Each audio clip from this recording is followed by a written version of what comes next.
Now, today, we're going to see, what if Harry Potter manipulated time and had relationship with Tracey Davis? Join Patreon for early access of super op stories, also adult and steamy Harry Potter stories too. Please subscribe this channel, because definitely I will try my best to provide a valuable content for you all.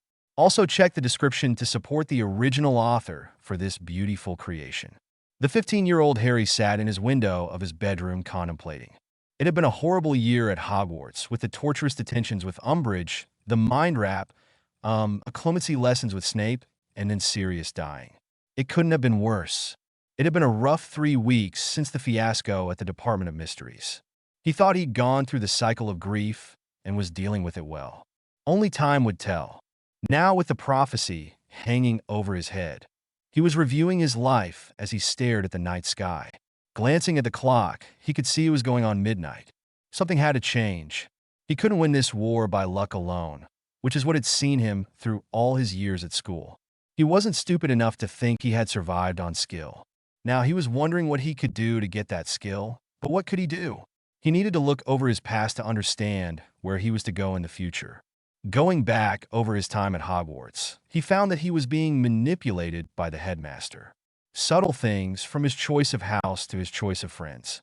While not drastic things, he needed to get some control over his own life. However, what could he do stuck in his relative's home? Relatives that Dumbledore himself had said he knew would give Harry 10 dark and lonely years. He growled at that and hit the window pane in frustration. How could I find anything out from here? How can I see what's going on in the wizarding world when I'm not a part of it? Were his fleeting thoughts. If last year taught him anything, it was that he needed to know what was going on if he was to survive. I need somewhere to hide and train. I need time. I need more control over my magic, maybe more power. Harry paused in his thoughts, tripping silently over that last word. Power. The Dark Lord's equal. This would mean I'm as powerful as Voldemort, doesn't it? If we're equals, why don't I feel as powerful as he does? Maybe something's wrong. Perhaps I should see a healer. But then again, Madame Pomfrey never noticed anything, or maybe she has, and she reported it to Dumbledore, and a loud pop interrupted his midnight musings. Harry whipped out his wand and pointed it at the intruder, ready to cast any spell in his albeit small arsenal. Kreacher. The teen spat, pure venom dripping off that one word as he spotted the house elf in his room. What the bloody hell are you doing in my room? He never thought he'd see this hated being again. He had hoped the vile Kreacher died. Blood Trader Master has ordered poor Kreacher to give this letter to the Half-Blood Master. Poor Kreacher has no choice but to obey.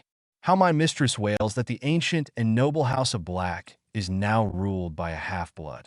Poor mistress, the ugly, ill-dressed house elf grumbled as he bowed and groveled on the floor. Shut up, Kreacher. Where is this letter? Why didn't you bring it sooner? Tell me why I shouldn't just kill you. Harry grit out, hatred clear in his eyes. Only his sense of right and wrong stayed his hand, though a million thoughts of how to torture and kill this creature flew through his head. This miserable thing had played a vital role to the death of Sirius. Blood Trader Master is telling Kreacher to wait 3 weeks after the bond shifted before bringing the letter. The old house elf sneered as he raised his head to look at the teen. He didn't feel any love for the kid either. What bond? Came the confused question. Half-Blood Master is now Kreacher's master. The mistress is so upset. The elf started wailing, only for Harry to tell him to be quiet again. His devotion to that painting of Sirius's mother was disturbing. Where is this letter? Harry asked again, finally putting his wand back into place as he considered what he had just been told. Bonded with Kreacher? What the hell am I supposed to do with him? He thought as he gave a full-body shudder. He didn't want to have anything to do with this traitor. Kreacher reached under his filthy, ragged pillowcase and handed Harry the envelope. The teen took it and glanced down. It was Sirius's handwriting, curved and eloquent. It was nice for a man who had spent so long in prison. Harry looked sadly at the envelope, unshed tears forming in his eyes. He truly missed his godfather, and this brought that home. Kreacher, he said, thinking about how he could get away from this, being, I want you to go back to Grimmauld Place, and I want you to do your job and clean it. Wait, belay that. Dobby. The teen called his excitable friend. The green-eyed house elf popped into view not 2 moments after his name had been called. The elf blinked and smiled brightly at the wizard he was quite proud to call his friend. "What can Dobby be doing for the great Harry Potter, sir?" Harry had to hold back his laughter, since the tiny being was dressed in childlike clothing, with many hats perched on his head, and wearing socks that gathered on his spindly feet. "Dobby, I want to hire you. I'll double whatever Hogwarts pays you, and you'll have 1 day off a week. Plus, you can wear all the clothes you want," he offered, thinking that Dobby would love some work. "Hogwarts must be dead boring during the summer." "Ah, sir, you can't be hiring Dobby," the house elf stated with an excited look on his face, albeit he looked a little concerned. It was a strange combination. Harry frowned at this news. "What? Why not?" he questioned with a tilt of his head, not understanding why he couldn't do this favor for his little friend. "Harry Potter is already owning Dobby," came the shy reply as he glanced up to his master to see how he took that news. "What? When did that happen?" Now Harry was very confused, thinking he'd remember such a ceremony. Dobby looked down at the floor and started pulling his ears. "Dobby is very sorry, Harry Potter, but Dobby was dying, and he is knowing the great Harry Potter would save Dobby." "So Dobby is bounding himself and Harry Potter together, sir," the little elf explained with a hopeful gleam in his huge eyes. "Dying? Why were you dying?" Harry asked in confusion. He hated not knowing when one of his friends was hurting. This was another reason why he wanted to make sure he was getting information as to what was happening in the wizarding world. People kept hiding things from him. Even his friends, it seemed. If a house elf is not being bonded, they will be dying slowly. If Dobby did not bind himself to the great Harry Potter, he would be dead by next year. That hopeful look never left those big green eyes. "Oh, I guess that makes sense. Don't worry, Dobby, I'm not mad," he said, hoping to take that slight fear out of his buddy's eyes. Then he had a thought. "How'd you do this without me knowing?" Harry was not sure how all of this made him feel. On one hand, it saved Dobby. On the other hand, he now owned 2 slaves.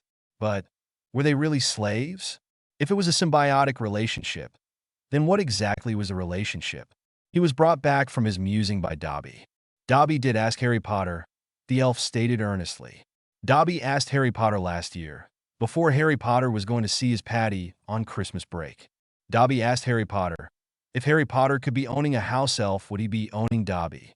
Then you be saying yes, and we is being bonded. Dobby is sorry, sir. Dobby will iron his feet as punishment." Dobby wailed loudly, big droplets of tears cascading down his wrinkled face. "No, Dobby, stop wailing. You'll wake everyone. If you're my house elf, then you'll not punish yourself." "That goes for you too, Kreacher," Harry added, glancing over at the first house elf. Kreacher turned away and grumbled, so the wizard turned back to his green-eyed friend. "Dobby, how is Winky?" he asked with some concern. If they needed to be bonded, then the female house elf must be suffering. "Winky is not good, sir. She is not working and is only drinking butterbeer all day long. Dobby is trying to talk to her, but she is throwing bottles at Dobby," Dobby answered crestfallen, thinking his female peer would have naught but a year or so to live at this rate. Harry noted his friend's sad face and came to the conclusion that he'd help, but he really did not want to have to deal with a drunken house elf in the middle of the night. However, he could not leave her like that either. "Dobby, is there any way you can restrain her so I can ask her if she wants to bond? However, I don't want a drunken house elf waking the family. Then again, I don't want to leave her like that. If she is important to you, then I'll help," he said, echoing his thoughts and placing a hand on the excitable house elf's shoulder. "Dobby is doing this right away, sir." And with a pop he was gone, leaving Harry's hand hanging in midair until he smiled and dropped it. Harry looked at Kreacher. What am I to do with him, he thought, glaring at the elf. There really was no love lost between the two. Kreacher looked back at Harry, and the mutual hatred could be seen in both their eyes. "Just stand there and be quiet," the teen spat at the hated being. Kreacher glared at his new owner, but sullenly did as he was ordered. Harry looked at the letter still in his hand, wondering if he should read it now or wait until the house elf situation was sorted. He really wanted to know what the letter said. However, he didn't want to start the letter only to have to stop in the middle of it to fix what was happening around him. The matter was taken out of his hand when Dobby and a bound Winky popped into his room. There were no physical bindings which he could see. But the fact that she did nothing but plop herself down on her rump instead of tottering to stand obediently in front of him gave him proof enough that his directions had been followed. The dark-haired wizard looked at the half-sober Winky and noted that her pink dress was stained with spilled butterbeer. "Should I do this?" he mused to himself. The thought was entertained for no more than a few moments before he addressed the new house elf. "Winky, Dobby tells me you're not happy being free. Do you want to bond with me? Just nod your head for yes or give it a shake for no," was the soft command. He would leave it up to her whether or not to bond, but from the look in her large blue eyes when he asked, he was pretty sure what the answer would be. Winky's eyes widened, and she nodded her head so hard that the young man was concerned that she might hurt something. She looked at her would-be master, and there was hope in those eyes. "Dobby, is she sober?" he asked, wanting to make absolutely sure that she was making her decision with a clear head. "Yes, Master Harry Potter, sir. Dobby is making her sober. Dobby is a good house elf, and is doing what Master is telling him to be doing," the little elf answered with a hint of pride. His tiny chest puffed at the thought that he was doing something for Harry Potter for the first time.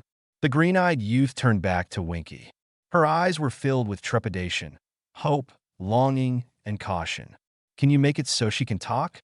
I want to make absolutely sure she knows what is going on." His gaze never left the pink-clad house elf. Dobby snapped his fingers, and Winky wasted no time to start talking. "Is Harry Potter really wanting Winky? Winky is a good house elf. Winky is not liking being free. Winky did nothing wrong. Winky is wanting a family. Why is Harry Potter wanting Winky?" she asked, tilting her head to the side. She didn't understand why the teen wanted a free elf. Then she looked at Dobby, and a small bit of realization flitted through her still, muddled brain. "Winky, is it true that you'll die if you're unbounded?" Harry asked, ignoring the other questions for now. He crouched down to stare into her large blue eyes, showing he was serious. "Yes, Harry Potter, sir. This is being true." She nodded her head as she began to further understand that this was a good human and only concerned for her health. "Then I won't let that happen." "How do we bond?" he asked, looking between the two not angry elves, ignoring Kreacher for now. He knew from the explanation that Dobby had given earlier that it wasn't that complicated. But since he had been basically tricked into it, well, it was better to ask. Winky is asking Harry Potter does he want to bond with Winky, and Harry Potter is saying yes or no, Winky said in wide-eyed wonder. There was a sparkle in her eye that Harry was sure she had not had since she had practically been chucked out of her last house. "Ask then," Harry stated firmly. That coincided with what Dobby said, and he was glad it wasn't something over the top. The awestruck Winky trembled within her bonds. She was practically vibrating across the floor as she questioned solemnly. "Does Harry Potter want to bond with Winky?" "Yes, Winky, I'll bond with you," the teen said with a big smile. Winky shrieked with happiness, bouncing up and down within the limits of her bonds. She was just so ecstatic that she had a master. Now, she was a proper elf. "Shoo," Harry warned as he cast a look towards his door. Thankfully, it remained closed and the house stayed dark. "Quiet, Winky, or you'll wake my uncle," he warned, making calming motions with his hands. Winky stopped the joyful noise immediately. "Sorry, Master Harry Potter, sir." The little female elf hopped over to the wardrobe and started banging her head against it violently. Her new master pulled her back as the noise bounced off the walls of the silent house. Seriously, how many house elves hit themselves against the head for punishment? What was with the obsession? Harry wondered as he took his new friend and placed her on the floor. "Winky, stop. My house elves don't punish themselves." "Stop now," he demanded in a harsh whisper, hoping she didn't wake his godforsaken relatives. "Dobby, be so kind as to let her go." "Winky, I need you to keep calm and not make a lot of noise. My relatives wouldn't be happy with you lot in my room." Winky stopped and turned to her new master. Why was he so kind to Winky, she thought. With a snap of Dobby's fingers, she was free. Harry listened with bated breath for noises of movement outside his room. All he could hear was snores. Breathing a sigh of relief, he figured now it was time to empty his room of house elves. Though his relatives were not physically abusive, they had quite a temper, and the teenager really did not want to be locked in his room for the remainder of the summer. "Dobby, Winky, I want you to go to Hogwarts in the morning and tell the headmaster you found work and you'll be leaving. Don't tell him where, just tell him that you found a family. After that, I want you to go to Grimmauld Place. Kreacher should already be there. I don't think anyone is there, but try not to attract attention. As a matter of fact, don't let anyone see you if you can help it, he ordered softly, not wanting to come across as a hard master. In the meantime, Kreacher, Winky, I need you two to clean up and put something presentable on, and then could all three of you clean the attic? Remove all the dark objects and put them in a trunk. If you fill that trunk, then find another. Oh wait, if Buckbeak is still there, can you set him free? If you can pop him to the Forbidden Forest, then do that, please. Hey, can you pop people? The tired, messy-haired wizard inquired, thinking that poor Buckbeak must be dying of either boredom or lack of food, being cooped up alone in Mrs. Black's old bedroom. Hippogriffs should not be locked up but free and flying. Harry doubted that the Ministry was still looking for one average-colored hippogriff. Dobby's response was swift. Yes, Harry Potter, house elves can pop people and anything a master is wanting moved. Good to know, Harry said before he continued. Okay, where's I? Oh yeah, Buckbeak. Get him to the forest, okay? Kreacher as your punishment for lying and getting your master killed. He ignored the gasps and looks of horror that came from Dobby and Winky. You're to take down the portrait of Mrs. Black and move it to the attic when you're done cleaning up there. You're never to go up there again. You'll take orders from only me, not the Order or any other portrait in the house. If someone orders you to do something, check with me first. Dobby, Winky, since only I'm to know you're there, I want you to ask me if someone calls you and gives you an order. But since you're going to tell Dumbledore that you have a new family, that shouldn't happen, but better safe than sorry. Kreacher must be doing as the half-blood master is telling him. Kreacher is not liking this, and the mistress will not be happy, Kreacher mumbled angrily. His already grumpy features took a severe downturn when his new half-blood master had mentioned the moving of Mrs. Black's portrait. Harry suddenly felt he had to take more drastic measures and reaffirm his new status to the ugly house elf. Kreacher, the only 3 people you'll ever speak to, until I tell you otherwise, are in this room. Until you can talk with respect, you'll not voice aloud, mumble, or communicate in any way with anyone outside of this room. Do you understand? The teenager said heatedly. His green eyes glared at the hated being. Kreacher is understanding the half-blood. His gray eyes glared right back, but orders were orders. He would miss his mistress, and his shrunken heart was breaking on the inside. His scowl intensified at that thought. I'd like the attic cleaned and that portrait off the wall by tomorrow night. I don't care if you have to take half the wall to do it. Dobby, if he does have to tear up the wall, can you make sure it's replaced? And make it look like no damage was done, the young wizard asked, hoping that it could be done. He didn't want the Order questioning what was happening. They'd inquire where the portrait went, but Kreacher couldn't talk, so there was that. Yes, sir, Harry Potter, I can be doing all these things, the excitable house elf answered, bouncing on the balls of his feet. His mini hat swayed with emotion. Good. Winky, I'd like you to set Buckbeak free first, and then help clean the attic.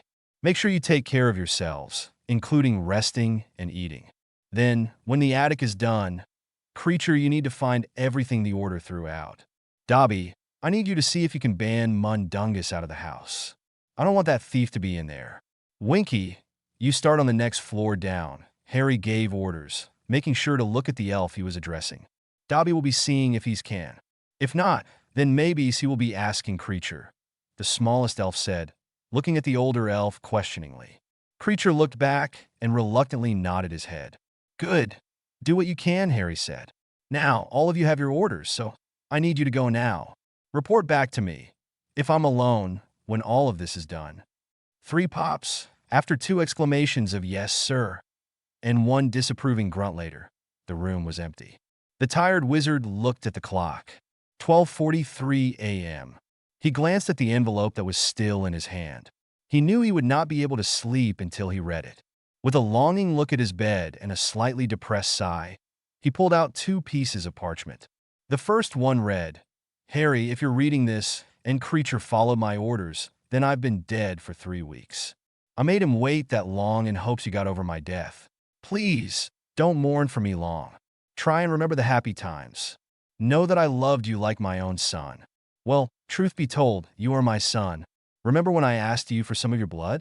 I told you it was for a potion for you? Then I gave you that potion and told you it was for your health? Well, it was for a blood adoption. Since you gave your blood willingly, I could do this. I don't want you to think I am trying to replace your parents, because I swear I'm not. Lily and James will always be your parents. It's just that now you have two fathers. Sorry that I didn't tell you, but since you don't know a clemency, I had to keep it secret. Since I'm now dead, it will all come out in the will reading. I have some very good reasons for doing what I did, besides the fact that I do truly love you like a son. One of those reasons is so Malfoy Jr. will not inherit my title and fortune. You see, Draco was next in line if I had no children. With me on the run and no ladies around. Well, you get the picture. Do you really want that kind of power and money to go to a family in league with Voldemort? And what a great prank to play on them. I wish I could see their faces, but I can't since I've been dead for a while. The second reason is to give you a chance to break free of Dumbledore. Don't get me wrong, he is a great man and a powerful wizard, but he doesn't seem to have your best interest at heart. He told me he cares about you, but I know that he is setting you up to fail. I'm not sure what his plans are, but you're not expected to live. Now these are only suspicions, but from the few conversations I've heard around headquarters, I feel I'm right. If I am not, then it will still get you away from your awful relatives. I know that it is something you've wanted for a long time, and I know that it is something Albus won't let happen. Now that you are my son, I've made arrangements to make sure you are emancipated when my will is read. Then he won't have a say in where you live. Get to Gringotts. Claim your title. Talk to the head goblin, Ragnuk if you can. Have them arrange a healer to scan you. I think there is a block on your core. I know James had to put one on you as a baby. It's standard practice if the baby is strong magically. I don't think it's been removed. If you need to, tell Kreacher to take you. I wanted to do so much with you.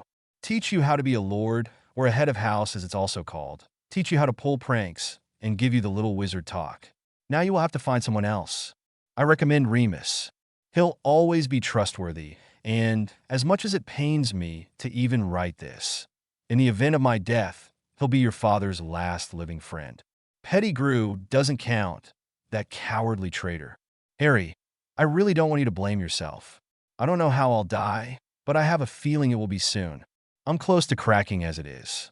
Azkaban did me no favors, and being in my mother's house is not helping. Besides, there's a limit one person can take, and I've reached it. So, I know I'll most likely do something stupid soon. My choices are my own, and no one makes them for me. Remember, I love you, and again, don't mourn for me long. But please try to talk to someone. It helps. Love always, Sirius or Iron Black PS. You're a famous wizard, Harry, and it might be time to stop hiding. Use the press to put you in a good light. If I remember correctly, you own a good share of the profit. Use that to your advantage. Get your side heard. Get a solicitor. PPS. The second letter is a copy of my will, so if for some reason you cannot make the reading, you'll know what it says. No one can take this from you, Harry. You are my son. I had Kreacher take me to Gringotts and update my will so it will directly reflect that, and you can inherit everything. The titles, the money, and everything that comes with being the head of the Black family. Do with this what you will, but try to bring the family name at least into the gray area and out of the black. Pun intended. You will be in charge and hold a lot of power. Use it wisely. Harry put the letter down. He had tears running down his face and a lump in his throat. Sirius loved him enough to make him his son. All doubts fled his mind. He picked up the copy of the will and scanned it. Other than a few monetary allotments to Remus, Tonks, and the Weasley family, and some books for Snape and Hermione, nothing seemed to be leaving the house. There were a few people added or removed from the Black family, and he was glad that he didn't have to do it. Other than that, it was all his, including the money, the houses, the title, and all the possession within the vaults. He would give it all back, everything, to have Sirius here. I'll always miss you, Sirius, he thought as he wiped the tears from his face. I'll mourn the fact that we didn't know each other better. But I'll do as you suggested. He put the letters back in the envelope and placed it under the loose floorboard under his bed. The now exhausted teenager laid down, put his glasses on the nightstand, and fell into a restless sleep. I'm still not good with grammar. I'll be the first to admit that, but I was horrified at how bad this was. I'm going from chapter to chapter, and fixing this as best I can.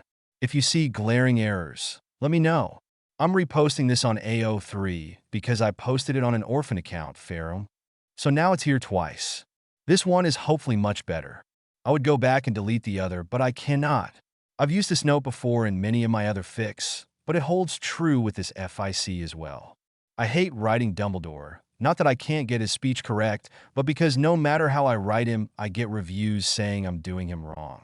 So I'll just say this. In this story, Dumbledore is an old man who thinks he is always right and going to get his way. He is not evil or anything, just hubris. Later that same morning, Albus Dumbledore was standing in the dark and dreary kitchen of number 12 Grimmauld Place. The Order of the Phoenix had not used it since Sirius's death, as they were unsure who the current owner was. Dumbledore was here to test a theory. So he cast a Lumos and the lights came on, which didn't help lighten the dark-colored room much. "Kreacher," the old man called. Seconds later there was a pop, and the much cleaner house elf stood in the kitchen. "Kreacher, who is your new master?" the headmaster asked, stroking his long, white beard. Kreacher was silent as he glared at the half-blood muggle lover. His mistress would hate the fact that he had to answer his call. He stood there with his arms folded, not talking as he had been ordered. Dumbledore smiled. "Come now, Kreacher. You can tell me," he said in his grandfather voice. He expected to be answered immediately, for everyone bowed to him. Kreacher remained silent. The retired professor raised an eyebrow. "Can you come with me, Kreacher?" he asked instead. Again, nothing was said by the somehow mute house elf as he stood firm, not communicating in any way. Albus sighed. There really was only one other way to test this, and he left the house and with a crack was gone. A few minutes later, the brightly dressed old wizard was outside number 4 Privet Drive. He made his way to the front door and let himself in the house, not at all worried about the fact that he was breaking the law. He quietly went up the stairs, musing on the fact that the blood wards won't let anyone but Harry apparate into the house. He was soon in front of Harry's room, his eyebrows raised at all the locks, making him wonder why they were there. At least 5 hung from the door, but as they were not engaged, he paid no more attention to them. The old man vaguely worried for a minute about the young man's relatives, and what they would do should he be discovered. But since it was quite early in the morning, he knew they, and Harry, would be sound asleep, so he shook it off. He opened the door to Harry's room and made his way to the young man's bed. Gently, the headmaster shook him awake. "Harry, my boy, can you wake for just a moment?" he asked, as Harry started to stir. "Professor," Harry asked upon waking as he grabbed his glasses off the nightstand, rather clumsily. His eyes widened at the fact that the headmaster was in his room. Judging from the lack of light, it must still be night. When does he sleep? He wondered to himself. "Yes, Harry. Shoo, we do not want to wake your relatives," Dumbledore said softly as he waved his wand and cast a ward to keep the noise in the room. He then conjured himself a comfy, floral chair and sat down. The old man watched as the young man yawned widely, not at all disturbed that he woke someone so early. "What time is it?" Harry asked quietly. His eyelids fluttered and opened as he awoke, having only just gone to sleep a few hours earlier. He struggled to sit up in his bed, rubbed his eyes under his glasses, to help get the sleep out so he could see the early morning intruder. "Just past 4 a.m., my boy," Albus answered brightly, as if it was perfectly normal to break into someone's house and wake them up at that time. "I apologize for waking you, my boy, but I was wondering if you would do something for me. You see, the Order is not using Sirius's old place, as we are unsure who owns it. The next in line for the Black family is Draco Malfoy. However, Sirius might have insured it so that you own Grimmauld Place, if simply to keep it out of the hands of the Malfoys. To test if this is the case, I was hoping you would call Kreacher to you," he requested with a twinkle in his blue eyes. "What would that prove?" "I mean, he comes when anyone calls," Harry asked in confusion as he avoided looking at the headmaster with a very convincing yawn. He didn't want the old man to read his mind. "I don't think I should let him know about Sirius's letter. He might try and stop me from going to the will reading." Well, that and Sirius said some unkind things about the man, he thought, thinking about the letter and the things that Sirius had said. "While that is very true, Harry, your godfather may have left you the house and Kreacher with it. If this is so, then Kreacher would have to do as you say. So, I would like you to call him here and order him to do something. If he obeys, then we will know that it was fact. Would you do this for me? The old man asked as he stroked his beard and peered over his half-moon spectacles. You do know, sir, I despise that vile house elf. I'm dead sure he feels the same, the young man said, narrowing his eyes at the old man's crooked nose. I wonder why he never got that fixed, came a non-sequestered thought. The headmaster smiled gently and said, I know, my dear boy. All the more reason for you to call him. If he does what you say, knowing how each of you feels, then there will be no doubt. He was getting a bit irate that the boy was arguing with him. It was late and he wanted this done. Yeah, that might work. Kreacher, Harry called softly, not daring to attempt anything louder. With a familiar pop, Kreacher appeared. Half-blood scum is calling Kreacher. Shut it, Kreacher, Harry said as he jabbed his finger at the old elf's chest. I want you to clean my room, he demanded, grasping the first thing to come to his half-awake mind. Kreacher must do as master says. And with a snap of his fingers, the room straightened itself out and was very clean. There wasn't much to do anyway. The Dursleys almost never gave him anything worth keeping, and he didn't dare spend money on anything in fear they would find out about his vault. Go back to what you were doing, Kreacher. And with a glare and another pop, Kreacher was gone. Did that answer your question, sir? Harry asked, this time looking just above the headmaster's right ear. Indeed it did, my boy. We now know you own Grimmauld Place. This is very good news indeed. The headmaster's face lit up with pleasure. Do you suppose we could still use it for order meetings and a safe haven, Harry? I promise. We will endeavor to keep the place in order, he asked, quite satisfied with these findings. Of course, sir. Do you know when I can go there? I'd like to leave here as soon as possible. The young man stopped, as if in thought. Do you know when the will reading is, sir? He asked, wanting to see if the old man would answer. I feel one more week here should do it for the blood wards. Alas, I do not know the exact date for the reading. But do not worry too much about it, Harry. I will stand in your stead and inform you of what you need to know, Dumbledore said in his grandfather voice. It was a tone of voice that Harry quickly found himself coming to hate. I'd like to be there anyway, sir. I've a right to know. I'll be very upset if I can't attend, Harry stated firmly. Dumbledore seemed to be in thought for a moment, once more stroking his beard. I will see what I can do, Harry. Unfortunately, I can make no promises. Now, I will take my leave, and you can try and sleep the remainder of the morning, Albus said, and with a pat on Harry's hand, he stood, waved his wand to drop the ward. Then once again, he waved the wand, and the chair disappeared. Then he left exactly the way he had come. Want to bet he doesn't try all that hard? Harry glared bitterly at the retreating man's head, seeing the need to get to the bank by himself. Well, I'll just have to find my own way, he thought firmly. Then he sat up further and called, Dobby.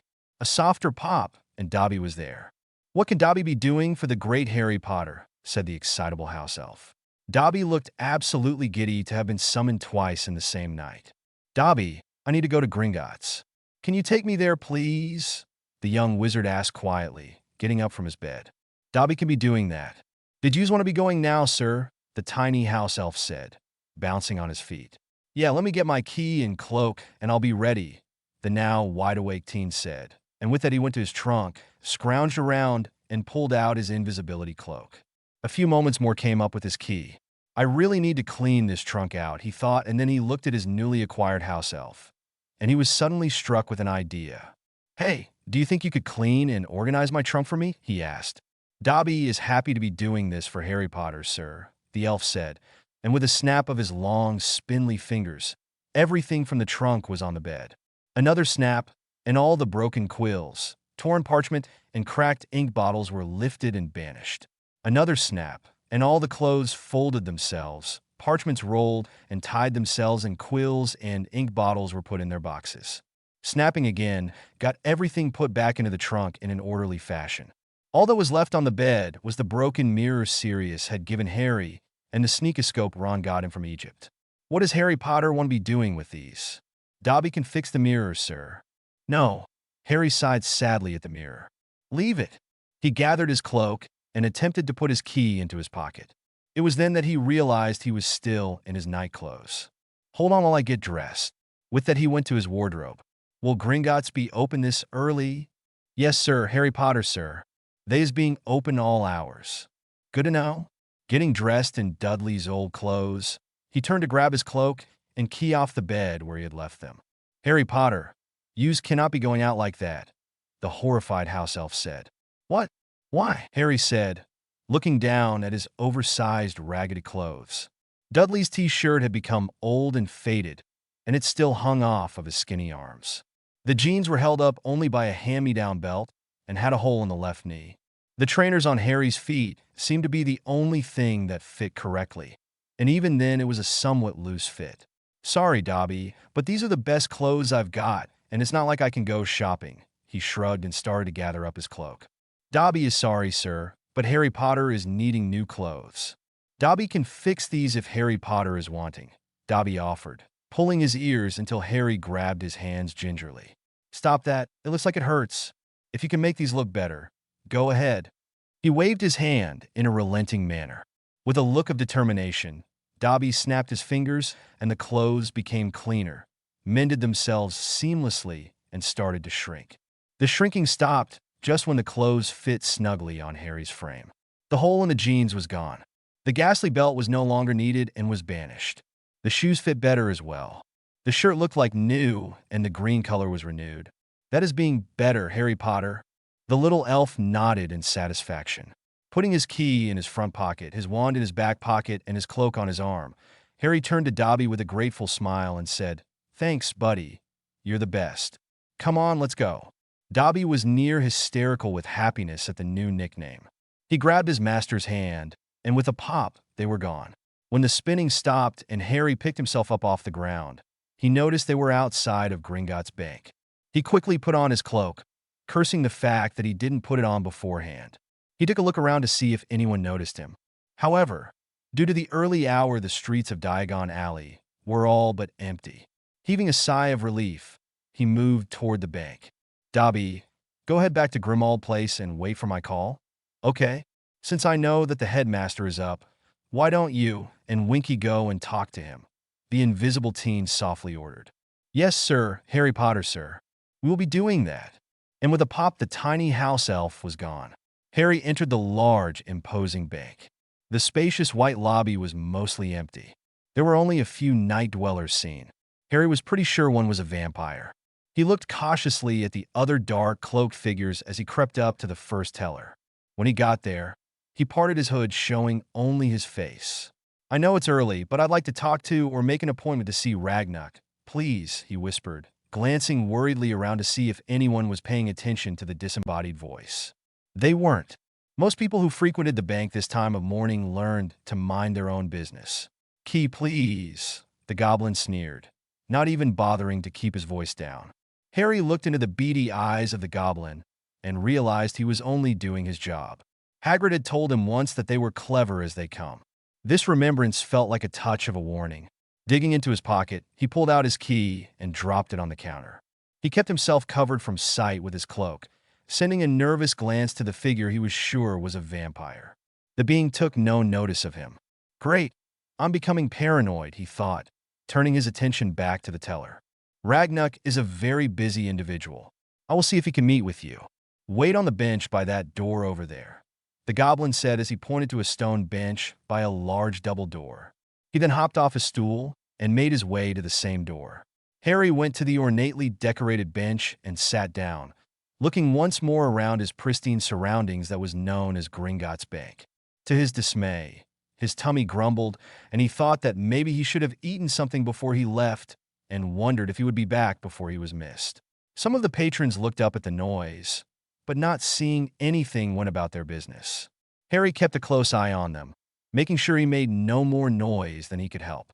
After about a 15-minute wait, the goblin returned and motioned him to follow. After walking down a long hallway with many doors in all shapes and sizes, they come to the end where another set of double doors stood. The goblin, who never gave his name, opened the doors and announced, Harry Potter to see you, sir. Setting Harry's key on the desk, he turned and walked out of the office. Ah, Harry Potter, I was wondering when you would come and see about your account. But I have to wonder why you would ask to see me and not your account manager. "Excuse me for a minute," said the goblin behind the large wooden desk, who Harry assumed to be Ragnuck. He then turned his attention back to the paperwork he was hurrying to finish. The teen removed his cloak and looked at the goblin who spoke. This goblin appeared older and perhaps kinder than the ones he usually met in the lobby. Maybe it was because he didn't deal with wizards on a daily basis. Ragnuck was dressed in a muggle-type business suit, like most Gringotts goblins, which was a little old-fashioned, but very neat and sharp. The head goblin glanced up at the young wizard. Then he focused back on his paperwork. He only needed to sign his name on a few more, and then he could give the nervous young man standing in his doorway his full attention. It was the only reason he was here this early in the morning. Paperwork waits for no wizard or goblin. "I didn't even know I had an account manager," Harry explained, nervously shifting from foot to foot, wondering if he should just take a seat. "The only experience I've had with Gringotts is when I take money from my vault for school. I was told to ask for you in a letter from my adopted father, Sirius Black. He said there might be a block on my magic core. He said my dad, James, put one on me as a baby, and he doesn't think it was ever removed. So he suggested I ask for you, and that you might arrange for a healer." The quill that Ragnuck had been using stopped, and the goblin met the wizard's gaze. "Why would he want me to see one of your healers? I mean, how do you even know how to treat humans?" the teen asked curiously, hoping not to offend the goblin. "You have never met your account manager?" Ragnuck asked as his brow furrowed slightly, looking troubled at this development, ignoring the other questions for now. He waved the young man closer. "No, sir." Harry shook his head as he walked closer to the desk that dominated the middle of the room. "Have you ever received your account statements? Do you even know your account balance?" the head goblin inquired, placing the quill completely down and focusing on the dark-haired wizard. He gestured for the young man to sit in the rather hard-looking chair in front of the desk. Harry sat in the chair and was quite surprised to find it comfortable. "No, sir. I know that there is quite a bit of gold in my vault, but I've never thought to ask how much. It seemed to always be enough to cover my school expenses," he replied with a shrug. "Tell me, Mr. Potter," the manager said, folding his hands together and placing them in front of him, leaning forward slightly. "How much fan mail have you received this year? How much hate mail did you receive last year, when the Daily Prophet was defaming you?" "I'm sorry, sir. I am confused. The only owl post I get is from my friends in Hogwarts. Sirius's house elf, Kreacher, brought me the letter," Harry answered, scratching his head in thought. "Well, I did get some letters after my interview with the Quibbler, but that's it," he reiterated now that he thought about it. "What do you think is going on, sir?" "Well, Mr. Potter, it would seem someone is interfering with your post," Ragnuck said, sitting back in his chair and putting his folded hands to rest against his chest in a thoughtful manner. "There may be a charm that diverts all but specific letters. Though, if you say you got some last year, then maybe it is breaking down." He rubbed his pointy chin in thought. "Someone as popular as you should be screening posts every day of your life. If you are not answering your letters, it would explain why the public was so easily turned last year. For a fee, we can find and remove this charm. We have healers that work on humans," he said, finally answering Harry's previous question. "They remove curses and charms from our wizard curse breakers. I'm sure we can get one to see you." Yeah. "Let's do that," Harry said as he rubbed the back of his head. "Do I even have enough money to cover that? Can we look for the block on my magic at the same time?" He asked what he thought were the important questions. With all the hate mail Hermione received in their 4th year, when the prophet called her a Scarlet Woman, they had said she was cheating on Harry with Victor Crumb, which of course is ridiculous. It would make sense that Harry would receive more. With all the fame, he should have been receiving fan mail all his life. Should I be angry at whoever limited my post? Then again, if I got owls my whole life, the Dursleys would have hated me more. Maybe. Or they would have been more scared that I was famous or tried to use me. I think instead of hating that person, I'll thank them." He was pulled out of his musing when the older goblin answered him. With a greedy glint in his eye, Ragnuck nodded. "Yes, I'm sure you have enough money to cover this. And yes, we can look for the block you believe you have. Let me see who I can find this early in the morning to solve all of these issues." "While you wait, do you wish to see what your account entails?" he asked. "Yeah, I'd like to know. Do you know who I'd talk to about my godfather's will?" He gave me a copy, so I know what it says, but I don't think that Dumbledore is going to get me to the reading. Is there any way I can have it read to me now, and then you can have a public reading later? Harry asked. He didn't know if that was the way to go about it. He had never been to a will reading. Ragnuck rang a bell on his desk, and a young goblin scurried into the office. Bring me the Potter account manager. Find out which healer is available right now. Find out who is in charge of the black accounts, and have them bring Sirius Black's will and account ledger here immediately. He barked out orders. The young goblin bowed and rushed out of the office to complete the demands. Looking back to the young man, the bank manager said, "We shall see what we can do about the reading. It is all in the details of the will. If it says that everyone named in the will must attend the reading for it to be fulfilled, then you cannot have a separate reading. Do you have your copy with you?" "No, I didn't think to bring it," Harry said sheepishly, but after being woken by the headmaster, he wasn't at his best. "I didn't even know I was coming until I talked to Dumbledore about a half an hour ago, and he made it quite clear that he wouldn't be helping me get to the reading," he answered, putting more thought into the matter. If he ever found out that Harry was doing this behind his back, do you think he'll try and suppress this reading? "I know he was in charge of my parents' will. Do you have their will?" "I was told to ask that as well." There was worry in those green eyes now at the thought that Dumbledore would curtail his vague plans. Ragnuck looked thoughtful. "If, as you say, the will was suppressed, then there might be little that we can do to have it read and implemented. But I will have someone look into it. I am unsure if we have a copy of your parents' wills. I will ask your account manager. However, if they used a solicitor, then we may not have a copy, and it might be one of the reasons why it was suppressed so easily. Gringotts is above many of the ministry's manipulations, whereas a solicitor is not," the bank manager explained to the confused teen. "Oh yeah, okay. Not that it really matters, I guess. I'm pretty sure all but a few people in those wills are dead or on the run. I really don't know everyone my parents knew. But there should be some bequests to friends and such. I do know they thought a lot of Remus Lupin, and they'd left him something. I hate to think that people didn't get what was left to them," Harry said, frowning at that thought. A goblin entered the office without even knocking, causing Ragnuck's eyebrows to rise. "You wanted to see me, Ragnuck?" The goblin bowed to the head goblin, then noticed Harry and sneered. "Yes, Spearhead, this is Harry Potter. Mr. Potter, this is your account manager." "Spearhead," Ragnuck stated as he gestured to the other goblin, deciding to ignore the breach of etiquette since there was a wizard in the office. "He will address that later, and there will be punishment." "Pleasure. Can I ask how long you've been the Potter manager?" Harry asked, not really liking how this goblin was acting towards him. "I mean, really? He reminds me of Snape." "I have been in charge of the Potter accounts for the last 14 years, Spearhead answered, puffing up importantly. Harry's brows furrowed in thought. Could it possibly be, he thought, and then brought his attention back to the self-important goblin. "Oh, who was the account manager before you, and what happened to him?" Harry inquired, thinking it was a bit unusual that the account manager would change around the same time his parents died. "I do not know who the manager was before me. I do know I was asked to be the account manager by Albus Dumbledore after he became your magical guardian," Spearhead answered as he straightened up with pride. "What?" Ragnuck bellowed, slamming both fists on his desk with great force as he rose to his full height, making both Harry and Spearhead shrink back. Although a mere 4 feet in stature, the furious goblin was now the most dangerous person in the room. "Since when does a wizard control what goes on in this bank? I am in charge here." He rang the bell again. When the young goblin entered, the angry goblin snapped out orders. "Find out who the last account manager of the Potter account was and bring him here immediately. I want to know why a change in management happened without proper procedure." The young goblin left quickly. "We will find out what is going on, Mr. Potter.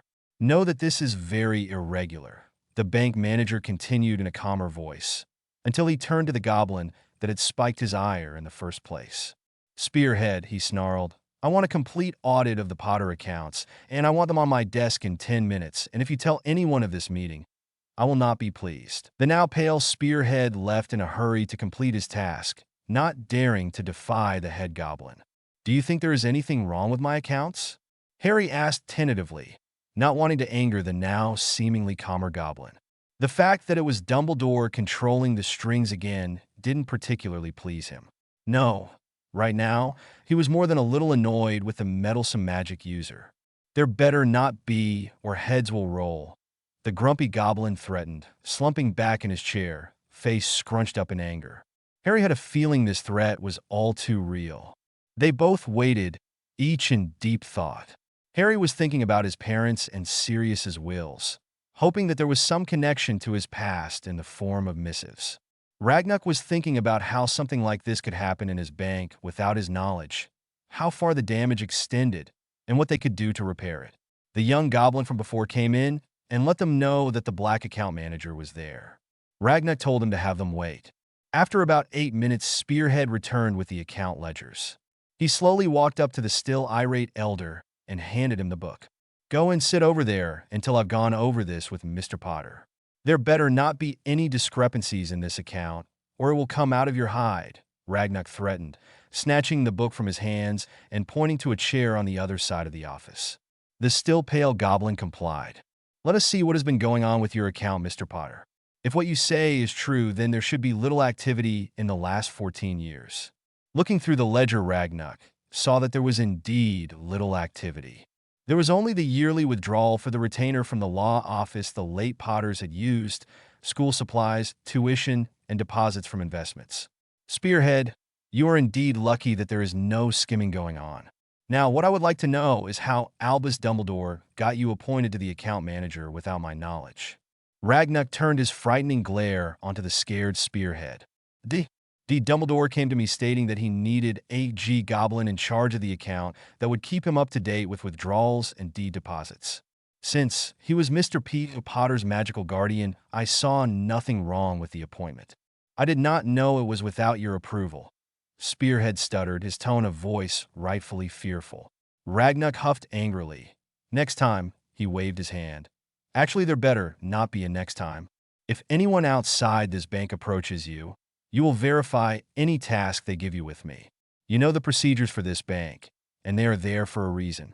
You will stop all reports going to Dumbledore, as they are not authorized by this bank.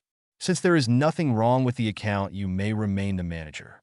I demand to see all investments for the account, and for going against bank policies, you will be paying for Mr. Potter's healer this day. Out of your own pocket." Harry went to protest, but a hand with large nails belonging to an angry goblin halted whatever he was about to say. "No, Mr. Potter, he will pay. He knew what he was doing was against policy. He will do this as reparation, or he will forfeit his position." Spearhead nodded, being very thankful that he did not steal from the account, as that would have been worth a beheading. Harry was also glad that no foul play had happened to his accounts. He settled back in his chair and let the goblins hash this out. "Do we have the Potter's wills? If we do, why were they not read and executed?" Ragnar demanded, just remembering the teen's question. Spearhead answered swiftly, "We do not have the Potter's wills, nor do we have a copy. They filed it with the family solicitor. I am unsure of his name. The ledger only shows the company name, but I can look up that information if it is needed, sir." "Yes, look it up and contact them. Inquire about the wills. Have a report on my desk tomorrow at the latest," Ragnar said, and he glanced to the door as a knock was heard, and he waved for Spearhead to stay. "Enter," he said, waiting to see who interrupted him. Not much changed in this chapter. It was revised on this date, January 1st, 16, so Happy New Year. Oh, and I changed Ragnar's name. So, until I update the following chapters, it will be different. I plan on editing daily, so it should catch up quickly. I'll post a few chapters a day on AO3 to catch up with FFN. This is a short chapter. I try to make it long, but anyway, there was not much change since it was mostly the will. I pulled the format off the net and adjusted it. You can skip the legal jargon if you want. I was going to delete it, but decided to keep it for kicks.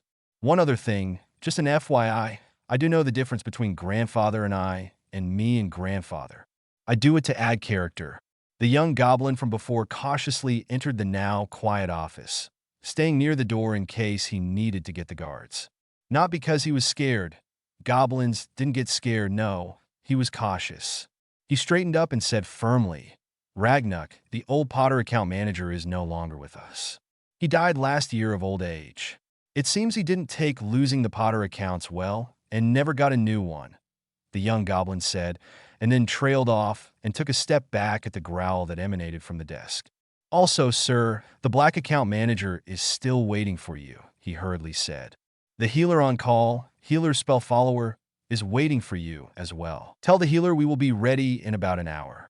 Ask her to be prepared to do a full human exam. Tell Axe Grind we are ready for him. Ragnuk dismissed the young goblin with a jerk of his hand. Yes, sir, the young goblin said and quickly left the office. Spearhead, we are done here for now, but know this, you are on probation for the next year and you'll be watched closely. If Headmaster Dumbledore asks you why you have stopped all communication with him, you may send him to me, the bank manager said with a smirk. He couldn't wait for that conversation. He would love to let that man know why he was not in any way in control of any account in this bank. There will be penalties for this transaction. Spearhead nodded and rapidly left the office, a look of utter relief on his face. He left the ledger behind, knowing Ragnuk would want it. He had to get his affairs in order and make sure he kept his nose clean. There were some dealings he needed to stop. Nothing major, just something all goblins did. But if he was up for review, those would need halted. Ragnuk watched him go with a calculating look in his eye. He knew that as a goblin, the other one dabbled in some underhandedness. He would overlook anything that wasn't hurting the bank. However, he then turned back to the teen, patiently waiting. Now, Mr. Potter, we shall see about the black account and will. A sharply dressed goblin, who seemed to have the proper demeanor when it came to clients, entered the office with a ledger and a folder. First, he bowed his head to Ragnuk, then nodded to Harry. You wanted to see me, Ragnuk? He asked, standing at the side of the large desk. Yes, Axe Grind, this is Mr. Potter. Mr. Potter, this is Axe Grind, the black account manager. The older goblin introduced them and waved Axe Grind to the chair next to Harry. The new goblin took the seat, nodded once again to Harry, and placed the folder on his lap. Nice to meet you, sir. Is that the will? Harry asked, pointing his finger at the folder. He was hoping for more letters from Sirius. Yes, it is, Axe Grind said, turning slightly to the right to face the young wizard with a tilt of his head. However, it is not time for the reading, so I am perplexed as to why I was asked to bring it here. Did you not get your letter as to the time and date? The confused goblin asked. I sent it out yesterday. No, sir. Me and Ragnuk believe that there may be a charm interfering with my mail. We're going to see if we can fix that later today, so I don't miss any more of Gringotts' mail, the teenager answered. I have a copy of the will, but I wanted to know if it could be read now for me, and then later for the other recipients. I was hoping for more notes from Sirius. Harry looked hopefully at the black manager. His shoulders slumped when the goblin shook his head no. I don't think Dumbledore is going to want me to be at the reading, he sighed. He then thought of something that had been bothering him. So he asked, Axe Grind, why didn't Sirius go to a solicitor to do his will? He might have gotten his name cleared if he had. Yes, I had asked him the same. The black manager nodded after a moment's thought. I remember him telling me that when he paused searching for the correct word, left Azkaban, he had tried. They all turned his case down. Believing he had been disowned and the fact that he was filthy and in horrible-smelling rags, they didn't believe he was rich enough to afford them. Others felt his case was open and shut. None of them wanted to go against witnesses such as the Ministry or Albus Dumbledore. Had he come to us when he first escaped, we might have been able to help him, but after what happened at Hogwarts, it was completely out of our control. The minister would hear nothing in Mr. Black's defense after that embarrassment. Oh, that makes sense, I guess. Sorry, I interrupted. The dark-haired wizard waved self-consciously to the papers. It had been something that preyed on his mind, but it seemed solicitors, whether wizard or muggle, only wanted cases they could win, or whoever paid them best. Can I hear the will now? He asked. Ah, yes. Well, there is no reason why the will cannot be read now, and then once more for the rest of the people listed, Axe Grind stated, opening his own version of the will and took a nearby seat. Thanks, Harry said gratefully. That'd be very helpful. Very well, here's what it says. The black account manager pulled the will from the folder, placed square reader glasses on his rather long nose and read. Declaration I, Sirius Orion Black, hereby declare that this is my last will and testament. I hereby revoke, cancel, and annul all wills and codicils previously made by me either jointly or severally. I declare that I am of legal age to make this while of sound mind, body, and magic. This last will and testament expresses my wishes without undue influence or duress. Appointment of executors. I hereby nominate, constitute, and appoint Axgrind of Gringotts as executor, or if this executor is unable or unwilling to serve, then I appoint Ragnuk of Gringotts as alternate executor. I hereby give and grant the executor all powers and authority as are required or allowed in law, and especially that of assumption. Pending the distribution of my estate, my executor shall have authority to carry on any business, venture, or partnership in which I may have any interest at the time of my death. My executor shall have full and absolute power in his discretion to insure, repair, improve, or to sell all or any assets of my estate, whether by public auction or private sale, and shall be entitled to let any property in my estate on such terms and conditions as will be in the best interest of my beneficiaries. Bequests. I bequeath unto the persons named below the following property. To the Tonks family, I reinstate you to the Black family, with the vault set back up to cover any and all allowance due to any part of the Black family. And I leave an extra 100,000 galleons. To Narcissa Malfoy, I leave 30 sickles. You have betrayed the family motto, and you will be disowned as of the reading of this will. I hereby dissolve your marriage, as the contract drawn up between the Malfoys and the Black states you will maintain the said motto, and as you did not, the contract is now void. Always pure means we bow down to no one, and especially not a half-blood. All vaults given to the Malfoy family as dowry for this marriage are hereby recalled and added to the Black family estate. Good luck to you, you will need it. To Bellatrix Lestrange, I leave 30 sickles. You are hereby disowned from the House of Black, as you too betrayed the motto of the house. Your marriage is hereby dissolved for the same reasons as stated above, only with the Lestranges and the Blacks. The contract also stated that there was to be an heir before 5 years after the signing of said contract, and there is not. All vaults given to the Lestrange family as dowry for this marriage are hereby recalled and added to the Black family fortune. To Draco Malfoy, I leave 1,000 galleons, as you are not responsible for your parents. I would have left you more, but you are a bully and have not been nice to my heir. To Remus Lupin, I leave the cottage in Scotland and 100,000 galleons. Get some clothes, Mooney. I've seen better dressed people in Azkaban. To the Molly and Arthur Weasley, I leave 100,000 galleons. Thanks for taking care of Harry for me. To the Weasley twins, I leave 10,000 galleons. Make your joke shop great, so more people will laugh. They will need it. And I leave a bit of advice. Try not to make your jokes into what can be contrived as bullying. Remember, there is a fine line between having fun and being mean. Everyone likes a good laugh, but it should not be at the expense of hurting others. To Albus Percival Wulfric Brian Dumbledore, I leave a lifetime supply of lemon sherbets. You can get the voucher from the goblins. Remus purchased it for me, and it should be good for 25 years. If you are still alive after that, then see my heir for another voucher. I also leave you with 10 pairs of multi-designed woolly socks. Harry tells me you think one can never have enough. To Hermione Granger, I leave the choice of 25 books from the Black Library. Have Remus go through them and make sure they are not cursed. To Severus Snape, I leave one letter explaining why I left you anything when we clearly despise each other, and the choice of 10 books from the Black Library, after Hermione gets her pick. Sorry, this will never cover what we did to you in school. I just hope that one day you will quit blaming Harry for something he had no part in. And last but not least, to Harry James Potter, my adopted son in blood and magic, I leave the rest of my fortune, my lands, and my title. This adoption makes you a pure blood. Harry, use it wisely. I love you, son. Never forget that.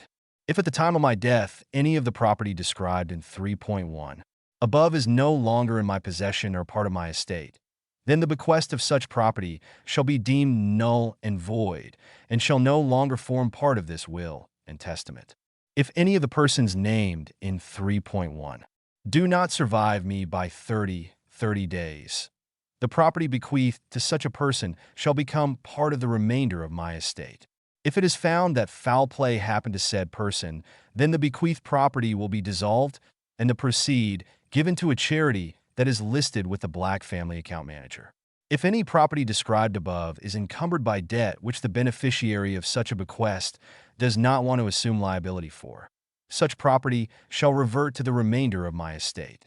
Special requests I direct that on my death my remains shall be buried at the Black family cemetery and all funeral expenses shall be paid out of my estate. I may not have liked being a Black in life, but I will die as one and will reside with family in my death. Signed on this 24th day of December, in the year 1995 at this location, Gringotts Bank, Diagon Alley, London, in the presence of the undersigned witnesses. Signed, Sirius Orion Black witnesses. As witnesses we declare that we are of sound mind, body, and magic, and of legal age to witness a will, and that to the best of our knowledge Sirius Orion Black, the creator of this will, is of legal age to make a will, appears to be of sound mind, body, and magic, and signed this will willingly and free of undue influence or duress. We declare that he signed this will in our presence, as we then signed as witnesses in his presence and in the presence of each other witness, all being present at the same time. Under penalty of perjury, we declare these statements to be true and correct on this 24th day of December, in the year 1995 at this location, Gringotts Bank, Diagon Alley, London. Witness 1, Axe Grind, Black Family Account Manager. Witness 2, Remus Lupin. Unemployed. Witness 3, William Arthur Weasley. Gringotts Curse Breaker. Axe Grind sat back and removed his glasses as he concluded the reading and put the will back in the folder. He pulled a small ring box from his coat and placed it on the desk in front of the young man. "Here is your lordship ring, Mr. Potter. Or would you prefer Lord Black?" During the reading, Harry had been wondering how Ron was going to feel that he and Hermione were named, and the redhead was not. Breaking from his thoughts at Axegrin's question, "Does that mean I'll be head of the House of Black? What does that entitle me to do?" He rapidly fired off questions. Remembering the last question asked, he answered, "I think for security's sake, we should stick with Potter. As you say, Mr. Potter, once you put on the ring, you will be Lord Black. There is a book in the vault telling you what that means. Your father, Mr. Black, placed it there just for you. When you are done with the healer, we can go to the vault, and you can retrieve the book," Axe Grind answered calmly, not at all perturbed by the bombardment of questions. "Does this mean I'm emancipated? If I'm to have the title of an adult, does that mean I am one?" Harry asked, eyes bright with eagerness. Anything that would help his still developing plans was welcome. This must be what Sirius meant in his letter, he thought with great glee. It was Ragnuk who answered, "Yes, that means you will be emancipated. However, you have been an adult in the eyes of this bank since just before the start of your 5th year. Did you not know this? No, wait, you would not have received our letter. We did send you a letter after your trial, informing you that because you were tried as an adult in front of the entire Wisingamot, you are thereby an adult in the wizard's world. Did no one explain this to you?" He asked, his brow crunched in worry. He was beginning to think this poor kid was being kept in the dark on purpose. He was immensely glad that no foul play had happened to the young man's accounts.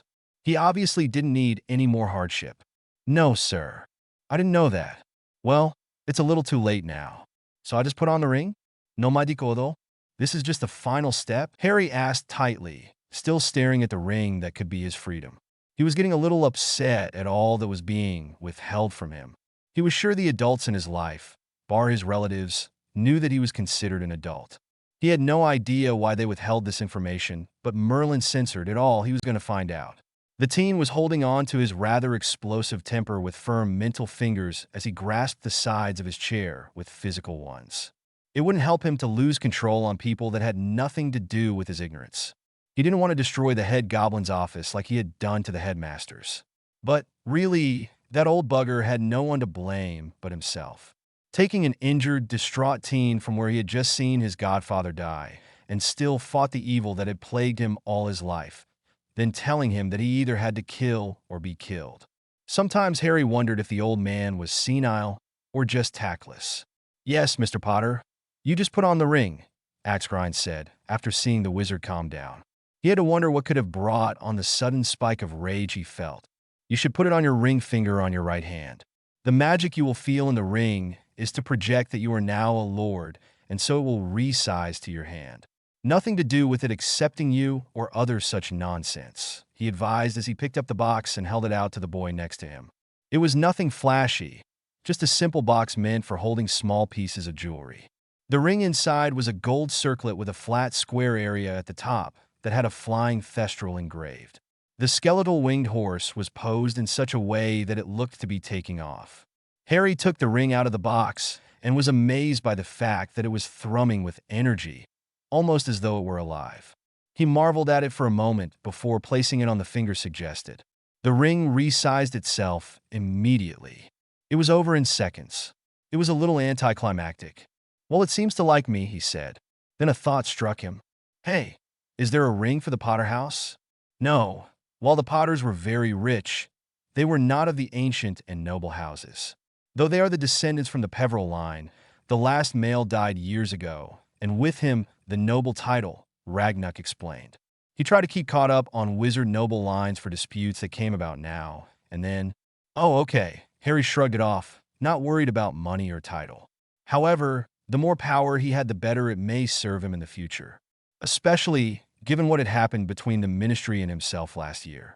He really could have used that power during that fiasco of a trial. "Thanks, Axe Grind. You've been a lot of help." He nodded to the black account manager and turned back to the head goblin. "Should we go to the healer now? It hasn't been quite an hour yet." "Yes, Mr. Potter, we can go now. I am sure they are not that busy at this time of the morning." "It is only about 6 a.m. Ragnarok answered a glance at the clock, not even necessary for his perception of time. It was only there for human clients. "Axe Grind, we are done here. Do not let anyone know of this meeting. If anyone asks you about Mr. Potter, you will tell them you have never met the young man. Do you understand?" he asked with his most effective glare. "Yes, sir," the other goblin stated with a nod. "Good. You are dismissed," Ragnarok stated, waving to the door. Axe Grind put the wool back in the folder with sharp efficiency and removed the ledger from the desk, and then he left the office.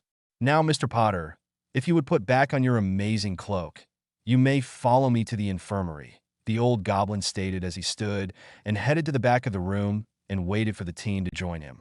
Harry put on his invisibility cloak and followed the head goblin out of the office. They left through a door in the back and descended down a staircase.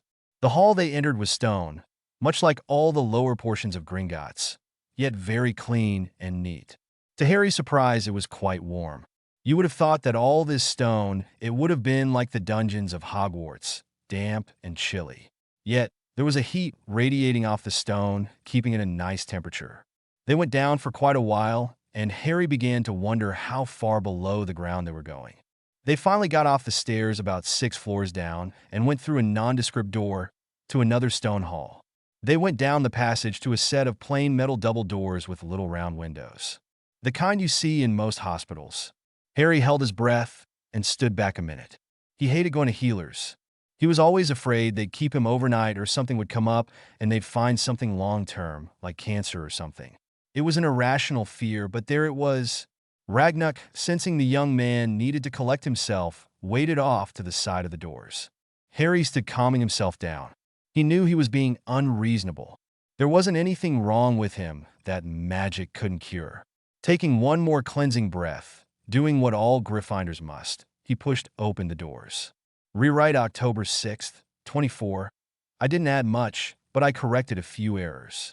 There was a huge in here, but I deleted it. I learned that arguing my case is futile. People either accept that this is fanfiction, or they don't. As this was my first story, I was all gung-ho about supporting my theory. Now it's whatever.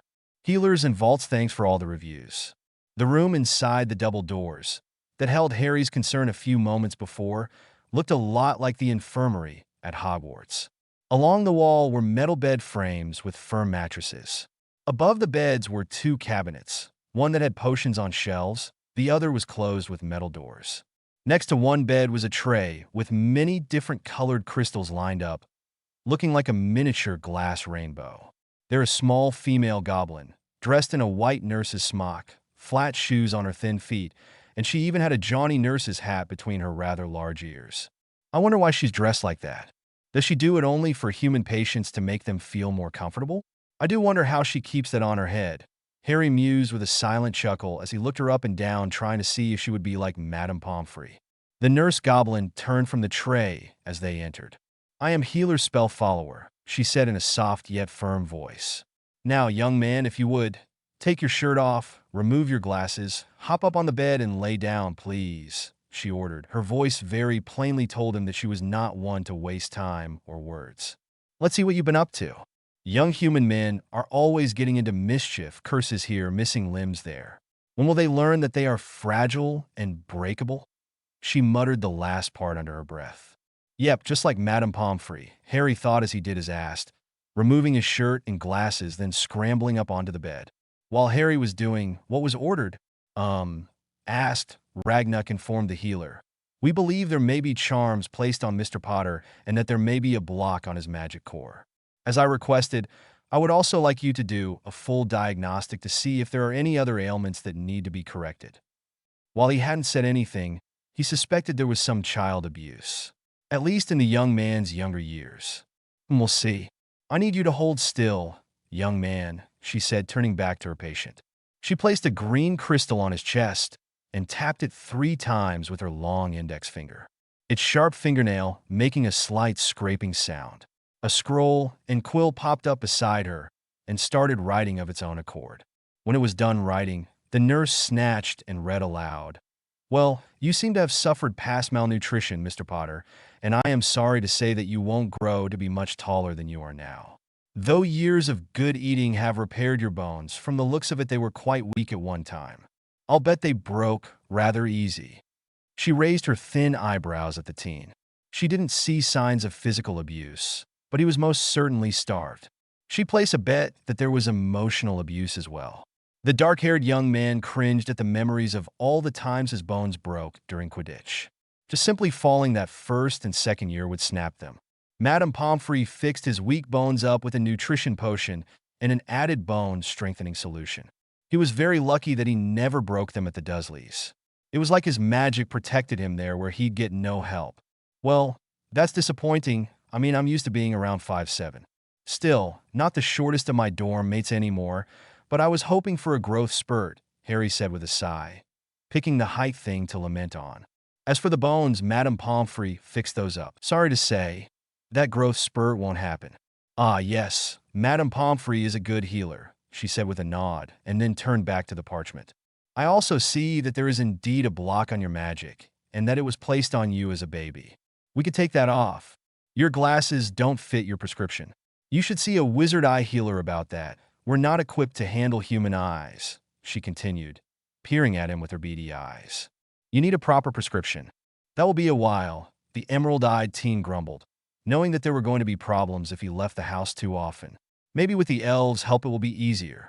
I wonder if there are healers inside Diagon Alley, or maybe I should go to St. Mungo's. I'm going to have to look into that. He knew his glasses gave him a headache, but they were serviceable enough for now. Healer spell follower ignored his mumbling. There's something wrong with the scar on your forehead that I can't quite make out, but we can do a deeper scan to see what that is and if it can be fixed. She raised an inquiring eyebrow. I'd like the deeper scan, please, he said, hoping that there was nothing too terribly wrong with his scar. This was why he didn't like going to healers. They always found something. The nurse nodded and gathered up the crystal needed for the deeper scan, placed it on the tray, and then went back to the list. I see remnants of basilisk venom in your veins, but there are also remnants of phoenix tears counteracting those effects. Most of it is diluted due to it being in your body for so long. However, it might give you a... How do you humans put it? She asked herself, tapping her chin in thought. Oh yeah, a leg up on poisoning. You wizards have the weirdest sayings. She shrugged and went back to reading the scroll. There appears to be some charms on you as well. Not many, and they're not harmful. We can remove them for a fee. Other than that, you are in excellent health. She removed the crystal and placed it back on the tray. What are the charms? Harry asked, though he was glad to hear that he might be mostly immune to poison. He wiggled to get more comfortable on the bed. Well, there's a post-redirect charm that seems to be breaking down on its own. There's also a mild notice-me-not charm that looks to have been placed about a few months ago. It is alongside a soft muggle-repelling charm. They seem to be working together and keyed to a few specific people, the healer goblin replied, her eyes narrowed as she concentrated on the scroll. But I can't see who. The charms are too mild. Oh, Harry said, figuring that was why his relatives were pretty much leaving him alone. That was helpful. He did wonder who put it on him, though.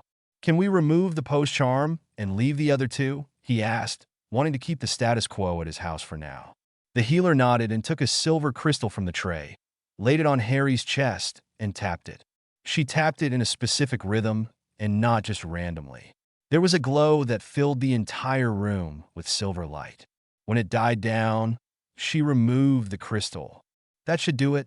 The post charm should be gone, she said as she watched the quill move after the charm was removed. Harry figured it was adding the charges. He sighed in relief. That was easy. A lot easier than in Hogwarts Hospital Wing, where Madame Pomfrey would have kept me overnight, he thought. Speaking of the Hogwarts healer spell follower, why do you use crystals? He asked. How come you don't use a wand? Why don't wizards use crystals? They seem to be easier and work more quickly than wands. Goblins are of the earth. The magic we use is earth-based, she explained, chuckling at the inquiring teen. Teenage humans were always asking questions. Not that she saw many. Most of her human patients were older, but sometimes family came to visit. She remembered the redhead and his family. Those twins never shut up. We use crystals as they're from the earth, and it is easier for us to control. We don't have that type of control with a wand. We only fight for those rights because wizards should have no say as to whether we can use them or not, she snarled. But when she saw she was upsetting her patient, she took a calming breath and went back to the subject. Wizards are not from the earth, and while the crystals can be used on wizards, they cannot be used by wizards. They need goblin magic to activate. If I were to do something, say heal a broken bone, you'll find it would be just as difficult as it would be for a wizard. But charms, curses, and other magical ailments are easier with the crystals. Oh, I guess that makes sense, the teen said, wrinkling his brow and settling back down, waiting for what was next. Reaching for yet another crystal on the tray, she turned to Harry and said, I am going to lay this crystal on your scar for the scan. Be as still as possible, the healer instructed as she laid a blue crystal on his scar. Another scroll and quill popped up and started writing. This one went by quicker than the last. Well, it seems there is a soul fragment in your scar, Mr. Potter. Any idea how it got there? She questioned as she removed the crystal. We can remove it. For a fee, of course. Not even goblin healers did anything for free. It was against their culture. Spearhead will be paying for today's visit. Do what you can to remove the fragment, Ragnuk ordered from the chair he had sat in. He was most curious about whose soul fragment it was, though he could hazard a guess. Spellfollower nodded in understanding and went to the other side of the room to get the crystal needed from the locked cabinet, which was on the left wall. After gathering it in a pair of gloves, she made her way back to the bed to try and calm the now hysterical teen.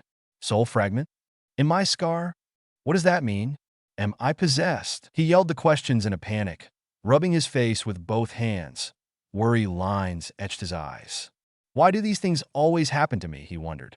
Oh, Merlin, it could be from Voldemort. Maybe from that night my parents died, since he is the one he gave me the scar. Can we get it out? The bewildered boy frantically questioned. His palm made contact briefly with the accursed scar. He snatched his hands back as if burned. Patting the frightened boy on the arm, the healer calmly told him, Don't worry, it won't hurt, and no, you're not possessed. You're probably correct in that it is from that night. We can remove it without a problem. After all, it is a curse, she said. Then she got a sparkle in her eyes and winked at the frightened young man. We do this for a living, you know? You're not the first human to come to us like this. Our curse breakers are constantly getting these horrid things embedded in them. They just can't tell anyone. It's against Gringotts policy. She held up a black crystal and placed it on the scar. Now don't move. This will take a minute or two. There was a loud screech as the fragment was sucked into the crystal. Harry resisted the urge to cover his ears as per Spellfollower's request to remain still. When the sound stopped, she removed the crystal with a dragonhide-covered hand and placed it into a heavy bag. I'll get this to the mystics and have them destroy it. Now, Mr. Potter, how are you feeling? No hot flashes or chills, she asked as she removed the glove and felt Harry's now Horcrux-free head. No, I'm good. That scream was kind of creepy, though, he said in relief as he sat up and gave a slight shudder. What was that? If that was from Voldemort, does that mean I'm no longer a Parselmouth? Harry asked as he settled down against the headboard. He did wonder if there were any other soul fragments lying around. He thought about the scream he heard when he destroyed the diary in second year. It sounded very much like the one he had just heard. Did he make more? Was this one on purpose, or was it an accident? Am I the reason he is still alive? I'm going to have to research this. But how? I don't have those kind of books at home.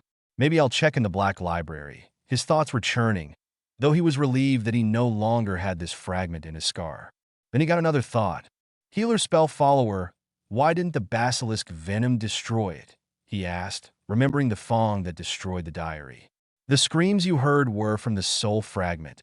It did not want to leave you. You shouldn't have any adverse effects from this. The fragment was encased in its own, for lack of a better word, sac. The venom wouldn't have reached it, or perhaps the phoenix tears stopped the venom before it got to your forehead.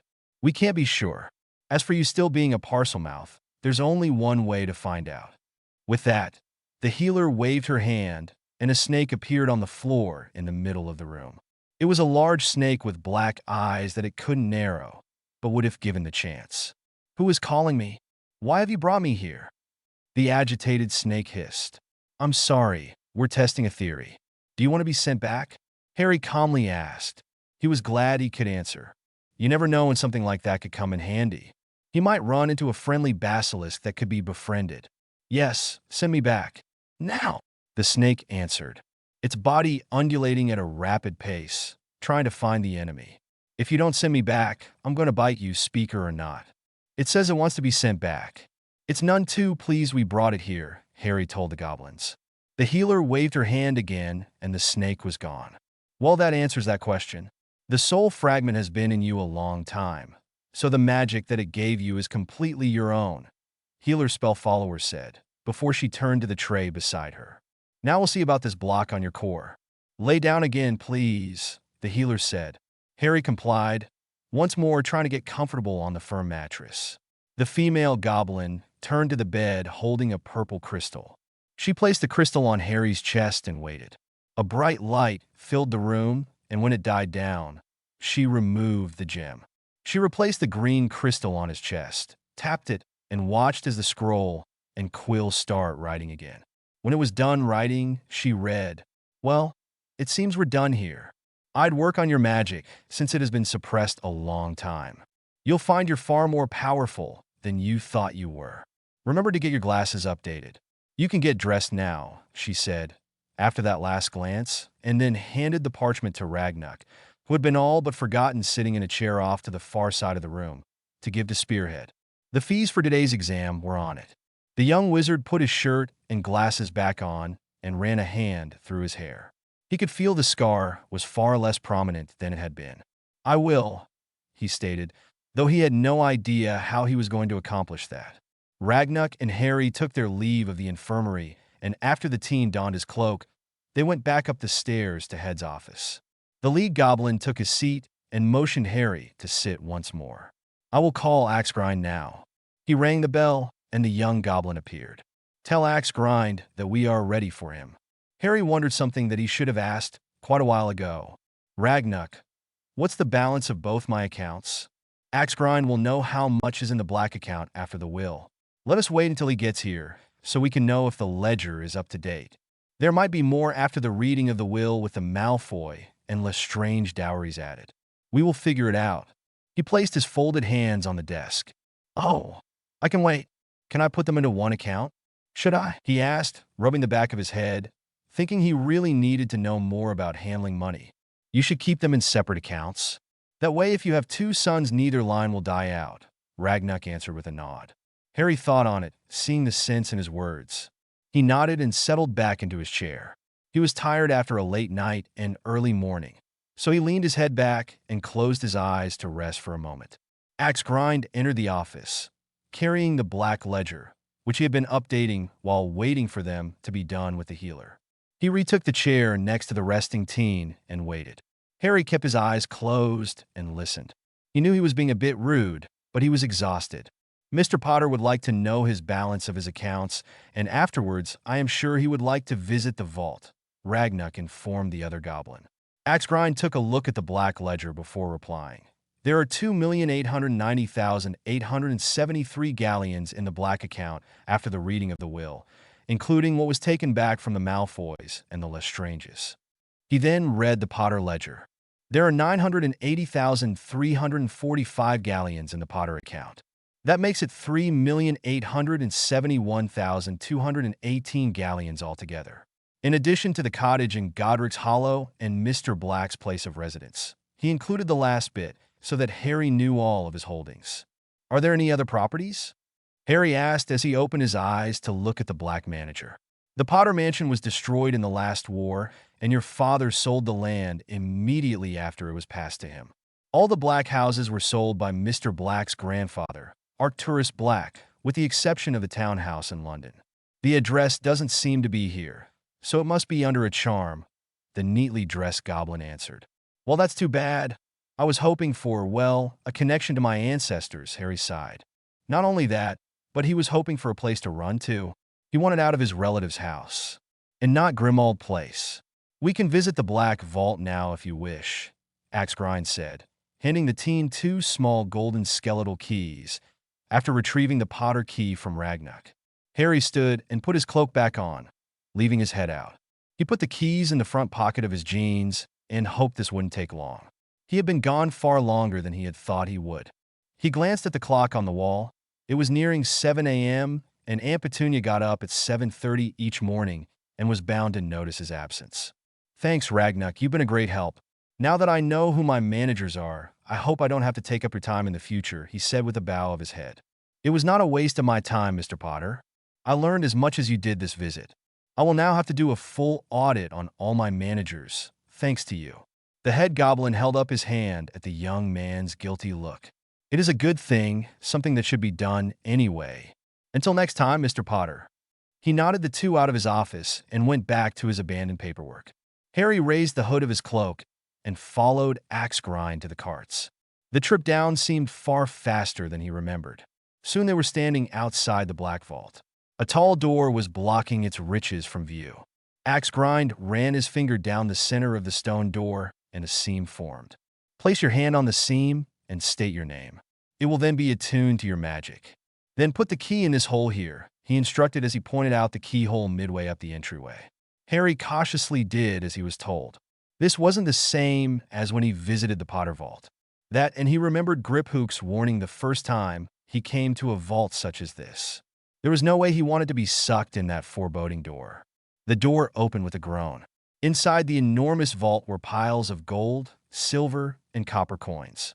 All of them were piled high along the backside of the vault. There were jewelry, furniture, and other household items on the left side, while books and trunks lay on the right.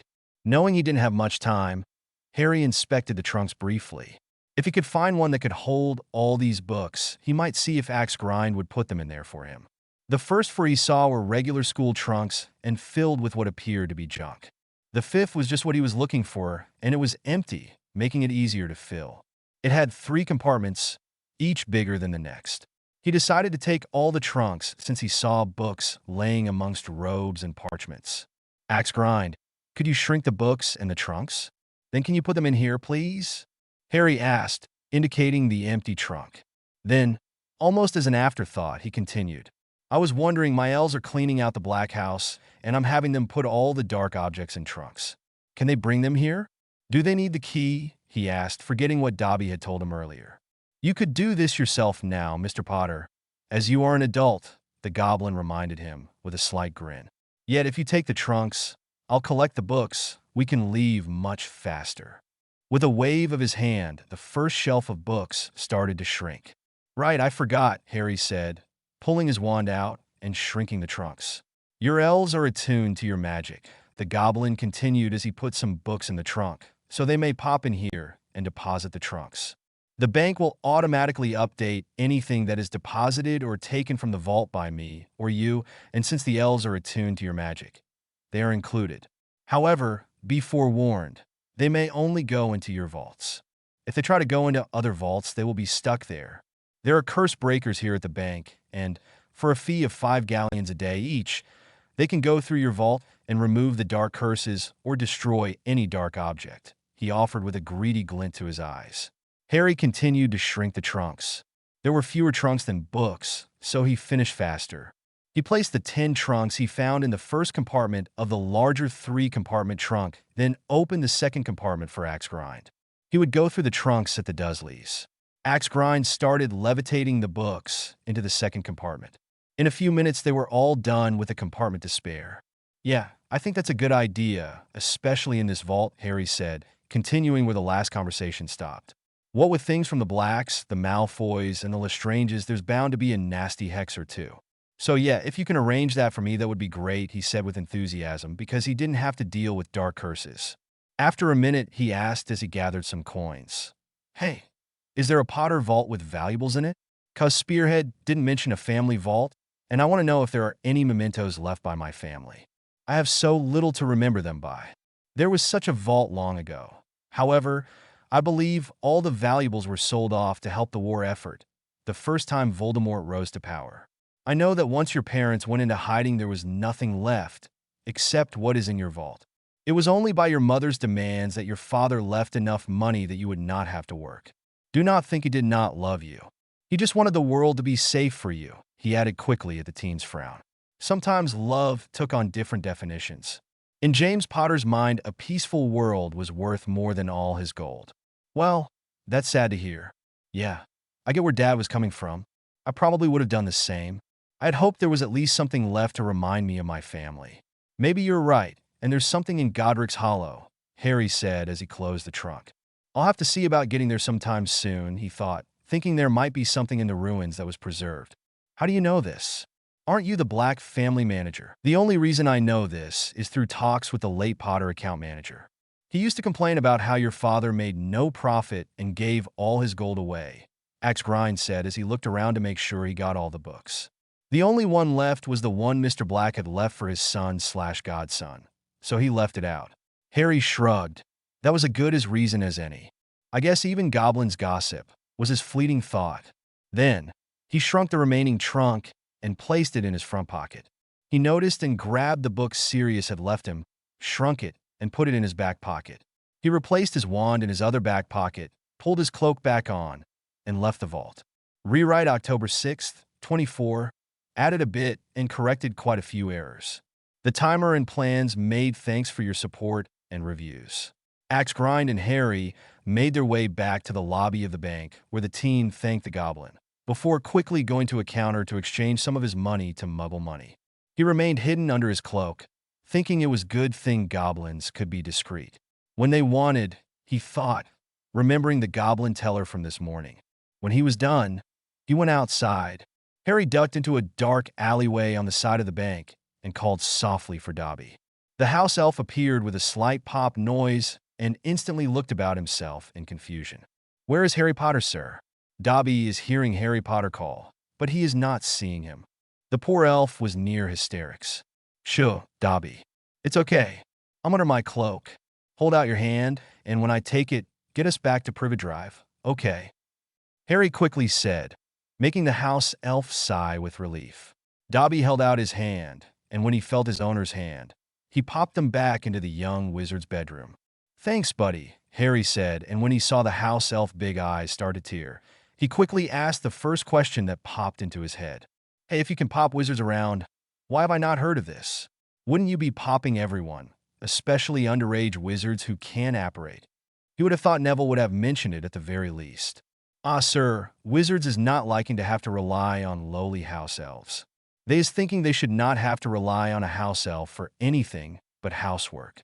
If they is asking, they is not telling anyone they is asking." Dobby sighed glumly, hanging his head at the shame at what other wizards thought of elves. Though he knew the great Harry Potter would never think that. However, a lifetime of abuse made him feel shame. He remembered well his treatment from the Malfoys. Lifting his friend's head back up with a finger under the chin, Harry smiled. "It's nothing to be ashamed of, Dobby. Those other wizards, especially the Malfoys, are the ones who should be hanging their heads. Not my buddy." The big green eyes beamed at such high praise from his favorite wizard.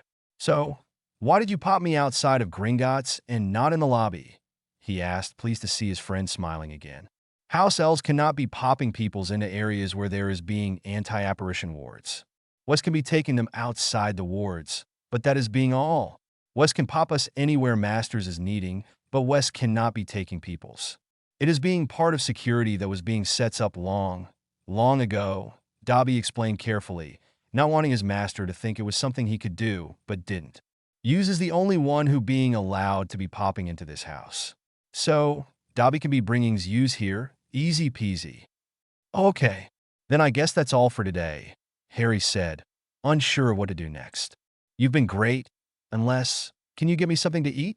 I don't think the Dursleys are going to feed me this morning. They said something about not getting my chores done on time last night. So if you can, I'd be very grateful. Too bad those charms were only mild. He still had chores to do every day, even if it wasn't as many. The excitable house elf was horrified that someone would treat the great Harry Potter that way. Dobby will be getting Harry Potter something from his Patty's house. There's being no one there right now. You should not be skipping meals. Hughes is far too skinny, he said, waggling his finger at his master. Harry smiled in amusement that Dobby referred to Sirius's animagus form as Patty and not Padfoot. Then again, the little elf couldn't say Granger or Weasley either, and he called the headmaster, Master Whiskers. You're the best, Dobby. I don't know what I'd have done without you today, he praised as he placed his hand on Dobby's shoulder and gave it a slight squeeze. Dobby grinned brightly at such praise, and the wizard smiled in return. The great Harry Potter is complimenting Dobby, the tiny elf said with much exuberance. Dobby is not knowing what to say. Dobby will do as Harry Potter is asking and will return as soon as I is having his breakfast ready. And with a pop, he was gone. Harry looked around his rather cramped room and wondered where to start. He went to the bed and put the sneakoscope on the nightstand and wrapped the still broken mirror back into its cloth. He put it under the floorboard beneath his bed, where he kept his most important things. He rearranged his furniture so that there was a wider space in the middle. Then he pulled the shrunken 3-compartment trunk out of his pocket, placed it in the newly acquired space, and tapped his wand atop it to make it grow. I wonder if I should go through the trunks first or look at the books. I think I'll do the trunks. You never know what you will find in those. The teenager pulled out a trunk, placed it next to his bed, and tapped it with his wand to enlarge it. When it opened, he looked at the mass jumble of junk inside. This might take a while. It was a good thing the Dursleys were mostly ignoring him this summer, so he had most of the day to look through this. He only needed to do the gardening today. Thank Merlin for those repelling charms, he thought with amusement as he opened the third section of the main trunk so he could store anything useful in it, because Merlin knew there wasn't any extra space in his tiny room, even with the rearrangement. He placed the useless items, broken quills, old homework, broken ink bottles, and trash trinkets, on his bed. He found what looked like a man's ring with a wide band and a small red jewel right in the center. When he passed it over some of the trinkets, the jewel would heat up or glow. Through trial and error, he found that it would heat up when near cursed objects and only glow around charmed ones. That will be helpful, probably used on mail. Better safe than sorry. And anything that heats up, I can float to an empty trunk. Those Black sure were paranoid bastards. Good news for me, though. Halfway through the first trunk, he came across a box with a round silver disc that had numbers around the edge, like a cooking timer, which made the ring glow bright. The room timer read the front of the pamphlet, which was stuck on the box. Harry opened the pamphlet and started reading. The room timer, akin to a time turner, yet very different, is a means of slowing down time. By placing the timer on the door to any room and setting it, see instructions, one can slow the time in the room. For example, 1 minute passes outside the room for every hour that passes inside the room. With the charms added to this device, you will not age while inside. Clocks will register only outside time. Caution: you will need to eat, sleep, and take care of your daily needs. This is a must-have for the student that can never seem to find the time to do their homework. This was perfect. Since he could now do magic and he had all these books, he could get the knowledge and maybe some training he needed and Dumbledore would never know. The Order members watching the house wouldn't know either, because he could leave the house at any time and they'd think everything was normal. He quickly read the instructions. There was a self-sticking charm on the back of the timer for easy placement and removal. The timer could be set so its effects could last for 2 hours outside the room, perfect for him. Because, even though his relatives were ignoring him, he assumed they'd notice if he disappeared for more than 2 hours. He'd have to be careful and try and do this when they were sleeping. However, right now he was too excited to wait until nightfall. Before he set the new device, he called Winky. "What can Winky be doing for Master Harry Potter, sir?" came a squeaky voice from behind him. The dark-haired wizard turned to the female elf and saw she was now clean and wearing a nice tea towel. It was a pretty tea towel with a flowing floral design of blooming vines that snaked the entire body. It had a hole in the middle for her head and a piece of cloth for a belt, shaped like a sleeveless tunic. If one would look at it, not knowing it was in fact a tea towel, it could pass off as a simple dress. "Winky, didn't you like the dress you wore at Hogwarts? Do you want to wear a tea towel?" he asked, rubbing the side of his nose, not understanding why someone would prefer a tea towel over a dress. "Oh no, sir, Winky is not liking that dress at all. Winky likes her tea towel," she answered, fingering the tea towel in question. "Well, if she likes it then, who am I to say no? And she does look much happier," Harry mused with an inward chuckle, not wanting the happy house elf to think he was laughing at her. "Winky, I'm going to ask something very strange of you. I know Dobby's getting me some breakfast, but I'm putting a time-slowing device on my room," he said, holding up the device to show her. "So for every 1 minute that passes outside my room, 1 hour will have passed in my room. I'd like it if you could tell Dobby to wait to bring my breakfast until about 9 a.m. seeing as it's about 7:30 now," he said as he glanced at the battered clock on his nightstand. He really needed to get a new watch. "About 90 hours will be passed for me. What I need for you to do is go and see if you can get me some type of ready-made meals. Can you do that?" "Winky can do that for Harry Potter," the excited house elf stated, content to get away from cleaning the dark attic for a new task, even though they were close to being done. "Will you go do that for me, please? I'm not sure if the Wizarding World sells them. Maybe for campouts or explorers," said the teenager as a thoughtful look passed his green eyes. He remembered seeing Muggle stuff on the telly, so if she couldn't find Wizarding ones, maybe he could get some Muggle ones. He hoped she could get them, because he didn't want to wait long to do the timer. "Winky is knowing where to go. Winky will best right back, Harry Potter, sir." And with a pop, she was gone. Harry waited patiently and read the instruction book again. It said that the disc, when placed, had a "Notice Me Not" charm for the duration of the timer, because if someone opened the door while the timer was set, it could cause a paradox. There was a warning that the door would not be noticeable, but it wouldn't erase him from people's minds. They will notice his absence. If he programmed it so 90 minutes went by, he would be uninterrupted until 9 a.m. Well, maybe he'd shoot for 80 minutes as it was now past 7:30. He'd go through the rest of the trunks and see what else could be found, and then he'd sort the books. Anything cursed he'd levitate into the empty trunks and have Dobby take them to the Black Vault. The curse breakers can go through them, he thought. The elves should be done with most of the attic by then. When they wanted, those busy little buggers were fast. He knew Dobby and Winky were desperate to please, even if Kreacher was not. With a pop, Winky was back with a medium-size, shrunken bag. In the bag were several dozen ready-to-eat meals that were kept in separate containers. The containers seemed to be in a stasis of some kind. They looked metal but felt plastic, each labeled neatly as to what it contained and instructions on how to use. All a person had to do was take a meal out, tap it with a wand twice, and they'd have a nice hot meal, or cold if it was fruit, cereal, or something of that nature. There were about 100 meals in the bag, ranging from breakfast to dinners, and even some snacks. The bag also contained chilled water bottles and pumpkin juice flasks that were self-filling. That should tide him over for quite a while. "Thanks, Winky, you're the best," the teenager said, giving the proud elf a hug, making her squeal in delight. "I forgot to ask, but did you get Buckbeak to the Forbidden Forest?" he said, returning to his seat on the bed. "The Buckbeak he is now in the forest, Harry Potter, sir, and he is being most happy." She was glad the poor creature was now free. It hadn't looked happy crammed inside that little room. When she had taken it to the forest, it had taken off to parts unknown and let out a trumpet of joy. "Well, that is one thing off my mind," the dark-haired wizard thought. "How far along are you lot with the attic?" he asked, turning again to Winky. He hoped they had enough to do to keep them busy while he was under the timer.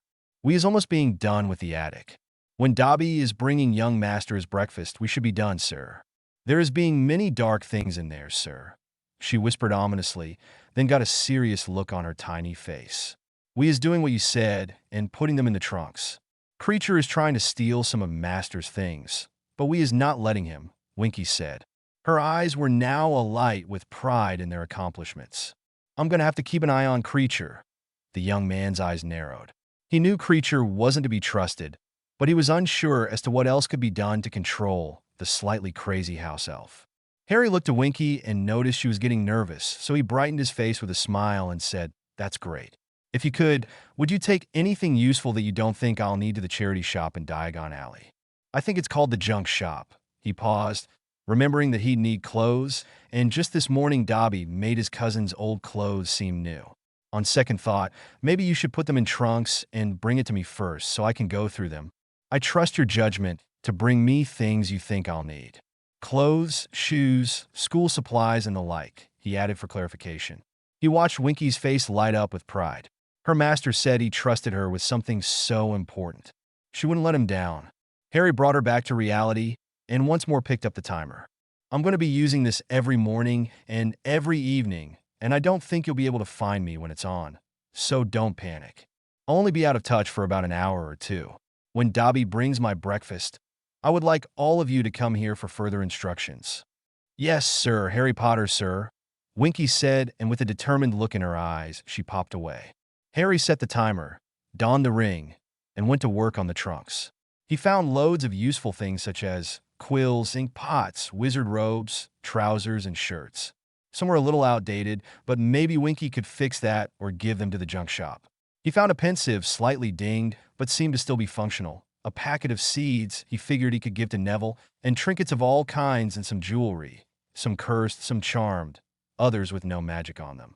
He also found 2 wand holsters, which could come in handy. He put one on each arm and was surprised at how well they fit him. There were about 4 wands in the trunks. He tested them all. Only one gave off sparks when he waved it. It wasn't as good as the wand he had gotten from Ollivander's, but it might be helpful to have a backup in case something happened. Like the time he and newly resurrected Voldemort met, and their wands fought against each other, bringing the duel to a draw. Had it not been for the spirits killed by Voldemort, Harry never would have escaped.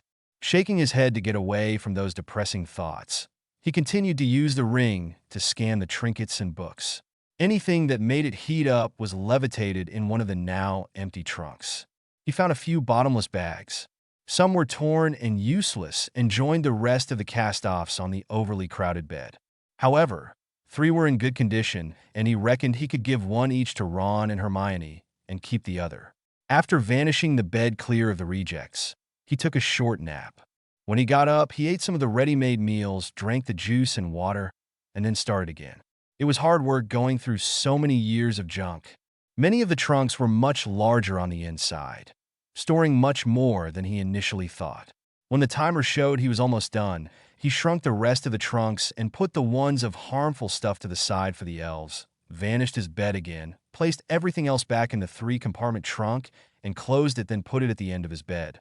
He didn't want his aunt to see it from the door. He straightened his room up like nothing had happened there, and made it look like it normally did. Good thing all those spells I used are lightless. Not wanting anyone to see spell work coming from his room. Not that they would have, it being day out. Plus, the time dilation would have negated it.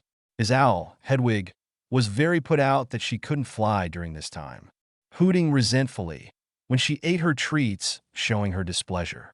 I'm sorry, girl. Next time I'll let you out before I set the timer. I'll write some letters for you to deliver or just let you outside. Forgive me, the teenage wizard said, petting her head, trying to placate his irritated owl. Hedwig turned her back on her master, very miffed that he'd forgotten about her. Poor Harry looked at her back, and with a regretful sigh, he turned back to his task, hoping she would forgive him before nightfall. Since he had set the timer for 80 minutes, it was now close to 8:50 a.m., which should give him time to shower before the elves arrived. He figured he could do this for 60 minutes every morning and every night. That should give him time to sort through the rest of the trunks, then the books, and after that he'd start studying. For now, he was going to take a shower. And he really needed to use the loo. He hadn't even thought of that when he set the timer for so long. He should have taken the warning more seriously. He had had to use an empty potion vial he'd found in the trunks to relieve himself. Not to mention how crampy he felt. He needed to look up some hygiene spells for next time and see if there were any he could use for that.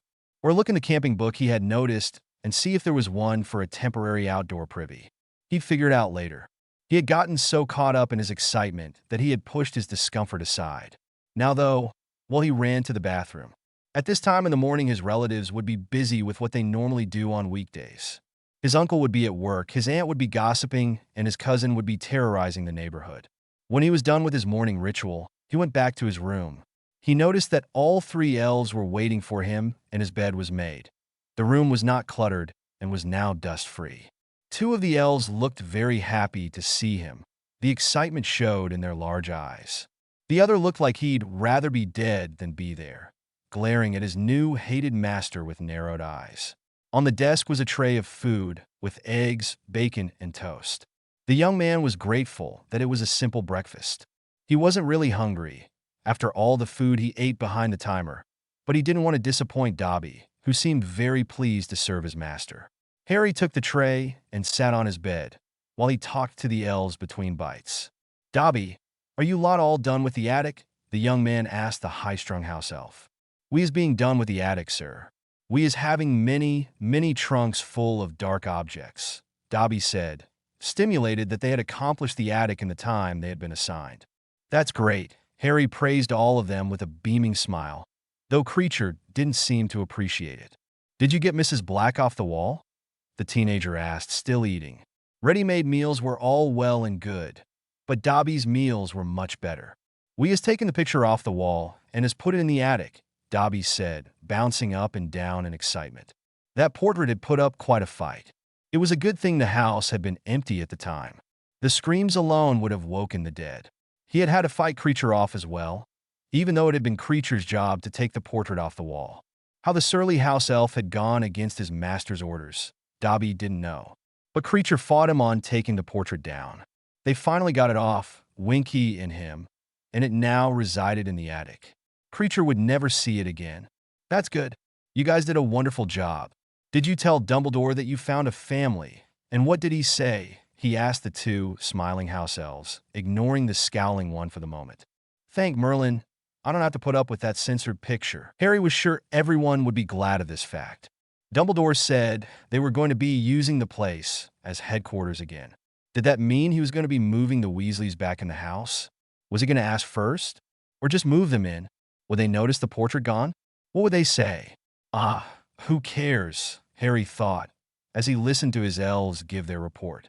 Dobby and Winky is telling Master Whiskers we is finding a family. Master Whiskers is telling us he is happy for us. He said he was being worried we might not survive as free elves. He is telling us that he is thinking that the magic at the castle is helping us, Winky answered. Dobby is telling Master Whiskers we is being fine. We is finding a good family. He is asking who we found, but we is good elves and not being telling him, Dobby stated, bouncing on his socked feet. The green-eyed teen nodded at that, thinking it was a good thing that Dumbledore hadn't questioned the house elves too closely as to who the new family was. Then again, house elves were very loyal, and they wouldn't tell even if questioned. It also made him feel a little better about the headmaster that he thought of those working in the castle. That was kind of him.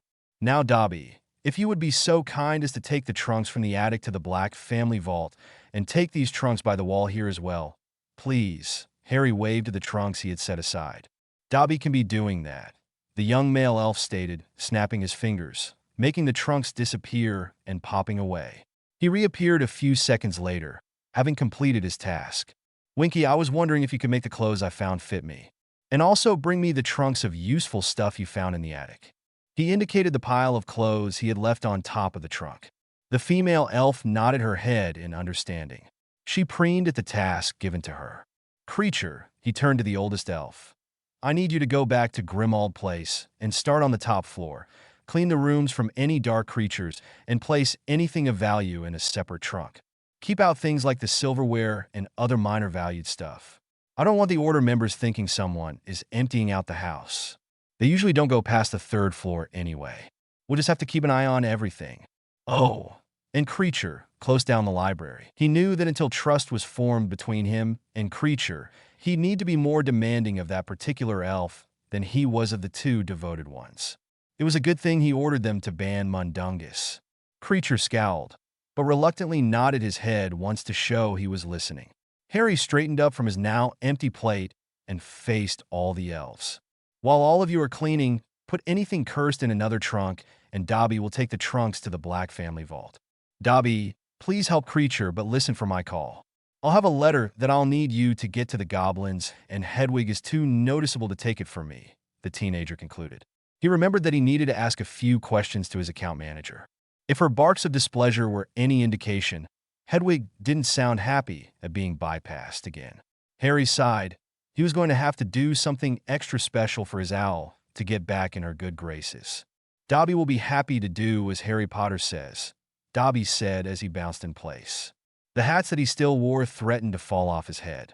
Winky will be doing as Harry Potter asks, Winky said, delighted to have something to do as well. She really hadn't liked being free, and now she was part of an important family again. She'd do anything to please her master. After all, he had saved her. Kreacher must be doing as the master is saying. But Kreacher is not happy about this, the old elf grumbled. Kreacher looked like he'd rather have his head on the wall of Grimmauld Place than take orders from this master. But he was a bound elf and had no choice in the matter. The only reason he fought to keep the portrait on the wall was because his mistress's orders superseded Harry's. And after the confirmation of their instruction, the elves went to work. Dobby popped out with the breakfast dishes. Winky set about fixing and shrinking or enlarging the clothes to fit the skinny wizard. Kreacher hastily left with a pop, and glad to be away from a master he felt was beneath him. Harry nodded in compliance. This should work, he thought as he started to get ready for the day. With the timer, he could get a lot done this summer. With the library in those trunks, who knew how much he could learn? He was anxious to get started. Rewrite October 7th, 24, added a bit and corrected a bit. I'll admit I'm still an amateur writer. This is a hobby for me. I don't claim to be a professional by any means. So, you will still find errors. Feel free to point them out. Letters and the article thanks for your support and reviews. While the elves went about their tasks, Harry went outside to tend to Aunt Petunia's garden.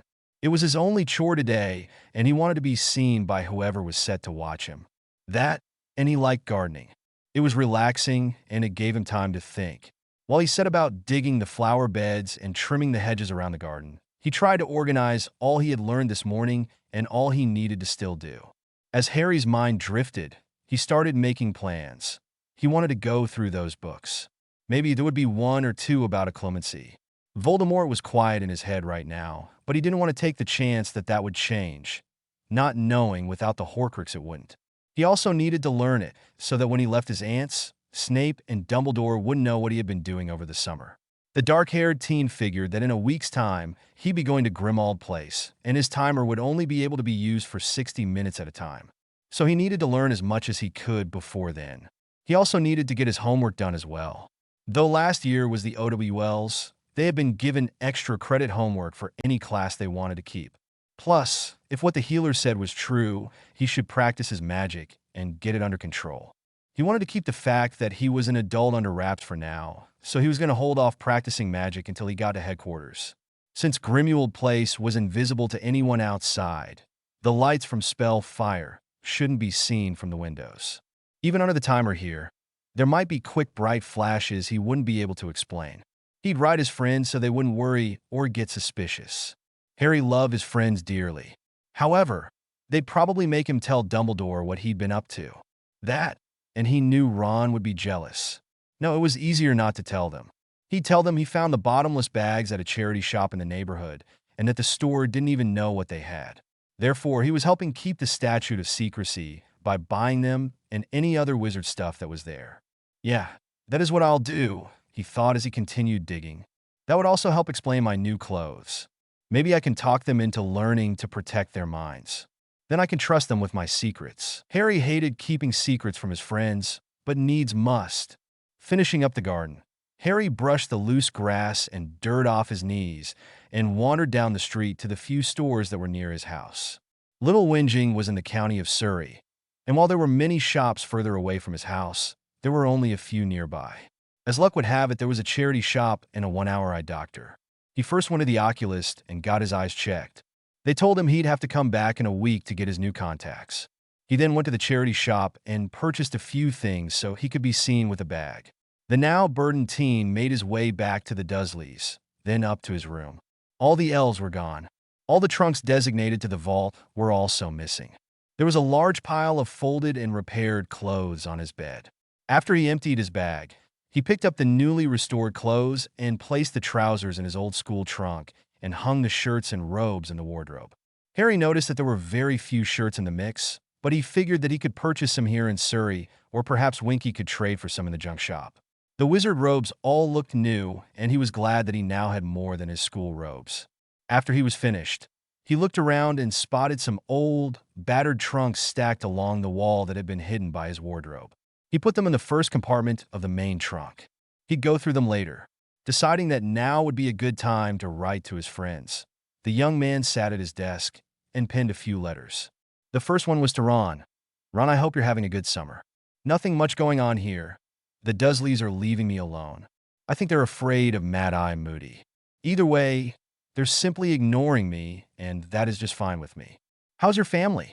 Are you going to Padfoot's old place in a week? That's when Dumbledore says that I'll be able to go. I hope to see you there. Have you been able to fly or practice your Quidditch? I hope that Dumbledore can lift that lifetime ban now that Umbridge is gone. I found this bottomless bag at a charity shop. They didn't even know what it was. There was loads of wizard stuff there. I bought it all because it was really cheap. We can go through it and see if there's anything you want when we get to headquarters. You can pay me back later. It's a good thing I changed some of my galleons for pounds last time I was in Diagon Alley. I found 3 of these bags and figured that we could use them for school. Hope to see you soon and give my love to your family. Harry, the second letter was to Hermione. Hermione, I know you're worried about me, but I'm doing good. I hope you are too. I've come to terms with Padfoot's death, mostly. So, don't worry about me. I did blame myself for a while, and then I decided that Sirius was a grown man and should have known better than to be joking around during a fight. I love Sirius, but I don't think Azkaban did him any favors, and nothing anyone said would have made him stay home that day. No, I'm not blaming Padfoot. I'm blaming Bellatrix and Voldemort. They're the ones who set this all up. It's Voldemort's plan to ruin or kill me. It's him I blame the most. I've started my homework and should be done by the time I get to Padfoot's old place. I can't wait until we get our OWLs. I'm hoping that I got high enough to get into potions. Though I'm not sure if I still want to be an Auror. Perhaps I'll be the defense professor. You don't need potions for that. I found this bottomless bag at a charity shop. They didn't even know what it was. There was a lot of wizard stuff there. I bought it all because it was really cheap. It's a good thing I changed some of my galleons for pounds last time I was in Diagon Alley. I found 3 of these bags and figured that we could use them for school. I sent one to Ron, but I'm sure you'll appreciate it more. Now you can carry more books and not have them weigh you down.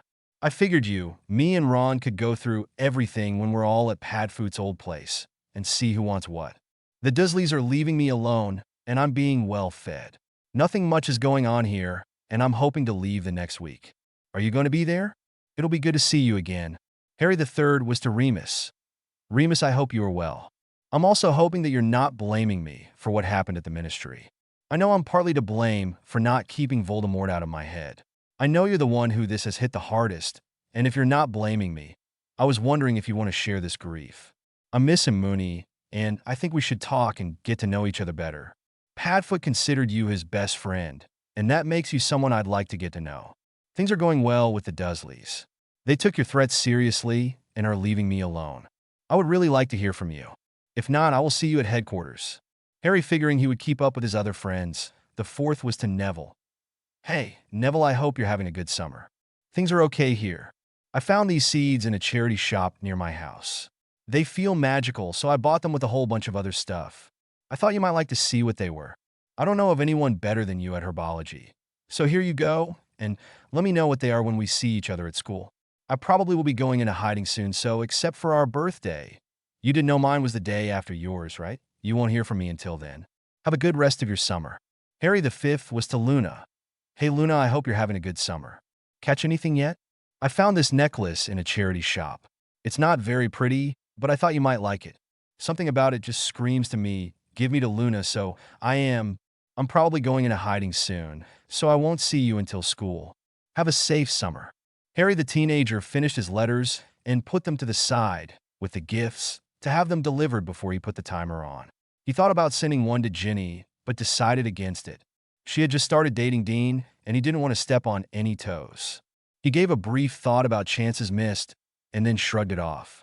Maybe he'd look into getting a girlfriend this year. He was a teenage male after all. Besides, a girlfriend might give him more of a reason to fight. It was now 3 p.m., so he took out his charms book and started on his summer homework.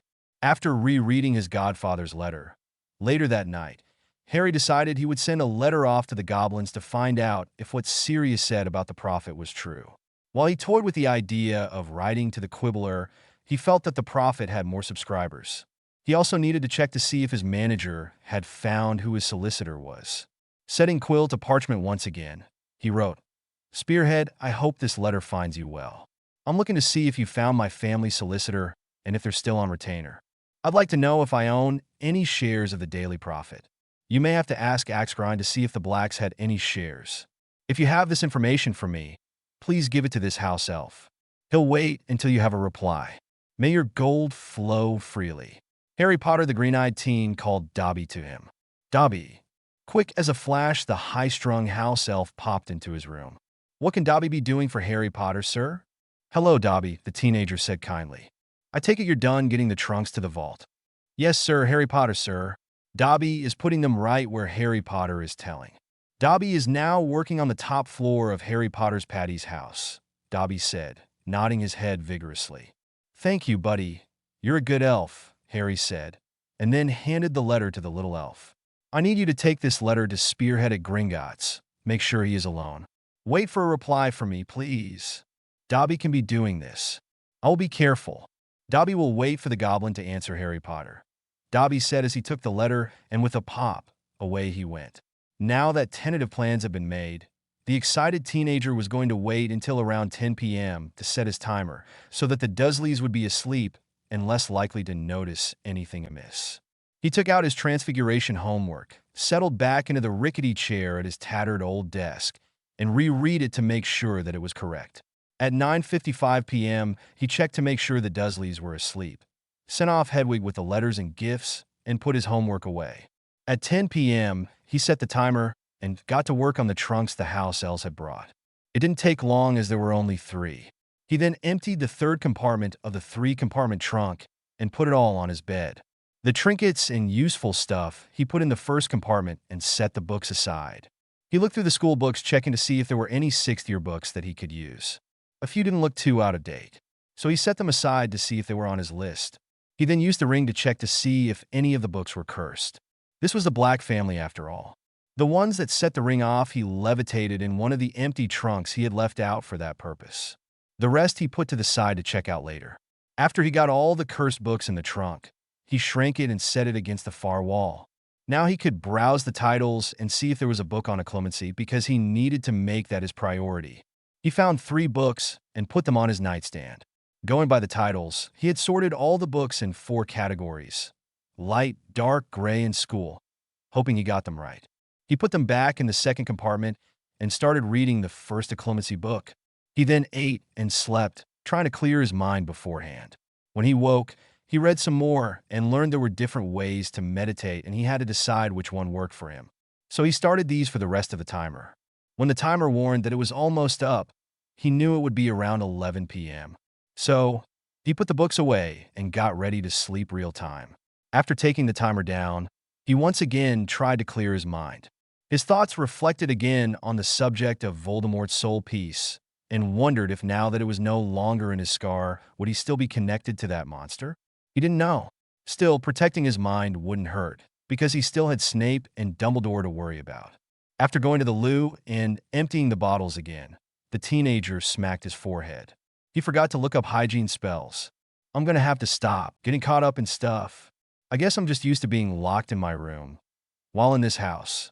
Since he wasn't very tired, and they'd likely be in the light books, he opened the trunk to the second compartment and looked through the titles. He found the one for wizard camping and decided to see if it had what he was looking for. After browsing the table of content, he did see there was a chapter on hygiene and how to make an indoor privy. So he looked up the showering and a teeth-cleaning spell, also one for bodily waste.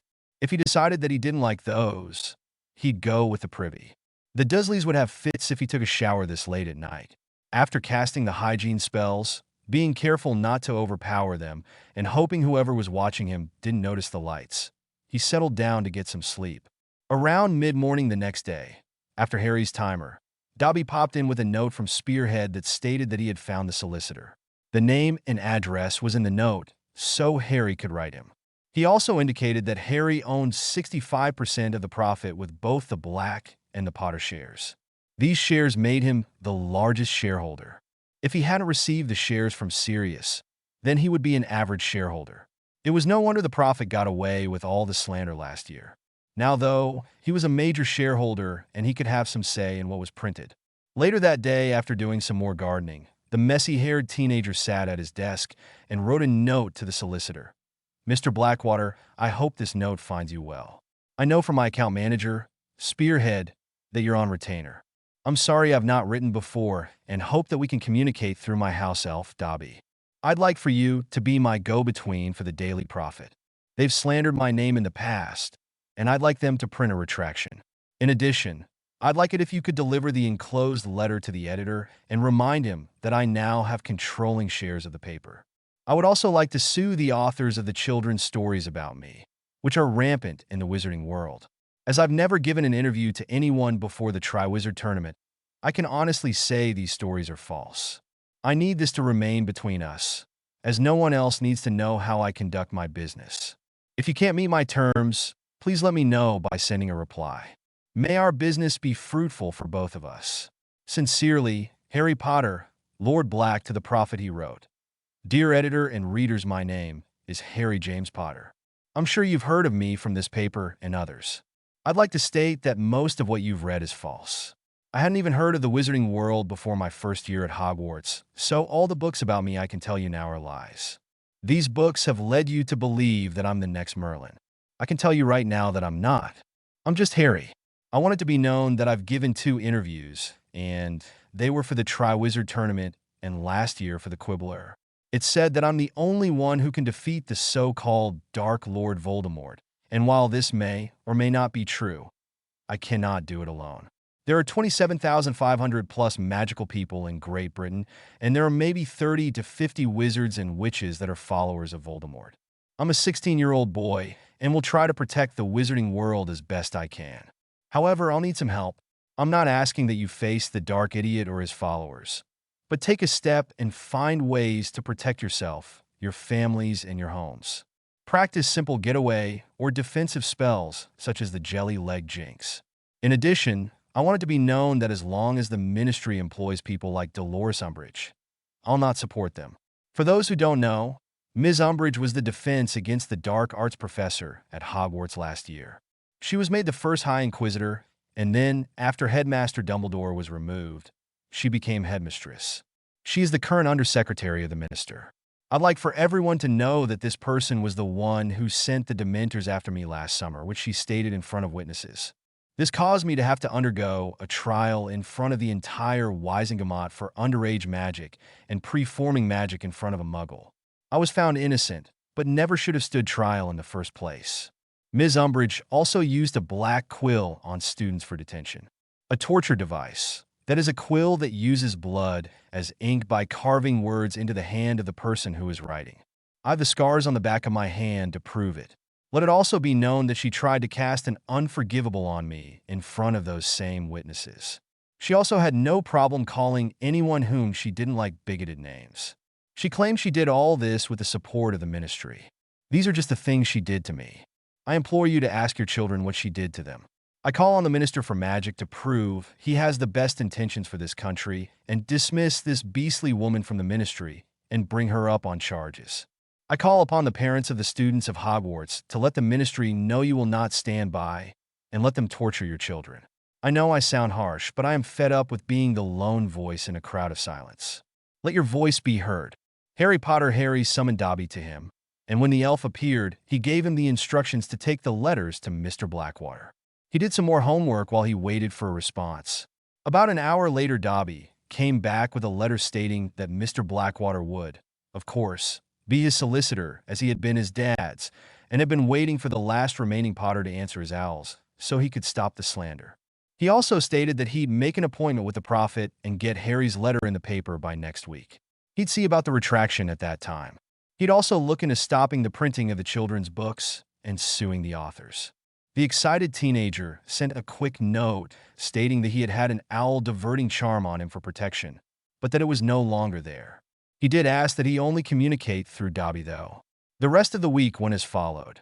In the morning, he'd set the timer for 80 minutes and read the light books and worked on his occlumency. When the timer was done, he'd go and do his chores outside, and then for the rest of the afternoon, he'd do his homework or study the light books. After he ate dinner with his relatives, to avoid suspicion, he'd set the timer for the same amount of time and study the gray books and work on his occlumency. He wanted to wait on studying the dark books until he was at Grimmauld Place, so when he was done with them, he could leave them in the library. He did go and get his contacts from the eye shop. He also got updated glasses in case he ran out of drops and cleaning solution. They were much better than his battered old glasses, and he couldn't wait to get on the pitch to test them out. He figured he'd use Sirius's old room instead of sharing one with Ron. He'd use the time behind the timer to practice his magic. If he started with first-year stuff, he should be in control by the start of term. There would be about 6 weeks after he was in Grimmauld Place before he returned to Hogwarts. By that time, he'd have gone through all the books and perfected his mind arts and regained control over his magic. Each night that week, after the timer, he talked to the house elves and had them start on another part of the house, if they were done with the one prior. Dobby was still taking Trunks to the vault and helping Kreacher. Kreacher had banned Mundungus Fletcher from the house and had locked down the library. He was still recovering all the things that had been stolen or thrown out and was putting the cursed ones in trunks for the vault. Winky was still bringing him the trunks of stuff she thought was useful. She had brought many clothes for her master to go through and had boxed up all the clothes he didn't need, like female clothes and really odd ones, and traded them at the junk shop for more shirts and some shoes. Harry talked with the goblins through letters sent with Dobby, and they told him that there was a curse breaker going through the Black family vault every day. It would take about 3 months before all the dark objects were cleared or destroyed, longer if he keeps bringing things in. They had found another soul anchor and sent it to the mystics to get it cleansed. It was on a cup that was taken from the Lestrange vault. The dark-haired wizard needed to go through the dark books to see if he could find a way to recall the soul fragments from these anchors and reunite them and make them pass on. If this is what was keeping Voldemort bound to the earth, then he needed to be rid of them. He wondered if he killed Voldemort again and then got rid of the anchors, would Voldemort move on to the other realm? If he couldn't find such a spell, he'd have to find out how many anchors there were and how to find them. He wasn't really sure how he was going to do that. He just knew it had to be done. Rewrite October 7th, 24. Added a bit, but not much, corrected a few errors. There were some things I took out. Again, I had an author's note that I deleted. Not going to argue with anyone anymore. I'm too old for that, censored. Grimmauld Place, thanks for the reviews. It was now 2 weeks into the summer, and Harry had received letters from his friends and Remus. Ron's letter was mostly about how boring the burrow was, how he was practicing his Quidditch, and how he couldn't wait to get to Grimmauld Place. Though Harry had to wonder why, remembering all the complaining the redhead had done last summer about how boring the house was. It didn't seem like Ron would like to go to the house again. Yet here he was, waxing poetic about returning there. Hermione's was about homework, concern about Harry, and that she'd not be coming to Grimmauld Place for another 2 weeks, as she was on vacation with her parents, but she hoped to be there for Harry's birthday. She was very excited to see the library again, and had high hopes in studying some of the books there. Not that she didn't want to see Harry and Ron, but it was a rare opportunity to get into the Black Library. Remus's letter was on how he didn't blame Harry, and that Sirius was a grown man who made his own decisions. The werewolf claimed it was Voldemort and Bellatrix who were to blame. He wanted to spend time with the last remaining Potter so they could share stories about Sirius together. He too was grieving and thought they could share their pain. Both Luna and Neville thanked him for the notes and gifts and told him they understood that he would be out of touch. They expressed that they would each see him on the train, and that they hoped to ride with him on the trip. Dumbledore also sent a note to Harry, telling him to be ready on July 15th at 6 p.m. and someone would come and get him.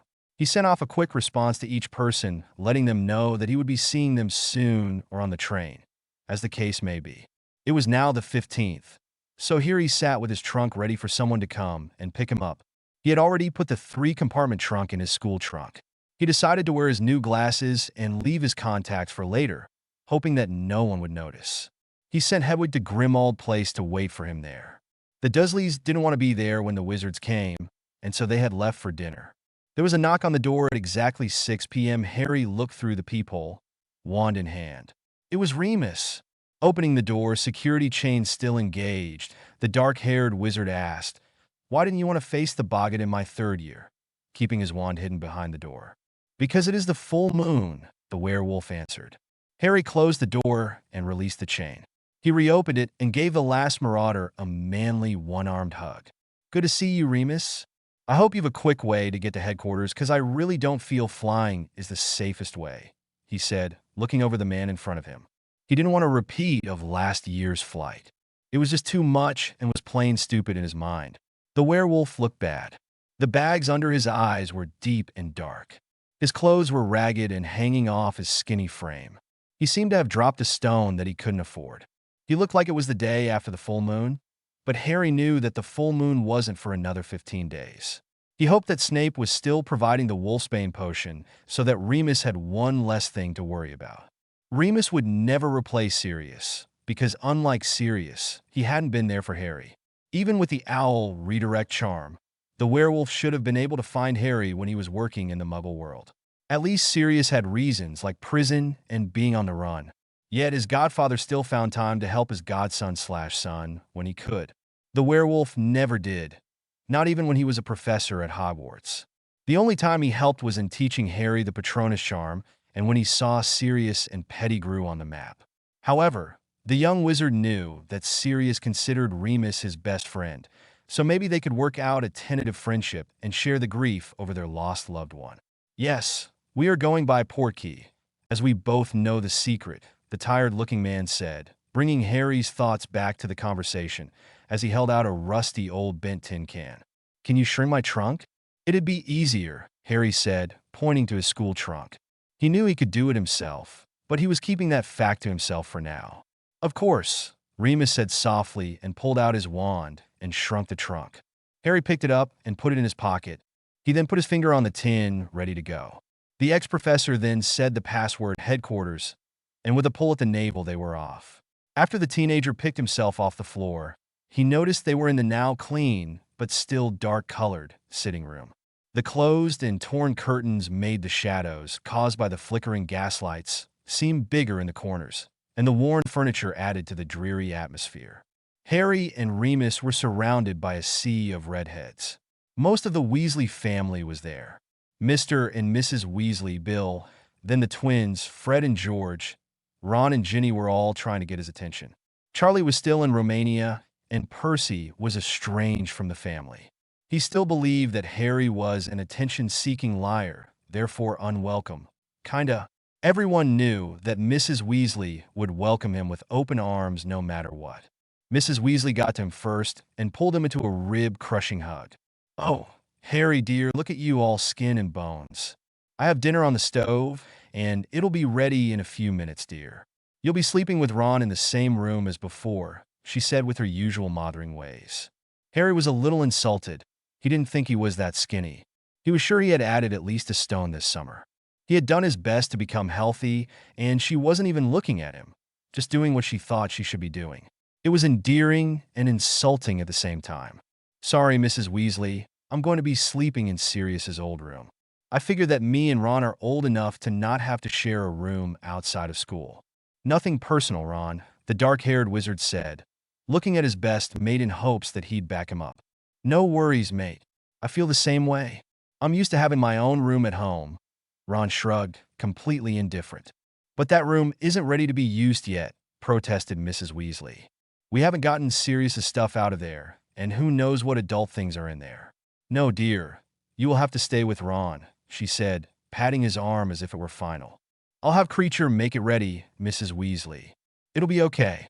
I'm the owner of the house, and he'll do as he is told," Harry replied firmly, standing a little taller and looking her in the eye.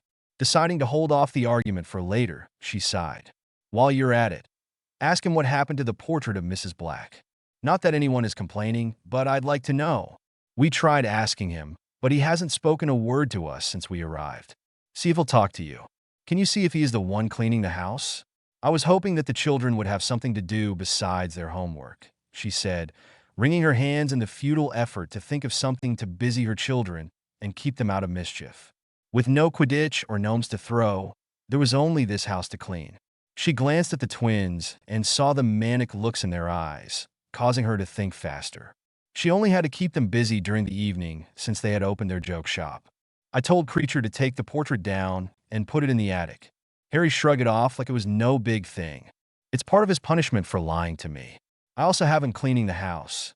It's not fair to you to have to clean a house that is not yours. He shuddered at the reminder of all the pests they had tried to clear out last summer. No, this was not a job for him or his friends. Thank Merlin for the house elves. When did you have time to do all of that? Molly asked, cutting him a motherly glare. You didn't leave the Dursleys, did you? She all but accused. No, Mrs. Weasley. Harry lied, though he didn't leave to give orders. I called him to my room. Dumbledore was the one who let me know that it was up to me to take care of him. It was mostly the truth. Oh, well, I guess that's okay then. Albus must have known what you were doing, she said with a smile. Still, I don't like you having him do the housework. Don't worry. I'll make sure he takes care of himself. Kreacher, Harry called, and with a pop Kreacher appeared grumbling something under his breath that the teen didn't quite catch. Kreacher, I want you to clean up Sirius's old room for me. Put all his stuff in a trunk and put it in my vault and put my trunk there, he ordered, pulling out his trunk. Could someone enlarge this for me so Kreacher can put it in my room? He asked. Remus pulled out his wand and did as the teen asked. Thanks, Remus. Kreacher then took the trunk and with a hate-filled glare, disappeared. Good. Now that that's done, let's eat, Harry said, clapping his hands together. It smells delicious, Mrs. Weasley. Thank you, dear. Come along, everyone, and help set the table. The matronly woman ordered, and they all trooped into the kitchen, and soon enough the table was set, and they all got comfortable, while Mrs. Weasley set about finishing dinner. Harry offered to help, but he was shooed to the table. Ron, Ginny, and Harry talked about Quidditch. Remus and the twins talked about pranks they pulled in school. Mr. Weasley read the paper. Bill was reading some scrolls from his work. Like the sitting room, the kitchen was clean. However, the dark woods and old appliances made it seem in dire need of renovation. Harry, how did you get Kreacher to clean the house and remove the portrait? Remus asked, gaining the young man's attention. He never listened to Sirius. I've never been mean to Kreacher. Well, not until after Sirius died and he lied to me. He and Sirius have hated each other a long time. Mrs. Black made Kreacher do some pretty bad things to Sirius when he was growing up, he explained, wondering why Remus didn't know this. And I've had Kreacher remove a lot of dark objects from the house and put them in my vault until I can get someone to take the curses off. I think they were having a negative effect on him. With Mrs. Black's portrait off the wall, the only one giving him orders is me, Harry answered truthfully, hoping that everyone believed that Kreacher was the only one doing the housework. Well, that does make sense, the werewolf said, after thinking about and remembering the reasons Padfoot had run away as a teen. I haven't noticed him being any nicer than he was before. However, the house does look much better. By the end of summer, it should look good as new. He waved his arm, indicating the clean kitchen. I don't know about that, Harry said, looking at the outdated appliances and the old, tattered table. Harry, you shouldn't have Kreacher doing all the work. He's old. We've no problem cleaning the house. We really can't trust Kreacher to be around the order. The red-headed mother chastised again as she placed a plate with roast beef on the table. Mrs. Weasley, I want to keep Kreacher busy so he doesn't get into trouble. He's not that old, and he must be made useful. Too much free time on his hands, and he'll get into trouble. I've given him orders not to talk to anyone but me, so he can't go spilling order secrets, Harry replied in half-truths. And as I said, you shouldn't be cleaning a house that's not yours. And it's unfair to ask underage children to clean up the harmful creatures that a house elf can take care of with just a few snaps of his fingers, he said with some passion. He watched as she smacked Ron's hand from the roast. Ron, wait until the rest is served, she said, and then turned back to Harry. Well, if you feel that is for the best, Harry dear. But I think I'll continue to do the cooking. It's not fair for you to have a house elf feed my family. And everyone will clean their own room, she said, patting his shoulder as she passed him on the way back to the stove. Fair enough, Harry said with a nod as he made a mental note to tell the house elves not to clean those rooms, and to let the woman have her way in the kitchen. Harry, did you tell Kreacher to close the library? And are you the reason Mundungus is no longer allowed in the house? Remus asked the questions that had plagued the Order's minds. It had caused quite a ruckus when Dung couldn't get in the house. Dumbledore was most upset. Yes to both questions. I caught Fletcher stealing last summer, and thought Sirius had taken care of that. Though now that I think about it, I don't think Sirius really cared what happened in this house, Harry answered, knowing Sirius hadn't cared. The man was so depressed the whole house could have burned to the ground, and he would have shrugged it off as nothing. To Sirius, this had been a prison as much as Azkaban had, as well as a reminder of his less than happy childhood. The memories and the nightmares must have been hard on his godfather. He still wasn't used to thinking Sirius as his other father. Plus, the teen continued, after shaking his head to clear his thoughts, I wanted to make sure the library is closed because some of those books are really dark and I'm dead sure many have curses on them. I'm hoping that Bill could go through and remove the curses from them, and then we'll see if I open it. Harry knew what he said was true. He was getting tired of people questioning his every move. Then again, when did the adults ever listen to me? Merlin, I've only been here for a few minutes, and 2 adults have already taken me to task. He'd have to get it through their heads that this was his house. Bill was still reading his scrolls and wasn't paying attention to the conversation, so he didn't deem to comment. Ron and Ginny were paying attention, but let Remus and Harry handle it for now. The twins were talking to their dad about something, and Molly was bringing the rest of dinner. Dumbledore wasn't happy that someone from the Order wasn't allowed in the house, Harry, Remus indicated, mildly disapproving. Thank you, Molly, he added when she placed a bowl of stewed vegetables in front of him. You should be glad that I didn't bar Snape. I can, Harry snapped as his green eyes hardened. If I want, I can tell Dumbledore to find another house to use for the Order. However, I won't do that. I know how important it's to have a safe place for them to meet. I just don't want that thief in this house. He's not to be trusted around nice things. He folded his arms defiantly. Kreacher popped into the room. Master's room is ready, he spat, still being his vile self. Thanks, Kreacher. Mrs. Weasley is going to continue cooking for her family and the Order. Make sure that food is stocked and that you don't disturb her. The Weasleys will clean the bedrooms they're using. You may continue to clean the rest of the house, he ordered, trying to keep his voice kind.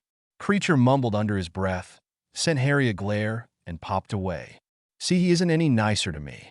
He just does as he is told. Well, so far anyway, the messy-haired teenager shrugged. Hermione's going to go spare when she hears you have a house elf, Ron predicted as he started serving himself some of the potatoes. Molly had just taken her seat, next to her husband, indicating that it was time to eat. The rest of the table started serving themselves as well. I wonder if Hermione did any research on house elves. I was talking to Dobby, and he told me that elves required a wizard's magic to live. I mean, did she see one and hear what nearly headless Nick said about the elves not being paid, and immediately think slave? I know the ones at Hogwarts don't want to clean Gryffindor Tower anymore, cause of her SPW campaign. Only Dobby would, and he told me that he and Winky found a family, so they won't be at Hogwarts anymore. So I wonder who is going to clean the tower now, Harry stated in an inquiring tone between bites of the roast. He knew if Hermione had asked any of the elves, they would have told her they needed a bond to live. Don't know. Ron shrugged carelessly. Maybe you can talk sense into her. Then he turned his attention back to his plate. Why would a house elf come and tell you he found a family? Remus asked.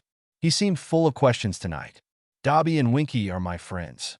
They wanted me to know they wouldn't be at Hogwarts and that they were happy they found a family to work for. Harry lied. Well, mostly. His face took on an accusing look. Why all the questions, Remus? Do you suddenly not trust me? Remus quickly looked ashamed. No, it is not that I don't trust you, Harry. I'm just curious by nature, he said, so he could disabuse that notion as quickly as he could. He really didn't want to destroy the uncertain relationship he had started forming with this young man. While they hadn't hooked up during the last week like he had hoped they could, he had written in hopes they could get closer. Harry shrugged him off for now and returned to his plate and carried on the previous conversation with Ron and Ginny. He would have to keep a close watch on this man. Dinner was finished shortly after, and the dark-haired teen gave his excuses and went to his room. He put up some silencing charms and called the house elves to him. You guys are going to have to be careful. There's going to be more people around here from now until school starts, and Remus is acting wary of me. So far, you're doing a great job at not being seen, so just be extra careful, he said after all three popped in. The place looks almost new, even if it's still dreary, he added the praise to make them feel better. He then addressed each elf in turn. First, he addressed the elf that seemed to love his kitty clothes and hats. Dobby, I need you to see how the curse breakers at Gringotts are doing, please. I also need you to make sure all the dark objects are out of this house. Go room to room and double-check, but leave the library alone. I'm going to have Bill go through it. Winky, he said, turning to the tea-towel-wearing female elf, I need you to replace all the old and worn bed linens and curtains, okay? Go to the vaults first and see what we have. If we don't have anything good, then check the charity shops. If there is nothing there, then get them new. Get some that are light in color. I'm tired of all the darkness in this house. Also get some newer furniture, some kind of floral or striped print, again in brighter colors. Match the hangings if you can. Kreacher, he turned to the grumpy elf, whose pillowcase was now clean and sported the black crest. I need you to clean, fix, or replace all the carpets, shine all the floors, and rip down all the faded and torn wallpaper. If the walls are in good shape, then leave them bare. If they're not, then fix them and put up some bright but tactful wallpaper, solid or striped. Coordinate with Winky. He looked at each elf, noting their happy or unhappy faces. Dobby and Winky were practically bouncing to go and do as ordered, while Kreacher simply glared at him. Remember, you guys can't cook in the kitchen anymore. Mrs. Weasley will be taking over. Dobby, when you're done with checking for dark objects, I need more ready-to-eat meals. Ask Winky where she got them if you don't know. Everyone know what they need to do. Harry asked, a little out of breath after asking for so many requests. Dobby is understanding what Harry Potter is saying and getting to it right away, Dobby stated and popped out of the room. Winky is accepting her orders and will go first thing in the morning. Harry Potter, sir, Winky answered, and with a pop she was gone. Kreacher is doing what Master is saying. Kreacher is happy the house looks good again. Kreacher is still not happy to have a mostly half-blood master, but will do as he is saying. Kreacher grumbled, sent a poisonous look to his master before he too popped away. Room empty now. Harry set the timer for 60 minutes and worked his way through the first few dark books from his trunk. They were very disturbing. The tortures they described were almost enough to make him lose his dinner. And they all said that using such curses blackened your soul. It was a good thing he just wanted to learn the dark arts and not use them, but it would come in handy to know what shield to use for what spell. After reading a particularly gruesome book, Harry started a new part of his routine. He had read in one of the light books that exercise would help improve his magic and flexibility, so he started doing basic calisthenics. He wondered about the noise if he was in the timed room. Would it be heard outside the room where time was going much faster? He figured that it would be so quick that no one would hear anything. Well, he'd know in the morning if someone asked him about it. He'd have to remember to ask Dobby if he could get some food high in carbohydrates and more protein as well. He wasn't trying to lose weight. After all, Merlin knows he couldn't afford to. When the timer let him know it was almost done, he cleared everything back into the trunk and put it in his school trunk. He was really glad he had found those hygiene charms. After the time ran out, he took it down, practiced clearing and organizing his mind, and went to bed. The next morning, no one said anything about any noise, so he felt right about his theory. He was going to up his exercise and do more. He was also going to practice his occlumency under the timer as well. He really needed to get a handle on that. Breakfast was a noisy affair. All the Weasleys, except for Percy and Charlie, were there. Triwizard Champion, Fleur Delacour, or Don't Call Me Nymphadora. Just Tonks and Remus were there as well. They all settled, happily eating the large English breakfast that Molly had served. It included scrambled eggs, sausage, bacon, beans, fried mushrooms, fried potatoes, tomatoes, toast, and juice. There was tea and coffee as well. It was quite the spread and more than enough for everyone. There was quite the commotion when the paper arrived. There on the front page was Harry's letter, along with a retraction from the paper about all they printed in the last few years. Once again, Harry was held in a good light. They were calling him the Chosen One, but Harry knew the public was fickle and vowed that he'd try to keep them in a good opinion of himself. Hopefully, all he'd have to do was answer his post in positive notes. "Why didn't you tell me about this? I thought you trusted me," said Ron as he threw the paper down on the table, folding his arms across his chest, looking much put out. Harry went to defend himself when Molly's voice interrupted. "Harry, how could you do this? Did you ask Professor Dumbledore?" she asked, her eyes narrowing in that "I know you did something wrong" way. "You should have asked him first. You know he only wants what is right for you. You should not be putting yourself in the public eye like this. You're only a child." She continued to glare at the dark-haired teen, as if she could pull the answers right out of his head. "I'm sorry, Ron. I truly forgot I'd sent that in. I'd have told you last night, but I just didn't remember," he told his sulking mate, who looked mollified, and then Harry turned to the mothering redhead. "Mrs. Weasley, I didn't do anything wrong. I'm just asking for people to protect themselves. I didn't say one thing that wasn't true. I shouldn't have to ask the headmaster's permission to write to the paper. I'm sure he has more important things to worry about than a young man's ramblings. Besides, I've not been a child for a long time. This is something that had to be done. Now that the public is listening to me, I want to make this world a safer place, and if only a few listen to me, then that's a few lives that are saved." He folded his arms across his chest and matched her glare. She did not look like she agreed, but there was little she could say. After all, what's done is done. All she could do was wait for Albus to come and put the boy in his place. Rewrite October 9th, 24, added quite a bit and corrected a few errors. The fallout thing for the reviews. Shrugging it all off, Harry went about finishing his meal. He ignored the questions and just let them argue among themselves. Molly gave up trying to get information from him and let him be. Hermione and Ron knew they'd get more from him later. When the teens were done with breakfast, they went into the sitting room and played games. There really wasn't much to do in Grimmauld Place, now that the house elves were doing the cleaning. There was the library, which only Harry could get into, and the games that the Weasleys had brought, and that was it. Harry begged off after about 2 hours of losing at chess to Ron, went to his room, and started going over his homework. He did the potions homework even though he still didn't know if he had a high enough OWL. He wanted to make sure Snape didn't have anything to complain about, just in case. He knew it was a futile effort, but he could say he tried. He noticed that a lot of the old textbooks had notes in the margins and figured it wouldn't hurt to check them out. He might get better grades if they proved to be improvements. He did his research and found that most of the notes were helpful. There were some comments that had absolutely nothing to do with the subject of the books. He decided he'd leave off on them until he could look into it further. But the ones he did research on, he added to his homework in the hopes that he'd get a better grade. It was too bad there wasn't a 6th-year potions book. After Harry finished looking over his homework, he went to the library. He hadn't spent any time here last summer, so he wasn't sure if the books were actually cursed or not. He brought his alert ring and ran it over a few. Sure enough, there were curses on a lot of the books. He didn't understand why there were curses on the books in a family library. Maybe to keep guests from reading them? Maybe to keep them only in the family? Who knew?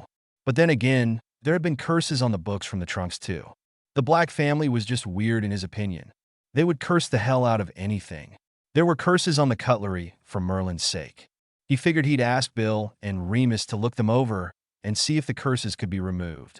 So he started back downstairs. "Hey Bill, I was wondering if you could take a look at the library and see if the curses on the books could be removed. Let me know, and I'll tell Kreacher to let you in," Harry stated when he had found the oldest brother coming up the stairs as he was going down. "I'm going to ask Remus as well." "Sure, I could take a look." "I was wondering when you would ask," Bill said, and then whispered, "After all, I'm going through the Black family vault, so why not the library?" He nudged the teen in the side, good-naturedly. Harry's eyes bugged for just a second. He hadn't thought Bill would be assigned as one of the curse breakers for the Black Vault. "You're not going to tell Dumbledore, are you?" "He doesn't know that I know about the will," Harry whispered frantically, his eyes darting over the older man's face with desperation in his voice. "I can't," the older man said, sending a wave of relief over Harry. "Thank Merlin," the teen mumbled, all but sagging against the wall. "I'm under contract with the goblins," Bill stated. "I can't talk about anything I do for customers.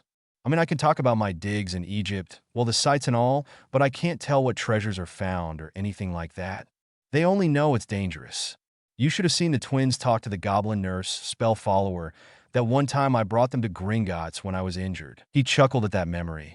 Anyway, I know we found some pretty interesting things in those trunks you had brought over from this house. But I can't tell Dumbledore about any of it, the redhead said with a wink, hoping to ease the boy's worry. Did you find any more soul anchors? The young man asked, starting to fret again. That was a piece of information he needed to know. You mean after the cup?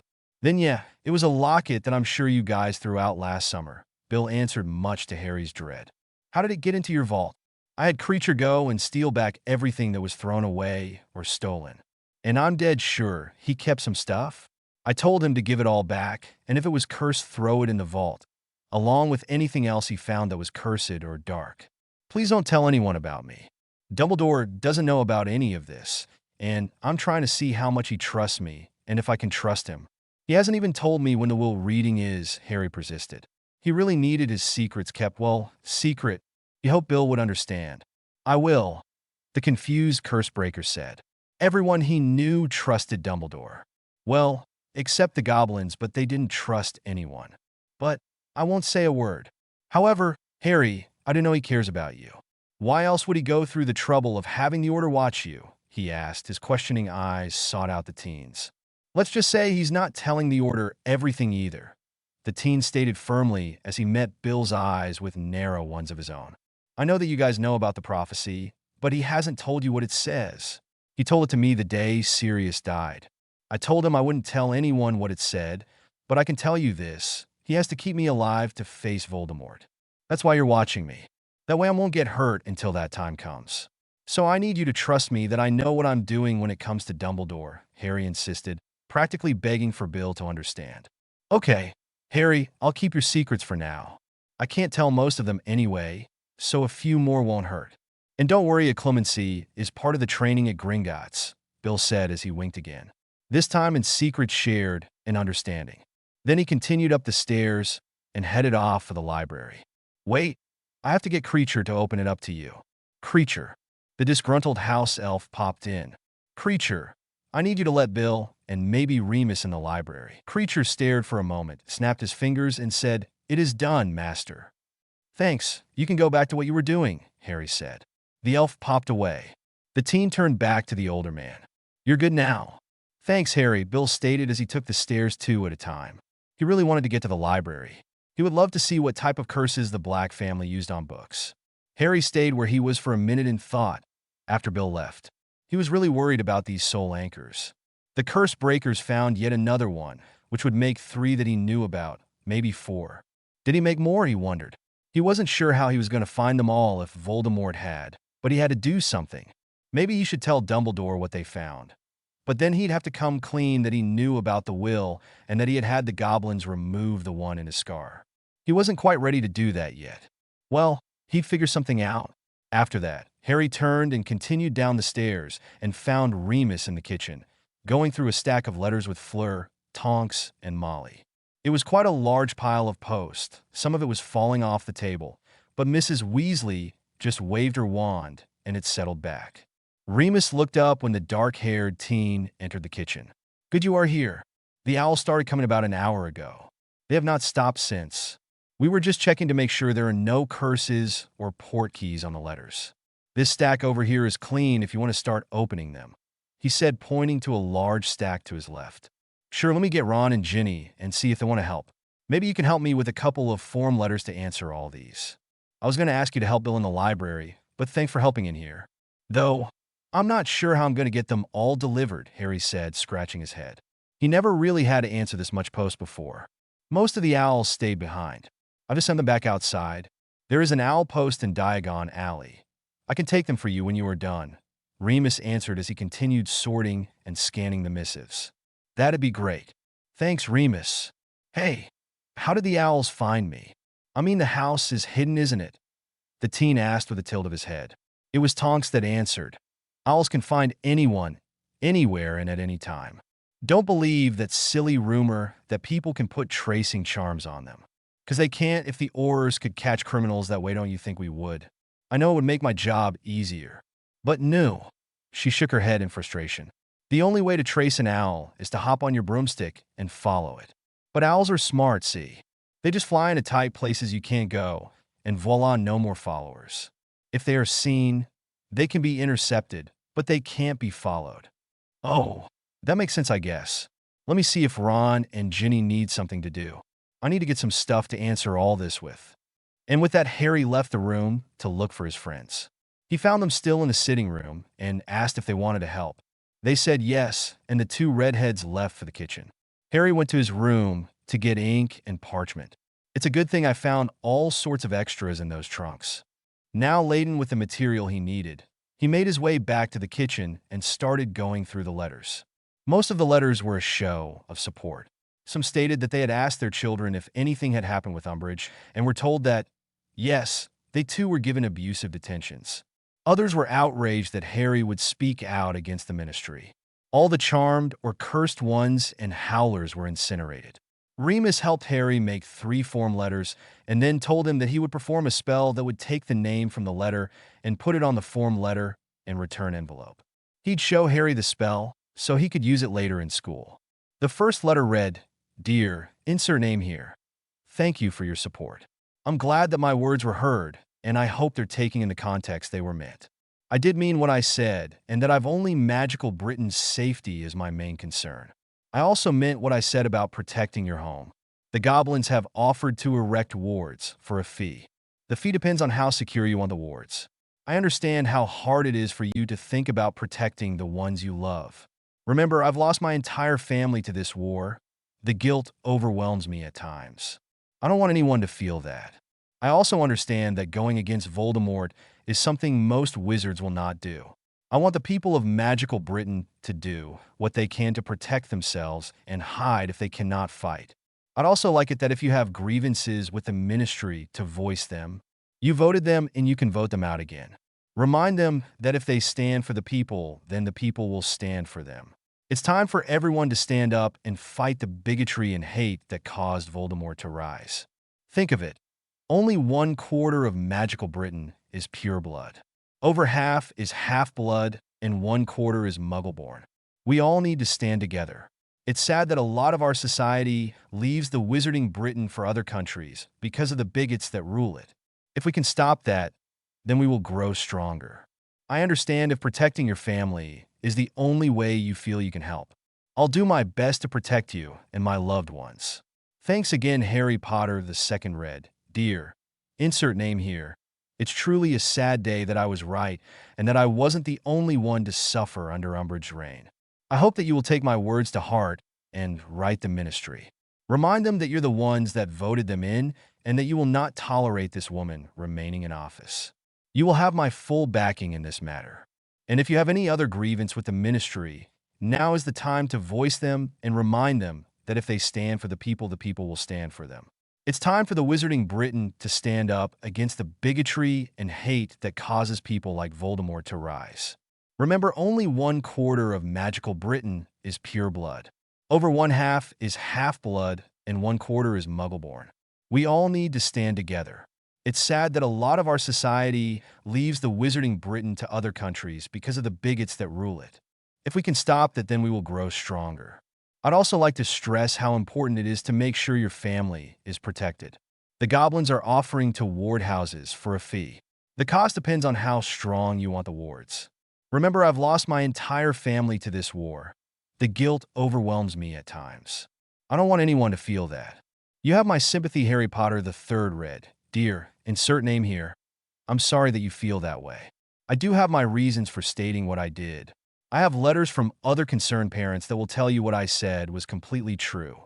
I'll back the ministry when they live up to their promises and put the people first in this war, instead of hiding behind a 16-year-old boy. Which I'll remind you, they led a smear campaign against me just last summer, and it was found that what they stated were lies. I feel that if the ministry would get rid of their corrupt people, they will again have the people behind them. I, for one, will stand with a ministry that will stand for the people. I do want to stress that even though I don't stand with the ministry at this time, I do want people to protect themselves. The goblins are offering to put up wards for a fee. If you don't trust the goblins, then maybe you can trust the humans that work at Gringotts. How much of a fee depends on the strength of the wards. Sincerely, Harry Potter. They weren't the longest of letters, but they got the point across. And since Harry had never responded to the letters he had never received over the years, he felt some would be quite surprised. He only added the human factor to the people who supported the ministry because they were usually pure-blood bigots. At first, he wasn't going to answer them, but felt they deserved one chance to hear him out. He'd have to write Spearhead about the wards. Gringotts might be inundated with customers, and they needed a heads up. When they were almost done with the post, Dumbledore came in, wearing orange and green robes, with a matching hat. A few of the occupants of the kitchen blinked at him, then shrugged and continued to seal the letters. It had taken all day to answer them, and they only stopped for lunch. "Ah, Harry, just the boy I was looking for. Pray tell, what is all this?" he asked, gesturing to the large pile of return post. "These are the letters I got in response to the article in the Prophet this morning. We're just finished answering them," Harry answered as he finished sealing the last one. Yes, that is one of the reasons I wanted to talk to you, Harry. Shall we go into the sitting room?" Dumbledore asked as he made a grand gesture to the door. "Sure," Harry said warily. He was still torn about how he felt about Dumbledore, but for now he'd let the man think he was still in charge. He'd figure out how to get out from under that thumb soon. Raising his still flimsy occlumency shields, he followed the headmaster into the sitting room. As they walked into the room, Harry could tell the house elves had been busy. Gone were the dark pieces of furniture, replaced with a nice tan modern-style set. A couch for armchairs with light, tan-colored wooden tables next to each seat and one in the middle. Pictures of fruit and animals hung in place of the tapestries. The dirty and ripped wallpaper had been replaced with a nice beige striped pattern, and the carpet was mended and looked freshly washed. The fireplace was empty, but clean. There wasn't a dark object in sight, and the overall feel of the room was homey. Something he never thought he'd feel in Grimmauld Place. As they sat, Dumbledore asked, "What were you thinking, my dear boy? Why would you think it was a good idea to make an enemy of Cornelius? I'm sure your time would have been better spent on your homework or some other such youthful things. I've been fielding letters from angry parents all day. I know you didn't want to make trouble for me as well," he said in a disappointed voice, with his eyes twinkling. "I don't want to make an enemy of Fudge. I just wanted a clean house. And by telling everyone what Umbridge did last year and getting confirmation that she did it to others, I'm hoping he'll do the right thing and get her out of office. If there is one thing that I know about Fudge, it is that he's always worried about what the people will think," Harry answered, biting back the need to yell. "Of course I don't want to make trouble for you, headmaster, but it needed to be done. Besides, I've finished my homework." "There wasn't much to do at the Dursleys," he said, getting that little dig in. Now that he knew that Dumbledore knew how he was treated at the Dursleys, he'd make sure to express his displeasure as often as he could. "That's Minister Fudge, Harry," the old man corrected like the professor he was. "I do hope this does not, as you young people say, come back to bite you. Now, Harry, tell me why you will not let Mundungus in the house. Sirius had no problem with him here. I am sure we can find a way to work this out," Dumbledore said again with his "I know better than you" voice. Dumbledore had a way of making people feel like they were letting him down if they did not follow him blindly. It was as if he wanted everyone to know that he was the man in charge of everything. After all, he was headmaster of Hogwarts School of Witchcraft and Wizardry, supreme mugwump of the International Confederation of Wizards, chief warlock of the Wizengamot, and leader of the Order of the Phoenix. That was a lot of titles to be held by one man. Though he had been replaced last year as Supreme Mugwump and Chief Warlock, he regained those titles when it came out that Voldemort was back and that he had been telling the truth last year. Hubris. He was completely confident everything he said was law and no one could tell him different. So it really was no surprise that he demanded compliance from the people around him. "Headmaster," Harry answered slowly, not at all cowed by the disappointed look. "Mr. Fletcher was caught stealing last summer. I know Sirius didn't care what happened to the things in this house, but there were some very dark things that he stole. And it was irresponsible of Sirius to let them leave the house. The teen didn't really want to talk ill of his godfather, but it was the truth.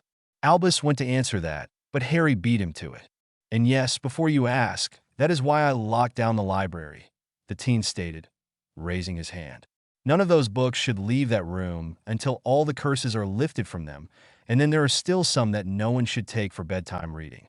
I know that the Weasley kids would like to know what is in them, but can you honestly say they would be responsible about them?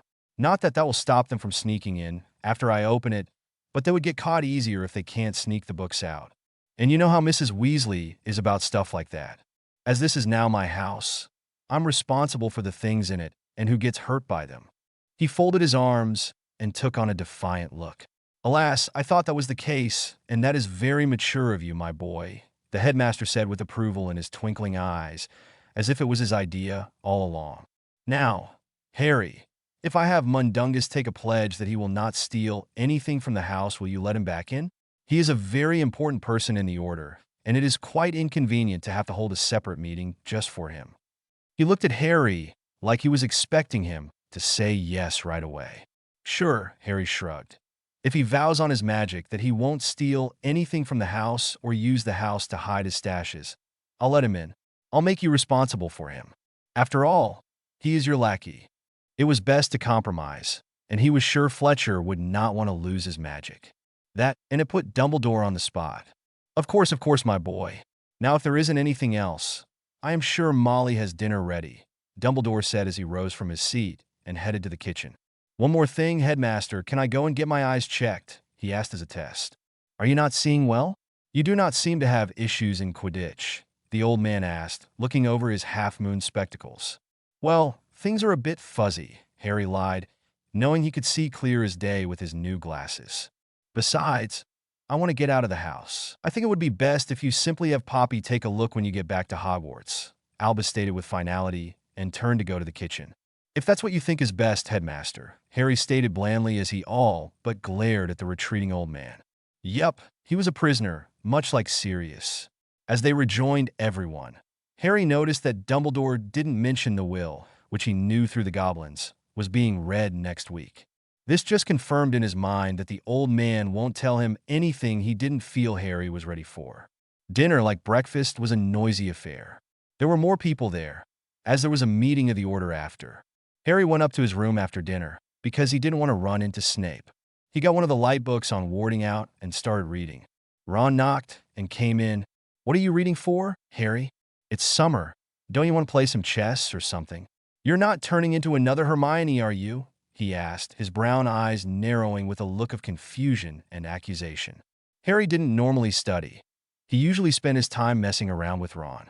No, not that bad, but I didn't have much to do over the summer, and I wanted to read some of the books I found last time I was in Diagon Alley. This was mostly true.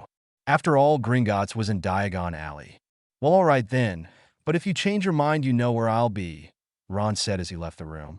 Harry returned to his book. When it got to be 10 p.m., and he was sure everyone was at least in their room, he set his timer and started reading the dark books. He did his exercises, practiced meditation, cared for his needs, and when the timer was done, he removed it and practiced his occlumency and went to bed. The next morning, he wrote to the solicitor thanking him for going to the newspaper and having them print his letter. He also wrote the goblins and warned them that he had offered their services for warding to the public. He did wonder what the minister was thinking about the article and how soon it would be before he heard anything from him. I know the Wisegamot is hereditary, but for this FIC, they are voted in by the people. Same with the minister and his cabinet. I also know that Fudge wasn't in office, but he is better for this story than Rufus. Rewrite October 9th, 24. Added a bit and corrected some errors. Hermione and another article thanked for the reviews. For the next 2 weeks, Harry would get up early in the morning, before Mrs. Weasley, and put the dark books he had read in the library. He only hoped Bill wouldn't notice the new books, or that if he did, he'd keep it confidential. He'd then go back to his room and set the timer for around 40 minutes. He then practiced his magic, took care of himself, and did his exercises. He had a vague worry that he was aging himself with all this extra time, but brushed it off as experience well-deserved. When the timer was done, he'd talk to the elves on the progress of the house and the curse breakers. All of that was coming along great and was almost done. Soon enough, he would have nothing to do for the 3 elves. He was going to have to think on that. Then he spent time with Ron and Ginny. The twins spent most days in their shop. Bill and Mr. Weasley went to work. Remus, Tonks, and Fleur were busy with their jobs or assignments from the Order. So he spent his daylight hours with the youngest Weasleys, just killing time. Then after everyone went to bed, he'd set the timer for 60 minutes and read some dark books, exercise, and do his occlumency. When he finished, he would go to bed. Then he'd do it all over again in the morning. He was almost through with the dark books in the trunk since most of them had been sent to the vault with curses on them, so there weren't that many. Maybe he'd get Dobby to get the books that had the curses removed for him, so he could study them as well. He really needed to find out what he could about the soul anchors, but it was hard as he didn't know what they were called. All the empty trunks he had had Winky give to the junk shop ages ago, so all he had now was the 3-compartment trunk. If anyone asked, he'd tell them Kreacher found it in the attic. Madame Pomfrey had come by a week ago and stated that his eyes were fine, though she did chastise him for not coming to her sooner. He told her he didn't know that she worked on eyes. She ordered him some regular muggle contacts, which he didn't know magicals could do. Now he had 2 sets, which might come in handy. There weren't magical equivalents, but they were working on them. Harry avoided the Order members. They wouldn't tell him anything anyway, so it was just easier to avoid them. Though he did spend some time with Remus like they said they were going to do. They talked about Sirius and shared the memories. Remus started to look better after having someone to talk to, and it helped Harry too. On July 30th, Hermione arrived at Grimmauld Place, just in time for Harry's birthday. She came bearing gifts and books. She also had many stories of the vacation she had just come from and was quite tan from her jaunt. She was happy to be here, even if she was saddened that Sirius was not around to greet her. Harry had sent one of the herbology books he found in the trunks to Neville for his birthday. The next day, there was a party for Harry which most of the Order was invited. Professors Dumbledore and McGonagall were also present. The messy-haired teen was glad Snape wasn't there. Harry received a lot of books, some candy, a box full of jokes from the twins, and a few articles of clothing. Of course, the cake was made by Mrs. Weasley and enjoyed by all. The next day, the Well results came in. Harry got an EE in potions, charms, herbology, and care of magical creatures, an O in data and transfiguration. He failed divination, history of magic and God, and A in astronomy. He figured these would be the results as history of magic and astronomy were interrupted and he hadn't finished the test. He didn't get a high enough grade to get into Newt's potions. He wasn't sure if he wanted to be an Aura anymore anyway. The morning after his birthday, Harry decided that it was time to start practicing wordless and wandless magic that was supposed to be taught to 6th years. So he set the timer in his room to 60 minutes and got started. It wasn't easy. He could barely float a feather for the first 2 hours, but he kept at it and soon had the feather floating around the room. It took a lot of effort on his part. He had read in one of the gray books that this was because he was used to his wand, and without that focus he had to retrain his magic to work to his will. He had read that most wizards couldn't do wandless magic, and that is why children were taught with a wand first. Harry didn't understand this backwards thinking. When the timer was winding down, he banished the feather. He'd have to be more careful now that Hermione was here. There wasn't much that got past her. She might notice that she couldn't find him for an hour at a time, and he didn't want to have to lie any more than he already was. Right now, he was getting by with half-truths and misdirections. But Hermione was smart and would be able to sense that he wasn't telling her the whole truth. Harry wanted to know why these timers weren't popular and decided to write the company listed in the booklet that had come with the timer. Dear Sirs, I found this wonderful timer in an old-school trunk and was wondering why I hadn't heard of it before. I found this product to be most helpful in finishing my summer homework, just as advertised. I'd like to know if they're still on the market so that I may tell my mates about them. Please send answer with this owl. Thanks for your time. HJPB there. That sounded like a curious schoolboy. He tied the letter to Hedwig's leg, and after giving her an owl treat, sent her on her way. He was glad to finally give her something to do. She was still giving him the cold shoulder about using Dobby for his letters. Most of the fan letters had slimmed down and came with their own owl. He went downstairs to see if the other teens wanted to go through all the stuff he found in the trunks. It was all sitting on his bed at the moment, so they would know about all the books in the compartmentalized trunk. He went to the sitting room. Hey guys, remember all that stuff I found in the charity shops? I told you guys about it, well, Ron and Hermione. Anyway, I have it all set out to go through. You're welcome to come to Ginny. He smiled at the female redhead and got a confused look in return. That is a great idea, Harry. I had forgotten all about that. Thanks for the bag, by the way. My books were getting pretty heavy, and it is such a pain going back to the dorm after lunch to switch out books, Hermione said, rising up to stand by Harry. Sure, mate, we can do that, Ron said, also getting up. He was more than happy to look at free things. If they were found at a charity shop, then they weren't charity in his eyes. He then looked at Ginny. "What are you lot talking about?" Ginny asked as she joined them. They started heading back up to Harry's room. "Well, while I was at the Dursleys, I found this charity shop with all this wizarding stuff in it, even some old wands. Not sure why they kept those, though. To them, they would be nothing but sticks. Oh well, their loss our gain. So, I bought it all and figured maybe you lot would find something you like in it," Harry replied as he opened his door. They looked and saw all the stuff on the bed. They went forward and started going through it. They really didn't know what most of it was for, but if it looked interesting, they took it, and they could ask Mr. or Mrs. Weasley about it. Everyone seemed to get a pretty good share, and Harry was happy to know that he could give something to his friends. Most of it would keep them busy in the next few days. That should keep the adults happy for a minute. None of the wands worked for them. He set them aside to give to Winky, telling his friends he was going to put them in his vault.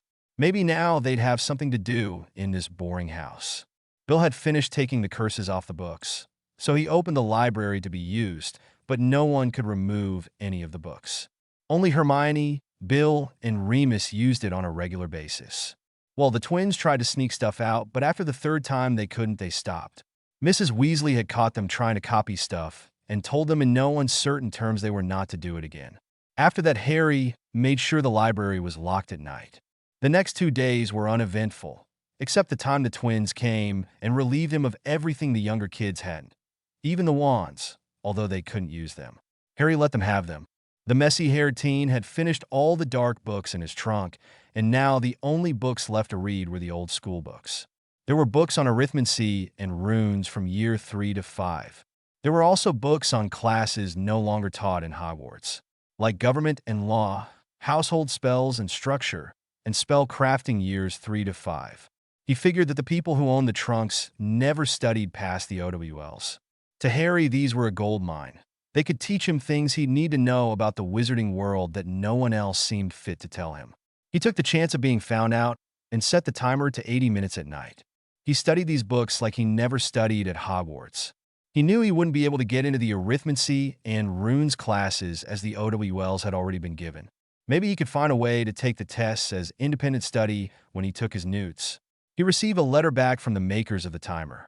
In it, they stated that too many parents were complaining that they didn't know what their children were doing when it was set, and since there seemed to be more children using it for mischief than homework, they pulled them off the market. Harry felt that this was a good reason. He could just imagine what the twins would get up to if they could find the time. Pun intended. "Harry," Hermione said one afternoon while they were trying to find a game they hadn't played yet, "how did the house get so clean? I noticed that Mrs. Weasley is not making us clean the house.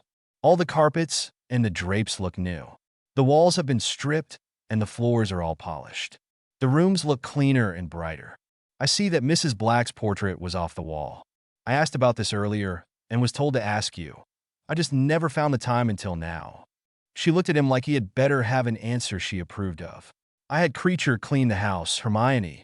As punishment for lying to me and getting Sirius killed, I made him take the portrait down and put it in the attic, which he is banned from," Harry answered, bracing himself for the argument that would follow. "What? You own Kreacher? Harry, don't you know that is slavery? Why haven't you set him free? How could you do this? You know how I feel about this?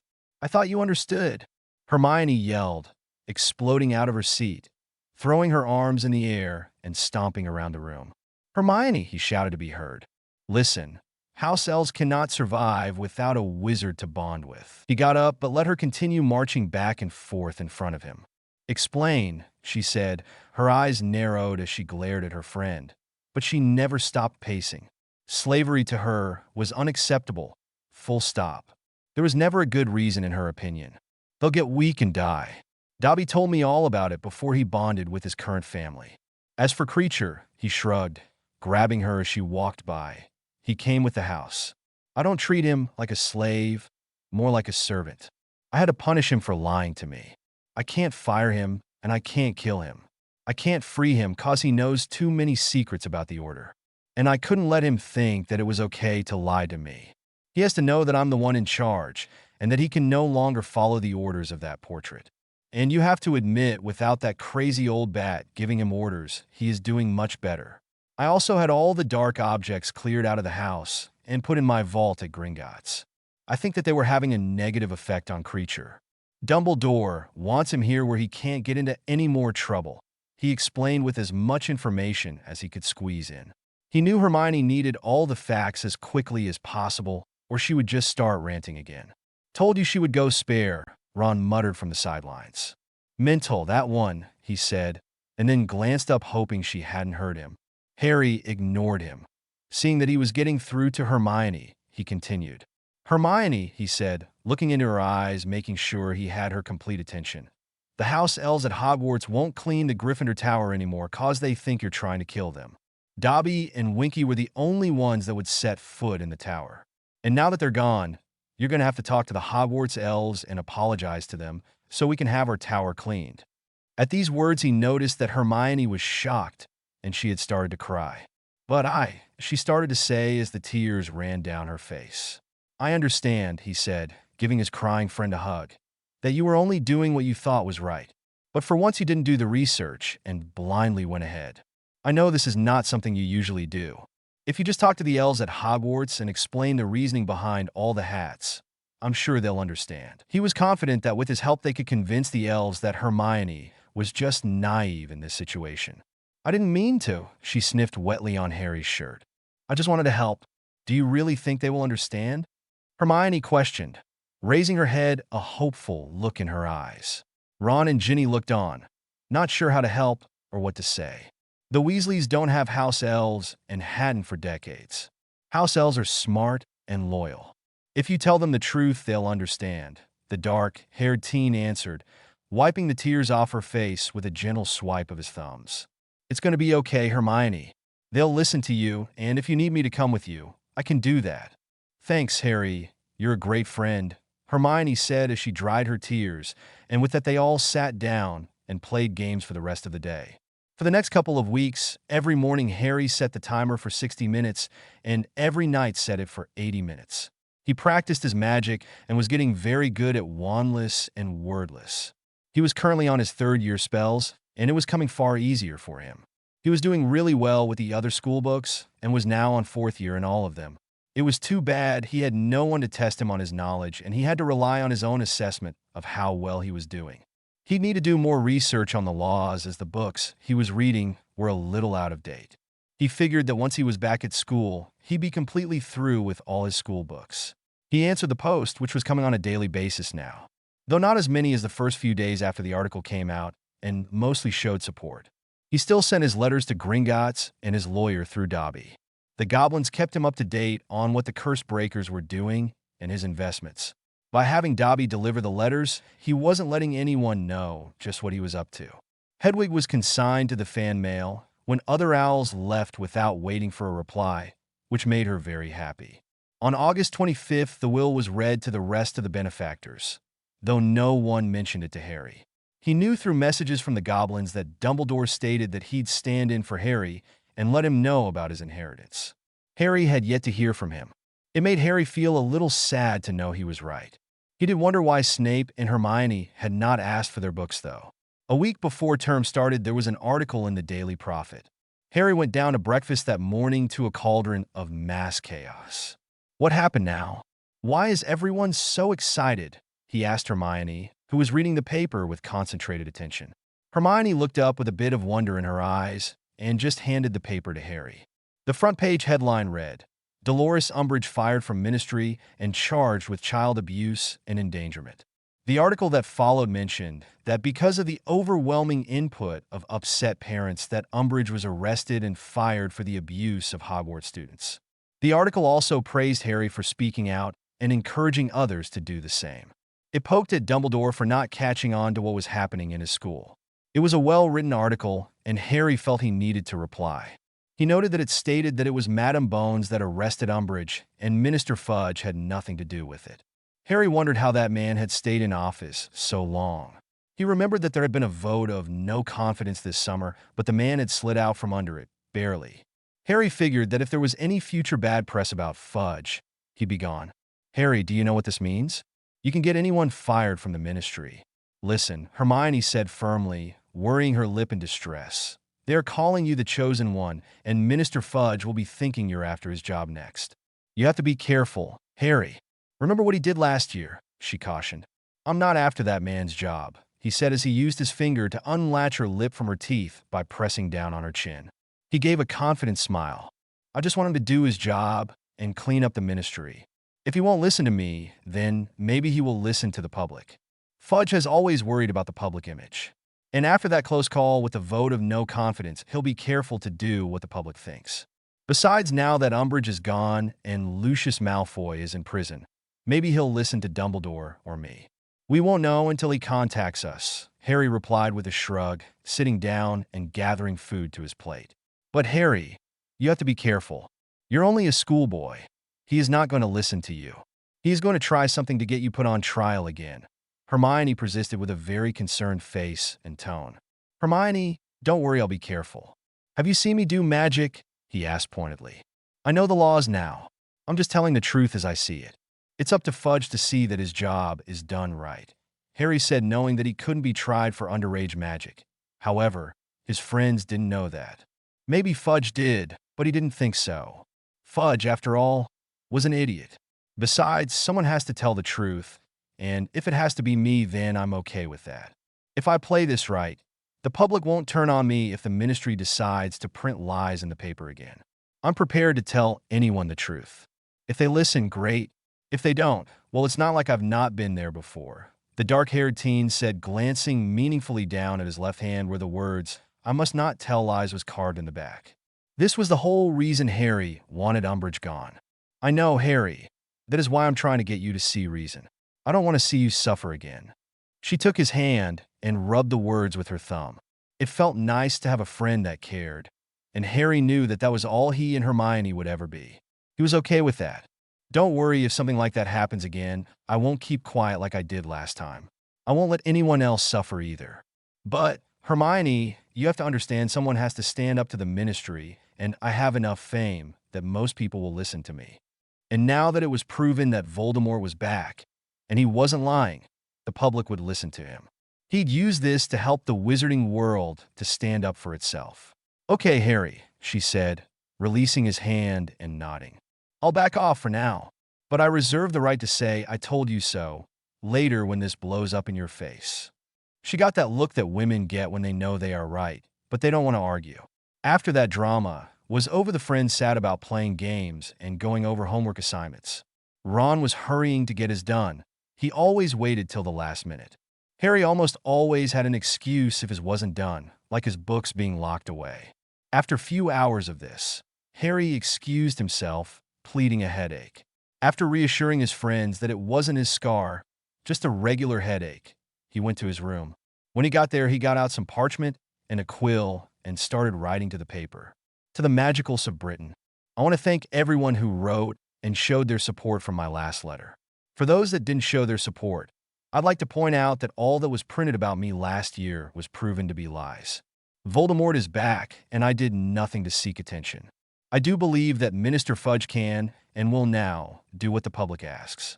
If it's the public's opinion that will help our good minister, then please let him know what you think.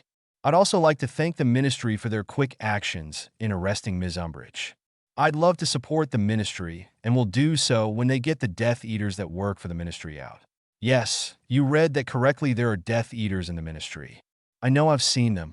They were there when Voldemort came back, and they were there that night he was seen at the ministry. I know that the ones that were at the ministry have been arrested. I don't know if they have been questioned. I do know that others that were there the night that Voldemort came back are still loose at the ministry.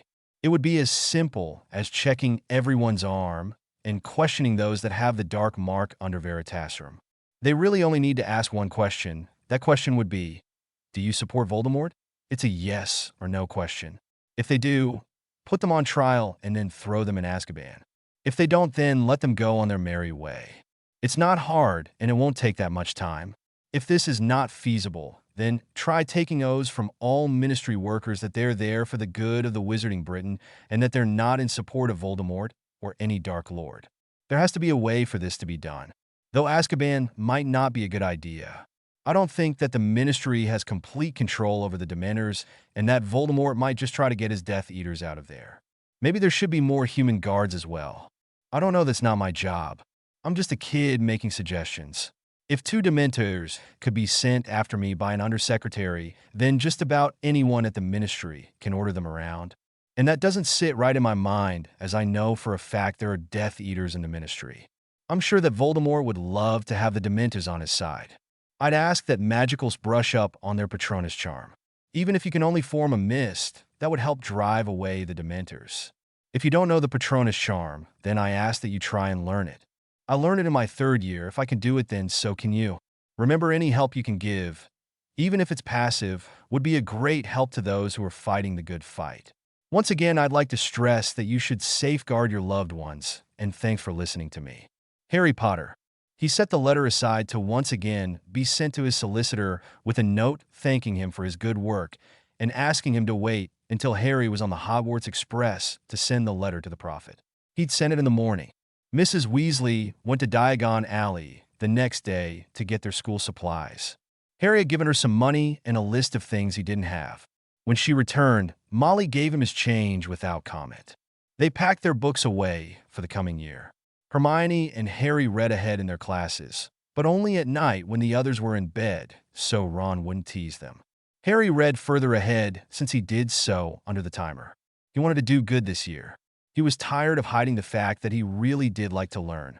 Ron and Hermione would have to get used to that. Rewrite October 10th, 24. Added a bit, corrected a bit. The train ride, thanks for your reviews. A few days before the start of term, Professor McGonagall came to Grimmauld Place to talk to Harry about his Quidditch band and to give him back his broom. He was glad to have it back, as it had been a gift from Sirius. I would have come sooner, Harry, but I am very busy this time of year, she stated as she sat primly in the refurbished sitting room. I understand, Professor. What can I do for you? Did you want some tea? He asked as he took the chair across from her, placing the broom next to him. No, thank you. I haven't much time. I wanted to give you your broom and to hand you this, she said, handing him the captain's badge. Professor, I do appreciate that you want me to have this, but I didn't play last year, and I think Katie Bell would make a better captain, Harry said with a bit of disappointment, handing it back to her. Not to mention, she'd much cuter. He, of course, kept that thought to himself. That and I have too much on my plate this year, he added, knowing he was going to be studying and the whole war thing was going to keep him busy. Miss Bell feels that she would have too much to do, this being her new year. I expect I can give it to Mr. Weasley. McGonagall sighed in regret, taking the badge back. Ronald Weasley wasn't who she wanted as team captain. He was not qualified, and he was undisciplined. That and he lacked the grades. However, he was the only one left. Ron would be a great captain, Harry enthused excitedly. He really felt Ron would do well. In his opinion, there was no one other than Oliver Wood that loved Quidditch more. He is brilliant at chess, and if he can apply that to Quidditch, he'd be great. There isn't anyone I know that knows more about the game than him. Well, other than Oliver, he added as an afterthought. I hope so for your sake, Mr. Potter, as I will hold you responsible. I quite like having the cup in my office and would like to keep it there. McGonagall sighed. It was a sign of victory for her. That, and it was something she could hold over Severus's head, like he held the house cup over hers. I will ask Mr. Weasley if he thinks he believes he is ready to be captain. Sorry I had to turn that down, Professor. I just want to concentrate on my studies this year, and practice alone will be enough, Harry replied, giving her his best sincere look. Professor, if a person does independent studies, can they take the OWL exams? He questioned. Because I came across some old textbooks on runes and arithmancy and would like to take the exams if I can finish them by this summer. He gave her his best innocent look. He didn't want her to know that he was striving for more than those 2 classes. I am glad you are taking your studies seriously, Mr. Potter. And yes, if you think you can pass them, the OWL exams can be taken at the ministry during the summer. They have a schedule you can owl for, she stated with a sincere smile. She always knew this boy was holding back. With his 2 friends on the opposite end of the spectrum, it was no wonder. I also wanted to let you know that you have the scores to get into potions this year. The level was lowered because not enough people made OS on their OWLs. So I would recommend that you get your book and take the class this coming term. Thanks, that's good to know. I did my summer homework for that class already in hopes that I'd be able to take it. I'll see about getting the book. I'm not sure how, he said as he ran his hand through his ever-messy hair in frustration. Mrs. Weasley has already done the shopping, but I have some old school books that I found in Diagon Alley last time I was there. I'll see if there is a current potion textbook among them, even though he knew there wasn't. Thank you again for thinking of me for the captain's position. Once again, I'm sorry to have to turn you down, Harry said, showing that he truly was sorry. Unfortunately, he was also being truthful in that he wanted to concentrate on his studies more. Even if he didn't want to be an Auror, he still needed good grades to get a good job, all his money notwithstanding. It is quite all right, Mr. Potter.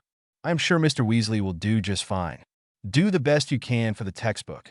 If you cannot get one before school, I am sure there are some left in the potions classroom or the library. I must go. I have much to do. I will see you on September 1st, McGonagall said, and then gathered up the badge and left the room. Goodbye to you too, Harry groused as he watched her leave. Oh, well, he thought, she must have really needed to go. He shrugged and went to go and read some more books until it was time for dinner. He needn't worry about the timer. They were just school books. Needless to say, Ron was thrilled to be captain, if the jumping through the house was any indication. Harry was glad for his best mate. That, and it would give the dark-haired teen more chances to slip away and find some time to train and study. The rest of the week was quiet, and soon they would be on their way back to Hogwarts. Harry wondered what he'd do about Dumbledore. He knew that he really didn't have to worry, but he also knew that the old man wouldn't like that Harry wasn't quite as dependent on him as he had been in the past. Well, the headmaster would just have to work with him if they wanted to win this war, what with Harry being emancipated and in control of his life. There hadn't been any mention of the soul anchors in all the books in his trunk. He realized he was going to have to go back to the Chamber of Secrets and see if there was a library there. Surely something so dark wouldn't be in the school library. Voldemort had to learn about them from somewhere, and it wouldn't hurt to check there. If not there, then in the Room of Requirements. Maybe it could conjure up books on them. Though, without knowing what they were called, he wasn't sure he could ask correctly. He was concerned about if he should tell his friends his secrets. However, they didn't know Occlumency, so that might not be such a good idea. He really didn't like keeping all this from them, but then again, they kept things from him in his past, to protect him, of course. He was just returning the favor. He really needed to know more about being a lord as well. There weren't any books on that, and since these books came from a pure-blood family, that was quite surprising. Maybe they figured they would be taught by their parents. The night before they left, while everyone else was packing, Harry had a talk with the elves. He called them into his room. Okay, you lot, now that I'll be heading back to Hogwarts, I need for you, Dobby, to listen for me so that you can continue to take messages to Gringotts and my solicitor, and I need you to keep me up to date on how the curse breakers are doing in the vault. Come and find me about once a week and let me know. He waited for the excitable house elf to nod, and when he did, Harry turned to the other two. Winky and Kreacher, I need you to keep this place clean. It looks great now, and I'd like to keep it that way. Kreacher, if someone calls you to do something, just do it, as long as it doesn't go against the house. If Professor Snape comes to get his books, let him have them. Don't let him take any more than the 10 books he is allowed. If he puts up a fight, then simply don't let him take any and pop away. Then he will have to come to me to get them. Again, he waited for recognition. Remember, all of you, keep an eye on Fletcher. If he tries to steal from the house, bar him again. Although, he didn't think that would happen with the vow Dumbledore got from him. Actually, don't let anyone take anything from the house. This is not their house.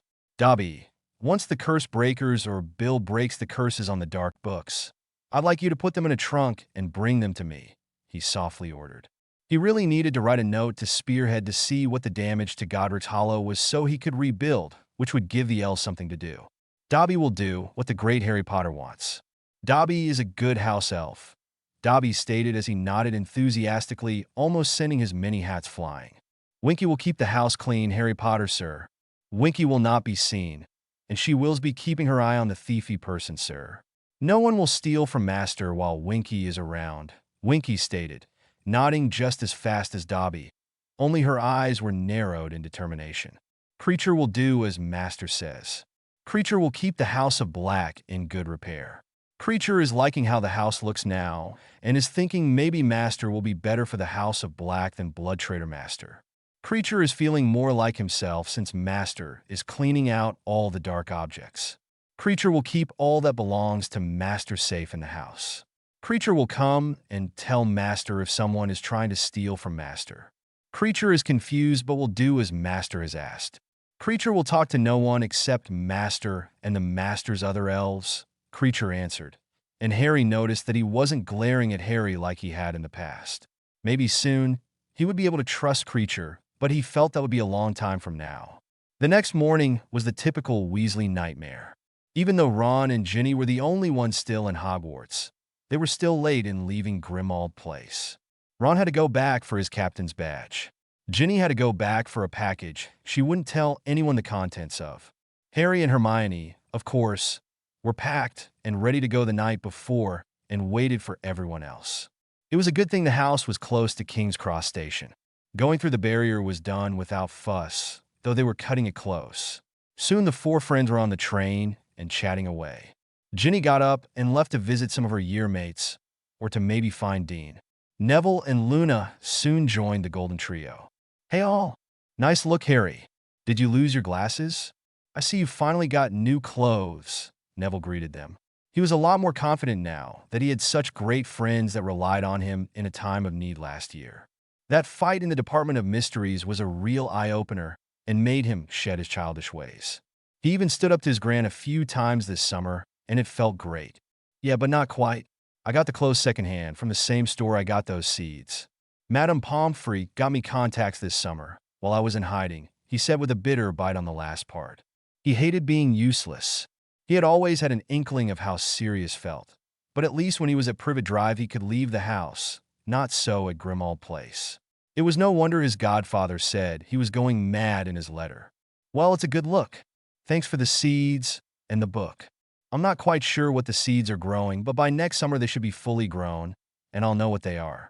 I have a house elf watching them while I'm in school," the budding herbologist stated, getting excited over the prospect of what was to come.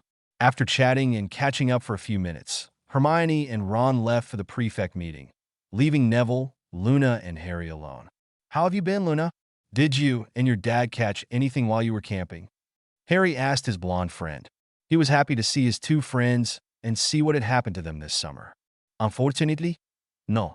"Oh, I see the Narvals have finally left you alone. Did you get some butterbeer corks?" his spacey friend asked with a tilt of her head, making her radish earrings sway. Harry and Neville shared a glance. They were sure there was a code behind her words. They just hadn't figured it out yet. Hermione said they were crazy and that Luna was just faking. They kept trying to point out that she was a Ravenclaw, but to no avail. "No, I'm not sure why they left," he replied, running a hand through his messy hair. "I have a question, though. If the Narvals are invisible, how can you see them?" "Oh, they leave a trail in the air, like ripples in a pool. They also leave a greasy residue in their wake. Your hair is much cleaner than it used to be. Professor Snape has a bad infestation. I tried to warn him, but sadly, he just took points and gave me detention," she answered with a shrug, used to being blown off. "I do have glasses that will let you see them, but they went missing last year," Luna sighed. Those had been expensive glasses. They were almost impossible to replace. She was sure they would turn up eventually, but until they do. The two boys giggled at the thought that Snape was infested, though they shared a determined look about the missing glasses. They were still chuckling when the others came back and had to explain to Hermione and Ron why. Ron almost rolled on the floor with that, but Hermione just huffed and sat. Harry had hoped that this year Malfoy wouldn't make a show of it. He was disappointed, of course. "Ah, look, it's Potty and his motley crew," Draco said as he leaned in the doorway, legs crossed at the ankle. His two bodyguards, Crabbe and Goyle, standing threateningly behind him, meaty arms folded over their rather large chest, glares firmly in place. Looking so much like trained bodyguards, it made Harry wonder if they actually were paid. He really couldn't see anyone wanting to hang out with Malfoy on purpose. Maybe I can offer them more money. Wouldn't that make Malfoy mad? That was a thought to ponder. "Really, Malfoy, what are you, 10? You can't think of something better than Potty? I left off calling people childish nicknames ages ago. I don't ever remember once calling you anything except Malfoy. I'd have hoped you had grown up this summer," Harry said in a very bored tone, flicking his eyes over the Slytherin's face, but not rising from his seat. He was getting tired of all these childish games that Malfoy engaged in. He was hoping to stop them, or maybe call a ceasefire. But given who Malfoy's father was, that would probably not happen. He had more important things to worry about than Draco Bloody Malfoy. Hermione was holding Ron's arm. She had already silenced him when she saw Harry taking care of it. Ron was trying to shake her off, but she held tight. The rest of the group sat and watched with wonder at Harry's lack of violence. What would you know about growing up, Potter? The blonde menace scoffed. Last I heard, you were still living with muggles. What could you possibly learn from them? He asked, as if muggles were nothing but children. What does that have to do with anything? Muggles have to grow up too. Or did you think all the many babies just came to be all on their own? Harry answered, his emerald eyes widened in mild disbelief. Really, did the bigotry go that far, he wondered. Or maybe you just aren't that far in your adolescence to know that. Watch yourself, Potter. Draco snapped, standing from his relaxed position and shooting hateful glares at his enemy. I know what you did to my father, and you'll pay for that. And with that, he and his company turned heel and stormed off, slamming the door behind them. Why did you let him speak to you like that, mate? I mean, you gave back as good as you got, but why not punch him in the nose or hex him or something? Ron asked. He seemed confused that Harry didn't seem to want to fight like he usually did. Honestly, Ronald, Harry is right. What are you, 10? Harry acted like a grown-up. Something you would do well to imitate, Hermione said with a huff. Oi, I'm a grown-up. You thought me grown-up enough to snog me. Or do you go around snogging little boys? Ron said heatedly, making Hermione blush and duck her head. She had hoped they could keep that a secret a little while longer. Well, that explains a lot, like why Harry was never caught with the timer and why it took so long for Hermione to ask about how clean the house was. It really wasn't a great surprise that they got together, just the timing of it. And one more secret they've kept from me. At least I don't feel as bad now keeping my secrets. The bitter thought ran through his head. Honestly, Ronald, of course I think you are grown enough to date. I just think you need to grow up when it comes to these petty hates you have on all things Slytherin.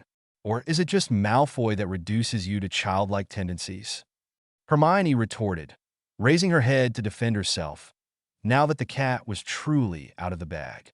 She cast a quick glance at the people in the compartment and didn't see any bitterness or jealousy. She gave a small sigh of relief. Now all they had to do was get Harry to come out of his shell and date, so he wouldn't feel left out. Harry couldn't agree more about all Slytherins not being evil. He knew that not all Slytherins were in Voldemort camp. After all, his grandmother, Doria Potter née Black, married his dad's dad. That pretty much put her on the side of good. And Sirius's cousin, Andromeda Tonks née Black, was kicked out of the family for marrying a Muggleborn. And Ron's own grandmother, Cedrella Weasley née Black, was kicked out for marrying Ron's grandpa. They were all in Slytherin, and Sirius confirmed they didn't believe in blood purity. Besides, Merlin was Slytherin. It was on his chocolate frog card. Harry also knew that not all Death Eaters were from Slytherin. Look at Wormtail and Quirrell. They weren't from that house. Wormtail was from Gryffindor, and Quirrell was from Ravenclaw. He also knew that not all Death Eaters were pureblood. Look at Quirrell and Snape, both were half-bloods, not to mention Voldemort himself. But trying to tell that to Ron was like beating a brick wall with your head. I'll grow up when Malfoy does. Until then, he can just bugger off, Ron replied heatedly, bringing Harry's attention back to the argument. And he needs to leave off Harry. If Harry won't stick up for himself, then maybe he needs someone to do it for him. He pointed his finger at Harry like the other teen was weak or something. Hey, leave me out of this, Harry said, glaring at his best friend. I said my piece to Malfoy. I'm just tired of the schoolyard arguments. I think it's time we stop that.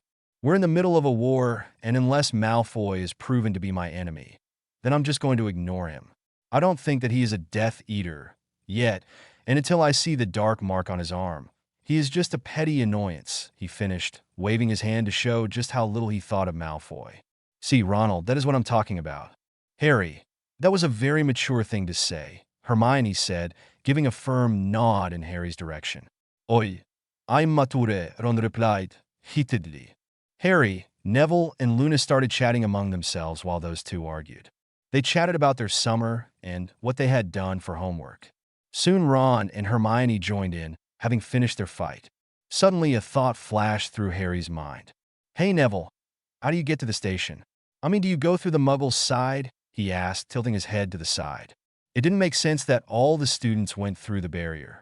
It would go against the statute of secrecy. All those owls and cats had to be noticed. And when he first went to the train, there were no other wizards, other than the Weasleys, that he could see. And he was there hours before the train left. Neville shook his head, No, we go through the flow. Most wizarding families do. The Muggle side is for Muggle-born and Muggle-raised. He gave Harry a curious look, like he wanted to know where the question was coming from. Oh, okay. I was just wondering.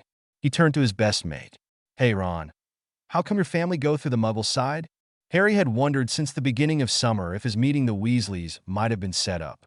He wouldn't put it past Dumbledore to make sure Harry met a light family. Don't know. We used to go through the flow, but when we started going the other way. Not sure why, though, Ron answered with a shrug. It had been weird to him at the time. His mom made some excuse they were out of flu powder or something. That could be why Mom didn't know where the platform was. Good thing, though, or we wouldn't have been able to help you that day. We go through the Muggle side now, cause of you and Hermione. Well, that answers that, Harry thought bitterly.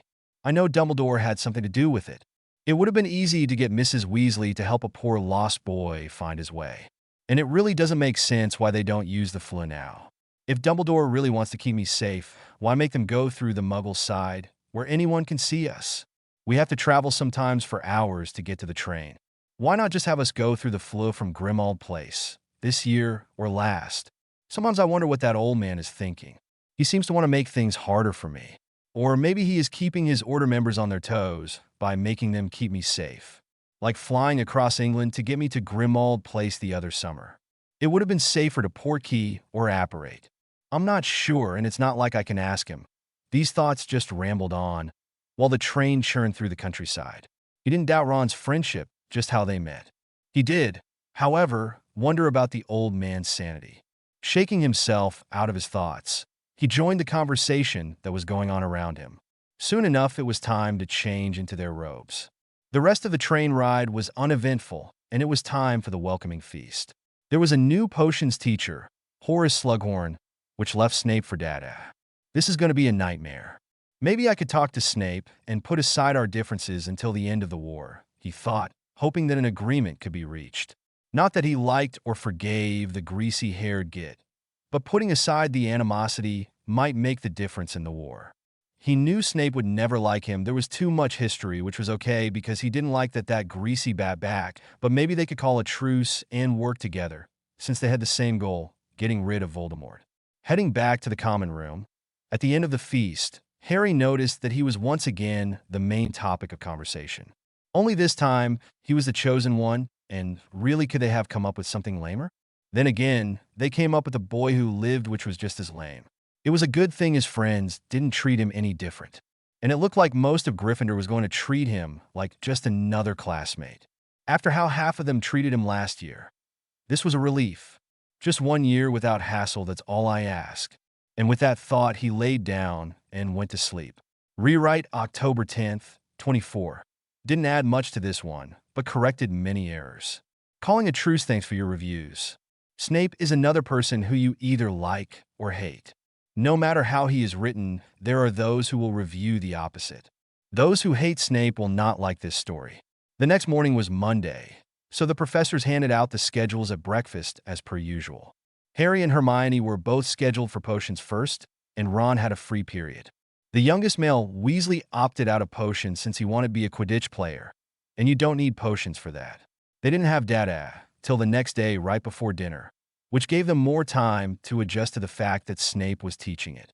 Harry had a double free period right before dinner on Monday, Wednesday, and Friday, and figured that was a good time to test the timer on the Room of Requirements. Since the room was a great feat in magic, he wasn't sure if the little timer would work there. However, it was better than finding an abandoned classroom, because Dumbledore would know if he did that. That man seemed to have eyes in all the rooms of the castle, except the dorms, the ROR, and the Chamber of Secrets. Besides, Harry was pretty sure that the timer would not work on the chamber, since it wasn't technically a room, but a large cavern with many tunnels and pipes leading in. He was drawn from his plotting when the post came, and with it the prophet. There was much buzzing going on as his new letter was read. People were whispering and pointing at him. Hermione was sending him a look like he needed to be careful. Glancing up at the head table, he saw that Dumbledore wasn't happy that he was still writing the prophet. He'd have to be careful when talking to the headmaster, because he didn't want to give up the game too soon. He needed to stay in Hogwarts a little while longer to get as much knowledge as he could and maybe find a nice girl to date.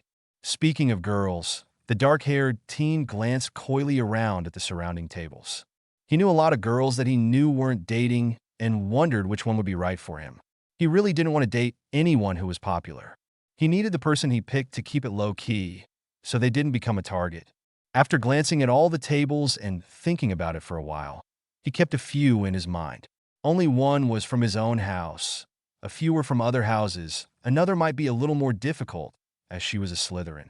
None were well known, but all were well liked. All of them, except the Slytherin he knew from the DA last year, or at least from the friends that were in the group. Harry gave up his musing on the pretty females and wondered how many letters he was going to receive this time, and how he was going to be able to sort through it without getting cursed. He knew he could use his ring, but then he would have to explain where he got it.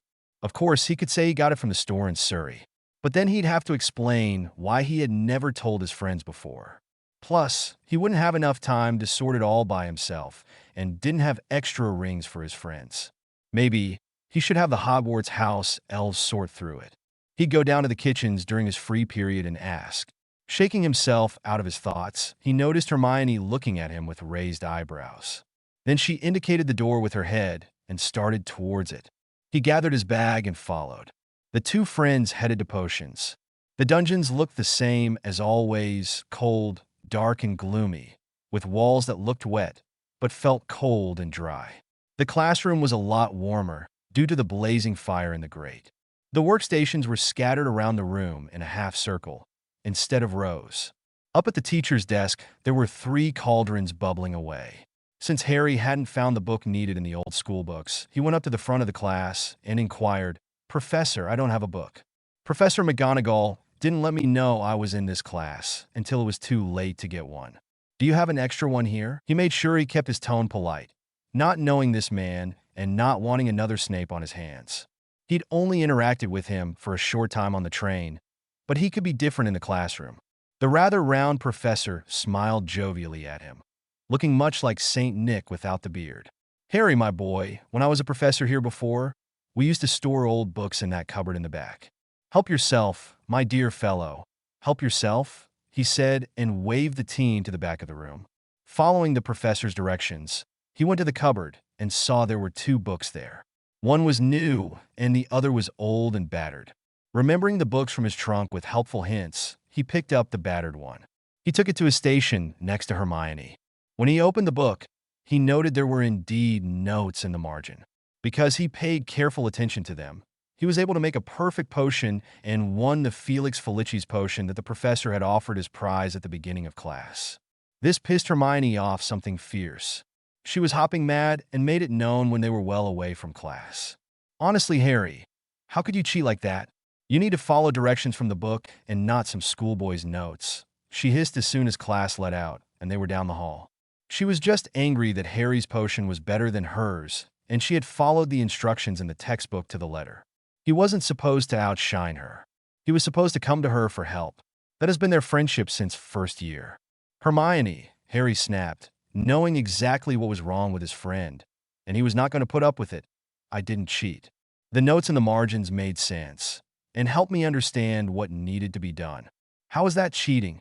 Besides, all you have to do is ask, and I'll be more than happy to share this book with you, or anyone for that matter. It's not like I'm selfish or something. I thought you knew me better than that," he said with a disappointed and betrayed look on his face. He wondered when it was that Hermione thought so low of him as to accuse him of cheating. He figured that she knew him better than that. "They weren't your notes," Hermione insisted, getting in his face. "You were following someone else's notes, and that is as good as cheating." She quickly backed off, seeing his determined face, and tried another tactic. "Harry, you can't trust that book. It could be dark, and you have no idea who wrote in it.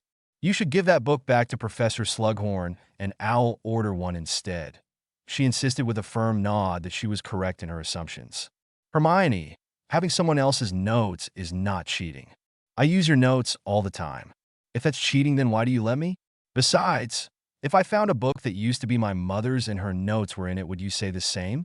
That is not cheating, it's studying like having a tutor in written form. I don't understand what the problem is. I'll do some research in the library, which will mean I'll still be doing my own studying.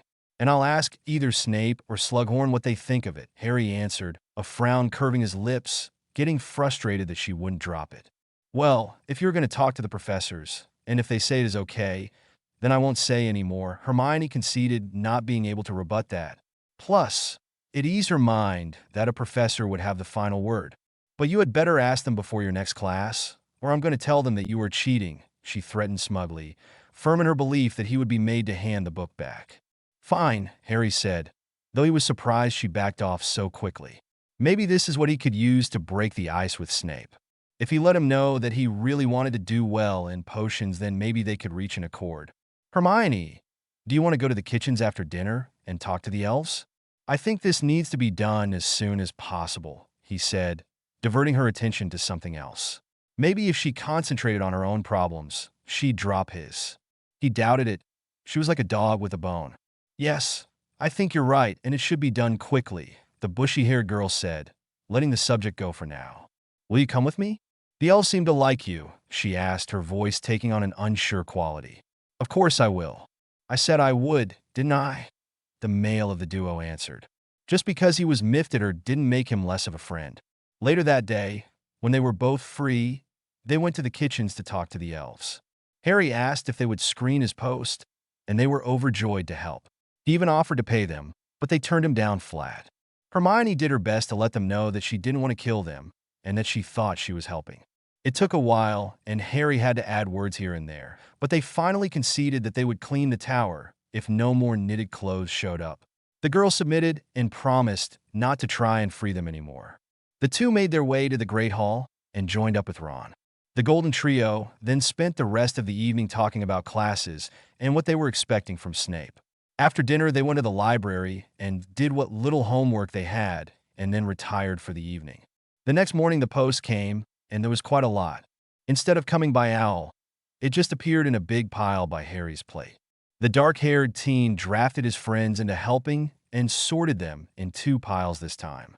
The ones that showed support and the ones that didn't. He penned two form letters, similar to the ones he did for the last article, and would send them out with the school owls. He wanted to stress the need for them to protect their family from Voldemort and the Death Eaters. He also wanted the responses to have as much positive reinforcements as he could give them, so he didn't care if he was repeating himself. The more that listened to him, the fewer would die. The first letter read, "Dear, insert name here. Thank you for your show of support. I know it's scary that there are Death Eaters at the Ministry. I do, however, have great faith that the Minister will do his best to get it sorted. I also don't want you to panic.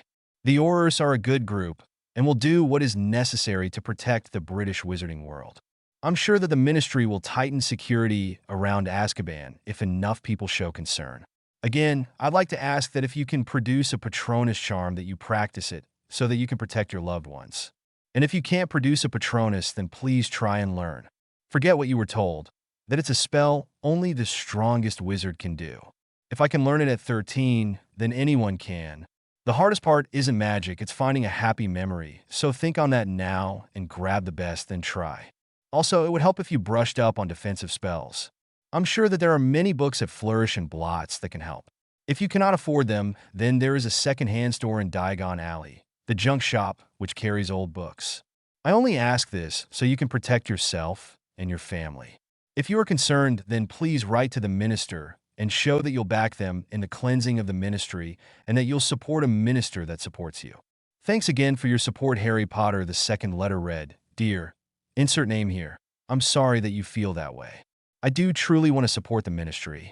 I want the public to back the ministry as well. However, I know for a fact there are Death Eaters there, as I've seen them myself in the presence of Voldemort.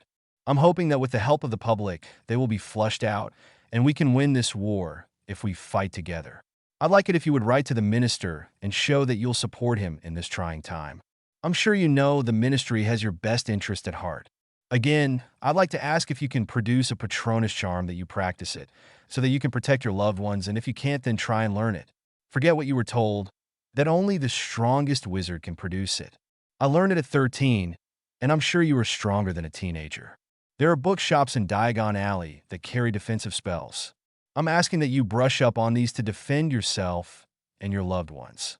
Harry Potter, Harry, didn't mention the junk shop to the ones that were unsupportive, because like last time, he was sure they were pure-blood bigots and mostly rich. However, he didn't want anyone to be defenseless, so he hoped that they would at least brush up on defensive spells. He also played up to them that they believed they were stronger than a half-blood teenager. Harry did receive a letter from the minister that proclaimed that he was trying to cause public panic and that this was no way to work together in getting the public to support the ministry. He wrote Fudge back, and the letter read, "Dear Minister Fudge, I'm sorry you feel that way. I'm truly trying to get the public on your side. I need help fighting this war with Voldemort and thought that now that you've seen that he is back, we could work together to put a stop to him.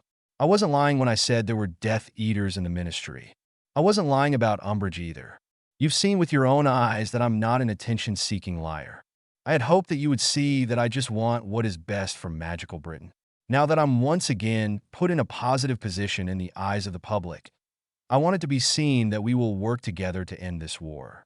If you get the Death Eaters out of the ministry and tighten security around Azkaban, then you'll have my support 100%, and the public will know that we can fight and win together. I'll even write a letter of endorsement to the Daily Prophet. I've written to everyone who wrote me that they should show you support if you clean up the ministry. Once again, I'm trying to be on your side. However, I can't hide what I know. For the sake of the entire British wizarding world, let's work together." Harry Potter, he needed that idiot to think that they would work together. Harry figured he would need to throw his hat into the political ring, so to speak. Then he would get rid of Fudge and try and get someone who would do some good into office. As far as he knew, the Potters and the Blacks didn't have seats on the Wisegamot, though he wasn't sure about the Blacks. But like Malfoy, he could get his voice heard by his name alone. First, he needed the ministry freer from corruption. After he put all the missives in his satchel, he went about his day. They had care of magical creatures first, then herbology. The two classes basically went over last year's lessons, so they were pretty uneventful. They had shared some C with the Slytherins, but they seemed subdued this year and didn't cause trouble. Not even Malfoy. Later that afternoon, in Dada, the trio could see that Professor Snape was as passionate about the dark arts as he was potions. His teaching skills in this class far outweighed his teaching skills in potions. He gave a quick quiz to see where they stood in the class. Some of the class was way behind, as they hadn't been a part of the Dumbledore's Army, or DA, last year. And since Umbridge taught them nothing, and they only had 2 good professors in the 6 years they had been at Hogwarts, most really hadn't advanced. And, yes, even though the fake Moody was a Death Eater, Harry felt he was a good professor. The ones that had been in the DA were up to par, and some surpassed the current curriculum. Professor Snape started at a happy medium, telling the ones behind they would have to catch up, and the ones ahead they would have to be patient, since he couldn't teach 2 classes at once. He was still a right bastard, but at least they were learning something. After class, Harry stayed behind, telling Ron and Hermione to go on ahead. "Professor, I wondered if I could ask for your advice about something," the wary teen stated, standing a bit nervously in front of the teacher's desk, hoping that Snape at least listened to him. They hadn't really seen each other since he told Snape about Sirius being in trouble last year. Even though the greasy-haired bat had been at Grimmauld Place many times over the summer, Harry had done his best to avoid him and the rest of the order. "What could you possibly want from me, Mr. Potter? Last I saw of you, you were running as far away from me as you could possibly get. If I remember correctly, you were holding me to blame that your dog father went and got himself killed," Snape said, hands folded on the desk in front of him and his customary sneer on his face, as usual going for the most painful thing he could think to say. Yep, this wasn't going to be easy, Harry thought, closing his eyes to the memory. He took a minute to collect himself. He heard a huff coming from Snape and hardened his resolve. "Well, Professor, I did a lot of thinking about that over the summer, and I know you did the best you could.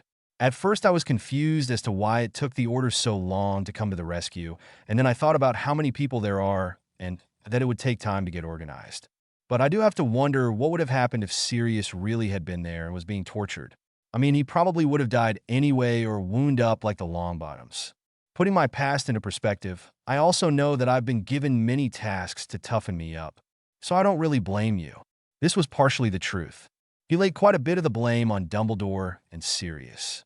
Snape still held some of the blame, but if Dumbledore had listened to him, or Sirius had taken things more seriously, well, this caused Snape to sneer.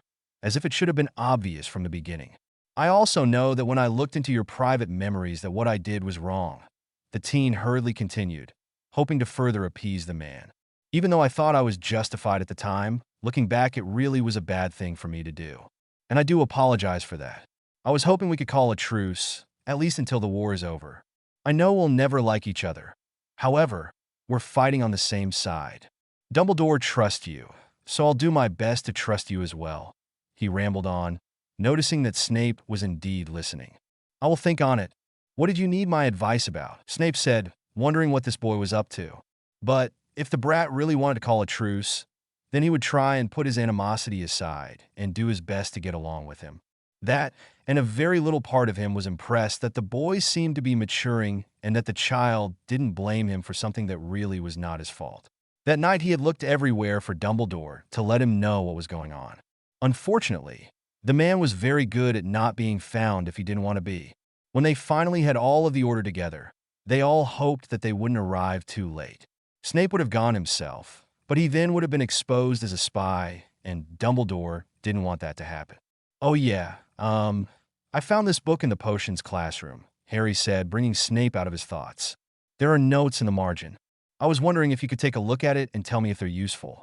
Hermione is accusing me of cheating by using it, but if you say it's okay to use, then she will leave off.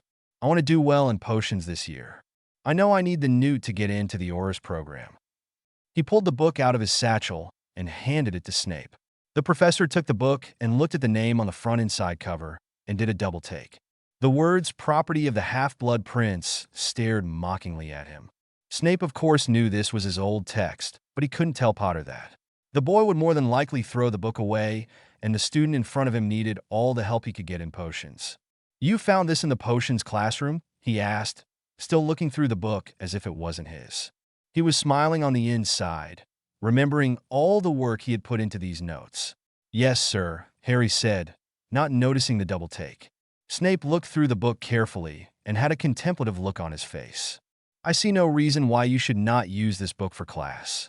I strongly recommend that you do your own research in anything you find in it. Do not do any of the spells without research. You do not know who wrote in it, and you will not know what some of the spells can do. If you can find a place to practice, then go there and try them out before you wind up hurting someone, and knowing you and your lack of patience, that is quite possible, he said, snapping the book closed and handing it back to Harry. I will, sir, and thanks, Harry replied, retrieving his book and putting it away. He did wonder what the man had seen to make him say that.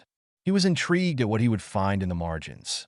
Oh, and Mr. Potter, Professor Snape said, though it looked like what he was about to say pained him. Good job on your defense class last year. Who knew you could teach Longbottom anything? Good day, Mr. Potter, he barked pointedly, lifting his finger to the door. Harry thought about standing up for his friend, but then realized it would be time wasted, so he fled the classroom. Ron and Hermione were waiting for him. Well, what did he say? Hermione asked, hoping that Snape had told Harry to give the book back. He said he saw no reason for me not to use the textbook as long as I did my own research, Harry answered. He was glad of that answer. He was a little shocked that it went so well. He couldn't have asked for a better icebreaker.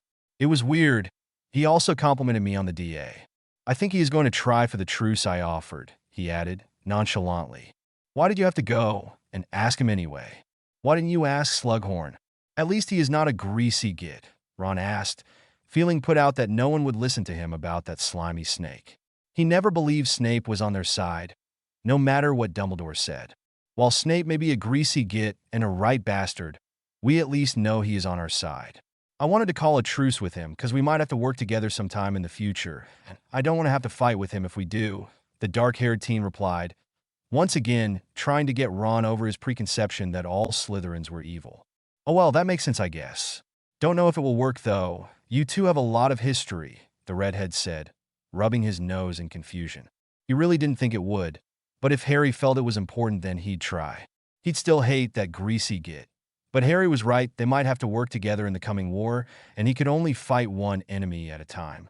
Well, the only thing we can do is try, and I know that he won't treat me any better in class. He has to keep up appearances after all. We really shouldn't be talking about this in the hall. Who knows who could be listening, Harry said, looking around the thankfully empty hall. We really should look up some privacy spells so that we can have a discussion without worrying about that. I'll see what I can find in the library tonight, after I do my homework," Hermione said quietly, also casting her eyes about to see if anyone was listening. She wasn't going to give up on getting Harry to get rid of that book, but she was going to have to be subtle about it. She gave her word after all. Harry figured he could reread some of the books in his trunk and see what privacy spells were in there. He seemed to remember reading about a few. He just didn't know if they were what were needed. He really needed to get to the room of requirements tomorrow and see if he could use the timer. He didn't want to fall behind from where he was in his studies just because he was at school.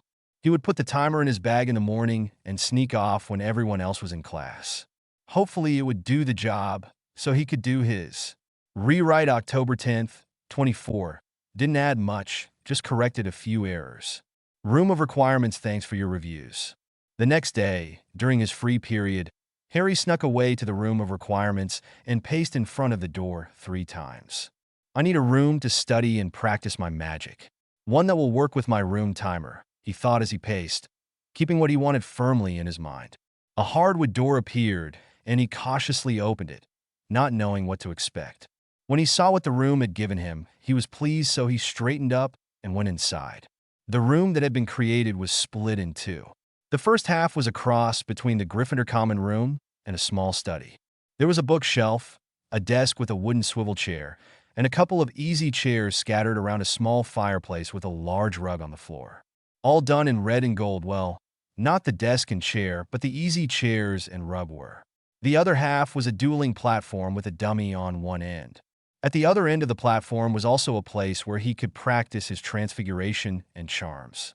There was no place for potions. He figured it was the room's way of telling him that it was too dangerous to do alone. Other than that, it was a perfect setup for one person to study.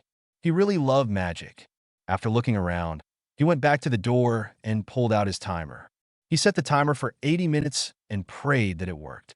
The timer started, and Harry let out a sigh of relief. Now he could get to work. He pulled his shrunken trunk from his bottomless bag and set it near the desk. He then enlarged it and started on the light books to see if he could find a privacy spell. After studying for 8 hours, he took care of his needs, asking the room for a bathroom with shower because nothing beats hot water. Harry went to sleep in one of the recliners. He woke after about 8 hours had passed and decided he needed to practice his magic. He hadn't found any spells for privacy that he deemed would be useful and was tired of looking. He practiced his magic on the dummy for a good 5 hours. He then spent 3 on his wandless and wordless magic. He ate again and went back to the study area. It became his routine. Eat. 8 hours of study. Eat. 8 hours of magic. Shower. Eat. Recreational reading, sleep, and start over. Was this good health-wise? Probably not, but he thought it was a good use of his time. If he did this around midnight as well, then he could get about 4 years of extra training in before the school year was out. It would be hard, but if he was going to win, he'd do it. He had now gone through all the books in his trunk and hadn't found anything on lordships. Then 2 hours before he was about to leave, he found the book Sirius left him in the trunk tucked in his clothes. He had no idea how it wound up there, but he wasn't going to complain. He had forgotten all about it, so he used the last 2 hours on the timer to read it. The book told him all he needed to know about being a lord to the House of Black. There were some private notes in the margins from other heads of houses, and they were helpful in explaining what some of the concepts meant or updating something that was out of date. He did notice that none of the notes were from Sirius, much to his disappointment. However, when he reached the back of the book, he found a loose letter. "Harry, I just wanted to let you know, I'm sorry that I couldn't have taught you what you needed. I'm not sure if you can find any more books on this subject, and I hope that this one will do you well. Most of what is taught in this book hasn't changed, and the notes in the margins are up to date. I was going to go through this book with you next year, but if you found this letter, then I'm not there to teach you. I only hope that I'm dead and not in Azkaban. If you get a chance, talk to some of the portraits at headquarters. They can answer your questions. Don't talk to Phineas, or he will report you to Dumbledore. He used to be headmaster after all, and his portrait still hangs in the headmaster's office. I think he used to spy on Grimmauld Place, so I don't put much trust that your secrets will be safe with him. As a matter of fact, before you talk to any of the other portraits, you should have Kreacher remove him from the wall so he can't visit any of the others at the house." Speaking of the old man, I wrote you a letter telling you to break free from him, and if I'm dead, then you probably already read it. Now I'll tell you why. Dumbledore is a great man. He does what he thinks is right for the wizarding world. His problem is people are expendable if it's for the greater good, and for some reason he thinks you're expendable. This doesn't mean that he does not care for you. It's just that for some reason he feels that you have to die. He hasn't come out and said it, but I've heard people talk. I know he's not training you, and he keeps you locked with your relatives all summer. I don't feel that he means for you to live. I know there is a prophecy, but I don't know what it says. You should try and find it. It will be in the Department of Mysteries. Go there as soon as you can. Do what you have to do to stay alive, and if that means going against Dumbledore, then that is what you should do. I've great faith in you, Harry, and never once regretted making you my son. I had hoped for more time with you, but if you are reading this note, then that didn't happen. Hope you find this book helpful. Love always, Sirius. Well, that wasn't really helpful. Came a slightly ungrateful thought. Wish I'd read this book at Grimmauld Place, then maybe I could have talked to some of the portraits. Oh well, I understood the book well enough. Maybe I'll ask Neville, he might know something. Ron won't. He knew the Weasleys were not an ancient and noble house. He didn't know about the Longbottoms, but it wouldn't hurt to ask. I still wonder why he thinks that Dumbledore means for me to die. I wonder if it has to do with the soul anchor that was in my scar. Maybe I should tell Dumbledore that it's gone. I'll have to think about it. Suddenly a feeling of guilt washed over him. He should be cherishing this letter, not just thinking of himself. When the timer let him know that it was almost done, he packed up his trunk, reshrunk it, and put it in his bag and glanced at the watch. It only showed the time from outside the timer. If he wanted to know how many hours passed inside the room, he'd have to consult the timer. He wasn't sure why it worked like that and really didn't feel the need to question it. After all, the pamphlet said that would happen. Magic was just weird sometimes. The timer ran out and he left the room, going down the hall, until he ran into Ron and Hermione on the way to dinner. "Where have you been, Harry?" "I couldn't find you after class," Hermione said, inquisitive as ever, stopping so she could get her answers, causing everyone to pause in the hall. People started going around them with grumpy looks on their faces. Sometimes the bushy-haired, which was a bit inconsiderate. "I was studying. I looked through some of the books I found in the Black Library looking for privacy charms. And no, they're not some of the dark books," the dark-haired teen said, heading off that argument before it started. He pulled Hermione further to the wall to get out of traffic's way. Ron followed. "How did you get the books out of the library?" "I tried to take some for nighttime reading when we were there, and they wouldn't leave the library. I asked Kreacher why that was, but he wouldn't answer me," his friend complained, crossing her arms across her chest, showing her disappointment at being denied reading material. Yeah, the twins were quite put out that they couldn't take any out either. I think they wanted to study some of the grayer books for their joke shop, and didn't want Mum to know. They tried to sneak them out, Ron stated with a great deal of mirth, remembering how disgruntled the twins were. Anything that made them leave him alone was welcome. "I'm the owner of the house, remember. I'm the one who had put the lockdown on the library in the first place. There were many cursed books in there, and I didn't want anyone hurt. I had Bill go through and remove the curses. I'm glad that you and the twins weren't hurt looking through them," Harry said, looking at his friend with a smile. He really was happy no one got hurt, although he was a little upset that they all thought it was all right to just go through books that didn't belong to them. After all, it was only polite to ask. If he was at their house, he would have asked. He was still wondering why Hermione hadn't asked for the books left to her by Sirius. Maybe Dumbledore said something to her to make her hold off on that, although he was quite surprised that anyone could keep her from books. Then again, she thought Dumbledore could do no wrong. "Oh yeah, I had forgotten that. Do you think Bill got rid of all the curses? There are so many books I want to read in that library," Hermione stated with a little bounce, her face brightening with her usual enthusiasm for all things written. "I'll ask next time I see him. I'm sure he did, or I wouldn't have opened the library for reading, but I'd better ask him to double-check," Harry said.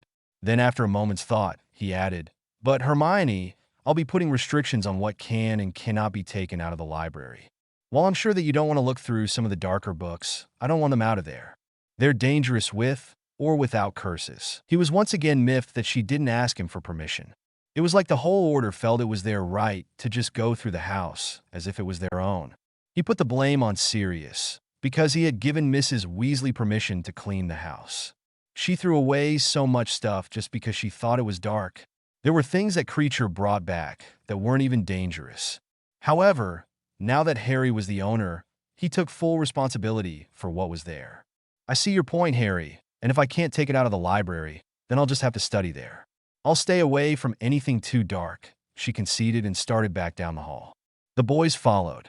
They had reached the Great Hall, and it was filling up with students and staff wanting to eat dinner. They sat beside Neville and started talking about their day. After dinner, they were joined by Ginny and Luna, and all of them went to the library to do their homework. Harry started with his potion homework. Hermione gave him a glare when he pulled out his textbook, but true to her word, she didn't say anything. He did offer to share it with her, and even asked if she knew any books that would help him with his research. She just turned up her nose and told him that she still didn't approve and that he would have to find the answers himself. After he was done with his homework, Harry set about putting the address spell on the form letters. He'd have just enough time to get to the Ollery before curfew. When he was done mailing it all off, he ran into the rest of the gang, and they all went to their own common rooms, and soon enough it was time for bed. Harry waited until 1 a.m. He had slept enough in the roar and wasn't sleepy. It seemed that Ron was up watching something on his bed. Since Harry didn't want him to know he was still awake, he just left him to it. When Ron finally went to sleep, he snuck to the room of requirements and did his routine again. It was almost 3 a.m. when he got back to bed. It was a good thing he slept behind the timer. The next few weeks followed that pattern. Harry would go to the room of requirements on Mondays, Wednesdays, and Fridays. He'd set the timer for 79 minutes, so he was done before class let out. He was using half the time behind the timer to practice his magic, and it was coming along really well. The other half of the timer he spent doing his exercises, occlumency, and studying the old school books and the books Dobby brought him. Then at night, he would set it for a full 2 hours. One can never get enough time. He did read the potions textbook cover to cover and did a few of the spells in the margin, and boy was he glad he had promised Snape that he would practice them. He could have really hurt someone with a few of them. The Sectum Semper spell alone would kill. He vowed that he wouldn't try anything without practicing on a dummy first. Though he hadn't found any useful privacy spells in the books from the trunks, he did come across the Muffliato spell in the margin of the potions textbook. Now all he had to do is teach it to Hermione and Ron without Hermione going off on where he found it. The post was still coming in at a steady pace, though nothing like the days after the articles. He was glad he enlisted the house elves' help, or he would never have time to go through it all. He did notice that Dumbledore seemed to be a little upset that he was receiving fan mail and wondered why he hadn't put up the charm again. Maybe he didn't want Harry to get suspicious that he was the one to tamper with his post in the first place. Either way, Harry was quite pleased that most of the public seemed to want to support the ministry if it was made Death Eater free. Harry wrote to Minister Fudge and let him know what they were telling him. What he had written to the minister was true. He would support him if he put the people first for now anyway. If he learned one thing about Fudge was that he could be bought. His classwork was going well. He was glad he had studied over the summer, and it made it much easier. Ron and Hermione didn't say anything about his new study habits, which he was most thankful for. He had worried that Ron would be put out that he wasn't spending a lot of time with him. But then again, with his new relationship with Hermione, Ron was pretty booked up. The couple disappeared all the time, never telling him where they went, which was okay by him. He really didn't want to know. With all his time practicing, Harry was now proficient in his wandless and wordless casting up to his current year. So, he was trying to do the same with some of the spells he had learned from the books. He also studied ahead in all his non-wand subjects. He was caught up to his year in arithmancy and runes, and the old school books on the classes no longer taught were almost done as well. He knew he'd pass his OWLs easily. He did wonder if he could order some more from Flourish and Blots. Most of the previous owners must have stopped at 5th year, where they had gotten new trunks and never cleaned out the old. He wanted to finish the courses, so he penned a letter to them to see if he could. A few days later, he got a response, and it told him they no longer carried those books and he should try the junk shop. They did, however, have the current arithmancy and rune books, as well as all of his current studies, so he sent Hedwig with the money to purchase those and any current law books they had. He wrote to the junk shop and explained what he was looking for. Since this was the same store he did business with all summer, he felt secure in letting them know who he was. He sent that letter with a school owl. To whom it may concern, I found some old school books in some trunks in my house. They are from years 3 to 5, and I was wondering if you had the rest of the course years 6 to 7 in the following titles: government and law, household spells and house structure, and spell crafting. I'll gladly take them off your hands if you do, and if you have any current law books, that will be helpful as well.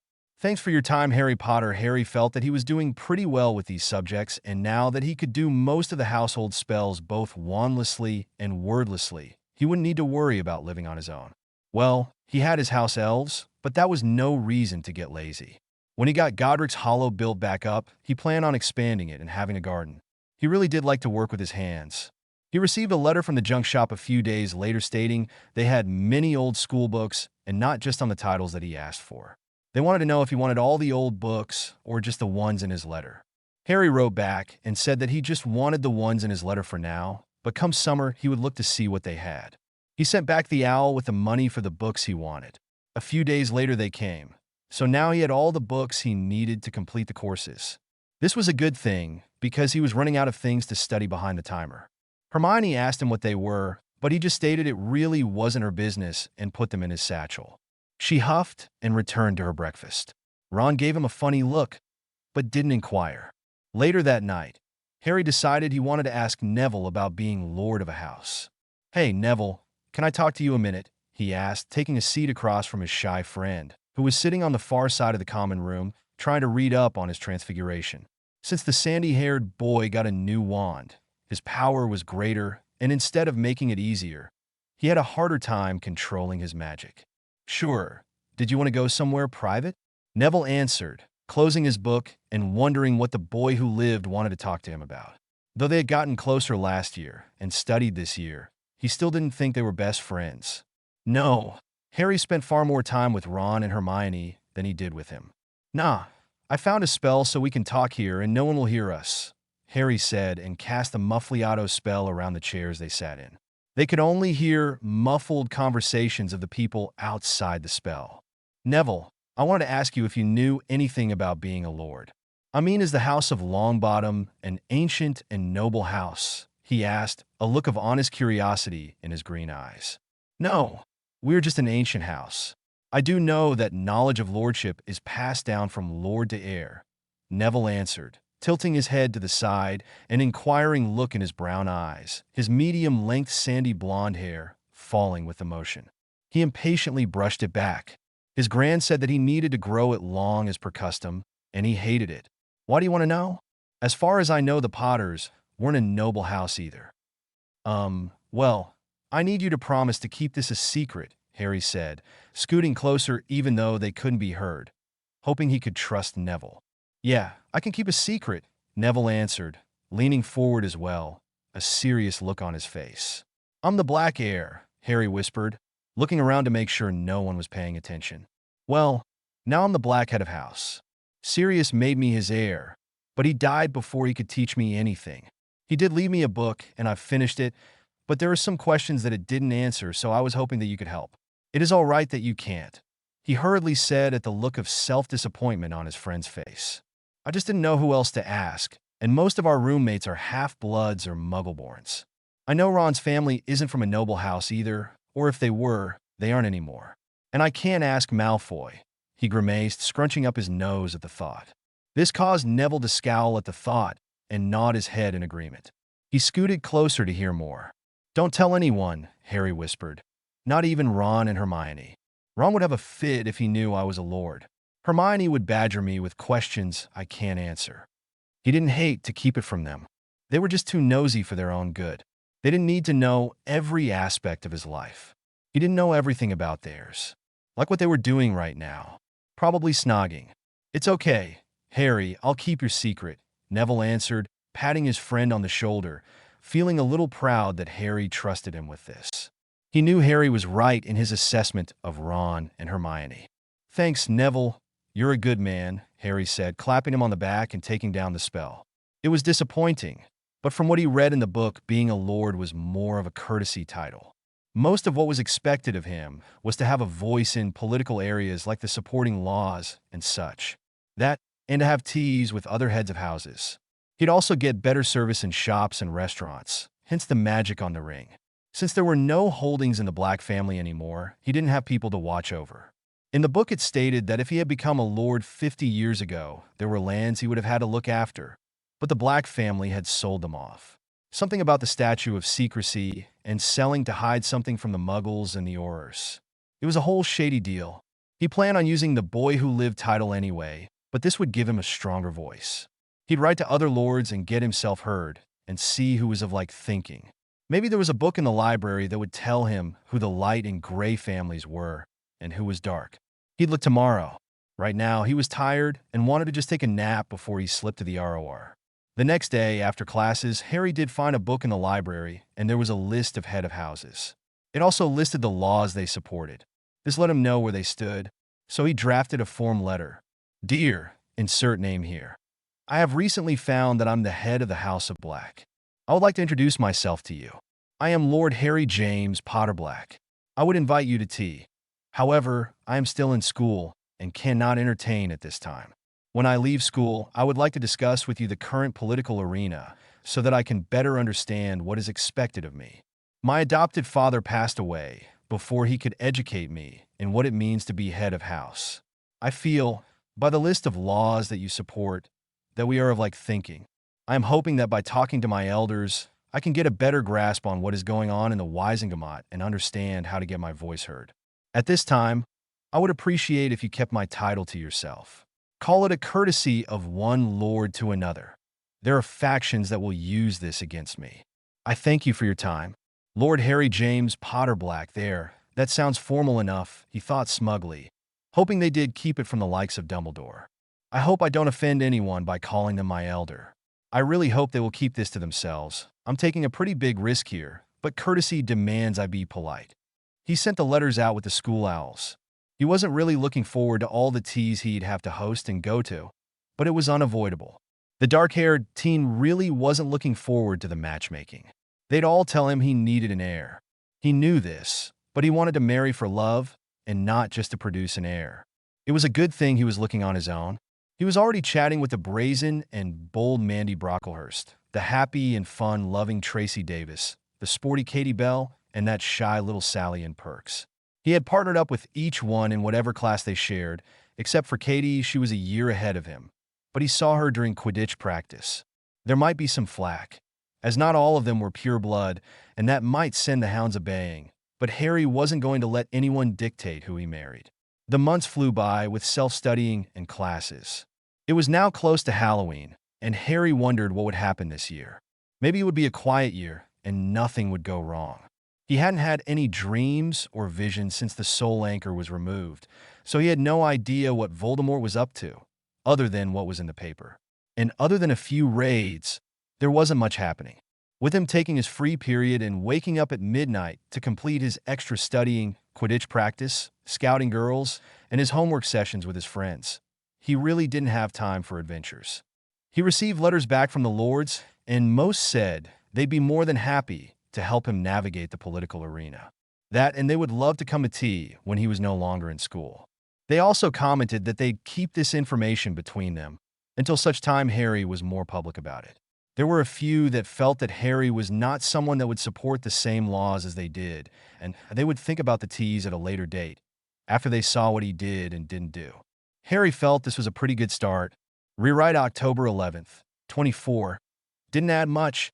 This was most a move at a long chapter. Just corrected a few errors. The Room of Hidden Things, thanks for your reviews.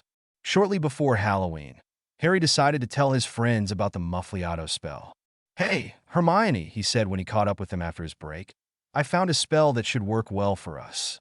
You know, for when we need to talk in private. Really, Harry, that is great, Hermione enthused, bouncing in place, her frizzy hair flying.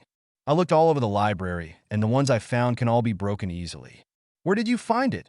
She asked with a furrow of her brow, not understanding how she could miss finding the spell, while Harry could find it. I found it in that potions textbook. Don't worry, I tested it before I told you about it. I went to the room of requirements and checked it out there. The messy-haired wizard explained, hoping that she wouldn't argue about it, but liking her enthusiasm. He could tell she was definitely a girl. I set up a dummy that made noise, put the spell on it, and tried to take it down. It worked, and the only counterspell I found was in the book. I think this is what we need. It doesn't completely block the sound, but it makes it muffled and distorted so people can't hear what you are saying. He braced himself for the argument he knew was coming. Harry, are you sure we should be using a spell from that book? I still don't like that you are using it, even though Professor Snape said it was okay. I have kept my peace about it, but I don't like that there are spells in a potions textbook. It doesn't make sense. Hermione berated, her good mood destroyed with just the mention of that thrice-damned book. To her way of thinking, Harry was doing something stupid by reading it and practicing the spells in it. They really didn't know who wrote it. What if the spells were dark? Hermione, I've researched it, Harry argued back, leaning against the wall with his arms across his chest and legs crossed at the ankles. I tried finding the spell in the library and couldn't find it anywhere. I think whoever wrote the notes was creating their own spells. That is why I tested it, he said pointedly, his green eyes flashed. You really need to quit treating me like a child, he all but spat. I wouldn't cast a spell on someone without trying it out on a dummy first. I'm mature enough to know that some spells can kill. I thought you had more faith in me than that. Hermione seemed to want to argue a lot lately, and he was not sure why.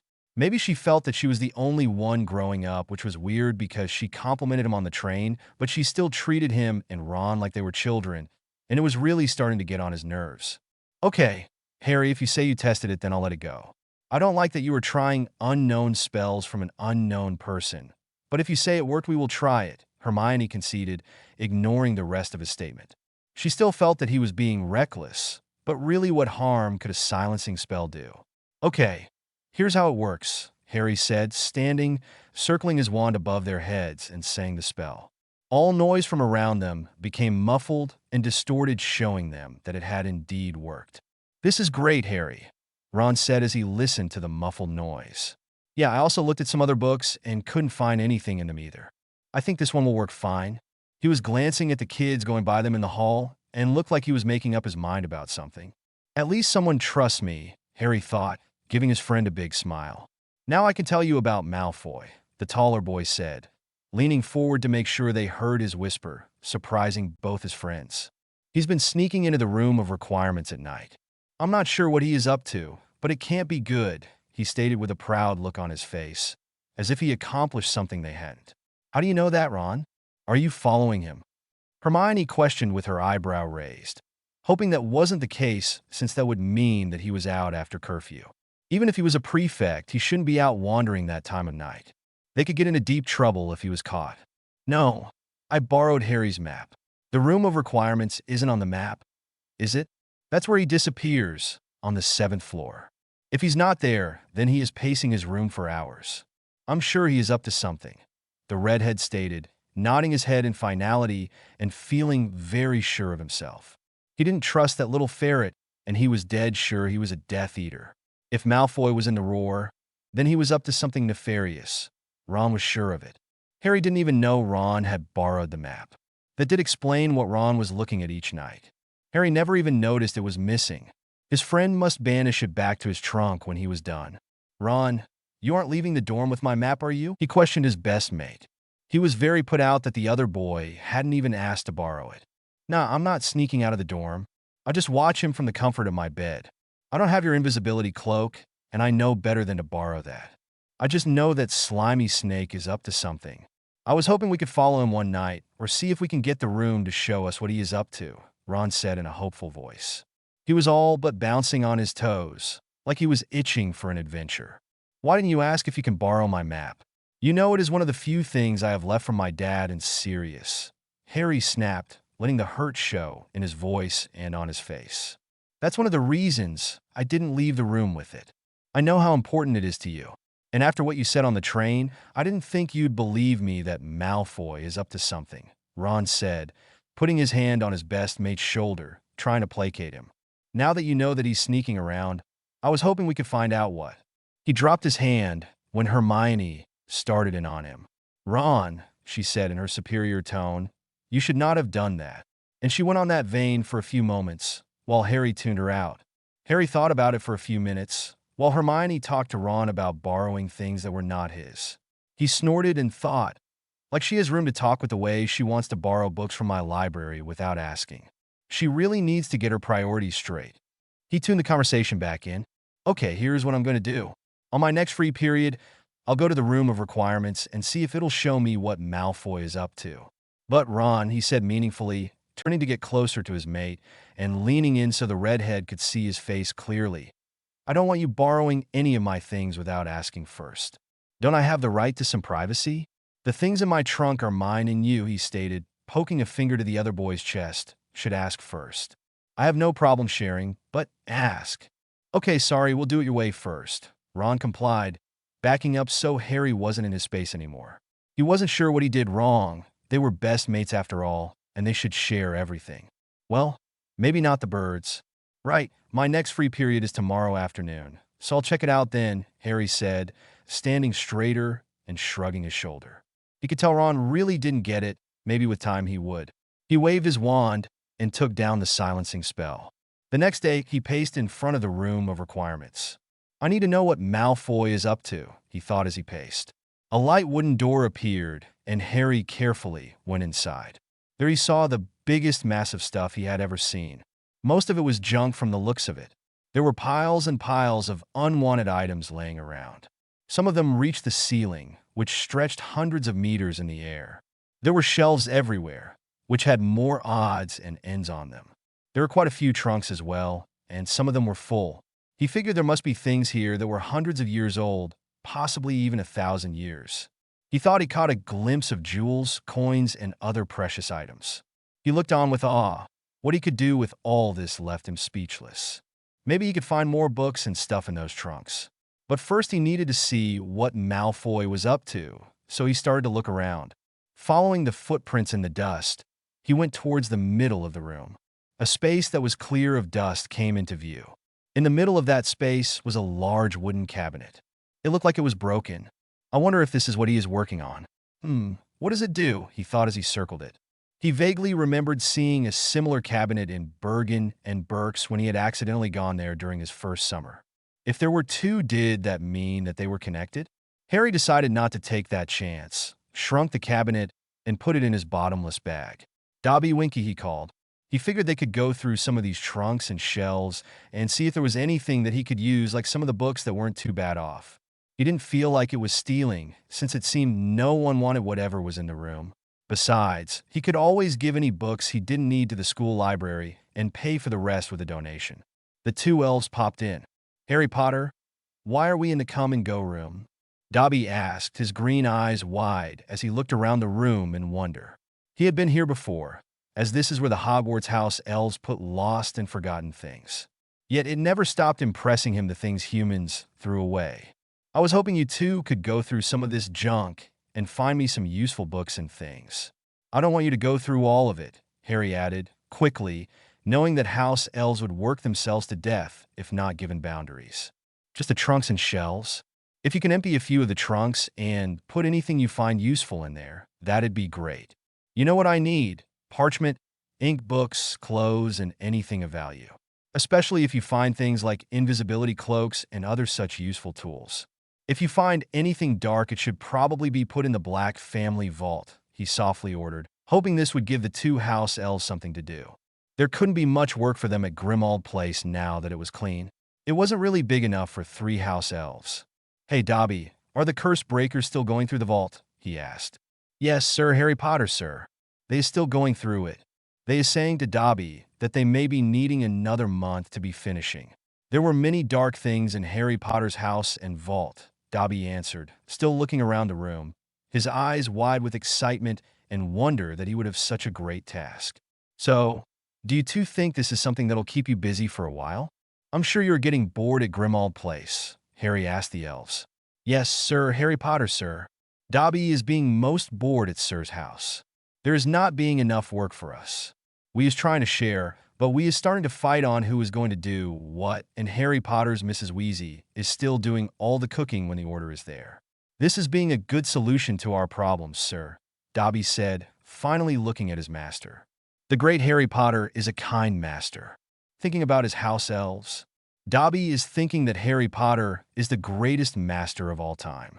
He is so very kind. He ran and hugged Harry's knees in a tight grip. Winky is thinking this is being just what she is needing. Winky is thinking that Kreacher would be most happy if Winky and Dobby is leaving the house to him.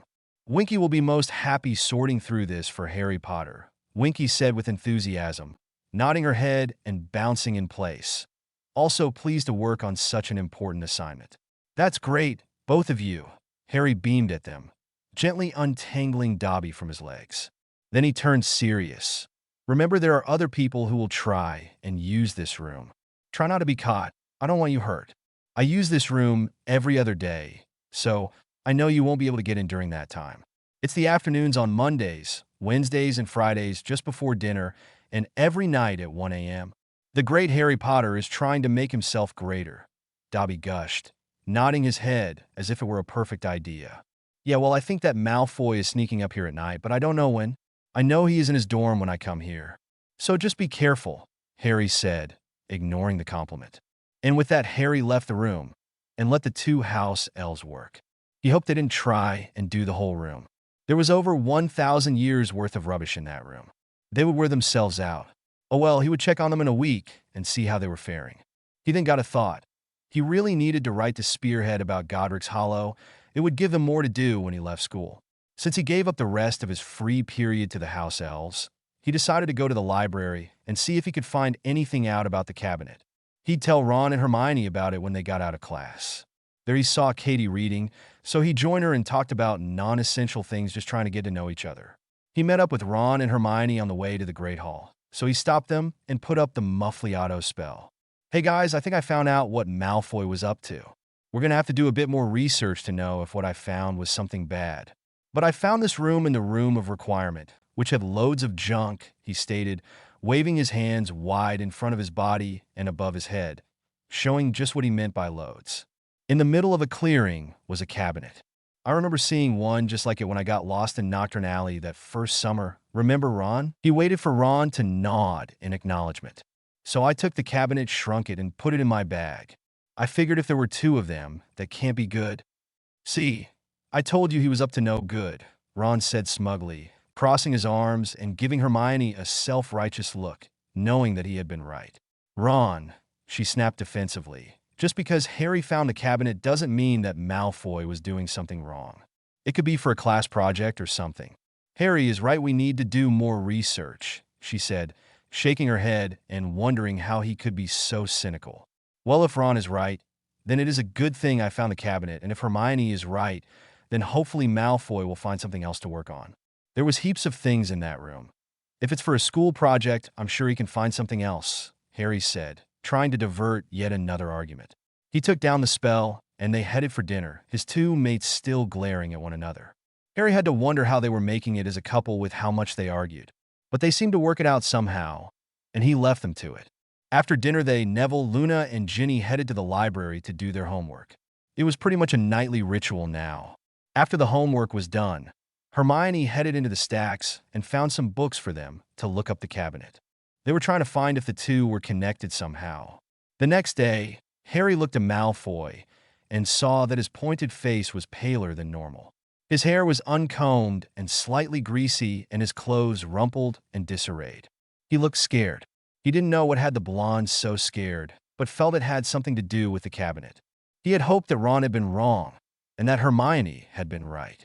On the other hand, a school project wouldn't put the fear he saw in Malfoy's eyes there. He wondered if it was too late to help Malfoy. He may not like the kid, but he really didn't want anything bad to happen to him. And if Malfoy was frightened, that could only mean Voldemort or his father. He vowed he would find out if he could help.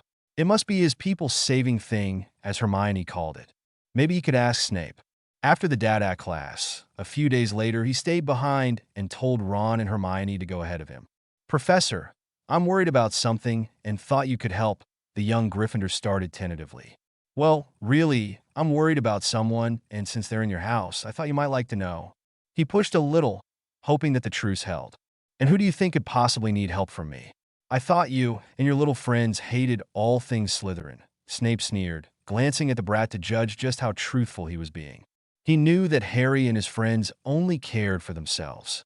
Well, sir, you'd be wrong in that assumption. My grandmother was Slytherin, and so is Andromeda Tonks, and I have nothing against either of them. I have nothing against you being Slytherin either. I just have something against the way you treat me and my friends. Harry stated, a sincere look in his eyes, hoping to get through his snarky professor. I'm worried about Malfoy. I think he's up to something. We know he was working on something here in the castle, and when we found out what it was, we hid it. Now he seems to be really afraid. I'm not sure if he's a Death Eater or not, but I think Voldemort has threatened him or his family. I don't want to see him hurt by this, and was hoping you could help him. He decided to lay it out on the table for the man. He wasn't going to tell the whole truth, but enough to get his point across. What was it you found, Potter? Snape asked, already knowing what Malfoy was tasked with. But he wasn't going to tell this child. I'd rather not say, Professor. Let's just say, it's well hidden now and can't be used to harm anyone, Harry answered, hoping that that would be the end of that line of questioning. Very well. I will ask Mr. Malfoy if he is in need of assistance. I would think you will do well to stay out of it from here on out and let me handle it. I wanted to keep all this to yourself. Well, besides your little friends, Professor Snape answered firmly, figuring that if they were going to hold a truce, he would do well not to be too snarky or confrontational. Though he was shocked that Potter was thinking of someone besides himself, and a Slytherin at that. Maybe there was hope after all. Thanks, Professor. I really hope it's not something that can't be helped. Hermione says it's my people's saving thing, but I do hope you can help him. And with that, Harry turned and fled the room while things were going well, not wanting to push his luck. What was that all about, Harry? Ron asked when they met in the hall. Harry cast the muffliato and answered him. I was hoping he could help Malfoy, he answered as he shrugged it off like it was no big thing. I think that he is being threatened by Voldemort, because if he is a Death Eater, he's not a very good one. If you watch, you'll see he is terrified of something, and that started after we found the cabinet. He was hoping by being nonchalant that Ron wouldn't gloat. You want to help Malfoy? Why? He has been nothing but a complete get to you since the day you met, Ron asked, completely gobsmacked. His face had gone slack with awe, eyes widened and mouth open, showing the feeling of great surprise. Yeah, but that doesn't mean I want him hurt or dead. He's still a human being, Ron. Can you really say that you want him tortured or dead? Harry asked, trusting that his mate really didn't want that. He knew Ron was a hothead, but he was sure that he was not a cruel man. Well, no, the redhead answered, scratching his head in slight confusion. Now that you put it that way, I don't want to see the ferret hurt like that. I mean, it is one thing to throw punches or jinxes, but that is all. I mean, we never really set out to hurt one another, but I still don't trust him. I know he's still up to something, and I think we should still watch him, he said, jabbing his finger at Harry, like he was making a point. We will. I don't think he's going up to the room of requirements anymore. I haven't seen him leave his room on the map in days. Harry had decided that he would keep an eye on Malfoy to see if they were right about the cabinet, and the Git had not returned to the room after the night he removed it. Well, that's good then, at least we put a stop to something. Wonder what else he's up to, Ron said with a thoughtful look on his face. Harry shrugged, and the conversation dropped there. A week later, he called the elves to him in the room of requirement. They arrived with a pop. Hey, you two. How are you holding up? He asked, his face a mask of concern. I want to make sure that you're not working too hard. He looked them over, and they seemed to be in good health. Dobby is doing great, Harry Potter. Dobby is having the most fun time working in this room. There is many things that Harry Potter would be liking. We is putting them in the trunks and is taking them to Grimmauld Place for Harry Potter to be looking at, Dobby said, bouncing from foot to foot, hats tipping wildly, his two big socks threatening to slide off his feet. Winky is agreeing with Dobby. We is only finding a few dark things, and we is taking them to Harry Potter's Black Vault, just like Harry Potter is telling us to do, Winky said, also dancing from foot to foot, her little tea towel swaying with her motion. So this isn't too much for you? You're having fun? Harry asked, seeing they were indeed excited. Both house elves nodded so quickly that their ears slapped against their heads. That's great. Just do what you can and try not to work too hard. Dobby, I need you to come during my free periods before I put the timer up and bring me a few of those trunks so I can go through them and more of the dark books from the Black Family Vault. Winky, can you see if you can sell any of this stuff? He asked. Harry had decided that there might be some things in here that could be sold, and then he could make a private donation to the school.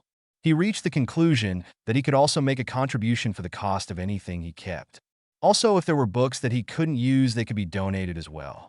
That being decided made him feel a little better about cleaning out the room for his own purpose. He didn't want to be a hypocrite about taking things that weren't his. Then again, this was like a junkyard, and it was all up for grabs, so to speak. Still, it would make him feel better to give back to the school for relieving them of these things.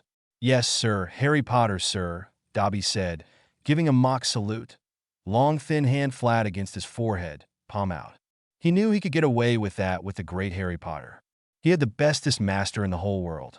Winky looked at him like he was foolish to tease the master, but he didn't care. Winky also gave her approval of the chore and started working. Good.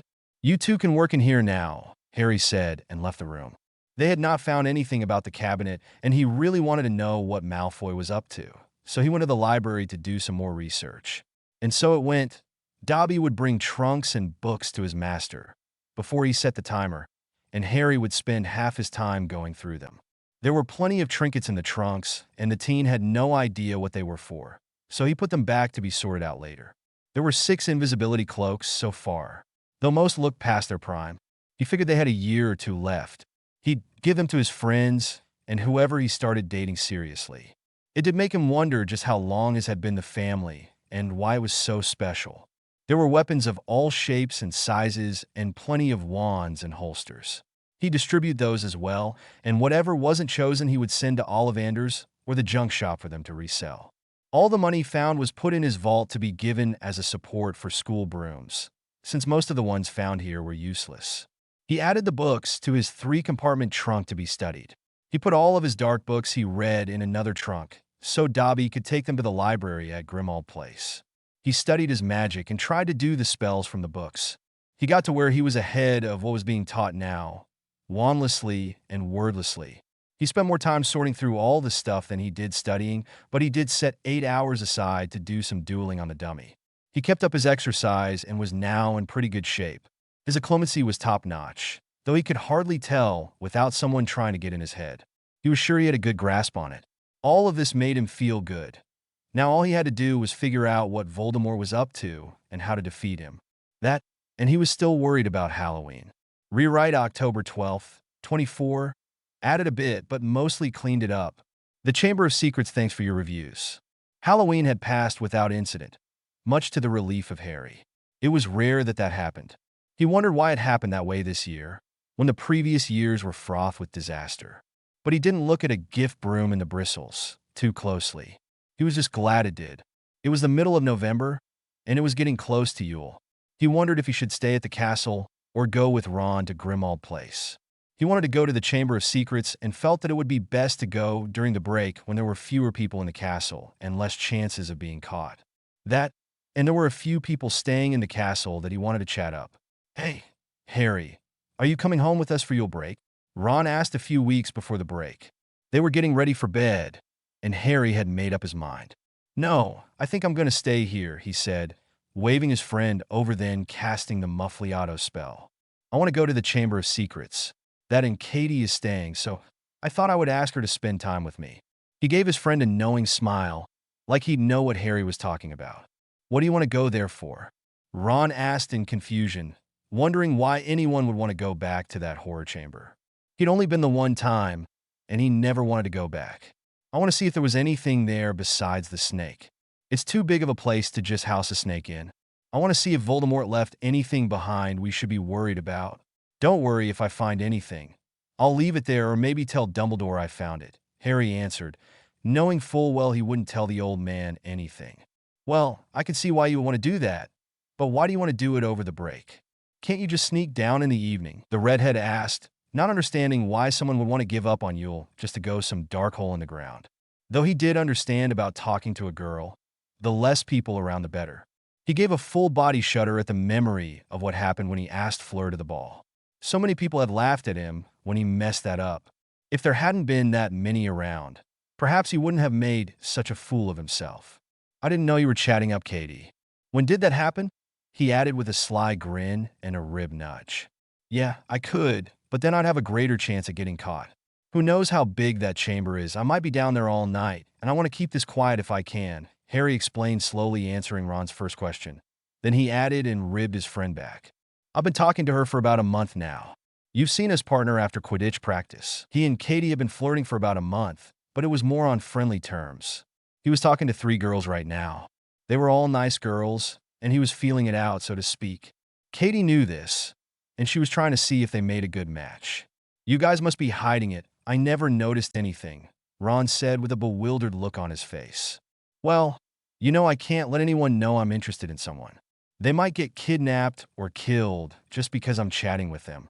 It's a good thing only you guys knew about Cho, Harry explained, not liking it, but accepting that's the way it had to be, and any girl he started dating would have to understand as well. Okay, but you are the one who has to tell Mom, Ron shrugged, better Harry than him. Mom wasn't going to be happy that Harry blew off Yule with the family to talk to a girl and go exploring. I will. I'm sure she'll understand. I'll tell her I just want to be alone this Yule, and that I'll join your family next year when the pain is not so fresh, Harry said, knowing he could play Mrs. Weasley's sympathy on his recent loss. Though he felt a little bad about it, she did like to mother him. Yeah, that might work, Ron stated, and the two finished getting ready for bed. Before he went to the ROR that evening, Harry wrote Mrs. Weasley a letter stating just that and sent it off with Hedwig the next morning. Hermione, of course, didn't agree. Harry, you can't keep doing this, she stated as soon as she heard his was staying at Hogwarts. Sirius is gone. You can't keep all those emotions to yourself. It's not good for you. Harry was gutted. How could she be so blunt, he thought. What? What even makes you think I'm depressed in any way, he asked. He hadn't got around to telling her why he was really staying. They really hadn't talked in a while. Most of the time they just studied, but he thought Ron would have told her. Guess he was too busy snogging to get any words out. Harry, I know you. You do this every time. You did it after Cedric and Quirrell died too. You can't repress like this, she stated, folding her arms in an I know you better than you know yourself way. Well, I guess you don't know me as well as you think you do. I'm doing something else here, but since you know me so well, you can figure it out your own bloody self, he snapped, and then he took a deep breath. He really didn't want to throw away 6 years of friendship. Hermione had always stood by him, but he really wasn't going to take this much longer. Look, Hermione, you might want to take some time this break to decide just where you want this relationship to go. You're my friend, you've always been there for me, and I appreciate it, but you're not my mother nor my sister. I won't put up with this from you. Think about it, he said and left without another word, hoping she did take the time to think. They didn't talk the rest of the time before the break. The day after everyone left for Yule, Dumbledore called Harry to his office. Harry, my boy, come in and have a seat, the headmaster said, pointing to the rather ordinary chair in front of his desk, which he kept for students. Would you like a lemon sherbet? No thanks, sir, Harry said as he sat. Now, Harry, I wanted to talk to you about some lessons I want you to start with me next term, Dumbledore said with that twinkle in his eye, like he was doing Harry a great favor. What kind of lessons, sir? The dark-haired teen said excitedly, hoping that finally Dumbledore would be giving him some training. It would be great, and he would think better of the man. There are some things in Voldemort's past that I think we need to go over, so that we may better comprehend him now. There are some things that I would like to show you, so that you will have a better understanding as to what you are fighting for, the old man stated, leaning forward on his desk, hoping to convey just how important these lessons were. Oh, okay, if that is what you think is best, sir, the young man said, not able to keep the disappointment completely out of his voice. This pretty much proved what Sirius wrote in his letters. Dumbledore was setting him up to take a fall. Well, he would come to these lessons, and maybe he might learn why. Now, Harry, I know you want to learn to fight. However, I feel that this is the best course of action at this time. There will be plenty of time for you to learn to fight in the future, Dumbledore said in his best, I know more than you do voice, settling back in his chair with his hands folded over his beard. Harry, I also wanted to talk to you about the letters you are sending to the press. Are you sure it is a good idea to panic the public like this? I just want them to know what is happening in their government. I think it's a good idea to have them stand up for themselves instead of cowering behind a teenage boy, Harry said, and then paused in thought and continued. I noticed this summer, after the first letter, that I'm getting post, and that makes me wonder why I didn't receive any in the past. I hope that you didn't have anything to do with that, sir, he said, his green eyes narrowed almost to slits, letting the barmy old man know that he was dead sure that he didn't know why Harry never got letters. I only did what I thought was best, Harry, Dumbledore said with a sigh, wondering why people had started questioning him. It would not have done you any good to know how the public thought of you. I told your aunt that there would be little contact when she took you in, and letters from your fans would have negated that. If I had received letters from my fans, maybe they would have treated me better. You know, if I had answered them, Harry said, leaning forward, lines of anger around his eyes. If my relatives knew what the public thought of me, they might not have been so hard on me. After all, they moved me to Dudley's second bedroom when they thought they were being watched. I don't appreciate that you interfered with my life like that, sir. Though he really didn't think that it was possible.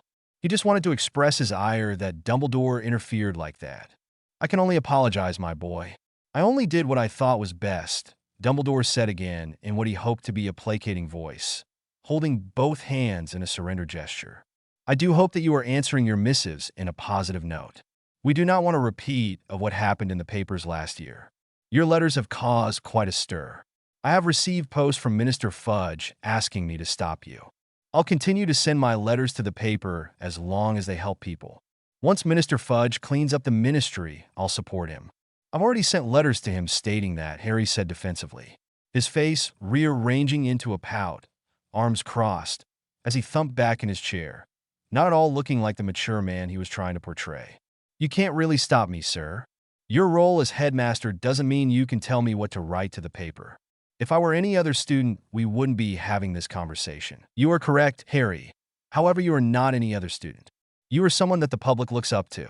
I just want you to be careful. Please think about what I have said, the old man compelled. Well, if that'll be all, sir. I've got homework that needs to be done. Yes, Harry, that is all. And may I say how proud I am to see you so intent on your studies, Dumbledore said, smiling with his eyes twinkling again. Thank you, sir. I'll see you at dinner.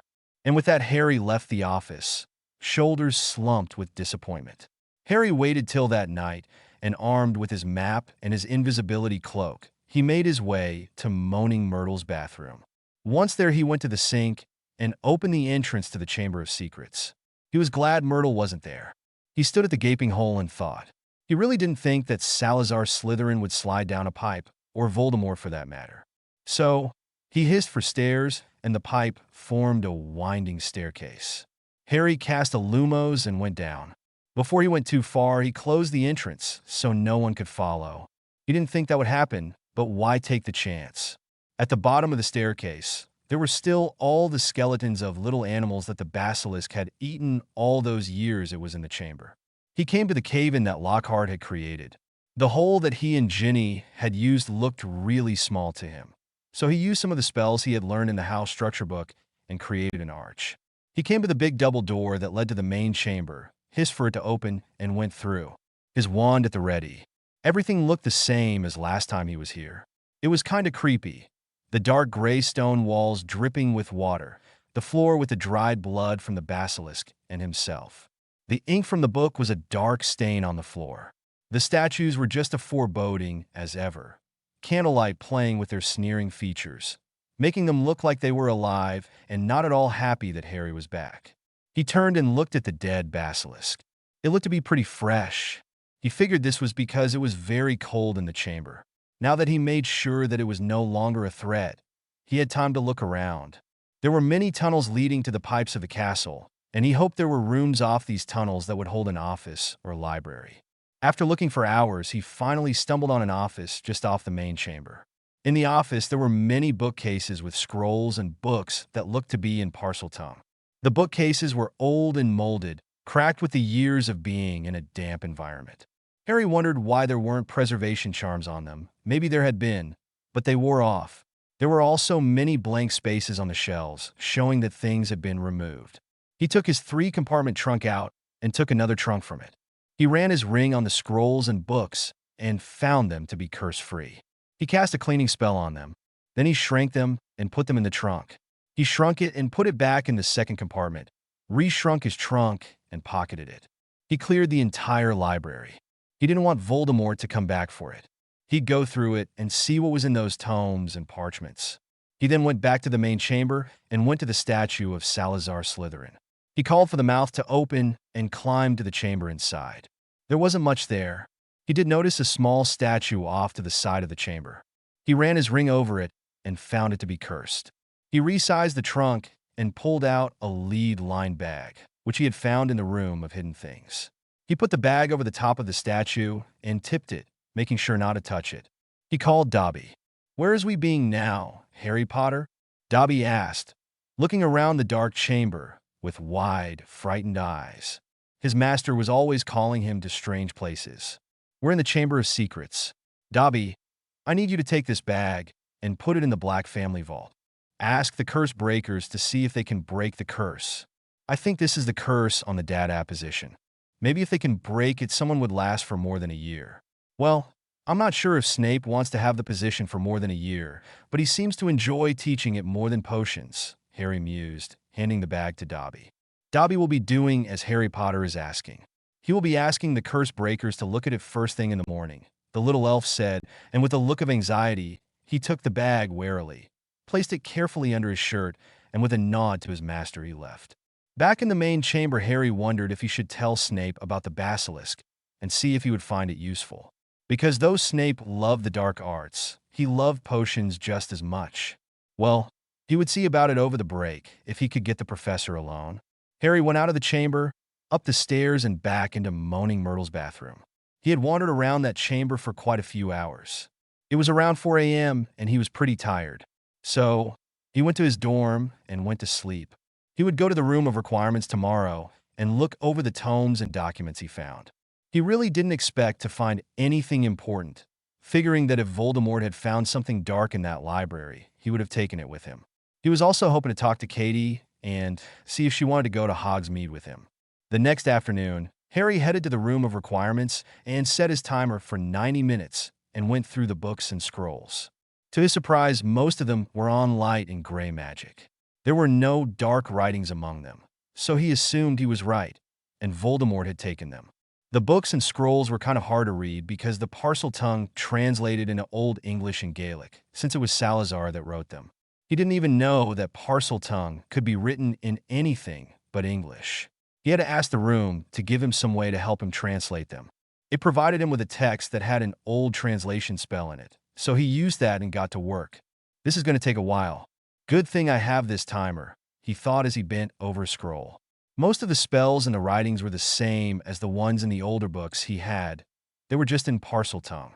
Some of the spells were really old and had been improved over time, and some were spells forgotten in history. He did find one that could create a tunnel through wards. That will be helpful, he thought, jotting it down. There was one book that said that the spells done in Parseltongue were stronger than those in Latin or Greek and quicker too. They were, however, better in wandless and wordless form, because it was quicker to think than to say words out loud. Harry read the writings to see if there were any spells on how to undo the soul anchors, and if there was anything in the books not taught in regular classes. There were, but they were really out of date, though the history books were really useful. There was nothing on soul anchors, though. That was a bit disappointing. After the timer went off, he went down to dinner none the wiser. There weren't many people staying over the Yule break. Only a few students from each house in different years. Malfoy was one of them, probably afraid to go home. Harry did his best to talk to everyone and put on a good public face, especially Katie. He was tired of people thinking that he was unapproachable and he really wanted to start dating. He was a teenage boy after all, and she was very pretty, with her long dishwater blonde hair and her brown eyes that he could look into forever. He caught Malfoy in the hall before dinner the next day. "Malfoy, I wanted to talk to you." "What do you want, Potter?" Malfoy sneered as he stopped and looked at his rival. Harry could see the fear in his eyes, barely, but it was there. The blonde was very good at hiding his feelings. The mask he wore was years of work. It cast him as above all others, and that was just the way he liked it. "I just wanted to let you know that if you needed someone's help, go to Snape. I think you'll find that he can help," Harry said, trying to encourage Malfoy into doing the right thing. He was sure that Snape had offered his help, but the blonde-haired Slytherin would be unsure of the potion master's loyalties. Maybe if Harry vouched for him, he would take that help. "What do you know, Potter? You don't know anything about me," Draco snapped, standing toe-to-toe with Harry. "I know you're scared," Harry said, looking Malfoy straight in the eye. "I can see it in your eyes. I know Snape can help. I know you don't trust me, but I don't want to see you or your family hurt." "You know nothing about my family, so bugger off," Malfoy said as he pushed Harry out of the way and stormed off. "Oh well, at least I tried," he thought, shrugging his shoulder as he went to the Great Hall. He saw Katie sitting at the table and went to talk to her. "Hey, Katie, I was wondering if, you, wanted to go with me to Hogsmeade tomorrow. I hear there are some, sales in the clothes stores. Maybe you can go, with me and we can check them out and maybe, get a butterbeer after," he said clumsily, not used to asking girls out. After his disaster date with Cho, he wasn't comfortable around girls yet. It was one thing to study and talk after Quidditch, but a complete other to ask for a date. Katie giggled. She had wondered when he was going to get up his Gryffindor courage and ask. "Of course, Harry, I would love to go with you. We can leave around 9. "Okay," she asked, blushing like crazy. She knew he had his eyes set on her and 2 others, but she was determined to be first. And here he was asking her out. Yeah, that'd be good," he stammered. Then turned the topic to more mundane things like what they were hoping to get for Yule. The next morning, the two met up, both in their best casual clothes, hairstyled as best they could. They went to the village and did go to the sales. Katie bought some new robes. They then went to the 3 broomsticks and had some butterbeer and fish and chips, which Harry did pay for. They held hands under the table, not wanting people to talk about them. They were both blushing and stammering out a conversation. Harry snuck a kiss to her cheek, causing them both to relax a little, and the banter was easier after that. They talked about what they wanted to do after graduation. Then Harry brought up a subject he felt needed, so that she knew he understood what she went through earlier this year. "I'm sorry about what happened to you last October. I'm just glad we got to you in time. Do you remember what happened?" he asked, hoping that it didn't ruin the date by asking something too personal. He figured that it was something they could bond over. "No, I went to the bathroom, and the next thing I remember was waking up at St. Mungo's," she said, her face grave. She knew Harry would understand after all the times it was rumored that he almost died. "I never did thank you. They told me you were the one to find me and get me help," she said, her face in a combination of wonder and embarrassment. "I'm just glad I could help," he said as a blush stole across his face. He had been a little put out at the time that she never approached him, but now that he was thinking of dating her seriously, he could forgive it. The conversation turned to less serious things, and soon enough it was time to go back.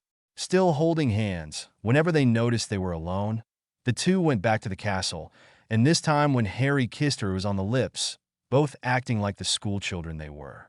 They made plans to have one more date during the break, and Harry left with a spring in his step, practically bouncing all the way back to his dorm room. That kiss was so much better than his first one, and he couldn't help but be happy. He might just not think about those other girls now. He still had Dobby and Winky sorting through the room of junk. He had written a letter to Spearhead about Godric's Hollow and was waiting for a reply. He was trying to think of a way that he could spy on Voldemort now that he wasn't getting visions. Maybe he could use Kreacher.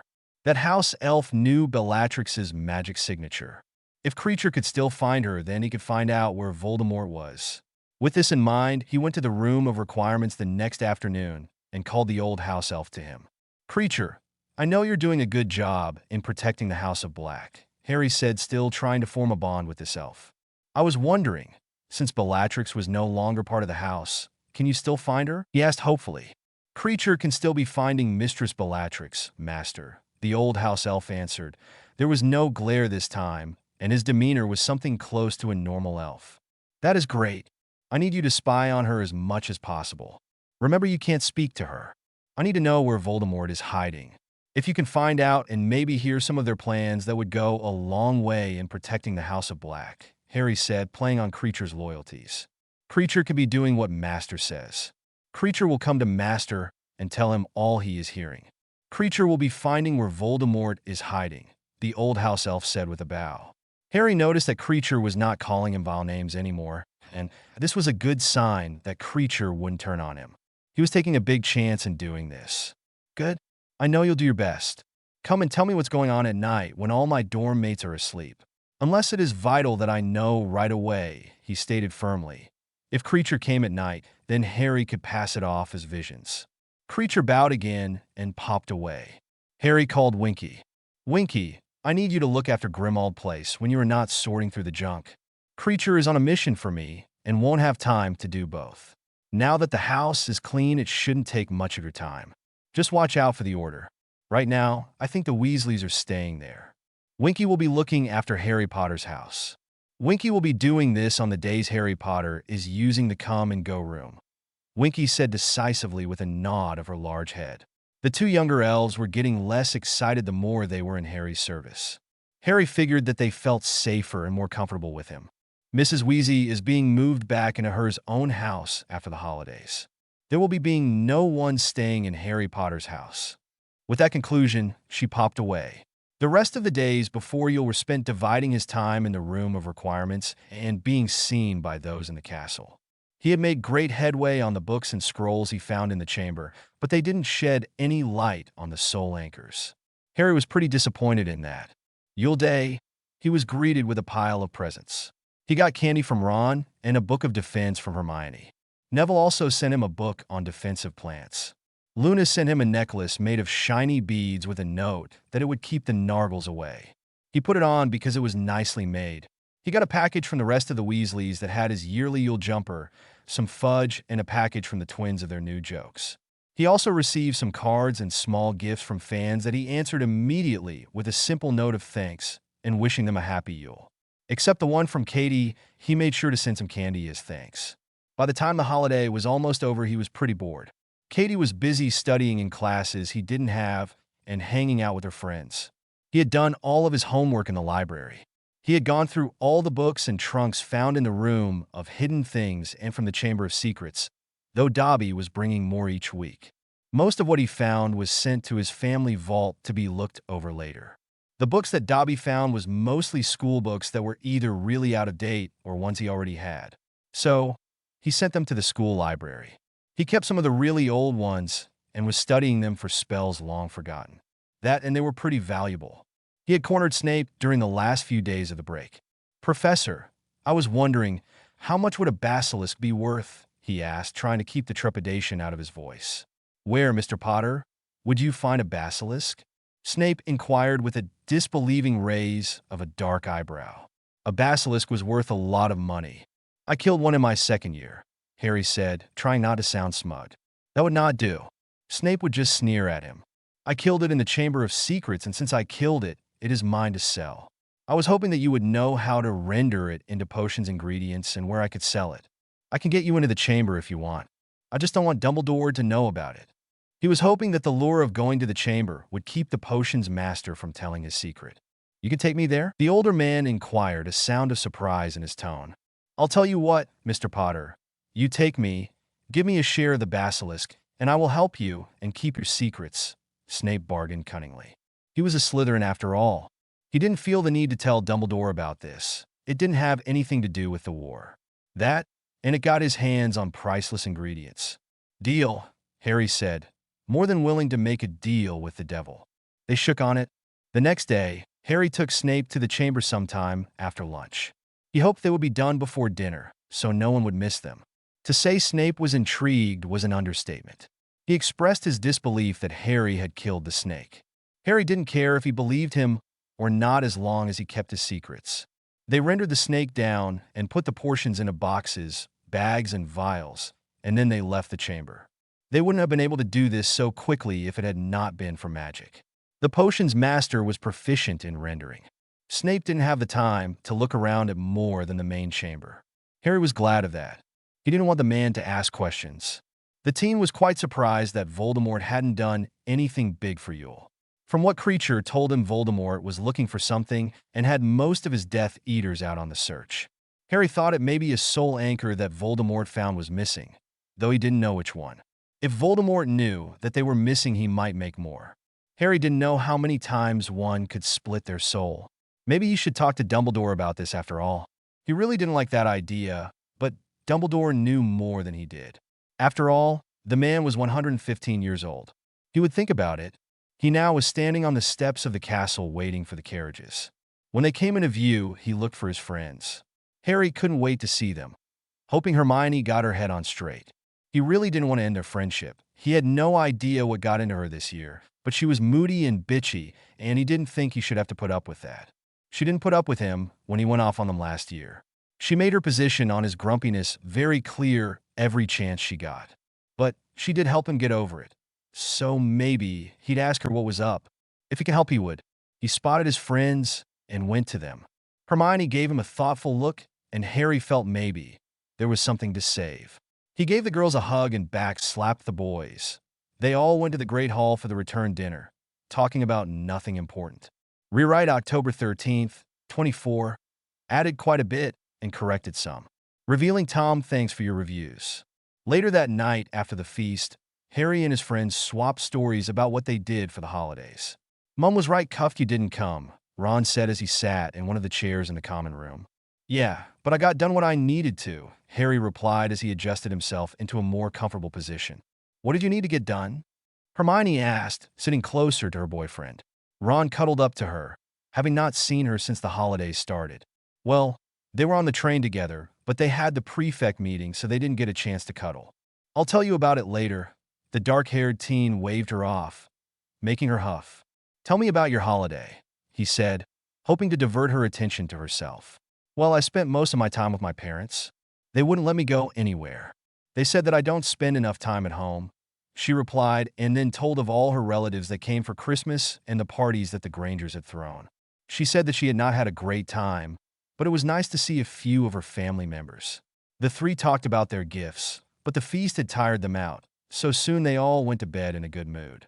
It was around 11 p.m. when Kreacher woke Harry up from his nap to let him know that there was an attack planned on a village that had both Muggles and Muggle-born wizards. He gave him the name and location of said village, and when it was planned to take place. Harry immediately sprang from his bed and got dressed. He quickly went through the empty halls to Dumbledore's office. Standing in front of the gargoyle, he tried to name candy after candy, which the headmaster was prone to use, so it would let him up. Finally, he got tired of that and yelled, I need to see the headmaster. It is an emergency. The gargoyle moved out of the way. When he got to the office, the room was empty. Headmaster, he called, looking around the room, not seeing anywhere the old man could be. He glanced over and spotted Fox. Hey, Fox, do you think you can find a headmaster for me, please? It's very important, he asked, a note of desperation in his tone. The phoenix eyed him for a moment, chirped, and disappeared in a ball of flame. Harry waited nervously, twisting his hands and hoping he was on time to save people's lives. He glanced around the room, but didn't really see anything in his anxiety. Finally, Dumbledore appeared through a door at the back of the office, still wearing his nightshirt, which was actually not as colorful as his daily robes. Harry, my boy, what could possibly bring you here at this hour? He asked as he sat in his desk chair and waved Harry forward. It is well after curfew, and you should not be wandering around. I myself was just settling down for the evening. Sorry, Professor, I had a vision. There's going to be an attack soon. I thought you should know right away. I know this was not a vision sent by Voldemort. I saw it from his point of view and not as someone else's. He rushed with his explanation and hurried on. The attack is on a town called Portmire. He's sending 15 of his Death Eaters, and one of them is Bellatrix. They'll be attacking around midnight tonight. I didn't see Snape in the vision, so I don't think he was called, the teen said as he leaned on the desk, hands planted and face showing just how frightened he was. Harry, I thought you were practicing your clemency, Dumbledore said with that disappointed look. I will take care of this, young man.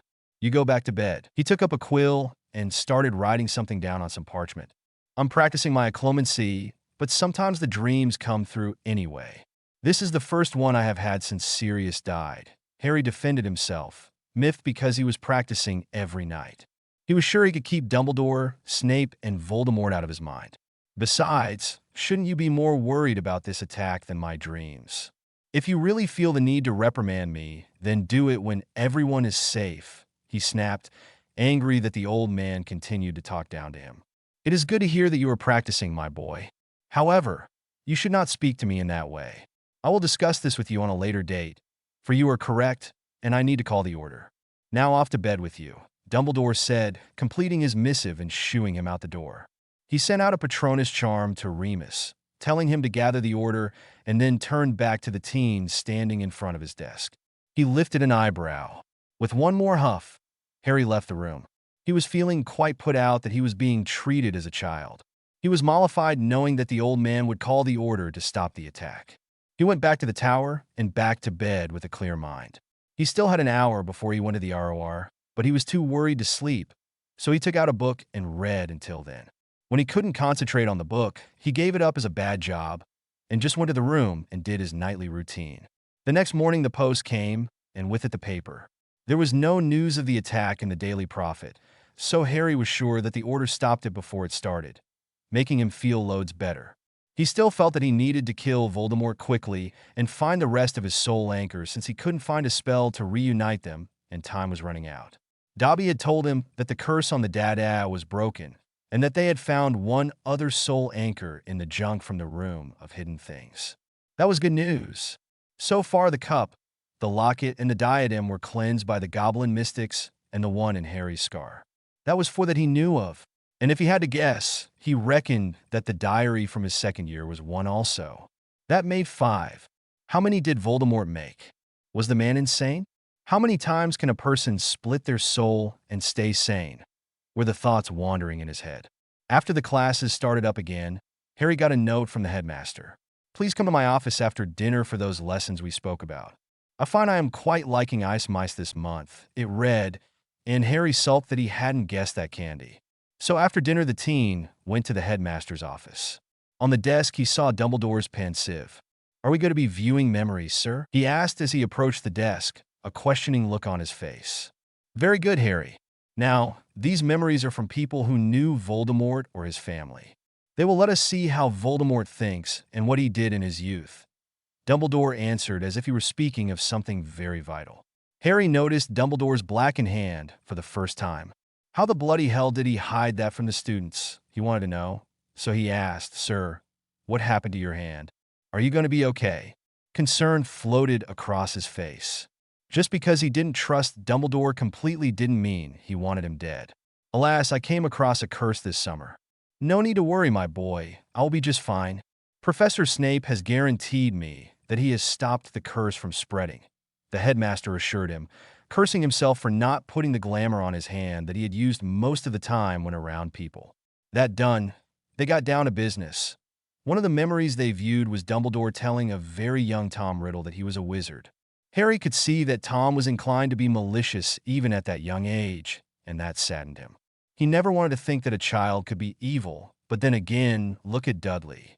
Though Harry believed that was nurture and not nature, maybe it was that way with Riddle. The memories really didn't show how he was treated in the orphanage. They only showed what Dumbledore saw. After that, they viewed a memory of a ministry worker that had gone to a family named Gaunt. The ministry worker was trying to reason with the father and son about baiting muggles. In it, Harry saw the daughter longing after a man on a horse. He figured this was Voldemort's family, and the muggle on the horse was his father. After discussing the memories, Dumbledore sent Harry away. The lessons didn't tell Harry much, though he did think he had caught a glimpse of the ring that was now adorning Dumbledore's blackened hand. He wondered if that was what had cursed the headmaster. He didn't want to ask because he figured that Dumbledore wouldn't tell him anyway. He went back to the tower and met up with his friends. The dark-haired teen thumped down in a chair and slouched. Still put out that these lessons were not something he could use. He really didn't understand how this could help him with the war. So, what were the lessons? Is he teaching you how to fight Voldemort? Ron asked, still stuttering over the name. He looked at Harry's grumpy face and concluded that they weren't, but he was hopeful that they were something important. No, he isn't teaching me to fight. We just went through some old memories, Harry answered truthfully, running a tired hand down his face. He still hadn't told his friends that he was learning to fight all on his own. He felt they were drawing apart slowly. He did wonder if he let them know what he had been doing, would it bring them closer? Then he thought if that was what he wanted, there had to be a reason why they were drawing apart in the first place. He'd think about it, but until they could protect their minds, that will not happen. He had brought up a clemency to them before, but Ron just brushed him off, and Hermione couldn't seem to get her mind to slow down long enough to clear it. He didn't know if they were still practicing or not. Well, that doesn't sound like much help, Ron said with disappointment, bringing Harry from his thoughts. It may help, Ron. Dumbledore wouldn't waste Harry's time with something that wouldn't help him, Hermione argued, never one to put down the headmaster. Her need to look up to all people in authority was a bit overwhelming at times. I did notice that Dumbledore has a cursed hand, the dark-haired teen said, hoping to stave off an argument. It's all shriveled up and black. He told me that Snape has stopped the curse and that he would be okay. I hope he wasn't lying, but with the old man it's hard to tell, he said casually, not wanting to alarm them too much, but felt this was something he could share. Harry, you should not call the headmaster an old man or a liar. That is disrespectful. Oh, I wonder why we didn't notice before. He must have hidden it really well. Hermione stated a little put out that she seemed to be unobservant this year. First the house, and now Dumbledore. Maybe she was spending too much time with Ron. With a determined look on her face, she decided that she needed to start paying better attention to the world around her. She gave a quick glance to her boyfriend and then turned to Harry. Her mind was made up. She was going to put off snogging and pay more attention to Harry. And this is one of the reasons we're drawing apart, Harry thought. Sadness filled his mind. It was like she hadn't listened to him at all. I'm just making an observation, Hermione, he defended himself. Still, you shouldn't put him down like that. He cares for you. I, for one, think we need to pay better attention to him. If he feels that these lessons will be beneficial, then you should listen, she huffed, folding her arms defensively. I cannot believe we missed the fact that he is hurt, she said, still stewing over her lack of observation. Harry rolled his eyes and turned his head away. He probably used magic to make us look away. Yeah, and you can't see and know everything, Hermione. I mean, I know you're good and all, but really you can't know everything. Besides, like Harry said, I think that Dumbledore would have hidden it really well. He wouldn't want the students to see he could get hurt, Ron said, trying to appease her. He knew how Hermione thought and didn't want to give up his snogging time. Honestly, Ronald, I know that. I'm just surprised that we didn't catch on sooner, Hermione answered, not the least soothed by his words. Come on, Hermione, don't be like that. I want to spend time with you, he answered, scooting over closer to her and putting his arm around her shoulders, attempting to soothe her ruffled feathers. Harry left them to argue. He thought that once they started dating that they would stop. This was not the case. Maybe it was foreplay to them. The next day, he finally received a letter from Spearhead, via Dobby, about Godric's Hollow. Mr. Potterblack, I hope this missive finds you well. As to your inquiries about the house in Godric's Hollow, it is my duty to inform you that the recent survey on the house shows that it is inhabitable. You wanted to know if your house elves could do the repairs. To this, I have to inform you that it will take more than that to make the house livable. We at Gringotts can hire human contractors for you to have the house rebuilt to what it once was.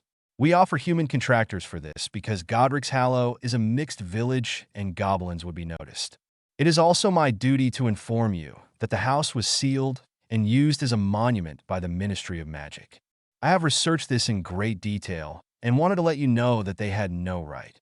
I would like to inquire if you wanted me or a representative of Gringotts to inform them of their mistake, or would you prefer to do this yourself? I await your instructions on these matters.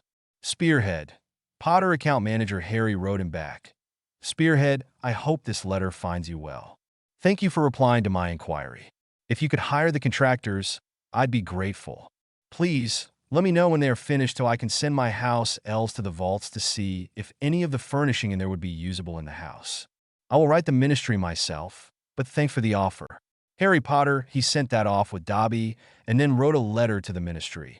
To whom it may concern, it has been brought to my attention that the ministry claimed property that is owned by myself and used it as a monument for the first downfall of Voldemort. Since it is my property, I find that this is unacceptable and demand that it be released back into my custody immediately. I will be using this house in the future as it is the last house that was owned by my parents. You may take the plaque that is in front of the house and place it next to the statue of my parents, which I am told is in the middle of the village, so that others may view it. Harry Potter, he hoped this worked. He really wanted to live in his parents' house and not Grimmauld Place. He'd sent it off in the morning. Hedwig needed the exercise, and she was still pissed at him for not using her. Dobby and Winky were still going through the room of hidden things, and they were still having fun doing it. They were taking anything they found of value and seeing if it could be sold. The proceeds were then put into an account in Gringotts to be donated to the school after the war.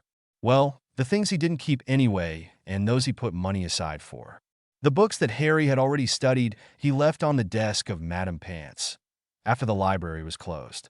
There were a lot of books, and he figured she would know better than him if they would be useful in the library or needed to be put in the restricted section.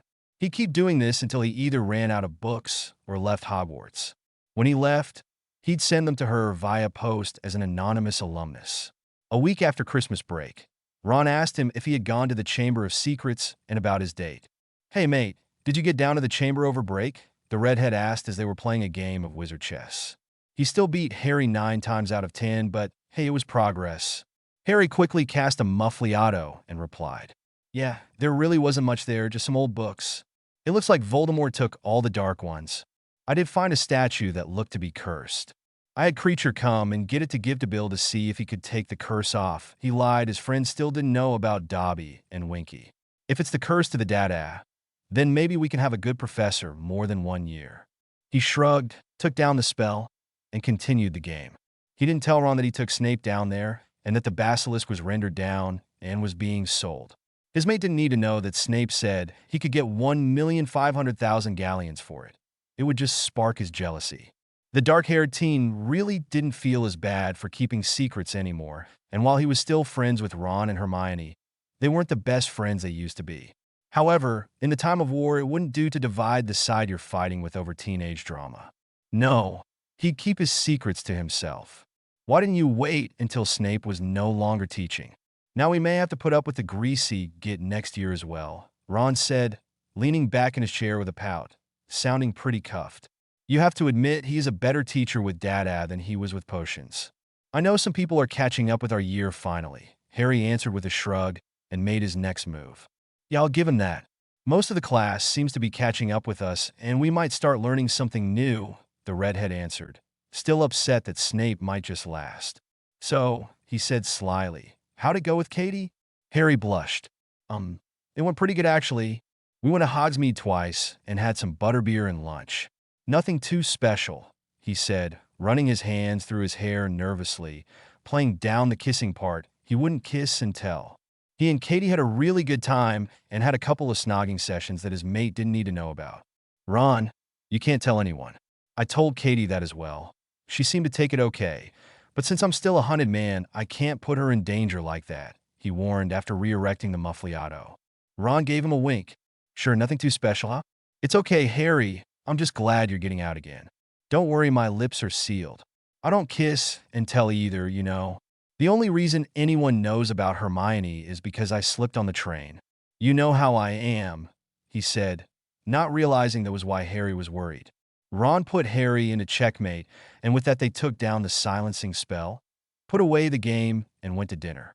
The weeks flew by with learning, clearing out the row HT, and playing Quidditch.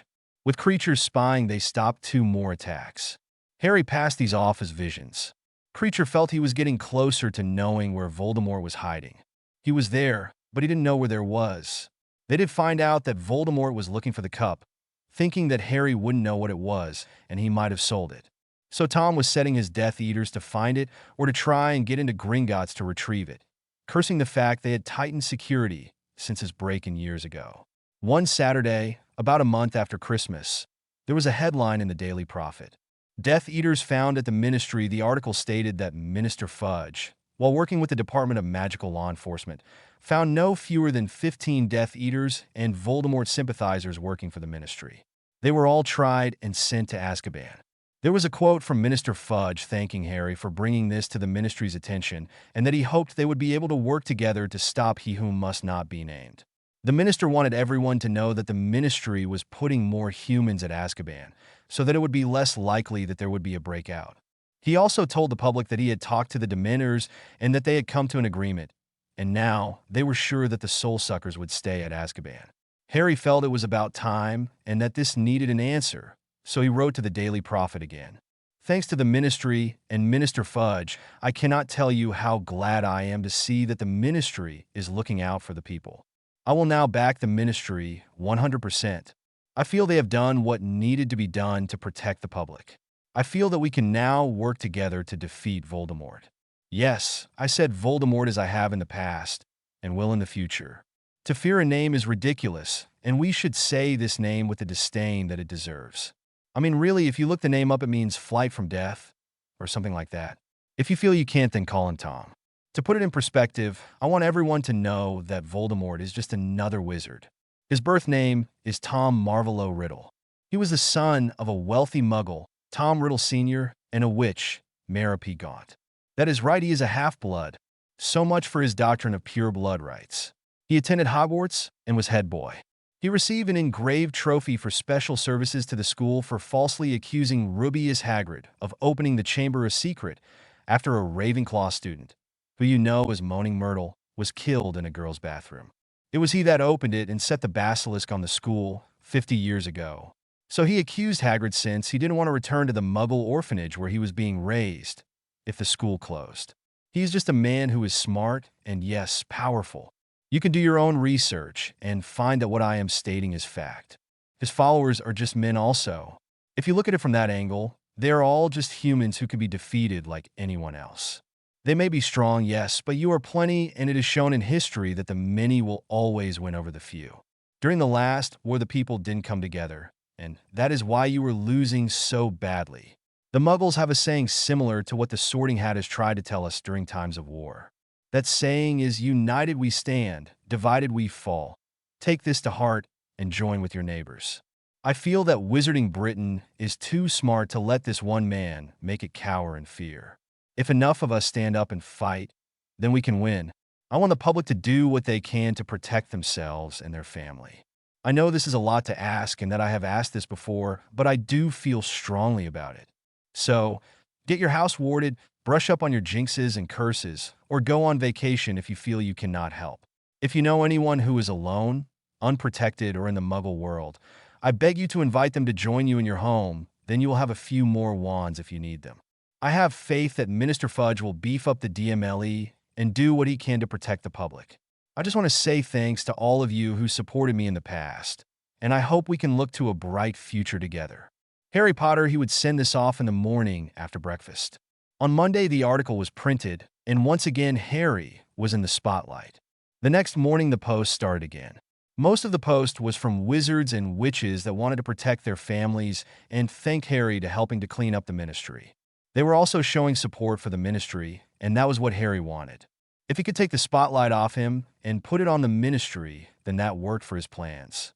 The more people who tried to protect themselves, the fewer people he had to worry about protecting. Some even told him they took him up on his suggestion to join with their neighbors, and a lot were sharing a home until this crisis was over. He answered the letters with a form letter. Dear, insert name here. Thank you for your show of support to the ministry. I'm happy that they now have the backing of people like you. I'd like to encourage you to write to them and show them that you believe in what they are doing. I'd also like to encourage you to protect yourself and your family. Like I have stated before, this is the most important thing you can do at this time. Once again, I'd like to state that I'll do all I can to end this war. I'm sure the ministry will do what they can as well. As long as we all work together, then we will remain strong. Thanks again, Harry Potter. He would send them out on his free period. There were so few letters berating him that he felt he could ignore them. They wouldn't listen no matter what he wrote. He did send a letter to the minister. Minister Fudge, I'd like to thank you for cleaning up the ministry, and I'll back you 100% now that you are doing what you can for us to work together. My letters to the prophet support this. I was wondering if there is anything you needed from me to show my support. I'll do what I can to put on a good public face for you. If you need something more than what I'm already doing, then let me know. I have answered all my letters to let them know we stand together. I'd also like to compliment you for strengthening security at Azkaban. It is good to know that we will not have to worry about Dementors feeding on the public. With my many thanks, Harry Potter, that should keep that idiot happy, he thought as he sealed the envelope. Rewrite October 13th, 24. Added a bit, corrected more. Confrontations with two old men, thanks for your reviews. The end of January came, and with it heartache. Katie had broken up with Harry. I don't think we should see each other anymore, she stated, arms folded and toe-tapping. She looked at the boy in front of her and felt bad for doing this, but she really didn't like where the relationship was going. She played Quidditch to be in the spotlight, and hiding in empty classrooms wasn't what she wanted. So she firmed her resolve and stared at him. What? He said, flabbergasted. They had just gone off for a snogging session, so to say Harry was surprised was an understatement. He had thought things were going really well. Yeah, they didn't have much to talk about, but he liked her. They had had a few times where things lagged, and all they did was kiss, but they got along. He thought, I don't like that we are hiding our relationship. It makes me think that you are ashamed of me, she stated firmly. Her lips were pursed, and her body was tense. What? No. How could you think that? Wait a minute, he glared, knowing that this wasn't the reason they had stayed hidden. I explained that to you. You know that Voldemort is hunting me, and if he knew about us, he'd be after you too. The dark-haired teen all but snapped, stung from his first breakup. He just didn't understand where this was coming from. I don't know that, she argued, flinging her arms in the air. All I know is that you don't want to be seen with me in public. There haven't been any moves that would make me think that he who must not be named is still trying to kill you. She was correct too. It had been a quiet year, no monsters or convicted killers. No teachers that were trying to kill the dark-haired teen. For all she knew, that part of the war was over, and he was simply being paranoid. Do you really feel that way? I thought you knew me better than that. A remorseful Harry said as he looked at his feet, his stomach dropping with each of her words. Look, Harry, you're a great guy and one hell of a kisser, but I can't live in the shadows. I want to be able to tell my friends what a good boyfriend you are, she said softly and put her hand on his cheek, lifting his head so he would look at her. She felt bad when she saw those lovely green eyes filled with tears, but it couldn't be helped. I understand. I can't change how I feel. I won't put anyone in danger like that, he sighed, looking into her determined eyes. And he really did. It couldn't be pleasant for her to hide all the time. He missed the snogging, but other than Quidditch, they really didn't have much in common. Still, he couldn't help but tear up at what was happening. You'll make some lucky girl really happy, she said, kissing him on the cheek, and then twirling around she left him sulking in the hidden classroom they used to make out. Harry pouted for about a week, until Ron snapped him out of it by taking him flying and telling him that there were more birds than just Katie. He pointed out all the pretty girls, and soon enough Harry was better. He remembered the other girls he had been chatting with and was giving glances to the Slytherin that he admired. From the looks he was getting back, she was interested, but then she'd cut looks around her house table and sigh. Harry felt that if there was one girl in all of Hogwarts that wouldn't mind sneaking around, it would be her, but he'd have to play it slick. Hermione berated him for trying to chat up someone so soon after his breakup, but he told her to bugger off. It was his own business who he dated, and he didn't need her to hold his hand. Yeah, it had only been a week, but he was a teenage boy. Dumbledore and Harry were still looking through the old memories. Harry knew that Voldemort had killed his father and grandparents, and then framed his uncle, and that he worked for Borgin and Burke's buying old trinkets and such. He saw that the things Voldemort was asking about were some of the things that had been soul anchors. Harry was waiting to see what this was all about before he spilled his secrets. A month after, when he had had time to think about it, he remembered the locket on Merope, and then remembered he had seen it at Grimmauld Place, and it was the one that Kreacher had hidden. So, he called Kreacher to him. Kreacher, you know that locket you were keeping in your room? He asked and waited for the nod, then continued. Well, it was full of dark magic. I think that is what was making you so unstable. Can you tell me where you got it, please? Harry asked, kneeling down to the elf's height. Master Regulus is telling Kreacher that the locket is being full of dark magic, and that it is needing to be destroyed. Kreacher is trying very, very hard to destroy the locket. When Master Harry is taking the locket to be taken to his curse breakers, Kreacher is hoping that Master Regulus's dying command is being done, Kreacher wailed, falling into a deep bow. It was as if there was a great weight being taken off his shoulders just by telling this story.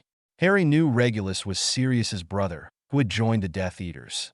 He wondered how he got the locket, though, a question for another time, perhaps. The goblins cleansed the locket, Kreacher, he said, hoping that the poor elf would take comfort in what he was going to tell him. There is no more dark magic on it. I'll be keeping it in my vault because I don't want Voldemort to know I have it. Master, has completed Kreacher's task? Kreacher is most happy about this. Can Kreacher have the locket to remember Master Regulus by? The old elf asked hopefully. I'm not sure, Kreacher, Harry said, wondering if that were possible. When this is all over, I'll try and give these items back to the people they were originally stolen from. I'm not sure who the owner of the locket is.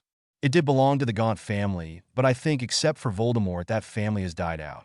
If the owners will sell it to me, or there isn't anyone left, I'll see what I can do. I'm glad that the locket is now clean for your Master Regulus. I'm also glad that you are no longer tainted by its evil, he replied, helping the old house elf up, now completely understanding what happened to the poor thing. Well, that and that hag that was his mistress.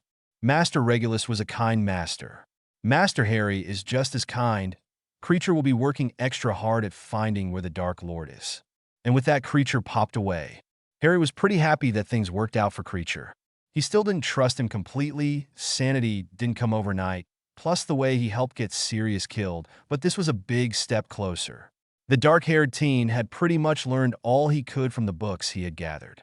He could take his newts right now and pass. He figured the time he had spent behind the timer added up to about 4 years. Maybe he would take the test this summer, and then he wouldn't have to come back to Hogwarts next year. But did he really want to leave his friends behind? He knew he would always have a space in his heart for his first friends, and it wasn't like they couldn't visit outside of Hogwarts. He felt bad that they had drawn apart, but maybe it was for the better. He now spent all his time behind the timer perfecting his fighting as well as his wandless and wordless magic. He was also studying how to apparate. He had the books to study this, but he couldn't do it inside Hogwarts. He would try this summer to see if he could do it correctly. He knew Kreacher would find out where Voldemort was eventually, and then he would fulfill the prophecy and move on with his life. As luck would have it, Kreacher came to him the following week. Master, Kreacher has found where the Dark Lord is hiding. Kreacher can take you outside the wards. That is great, Kreacher. I'll be ready at midnight tonight. Wait, will Bellatrix and the other Death Eaters be there? I don't want to have to fight them if I don't need to, he asked, disconcerted. Harry was more than ready to get this over with. He wanted to see if he could sneak in and do it quietly. He thought he could take on Voldy, but not the rest of his merry bunch of wankers. He was just hoping that he got all the soul anchors and that it would finally be over. No, Master, Mistress Bellatrix and the other Death Eaters will be going home tonight. The Dark Lord has them going out on a mission tomorrow. The only Death Eater that will be there is the one you is calling Wormtail, Kreacher answered, glad that he could finally serve his master like the other elves did. Okay, that is good. Come to my call, Harry said, and Kreacher popped away. At midnight, armed with his wand, map, and invisibility cloak, he went to the tunnel that led to Honeydukes and called Kreacher to him. Take me to Voldemort, he said, steeling his nerves to what he was about to do. Kreacher popped them to the outside of the wards. Harry looked at the dilapidated old house. It was dark and foreboding, about 3 stories tall. Harry could tell that it had been a grand manor at one time. This must be his father's house. I wonder if this is where he killed him. Shaking off his thoughts, the teen put on his invisibility cloak, created the tunnel through the wards, and snuck into the house. There was no one in his way. Like Kreacher said, the place was deserted. Voldemort must have great faith in himself, if he didn't even have guards. Harry crept around the house's ground floor until he heard hissing. Being as quiet as he could, he edged closer. He was scared and felt guilty, but he continued on with his plan. He arrived at a set of French doors and stayed by the wall, only taking a quick look through the window on the door to see what was going on inside the room. Voldemort was pacing in the main living room, talking to his snake Nagini. They must find that cup. I am sure that Potter brat doesn't know what it is. We need to find a way to get into his vault, but the goblins have increased their security. All will be lost if that old fool finds out what I did. He must not know. I cannot believe that Potter brat told the public who I am. The nerve of that little half-blood. I am sure I saw some of my Death Eaters looking at me like they believed him. He hissed in anger as he paced around the room, his robes flying as he made quick, angry turns. He was rambling incoherently and in disjointed sentences. Harry felt pretty smug that he was right. He stayed outside the room so Nagini wouldn't sense him. He really didn't want to fight the snake, but he would if he had to. He edged closer to the door and continued to listen. Calm, Master. Your secrets are safe. You are a great wizard and no one will defeat you. You should not worry about that young hatchling. You are far more powerful than he is, Nagini hissed as she slithered up Voldemort's side, trying to reassure her master. Of course you are right, my pet. You should go and get your evening meal. You have listened to me long enough, Voldemort said, stopping long enough to stroke the snake's back. He still felt that without his Horcruxes he was in danger of being killed, and death was not a friend of his. The snake disappeared through a hole in the wall. Harry noticed that his scar didn't hurt him, and came to the conclusion that is why Voldemort didn't know he was there. He snuck up on the now sitting snake-faced man, still under his cloak, and cast a stupefy on him and put him in a body bind. Shaking like a leaf, he raised his hand once again and cast the Sectum Sempra on the pale neck, removing the head and the top half of the throne-like chair. He was completely silent, not wanting Wormtail to come running if he heard, though the thought of taking out that man did run through his mind. He stood for a minute and looked at the disembodied head, and then he ran to the edge of the wards and had Kreacher bring him back to the school. He told Kreacher to go back and watch to see what would happen when Voldemort's body was found. He checked the map, and seeing the coast was clear, he went back to his dorm. He put his cloak and map away and went to clean up. He had a feeling, though, that this was not over, a shiver in his bones that told him the prophecy was still in play. He was positive that Voldemort had not seen him and wouldn't know who had killed him. But if he had not gotten all the soul anchors, then that rat bastard would try and rise again and more than likely hide behind stronger wards. With these dark thoughts, Harry went to bed and tried to sleep. It evaded him, however, as he tossed and turned all night. Kreacher came to him a few hours later. "Master, more has happened that you should be aware of." Kreacher was hidden in the shadows when Wormtail came looking for his master. There was a spirit in the room. "It must have been the Dark Lords," he said, wringing his hands at bringing his master bad news. "What happened next, Kreacher?" Harry asked, not liking this one bit. The cowardly man said, "Master, what happened?" And then the Dark Lord replied, "Wormtail, my sneaky friend, open your mind to mine that I may grant you power you will never get on your own. Let your master guide you, and we will rule together. And when I create a new body, you will rule by my side." Then the Wormtail is being holding his arms out to his master, and let him possess him. "Kreacher is most sorry, master. There was nothing eyes could do," the old house elf said, dropping his head and waiting for punishment. "Kreacher, you did nothing wrong," the dark-haired teen stated, lifting Kreacher's head and smiling wanly. "You did just what you were supposed to do. Kreacher will still watch the Dark Lord," the old elf stated, and with that popped away. Harry was very worried and pissed that the job wasn't over. This would be like his 4th year, and Voldemort would hunt him harder than before so he could get back his body. He was sure that Slimy Snake would retrieve the bones of his father before Harry could. Now that he knew that the Dark Lord wasn't dead, he knew that there was more soul anchors still out there. He just didn't know what they were. He hoped that the memories that he and Dumbledore were watching would shed light on this. He was just wondering why they were taking so long to go through them. The next day, there was no news in the Daily Prophet about Voldemort's death, so Harry figured that the Death Eaters were covering it up. From what Kreacher told him, Snape hadn't been called in a while, so he didn't know if Dumbledore knew. The two men, headmaster and student, continued the lessons until they finally came across the one that explained the soul anchors. And it showed young Tom Riddle speaking with Professor Slughorn. He was asking about Horcruxes, and Slughorn was vague about his answers. Riddle told Slughorn that he had run across them in a book he found in the Hogwarts library. The memory ended abruptly. "So that is what they're called," Harry mumbled to himself. He then chastised himself, because he never thought to look in the Hogwarts library. After all, it was dark magic. Who would have figured that it could be found in the restricted section? "What was that, Harry? Did you know what they were talking about?" Dumbledore asked, leaning forward to search Harry's face, hoping that the teen didn't know what was being discussed, because then he would have to explain that Harry was one, and he wanted him to have a little more childhood before exposing him to that.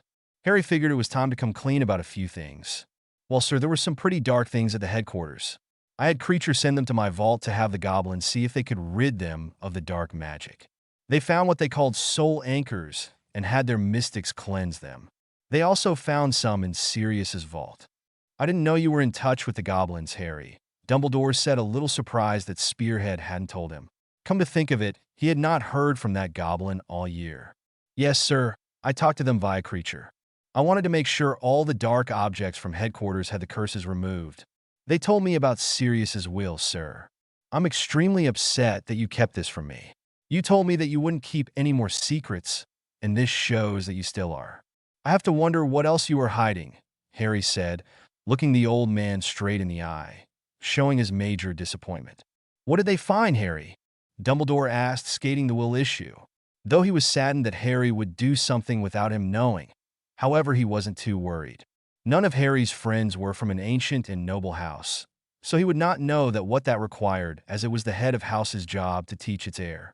Dumbledore was sure that Harry had not spent enough time with Sirius to learn anything. The old man didn't know the extent of the Black family holdings. He thought that if they were as vast as they once were, that Harry would have more responsibility than the teen was ready for. He was also concerned about other things now that Harry was in touch with the goblins. He would have to worry about that later.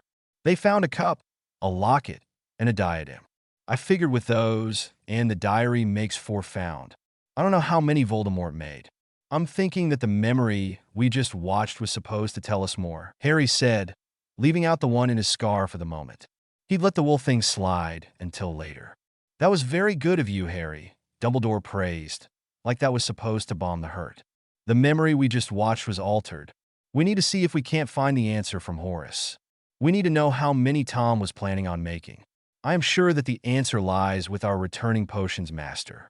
I hear that you have been going to his little club meetings.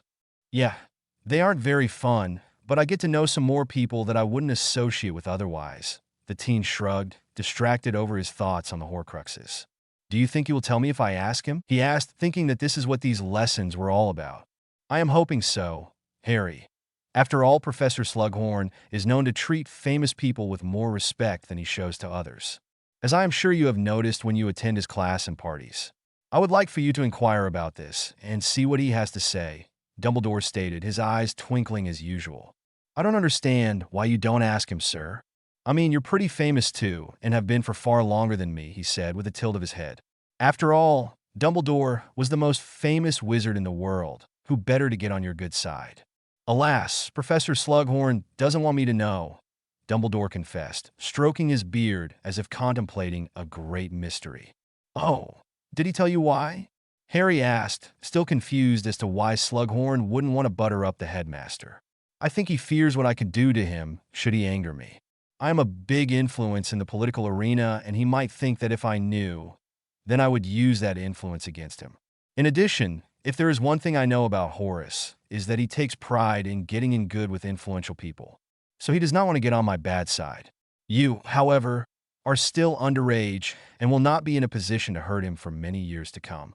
That, and I am sure that he will not think that you are a dark enough wizard to use the information he gives you for evil purposes, unlike Tom, the old man stated, as if it were a deep secret. He leaned forward to see if Harry was going to do what he wished. I'll try, sir. If that's all for tonight, then I'm going to bed. Harry got up and went to the door. Good night, Harry, Dumbledore called to him in his usual jovial voice.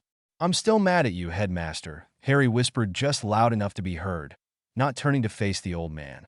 The hand on the doorknob was white with his angry grip. I don't like that you are still keeping things from me. Important things.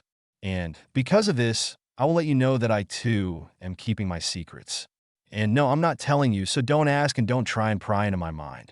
I don't like being treated like a child that needs to be coddled. You've lost a lot of my trust. I hope that you don't lose it all in these games you keep playing. I know that this task is more important right now. But we will be talking about this later, he said, still whispering, though you could hear the fury in his voice. The rebellious teen straightened, twisted the knob, and opened the door, and left before the old man could say anything to defend himself. Good night, headmaster, floated in the air and back to the gobsmacked man. A few weeks later, after Dada, Draco stayed behind. Harry, wanting to see if Draco would finally confess, disillusioned himself inside the door and listened. Professor, I was wondering if I could talk to you for a minute, Draco said as he stood nervously in front of Snape's desk, shifting minutely, hoping beyond hope that he was doing the right thing. What can I do for you, Mr. Malfoy? The Dada professor inquired with a lifting of his eyebrow. Well, sir, what I have to say is quite delicate. I was wondering if you could make it so we would not be overheard, the nervous boy asked, his eyes shifting around the room like there were still people about. Very well, Snape said, and cast the Muffliato charm that encompassed the whole area. It was a good thing that Harry had crept closer. There, now we will not be overheard. Now what was so important that we needed to take such drastic measures? The older man asked with an arched eyebrow. He was anticipating that Draco was finally coming to him for help so that he could find out what his mission was. He liked Draco, spoiled as he was, and didn't want to see him bowing at the feet of that snake-faced hypocrite. He knew Potter was there, but shrugged it off for now. Maybe the brat wanted to help his godson.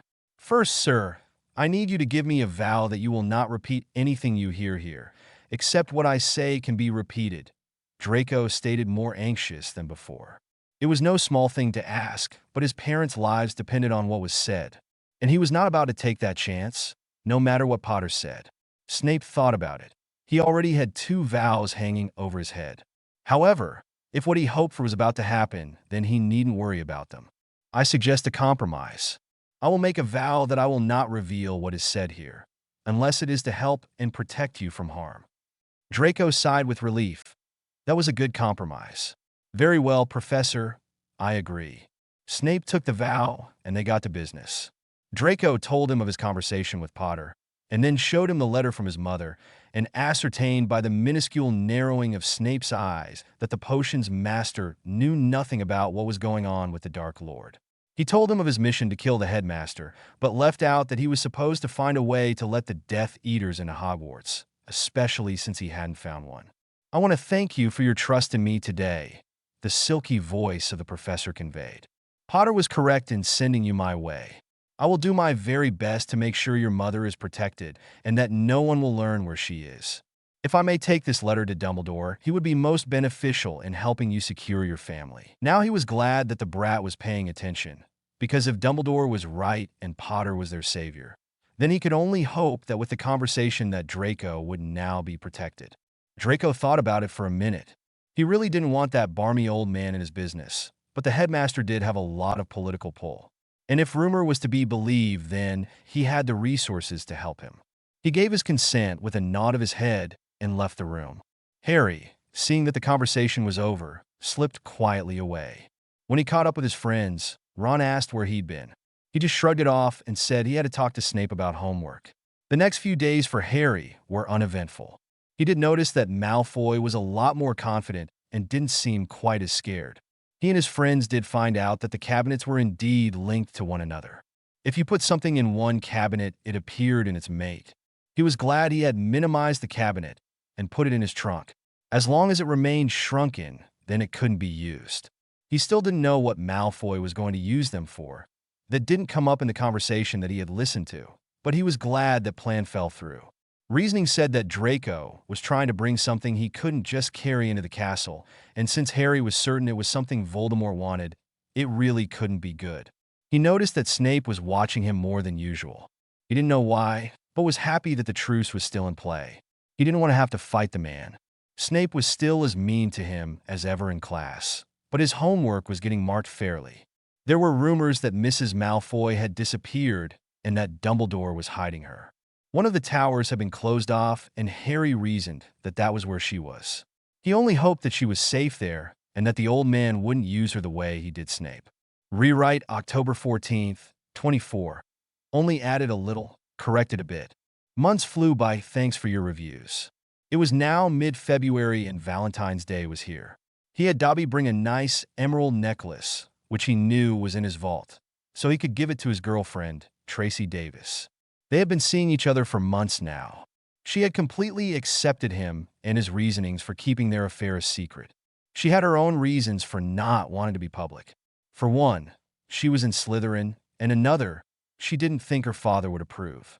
Harry longed for when they could finally come out as a couple. He was tired of hiding her. He wanted to shout to the world what a wonderful woman he had found, so he could spend more time with her. Maybe he could talk her into going into hiding with him this summer. This was the girl of his dreams. She completely understood and didn't complain about anything that had to do with his dangerous life. That night, he attended another party thrown by Professor Slughorn. He didn't have a date, but he got to see his girlfriend. This was where they first met after all, well, except classes. They had chatted a bit in class, and she had been one of the girls he was eyeballing before Katie. It was, however, when Tracey started to attend these parties that they really got to know each other. He asked her once why she had started coming, and she told him Slughorn saw her throw a curse at Malfoy and was impressed enough to invite her here. It was love at first conversation.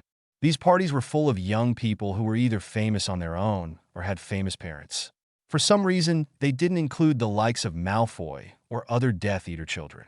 There were a few Slytherins there that confirmed Harry's opinion that not all Slytherins were evil and trying to take over the world. Harry hadn't had a chance to talk to Slughorn yet, but felt he would be able to soon as the man seemed to fawn over him, which was creepy in Harry's opinion. It was the middle of the Saturday after Valentine's Day, and the couple snuck off. They were sitting on the other side of the Black Lake, under a large willow that had its branches hanging down, hiding them from view. "So, what does Daphne think about us?" Harry asked out of nowhere as he held Tracey tight to his chest with one arm, playing with her hair with his free hand, just sitting back enjoying the quiet moment. She was currently situated between his legs, leaning back on him. Her long blonde hair caressed his arm as she moved her head, so he could see her sapphire eyes looking up at him. He knew she had told her best friend. They had been friends since they were very young, and there was nothing they kept from each other. He also knew that the Ice Queen didn't really like him, so he was curious as to what she thought. He hadn't told anyone. Hermione would try and get him to stop, either telling him it was too dangerous for the girl or stating that the girl was too dangerous for him. And Ron couldn't keep him and Katie a secret. He had accidentally let it slip when everyone in the dorm was talking about their first kiss, as boys are wont to do. Harry had said his kiss with Cho was wet, and then Ron spurted out with "Bet your kiss with Katie was better." Everyone harassed him about that. The poor girl had been bombarded with questions. She lied and told everyone they never dated. Ron tried to get Harry to back him, but he took Katie's side. Ron was pissed that he looked like a fool, and Harry could care less. He was not going to kiss and tell just to make his loudmouth friend look better. So no, he didn't tell Ron. "Well," Tracey said, pulling him from his thoughts, "she is okay with it for the most part. She thinks you're a right prat for not taking me out on a date. I told her why we couldn't, but despite that Ice Queen persona that she shows the men, Daphne is a romantic at heart. She settled back in her former comfortable position. I, for one, happen to like us just the way we are. No pressure to get married. No one taking the mickey because I'm dating the boy who lived. No comments from my father. When we leave school, then I expect to be taken out proper," she said decisively, patting the arm that held her. "I'm really sorry that I can't take you on a proper date," Harry said bashfully, resting his chin on her head, his dark hair covering the top part of his face. "Harry, you silly boy, we've talked about this. I understand. Really, I've seen and heard what you've been through all these years in school. I couldn't ask for a kinder more brave man than you," she said firmly as she turned so she was kneeling in front of him. She then lifted his chin with her finger, making him look her in the eye. "I truly do understand. I didn't mean to make you feel bad. What can I do to make it up to you?" she teased. A playful look came to her face. Her eyes danced with merriment. A smirk came across Harry's face, making him look devilish. "Well, we could finally get to snogging. That might make me feel better," he said, smiling at her glittering eyes. "Is that any way to treat a lady?" She laughed, smacking him on the arm, not really upset. She had been waiting for him to ask for a while. They hadn't gone past cuddling yet. He had reasoned that he moved too fast with Katie and didn't want to spoil what they had by doing the same. She let him set the pace, since she knew he was shy around women. "Well, no, not really, but I really want to kiss you right now. You're the best thing that has ever happened to me in this school, and I want to show you just how much that means to me," he said as he put his arm around her neck and drew her face to his, a happy gleam in his eye. "Yes, I think I can do that," she said as her face came up to meet his. The kiss was explosive. Harry felt that if he broke it off and looked around, destruction would be what he saw. Of course that wasn't so, just what it felt like. They broke apart after a few minutes. Both were breathing heavy. "Yeah, that proves it to me. You're the woman I'm going to spend the rest of my life with," Harry declared triumphantly, holding her closer as if to never let her go. "I think I like that," she smiled, hugging him just as tight. "Now kiss me some more, just to make sure you see," she teased. She wanted to see if the second kiss was just as nice as the first one. "I want to give you something first," he said softly, and then pulled out the emerald necklace and handed it to her. "Harry, this is expensive," Tracey protested, though her eyes never left the jewel. She had no idea how she was going to explain it, but censored that was some nice jewelry. "Nothing is too good for you," Harry said, putting the necklace on her neck and following it with a kiss on the cheek. "Happy Valentine's Day," he said, grinning at her like a fool. "I didn't get you anything," the blonde pouted, fingering the gem. "Don't worry about it," he said, then kissed his way down to her neck. She moaned in his arms, and then returned the kiss on his lips. The two sat at the lake for the rest of the afternoon, doing some heavy snogging and simply enjoying each other's company. It was with heavy hearts they returned to the castle before they were missed, but they now knew they were the ones for each other's hearts. The weeks flew by, and with classes, self-study, Quidditch, his girlfriend, the elves, and the stupid parties, it wasn't until mid-March Harry finally had his chance to confront Slughorn. Ron had eaten some candy that was given to Harry for Yule by a Gryffindor girl that was a year below him, Romilda Vane. He had stored them in his trunk because Hermione had warned him that they were laced with a love potion. He had forgotten completely about them. He had meant to get rid of them when the holiday was over. He wouldn't have stored them in his trunk, but he was late for getting to the Great Hall that day. Harry took Ron to Professor Slughorn to see if there was a potion to counter it. The potions professor did have the remedy, and Ron was soon right as rain. The professor offered the boys some wine he had taken off Malfoy. Not supposed to have wine in the dorms, he told the boys, but they declined, not feeling comfortable drinking around an older man. The professor shrugged and put the wine away. Professor, I've been meaning to ask, I see that you have a picture of Tom Riddle from when he was in school. Was he part of your club? Harry asked, indicating the picture of the handsome young Slytherin as his mates slept off the counter-agent on the couch. Ah, yes, Tom. Yes, he was part of my club. He was the head boy, you know. Yes, a very smart young man. It was too bad he went the way he did.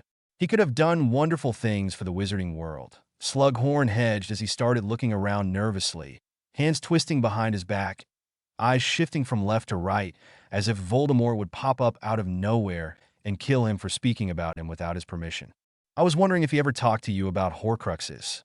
He seemed to be looking into ways to prevent his death even back then, Harry stated as he tilted his head, making it seem as if he was just asking a simple question and not something as dark as Horcruxes. I don't like talking about those things. Why would he ask me? I know little of the dark arts, Slughorn answered vaguely, waving away the question as an inconsequential matter. I saw the memory you gave Dumbledore, Professor. I was hoping you could tell me more. I only want to defeat Voldemort. If you have an answer that can help me, that'd be great, Harry pushed, green eyes steadily looking at the anxious man. I don't want to know how they are made. I just want to know how many Riddle prepared. I think you can help, he said, hoping to appeal to the man's want to be rid of Voldemort. I only know that Tom was fascinated with the number 7. He felt it was a powerful number. Slughorn caved, shoulders slumped. He knew this might help him in the future. He also knew that if he who must not be named found out, he'd be dead in a minute. Thanks, Professor. That helps a lot, Harry said sincerely. I'll do what I can to find the ones Voldemort made and defeat him once and for all. He was determined to get this point across. He hoped the man was telling the truth. He seemed sincere enough. I'm glad I could help, my good man. I would like it if you didn't tell anyone we had this conversation, Slughorn requested, hope conveyed in his soft brown eyes. No worries, this conversation never happened, Harry lied with a blank face, knowing full well he would be telling Dumbledore. Now, I'll just wake Ron and get him back to our dorms, so he can sleep it off. Thanks again, Professor, he stated, and with that he woke Ron and took him back to the dorms and put him to bed. The next day, after classes, he went to see Dumbledore. Ah, good afternoon, Harry. What can I do for you today? Dumbledore asked when Harry came to his office. I talked to Slughorn, and he said that Voldemort was fascinated with the number 7. I know we have found 4 of the censored things, and was wondering if you knew where any more are. I want to defeat him as soon as possible and get on with my life, Harry said, thinking that maybe he could finally get some answers. Alas, I only know of 2 more. You see, Harry, the curse that was put on my hand was from a ring that Voldemort used as a Horcrux. I destroyed it, so the only other one I know about would be Voldemort's familiar, Nagini, Dumbledore answered, leaving out Harry's scar. He looked at the forehead only with a quick glance, giving the game away. So, you don't know about the one in my scar? Or were you just trying to protect me again? Harry gritted through his teeth, laying his cards on the table. He should have known this man would never tell the complete truth. You know about that one, Harry? Dumbledore said in shock. He didn't want that revealed until Harry had grown some more. He wanted the child to have some semblance of a childhood, even though he knew his relatives didn't treat him as they should. He had hoped that Harry would have friends that could give him a reason to die, if only to save them. Yeah, the goblins took it out when I was visiting their healer this summer. Was this the reason you never trained me? Because you knew about what was in my scar? Is this the reason you felt I had to die? I hate to say it, sir, but you've just lost even more of my trust. It's only because I know you're a good man that I have any trust in you at all, Harry said, the hurt showing in his voice and his eyes. Harry, I am so sorry. I never thought to ask the goblins. I felt that if I did not know, then no one did. It is one of the downfalls of living as long as I have. One feels they have all the answers. I have hurt you more than I ever wanted to, and all I can say is I truly do apologize and that I felt it was for the greater good. Dumbledore replied, looking like he meant every word. Which he did. I don't like your greater good, headmaster. You have no right to play with people's lives. He waved it away. So, we know all of the Horcruxes? With 6 of the Horcruxes gone, then all we need do is find Nagini and kill her. Alas, we don't know where Voldemort is hiding. Dumbledore knew that Voldemort had been killed. He just didn't know how or by whom, but he was keeping this knowledge to himself. Severus had told him about the letter Mrs. Malfoy had sent her son. I killed Voldemort weeks ago. He is now possessing Wormtail, Harry said abruptly, confirming what Severus had told the shocked headmaster. I knew where he was hiding, but he is probably not there anymore. I have Kreacher watching Bellatrix to find out where he is now. But the wards won't let him know, Harry said with a shrug. He'd get that wraith sooner or later. Why did you not tell me, Harry? The old man asked, his shoulders slumping as he realized exactly how much the boy had kept from him. I'm sure that he has more protections now that he knows someone can kill him, Harry continued, ignoring the question. Tom doesn't know it was me. He knows I have the cup. He has his Death Eaters looking to see if I've sold it, or he's going to try and get it from my vault. As far as I know, he doesn't know about the Black family vault, though Bellatrix or Mrs. Malfoy may have told him. Gringotts has been informed that they might try and break in to get it. They are tightening security now. Then he thought for a moment, going over what the headmaster told him moments ago, and Harry exploded. He sprung from his chair and started pacing, arms waving in fury. You could feel his magic respond to his anger. The trinkets around the office started rattling. Nagini? Censored it, Professor. I had that snake in my sight when I killed Tom. If you had just told me, I could have ended this then. This is exactly what I am talking about. You keeping secrets cost us an early end to the war, he shouted. Then taking a deep breath, he stopped and slumped in the chair. Yelling at the old man wouldn't help right now. His magic calmed down and the office stilled once more. He settled back in his chair and leveled the headmaster with a piercing glare, his emerald green eyes alit with righteous indignation. I'm not sure I can trust you to tell me the truth anymore, Professor, and that hurts more than I can say. I don't like that you set me up to die. I don't like that you didn't think to tell me about the Horcrux in my scar, and I hate the fact you're still keeping secrets from me. The dark-haired teen spat, a wounded look showing clearly on his face. What kind of man does that? Is it really okay to set a child up to die if it's for the greater good? He lectured in a tone that he was sure no one had used with the old man in a long, long time. He wasn't sure what to think about Dumbledore anymore. He just wanted to be shot of the whole affair. He was tired of having to watch his back every waking minute. He was tired of the chess master playing his games and treating him like a child. All I can say, Harry, is that I just wanted you to have a childhood. I see now that I was mistaken and that I have upset you. I am horrified that you had to take a life while so very young. I had hoped that it would be when you were more grown that the prophecy would come to play. Dumbledore answered, his remorse showing in his eyes, twinkle nowhere in sight. Age lines predominate on his face, looking his 115 years. I took my first life when I was 11. You didn't say anything then, Harry said, then waved it away. How is setting me up for 10 dark and lonely years letting me have a childhood? He questioned and stood up angry once again. We'll have to see if your trust can be earned again, headmaster.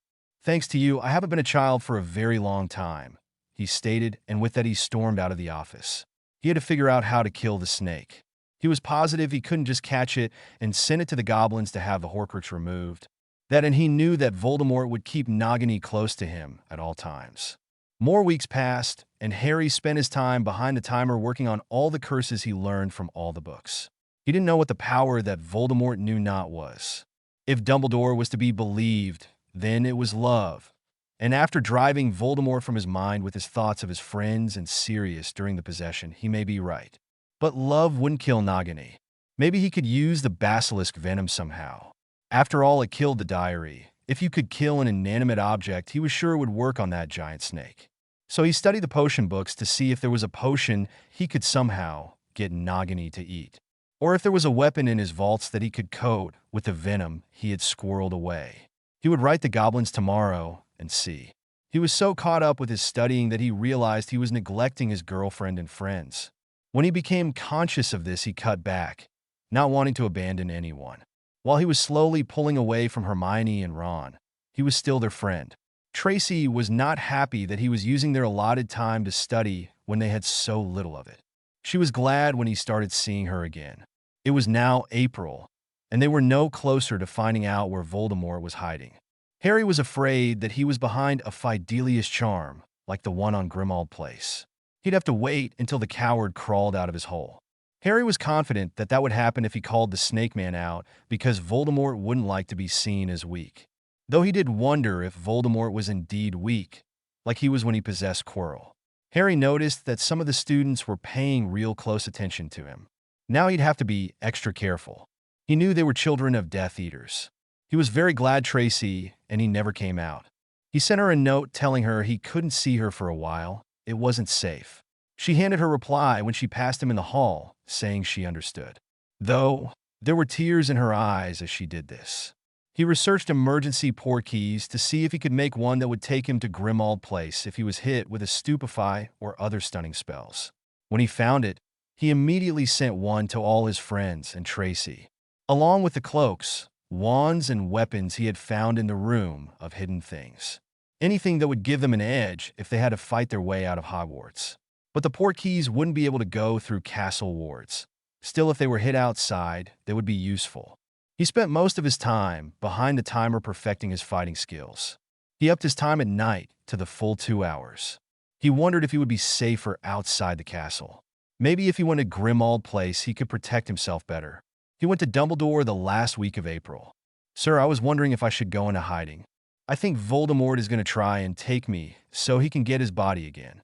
I've been studying ahead in my classes, and I'm sure I could pass my newts right now. If I'm away from the Death Eater children, it would be safer for me, my friends, and the rest of the school. So I'm going to go to Grimmauld Place," Harry said with finality as he sat in the chair in front of the overly large desk.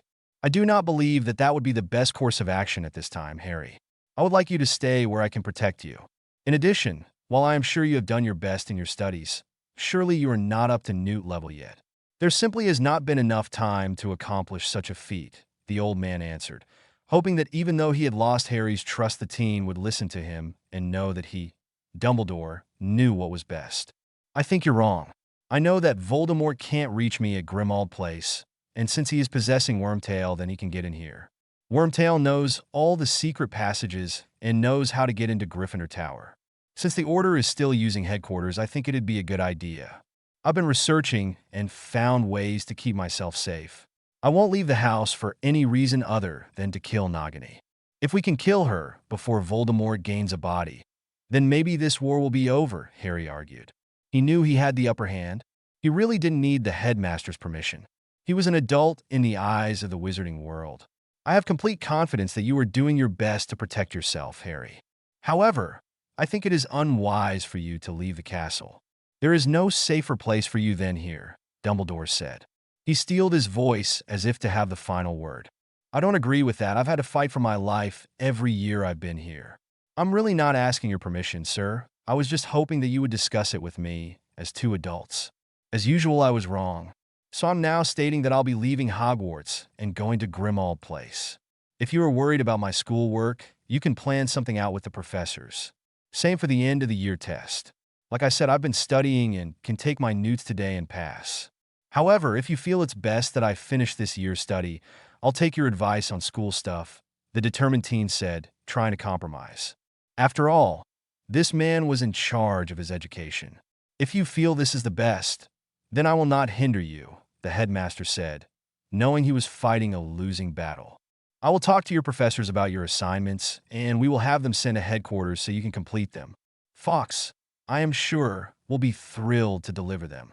We need to work together, Harry.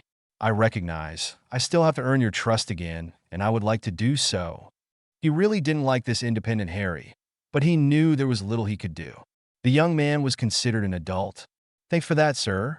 If Kreacher hears of any more attacks, I'll be sure to let you know. Can I flee you here in the office in case of an emergency?" he asked, glad that he hadn't had to fight harder. Maybe there was hope yet. Yes, you can flee the office. The address is Hogwarts, headmaster's office, and the password right now is Canary Creams. Also, you can talk to Phineas, and he will relay your message. Or you can call for Fox. He can find me anytime, the old man said, gesturing to the portraits and the phoenix. Okay, I have to tell my friends that I'll be leaving, and then I'll go, Harry said as he got up to leave the office. He didn't tell Dumbledore that he already knew about the portrait. It was a good thing that he wasn't going to be discussing personal business with any of the portraits in Grimmauld Place. I am sorry it has come to this, Harry. I am sure this will be over soon, Dumbledore said with a smile. Good night, headmaster. Good night, Harry. Harry left the office to go and find his friends.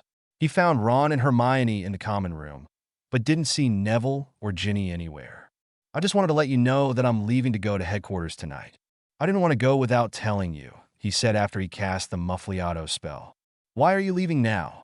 Has something happened? Hermione asked in a bit of a panic, looking around frantically as if trying to find the enemy. Yeah, Voldemort lost his body and is now possessing Wormtail. He'll be looking for a way to get another, and I want to be out of the castle, so he doesn't come here.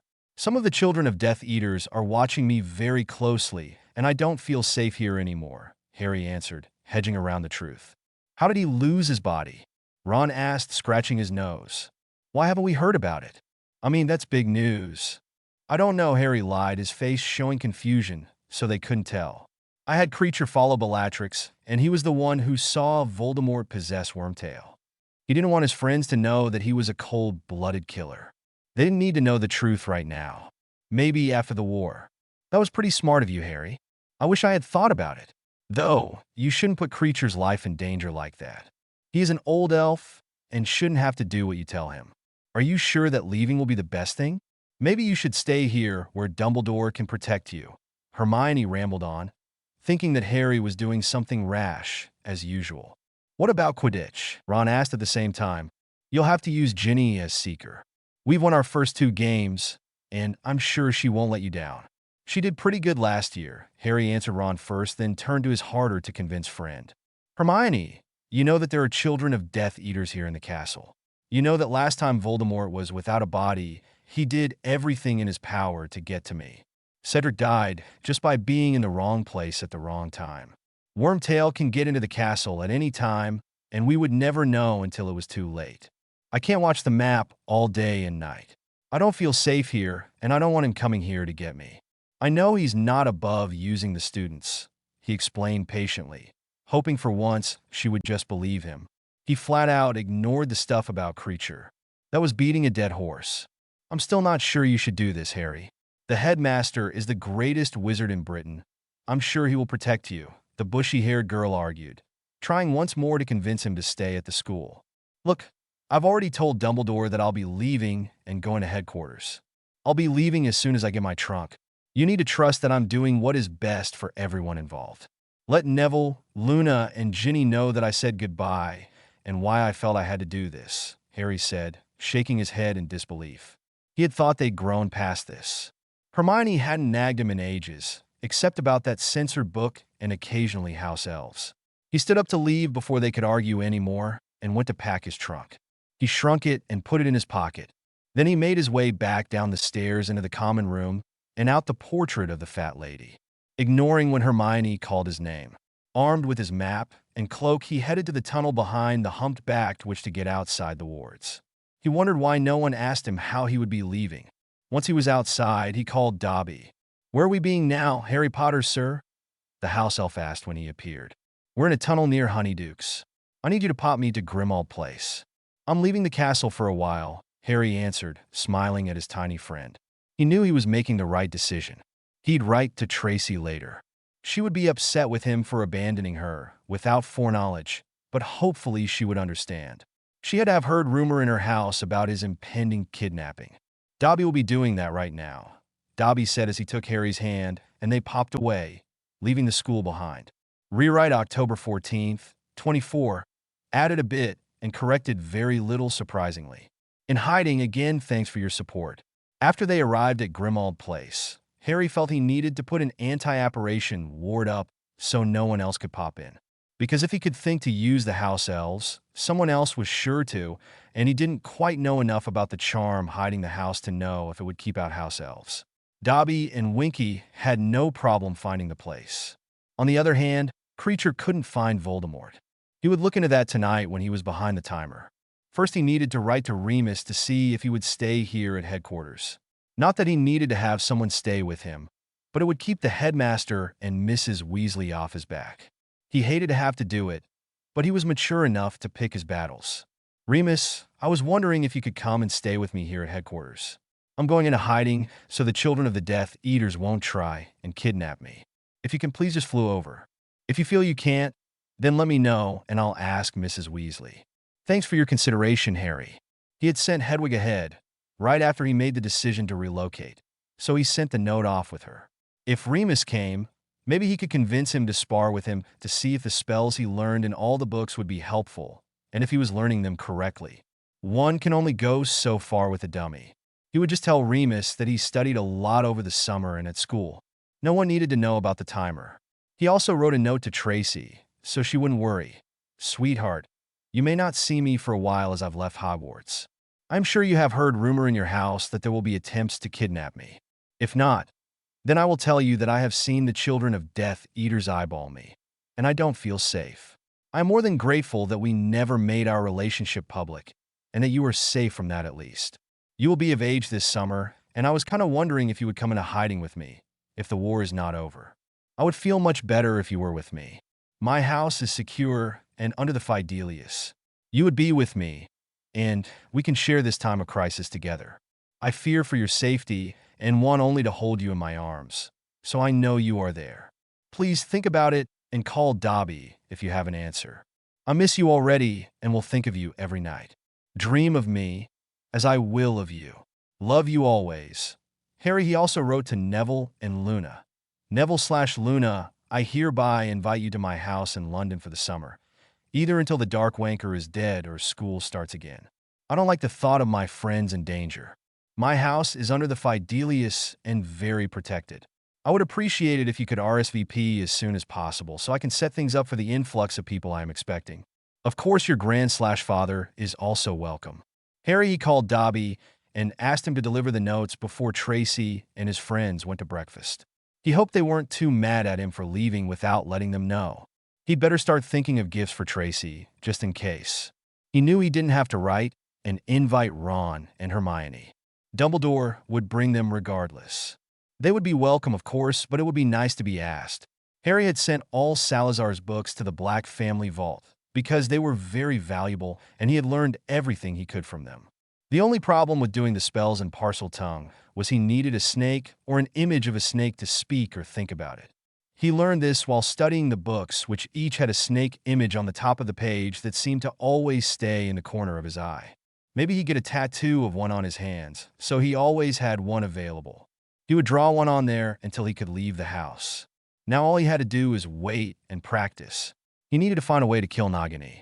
He was almost positive Voldemort couldn't make any more Horcruxes while he was possessing Wormtail. He was not 100% sure.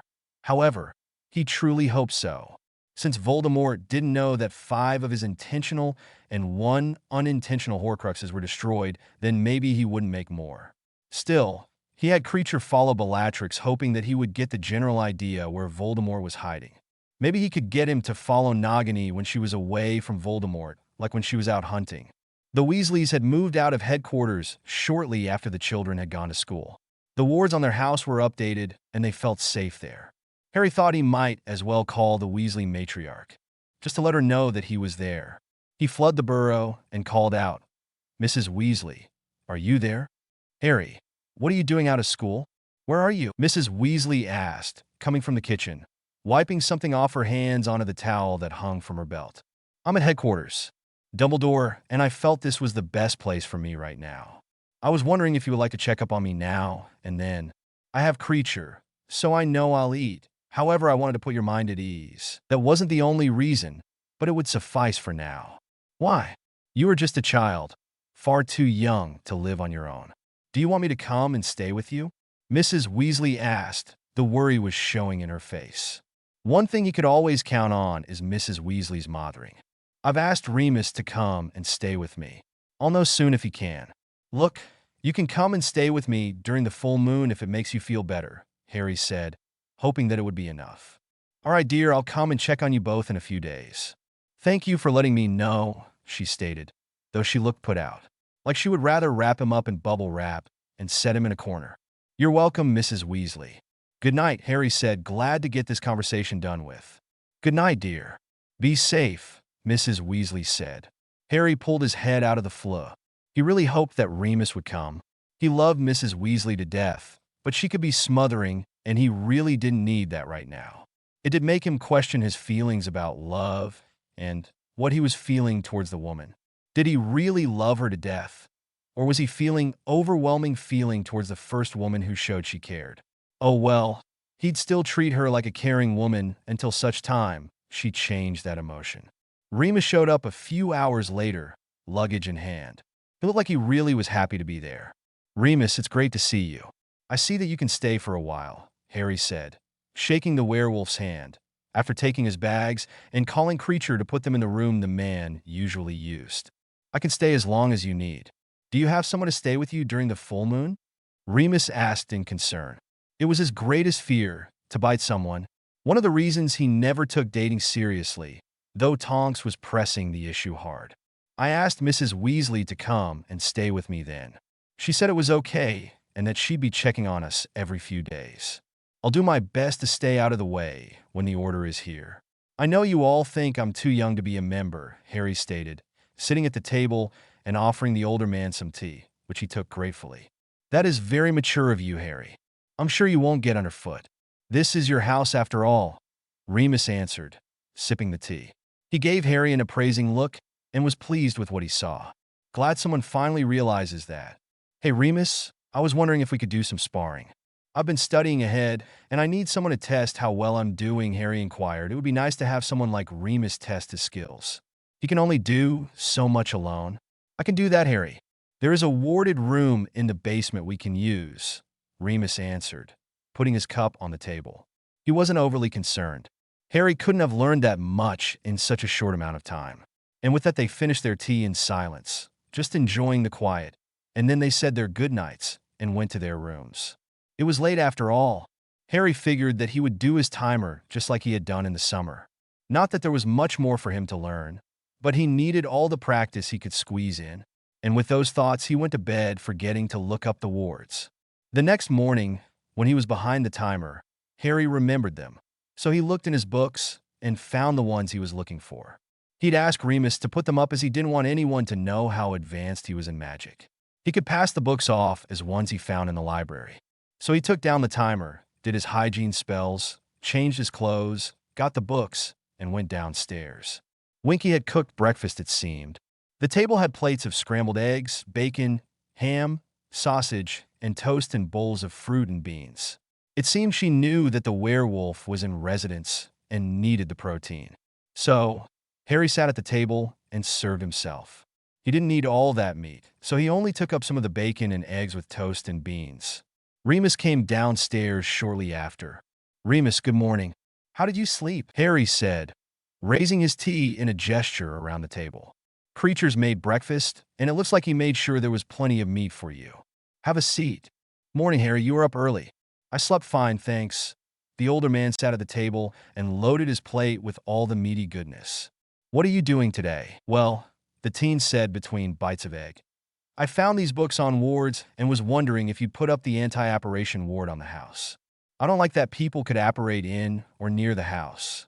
There's also one in here to keep out house elves not bound to the master of the house. I can do that, Remus answered after sipping his morning tea.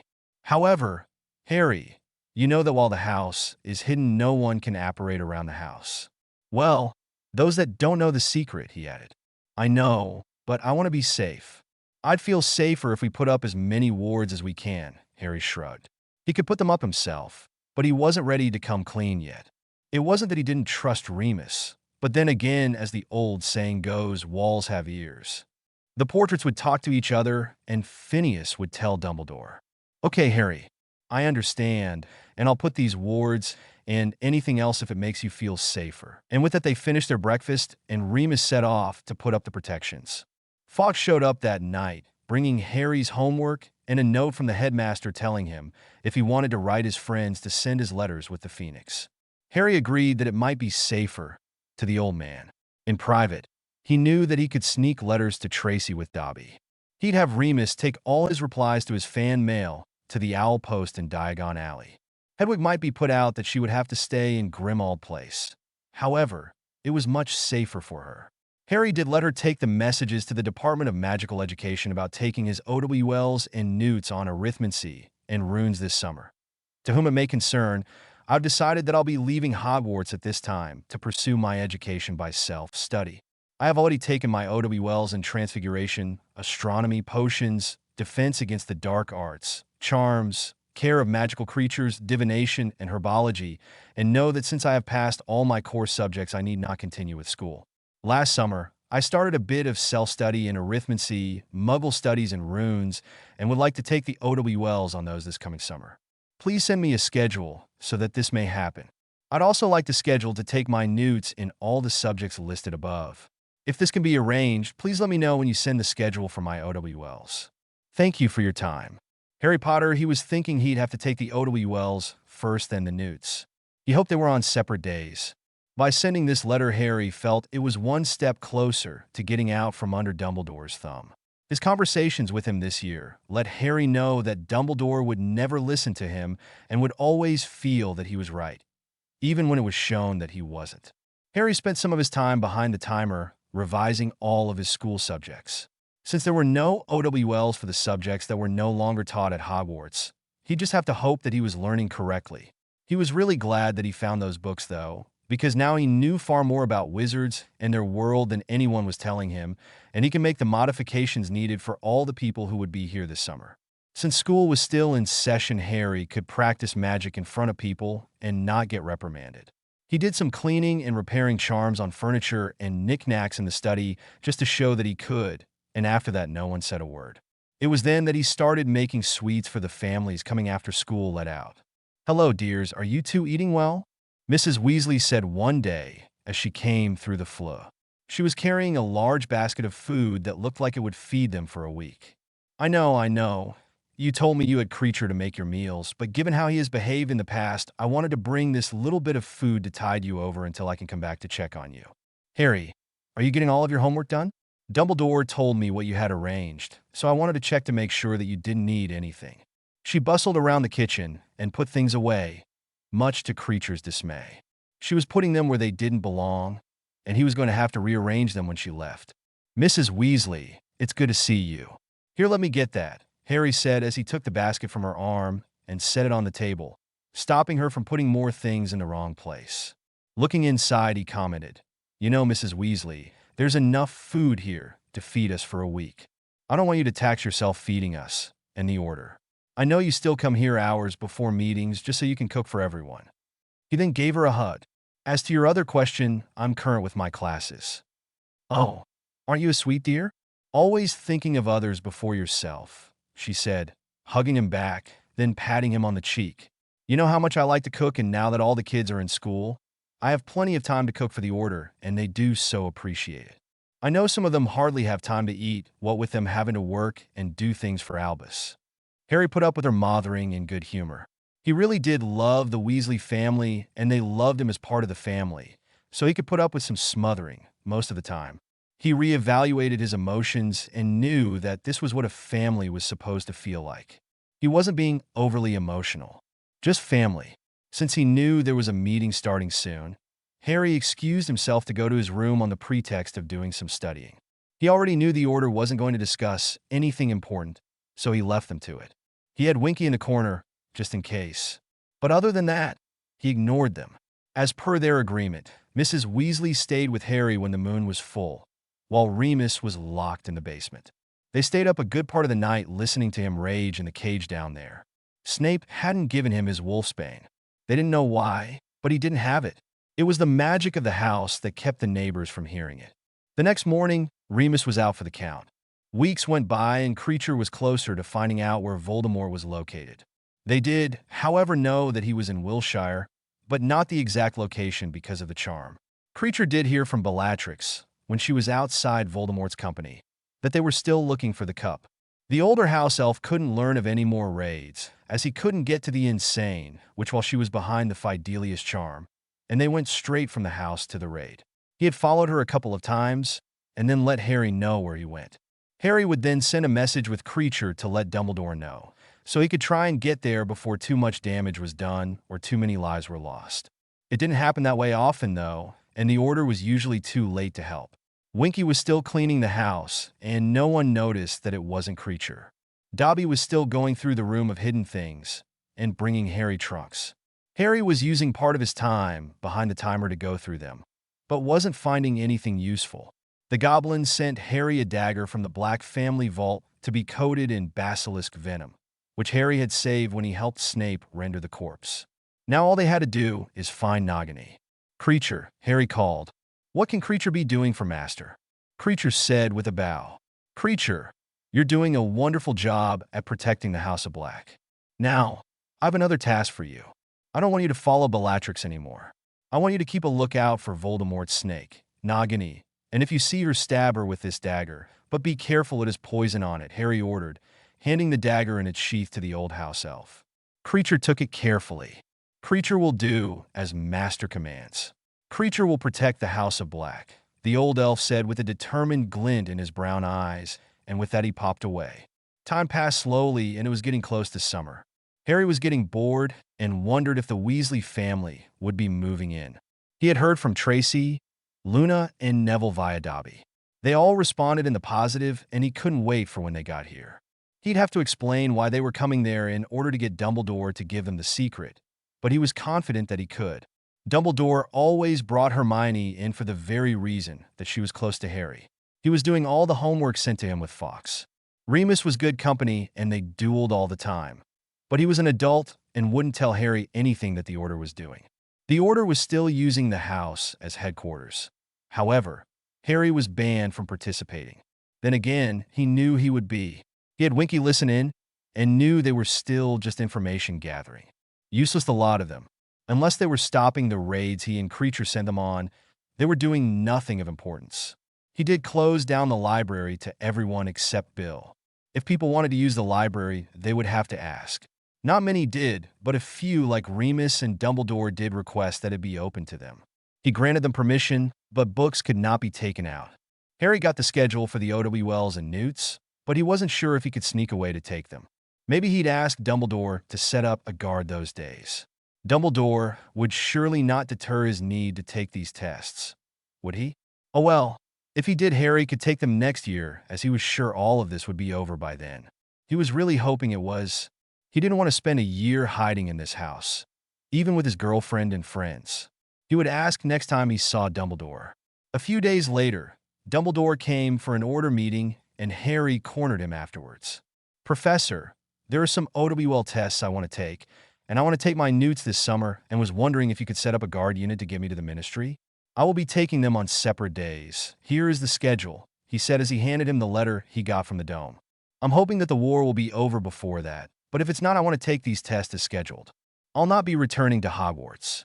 I also need you to write the secret down for me, so I can give it to Tracey Davis.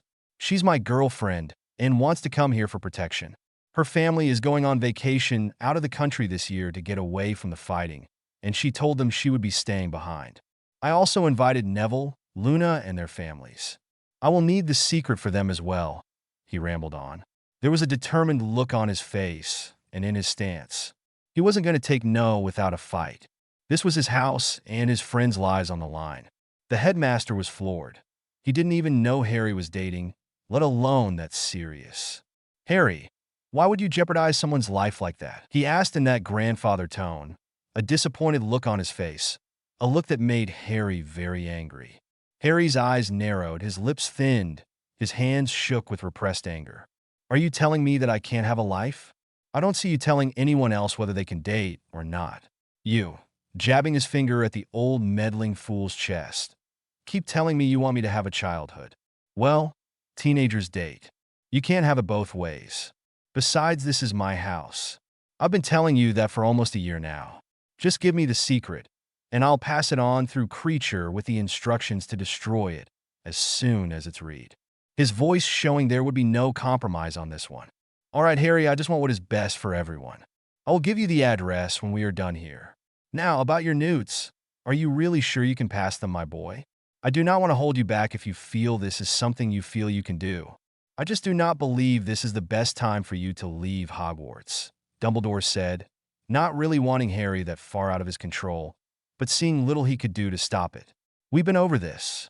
I'm safer here than at Hogwarts, Harry stated in frustration, then sighed, running his hands through his messy hair. Yes, I feel that I could pass the test. I'm just asking for a guard. I can go alone if I have to, but I'm trying to reach a compromise with you. I know that the order follows your orders, he stated, trying to rein in his anger and calm down. He knew Dumbledore wanted him back at the castle. However, he needed to realize that Harry was now in control of his own life. The only reason he was asking for guards was because the order still treated him like he had led a sheltered life and he was bloody while not going to pick fights that were meaningless. He had bigger battles to worry about. All right, Harry, I will set up a guard for you on those days. Here is the address. He wrote the secret on 3 pieces of parchment that were on the desk in the room. You have a portkey? Dumbledore asked, hoping he could gain a little of Harry's trust back by doing these little things. Yes, sir. I have one that will bring me here if I'm injured or knocked out in any way. Thanks for helping me, Harry said, glad that they could reach an understanding. It was now the end of the year, and Professor McGonagall came to give him his end-of-the-year tests. He felt he did pretty well. He was really glad that he had studied and had done all his homework. Nagini was not going outside the wards in Wiltshire. Kreacher stayed and spied on the town, hoping to catch the living Horcrux. Summer had come, and Ron and his family, including Bill and the twins, did indeed move into Grimmauld Place. It's good to see you, mate, Harry said, clapping Ron on the back. I'm glad your family is moving in. As much as I like Remus, he still treats me like a child.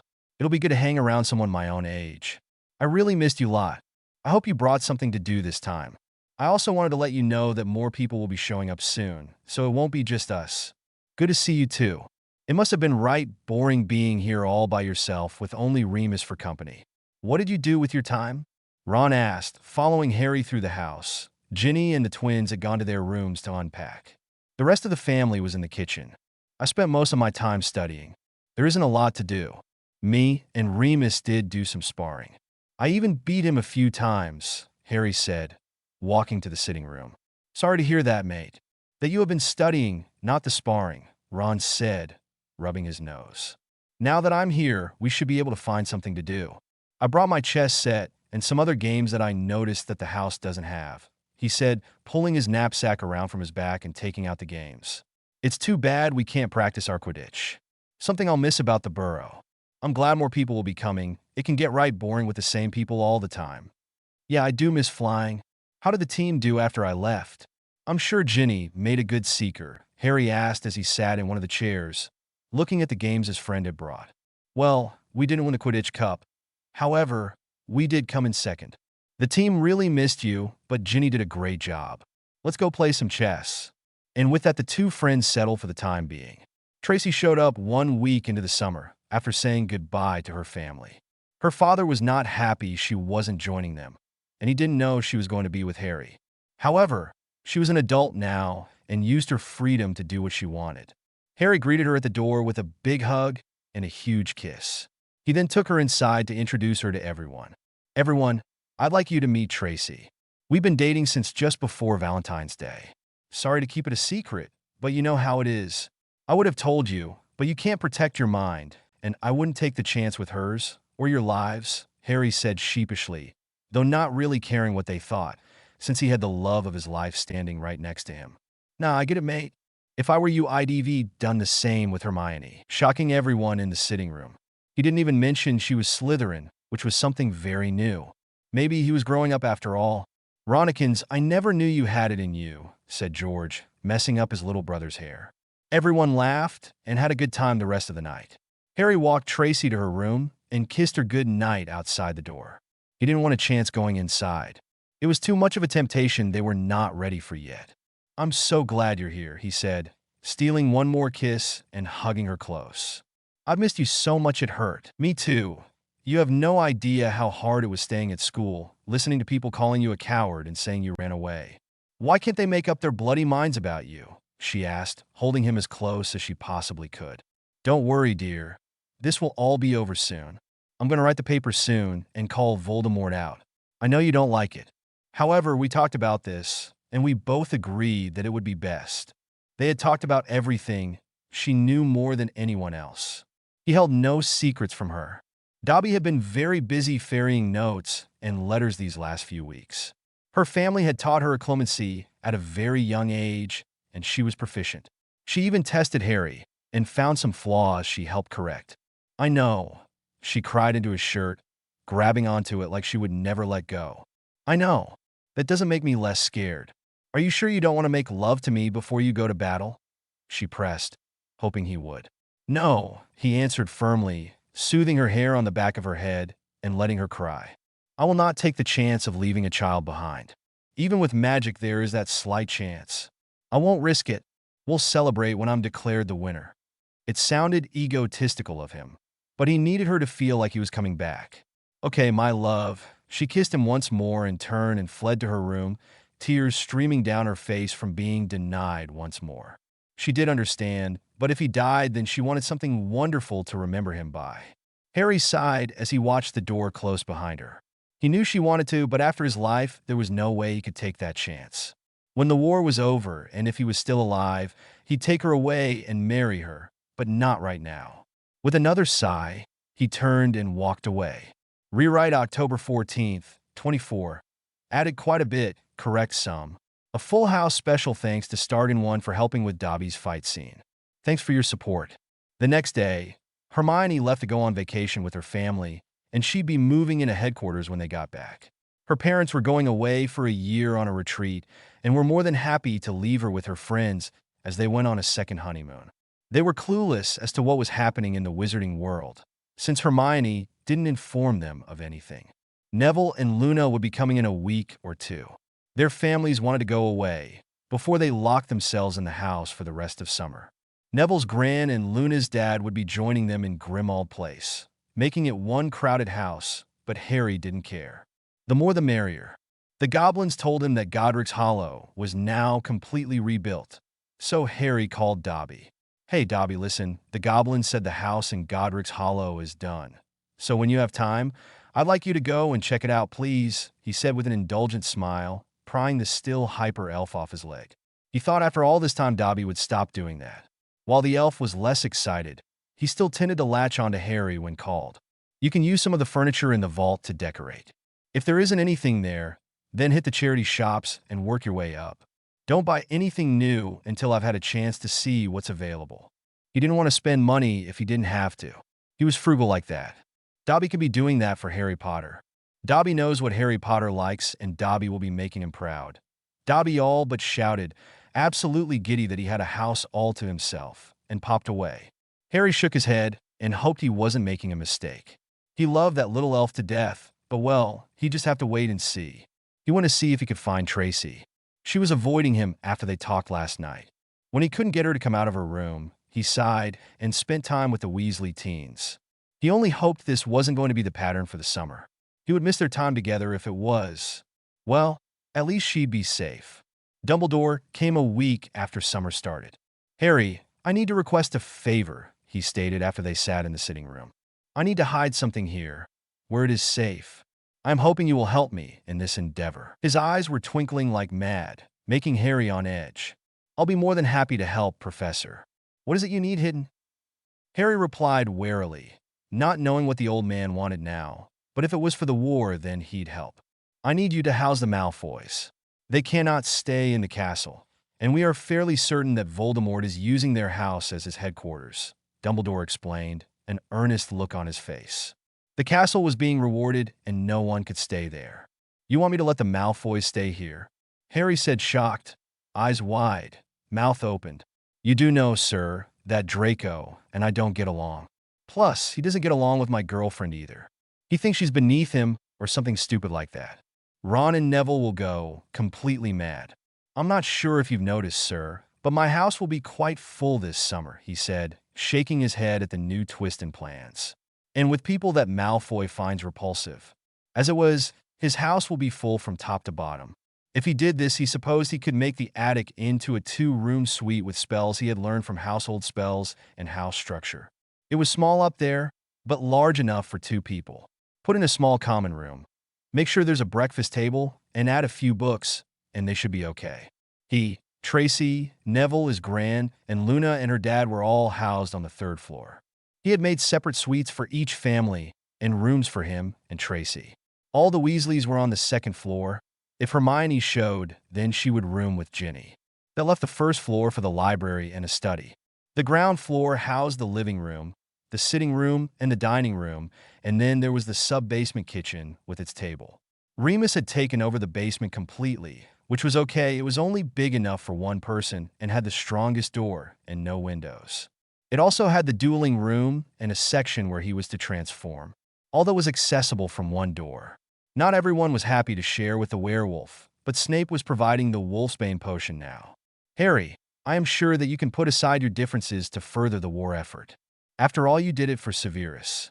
I have talked to young Mr. Malfoy, and he has agreed to stay out of your way and be at the very least civil to everyone here. If he cannot, the headmaster said, bringing Harry out of his planning. The old man's eyes were twinkling like mad because again he knew best, or so he thought. Fine, Harry threw up his hands. He didn't want to be responsible for anyone dying if he could hide them. I guess we can try, but I want you to know I'll not put up with him insulting me, Ron or anyone for that matter. Not in my own house, he said, trying to come to terms with what he just agreed to. Splendid, I will bring them here tomorrow. I am sure that we'll give you time to set up some rooms for them, Dumbledore said, getting up to take his leave. There was an air of smugness around him that put Harry's teeth on edge. Yeah, I'll talk to Kreacher about it, the teen gritted out. After the old man had left, Harry went to his room and put up some silencing charms and called Winky. What can Winky be doing for Harry Potter? Winky said, now dressed in a new tea towel. This one had big red flowers with little honeybees swarming around. I wonder where she got a magical tea towel. He shook his head at the thought. I need you to set up some rooms for Malfoy and his mother in the attic. Just like the ones I set up for Neville and his grandmother, Harry instructed in a gentle tone. Then he had another thought. I'll need to talk to Kreacher about him coming when they call. Yes, sir, Harry Potter, sir. Winky can be doing that, Winky said and popped away. Kreacher, Harry called.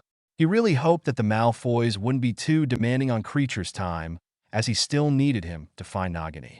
Maybe he could put Dobby on that instead. Dobby, he said aloud. Hey, you too, he greeted, when the 2 house elves popped into the room.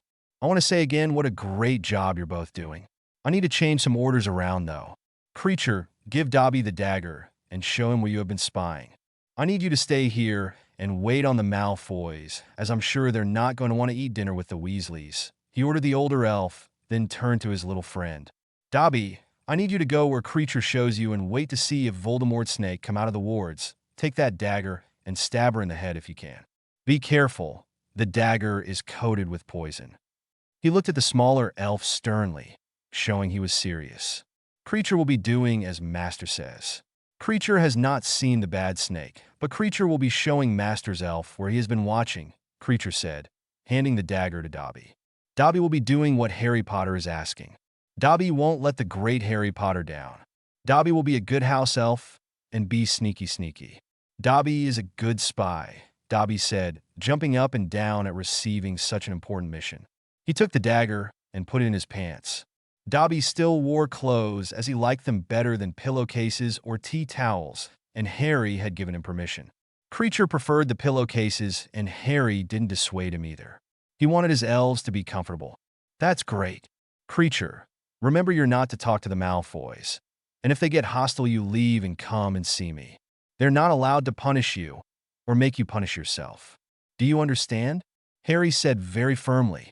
Let Mrs. Weasley take care of everyone else. You just do the dusting and such. Kreacher is understanding, Kreacher said with a bow, and he popped away with Dobby to show him where he would be spying. Winky. Harry Potter is calling for Winky. Winky is getting rooms ready. The female elf appeared with a rag in her hand. Sorry, Winky. I just wanted to let you know that Kreacher will be looking after the house. If you want, you can go to the room of hidden things and work in there, Harry told her.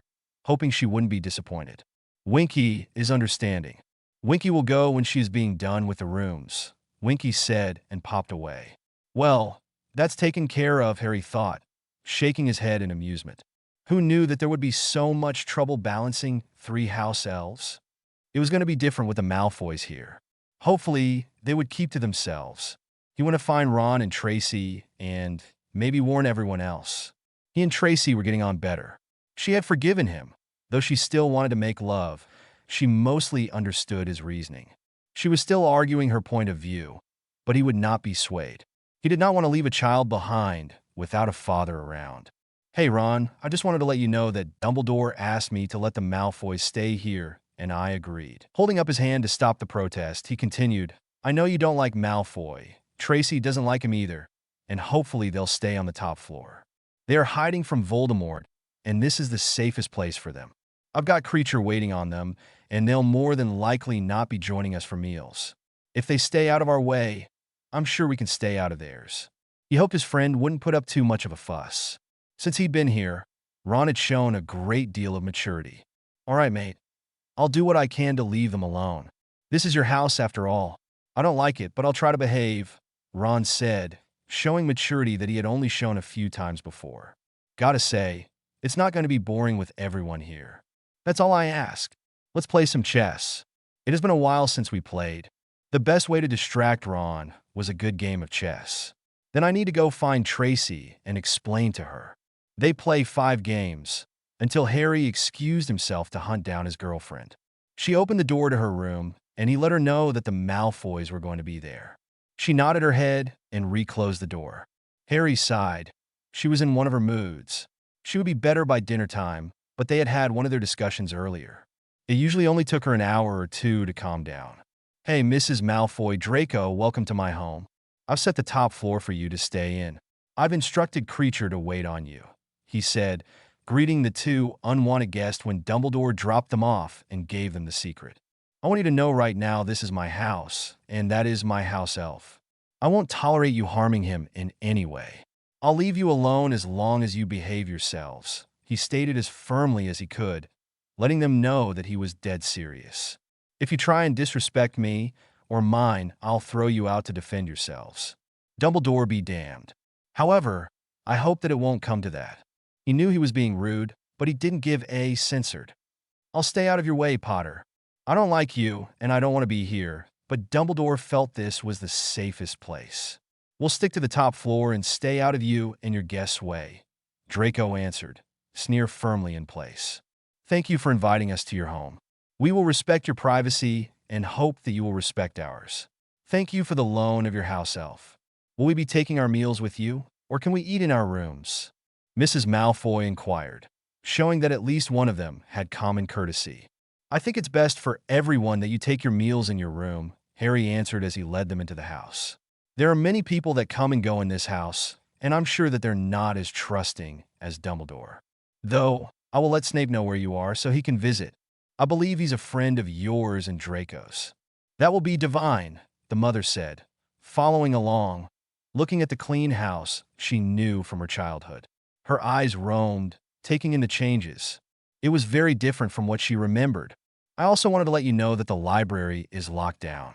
I did put some books in your suite, but if you want any more, you need to ask me first, Harry added as they passed the place in question. Keeping us prisoners, Potter? I didn't think you would stoop so low, Draco sneered. Everyone is barred, not just you. And that right there is why you should stay on the top floor. It's only common courtesy to ask before you borrow something, which is one of the reasons I've had to lock the library up in the first place. No one seems to think good manners applies to my stuff. I'd have thought your mother would have taught that to you. She seems to know how to be polite, Harry snapped at the blonde. Yeah, this is going to be a fun summer, he thought as he stomped up the stairs. Yes, I did teach you to be polite to people who are hosting us, Draco. Apologize to Mr. Potter immediately. Mrs. Malfoy barked at her only child. I apologize, Potter. I'll do my best to stay out of your way and ask if there is anything I need, Draco said unapologetically with a small nod of his blonde head. The words were there, but the emotions were not. Let me show you to your rooms. There's a common room that you can entertain yourselves in and 2 bedrooms off to the side. I've told everyone who is living here to stay off that floor, so you won't be bothered. Like I said, if you want to borrow a book from the library, tell Kreacher and he will tell me, and I'll see if it's something I want out of that room," Harry said as he climbed the stairs with the Malfoys following. "I also want you to know that Tracey Davis, the Longbottoms, the Lovegoods, and the Weasleys are staying here. For the same reason you are. Be nice or don't talk at all. They're my friends and you're not. Keep that in mind." He glared pointedly at the blonde teenager. "We will of course respect everyone's privacy, Mr. Potter," Narcissa said as she followed him up the stairs. "Are we free to wander the house?" "Of course," Harry answered, slightly horrified that she would think that. "I only meant that the attic would be your safe haven. You can come and go as you wish." A sudden thought came upon the dark-haired teen, something he had been wondering for a while. "Mrs. Malfoy, can I ask a personal question? As long as I maintain the right not to answer it." She nodded her head. If Sirius kicked you out of the family and dissolved your marriage, why and how are you still Mrs. Malfoy?" Harry asked, his head tilted to the side a little as they continued to climb the stairs. "That is none of your business, Potter," Draco snapped as he went to grab Harry, which made everyone stop on the second-floor landing. "Draco," Narcissa said, grabbing her son and pulling him back behind her. "That is for me to judge, not you." She turned back to Harry and said, "Well, it is really Ms. not Mrs. However, Lucius and I decided that we would stay together in Malfoy Manor and live in sin, as the Muggles put it. There is no law that says we can't." She had a sly smile on her face. "Oh," Harry said, rubbing the back of his head. He turned once more and started up the stairs. They spent the rest of the incline in silence. They came to the door of the suite the Malfoys would be using. "I'll leave you two here for now. Let Kreacher know if you need anything." And with that he turned and headed back down the stairs. After getting the Malfoys settled, he went to look for Ron. He found him in the living room. They played chess for a few hours until Harry begged off around dinner time. He went to find Tracey, who was over her funk. They spent some time cuddling and hugging. She was still sad that he wanted to call Voldemort out and that he might die, but content that he was spending this time with her. Soon enough, it was time for dinner, and the couple went down hand in hand. The rest of the household, having long gotten used to them as a couple. "Mrs. Weasley, Kreacher is going to be cooking for the Malfoys, so you need to share the kitchen with him. I don't know what they'll be eating, but I don't want you to have to cook two separate meals. Particularly for people you don't like," Harry told the matronly woman when they came to dinner. He pulled Tracey's chair and gave her a hug from behind, then turned to Molly. "All right, Harry dear. I'll talk to Kreacher and set up a time we can share," Mrs. Weasley answered, taking something from the oven. "I'll let him know he can talk to you about it," Harry said, sitting at the table to enjoy the wonderful cooking of Mrs. Weasley. He had a thought that maybe he could use the timer to learn to cook better. He wanted to impress his soon-to-be wife with his mad cooking skills after the war. After dinner, Harry walked Tracey to her room, and after some serious snogging, he went to his room and called Kreacher to him. "Kreacher, I'm giving you permission to talk to Mrs. Weasley about sharing the kitchen. That's all you can talk to her about. If she asks about the Malfoys, don't answer. They have a right to their privacy, well, unless they're doing something harmful to someone in this house. Then I want you to let me know right away," Harry instructed. "I also told the Malfoys that they could borrow books from the library, but only if they tell you what they want, and you come and tell me. I'll get them if I think they are ones that are okay to leave the library." "Kreacher will do as Master says," Kreacher said with a bow, and popped away. A week after his mission was assigned, Dobby came back. The excitable house elf came to Harry after everyone was in bed, jumping up and down on the bed with the daggers still in his hand. He seemed really proud with what he had just done, and Harry guessed that he probably should be. Dobby's fight scene, Harry Potter, Dobby is doing what Harry Potter is telling him to do, the little house elf yelled. Harry quickly put up a silencing charm and listened to the little elf's tale. The big snaky comes out of the wards, sneaky, through the tall grasses. He was making slithering motions with long, thin arms in front of his body. But Dobby is still seeing it, the dagger steady in his right hand, body posing in a stalking manner, eyes narrowing in concentration, spindly, sock-covered feet planting firmly on the bed. And then Dobby is jumping on its back. The little body exploded off of the bed with his right hand raising high above head, left making a grabbing gesture. Hats flying everywhere, legs wide apart, mouth open in a yell. Harry had to admit as he watched the little elf. Dobby looked scary. And then the snaky is trying to bite Dobby, snapping of his mouth, green eyes glittering with excitement, the little body jumping away as if retreating. But Dobby jumps on the snaky's back. He launched off of the floor as if attacking and landed. One long-fingered hand grabbing the imaginary snake and holding it to the ground, his legs in a straddling stance. And then Dobby is taking the knifey. He held up the dagger again and stabbing the snaky in the head like Harry Potter is telling him to. Dobby made vicious stabbing motions, with a hard look on his usually happy face. But the head is being too hard. His face morphed to a surprised look as the dagger slid to the side as if missing its target. So Dobby is cutting the head clean off, and he swiped his right hand in the air, his left hand in a choking hold on the floor. And the snaky is dying, sir. Standing up, he held a stiff hand in front of his body in upright manner, before dropping it to the side so that it lay flat. Then Dobby is seeing a dark smoke coming out of the snaky after it's being dead.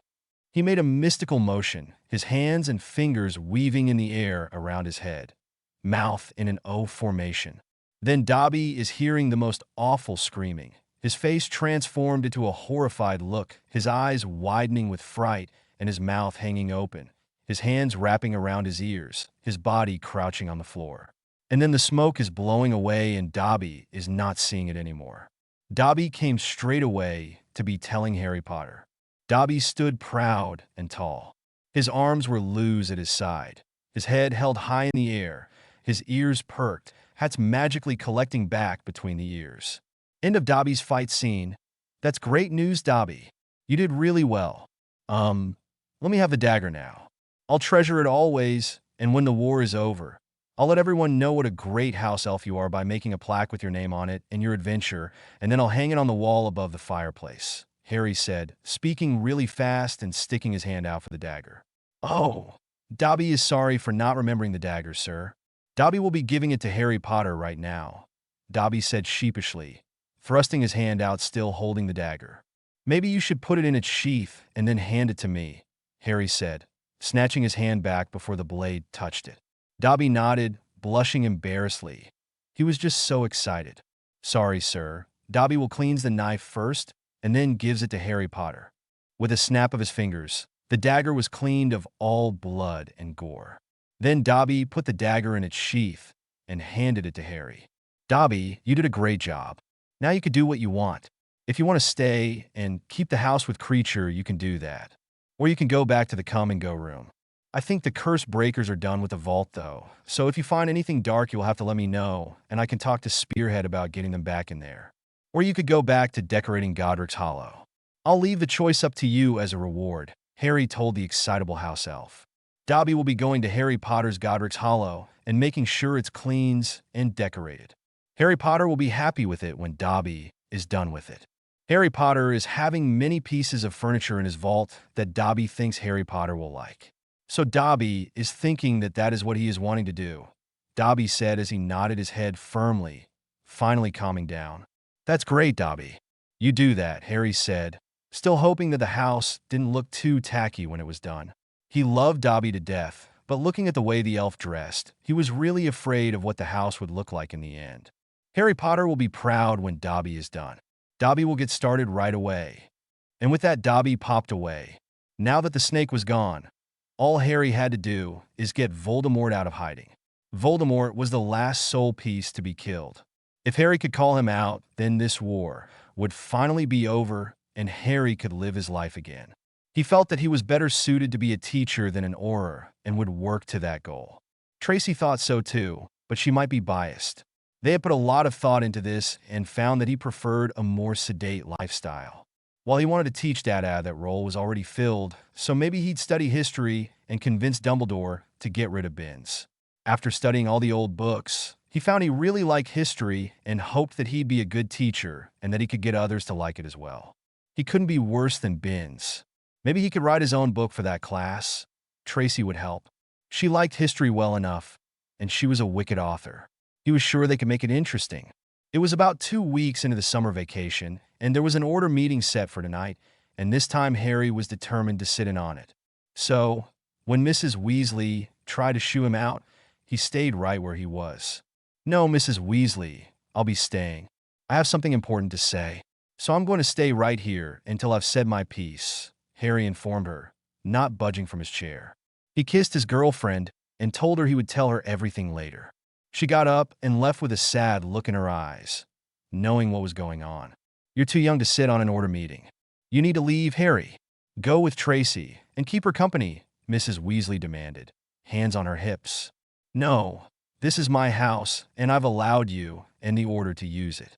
I'll not be told what to do in my own house. I've let the meetings go on without me before because I had some things I needed to do. Now that they are done, I'll be staying right here," Harry said, determined to make her understand that he was staying. He ignored the questioning looks on everyone's faces.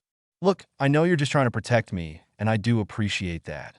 However, there are things that need to be discussed, and I'm not leaving until they are. You're just going to have to accept that," he said, his voice softening a little. He looked to Mrs. Weasley, willing her to understand that he was not a child. "Ron, Ginny out," Mrs. Weasley said to her two youngest. The rest of her family was already in the order, but these two she felt were too young to join. The two left with Neville and Luna and much protest. Neville wanted to be part of the battle, but he and Harry discussed it, and Harry thought it would be better if they had a few more wands in the house in case things went bad. He agreed. "Harry, what is so important that you feel you have to sit in on an order meeting? Can you not just tell Dumbledore, and he will pass it along?" Remus asked with some confusion. He had no idea what Harry could bring to the order. He hadn't seen Harry leave the house or make flu calls. "No, Dumbledore has a nasty habit of keeping things to himself. I feel it's time that the order knew a few things." "I will have my say," Harry answered, knowing full well that Dumbledore wouldn't tell the order anything. "All right, Harry. Like you said, this is your house," Remus said, backing down, though still wondering what Harry could possibly know that the order didn't. Soon enough, the order was filtering in. They all looked at Harry, wondering why he was there. Dumbledore was the last to show, of course. That man was always theatrical. "Harry, my boy, why are you still here? You know that you are far too young to sit on an order meeting. I'm going to have to ask you to leave," Dumbledore said with his best grandfather smile. "I'm sorry, Headmaster, but I'll be staying. This is my house, and I'm an adult in the wizarding world." "You can't make me leave," Harry replied firmly, looking the headmaster directly in the eye. He will not be cowed into leaving. "Now, Harry, I know this is your house, but you are not an adult as you are only 16, Dumbledore said, knowing full well that what Harry said was true. However, he needed to be in control of the meeting, and if Harry let spill some of what he had been holding back, he might just lose that control. "You know, censored, well, that being head of the House of Black makes me an adult. That, and my trial emancipated me when I was tried in front of the entire Wisingamot. So I've been an adult since the beginning of last year," Harry said loudly, not quite shouting. He took a couple of deep breaths and settled back in his chair and sighed. "Look, this is something else you kept from me, Headmaster. Well, that stops now. You really have no say in my life anymore. I fully plan on taking my newts this summer and not returning to Hogwarts next year, as we already discussed," he said, still angry by the way the man continued to try and take control of him. "All right, Harry, you are correct. Now let us get this meeting started," Dumbledore said to the shocked order. No one really stood up to Dumbledore. Well, not since Sirius died anyway. The order members spent time telling what they knew about Death Eaters and what they were doing. There really wasn't much to tell, now that Voldemort was hidden. Dumbledore had not told most of them about Voldemort being killed and how he was now possessing Wormtail. He only had them following known Death Eaters to try and stop attacks. Like Harry knew, the order was mostly useless. They were just information gathering on people who were doing nothing extraordinary. Then came Harry's turn. Rewrite October 15th, 24. Added and changed quite a bit. Corrected some. I didn't like how I wrote the romantic aspect, so I changed it so it wasn't so emo. Calling out the Dark Lord's special thanks to Stargan1 for helping with the fight scene and Alex33 for doing the final beta in the first rewrite. Thanks again for all your support. The dark-haired, green-eyed wizard stood tall and firm, making sure everyone knew it was his time to speak. He had important information to get off his chest, and he was going to be heard. "I want you all to know that I've come to the final step in stopping Voldemort for good," he said, pausing at the excited whispers and the grumbles of the people who didn't believe him, like Snape and Moody. When they settled back down, he continued, Voldemort made some artifacts that kept him here on this plane so he couldn't die. I've found them all, and they've all been destroyed. He ignored the questions, and Dumbledore's silent pleas not to say anything further. I don't know how much Dumbledore has told you, he continued, but I think if you're going to put your lives in jeopardy, then you need to know everything. All I have to do now is get Voldemort to come out of hiding so I can finally kill him. What I need from you is to take care of the Death Eaters so that I'll only have to fight Voldemort. That's what the prophecy says must happen, he said, laying it out on the table for all to see. He knew many of them didn't know what the prophecy said. Are you really so arrogant that you think you can take on the Dark Lord and win? Snape sneered.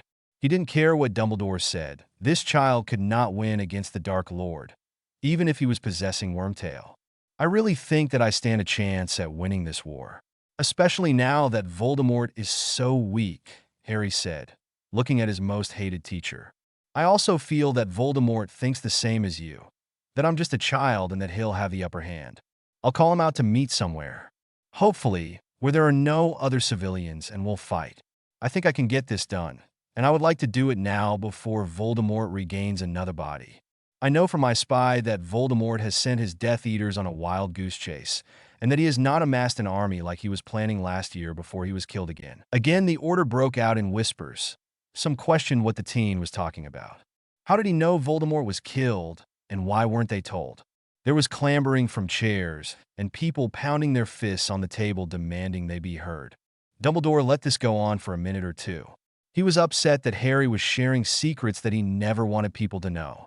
After a couple of minutes, he raised his hand for silence, and it showed how much faith the order had that they all fell silent again, settling back in their chairs.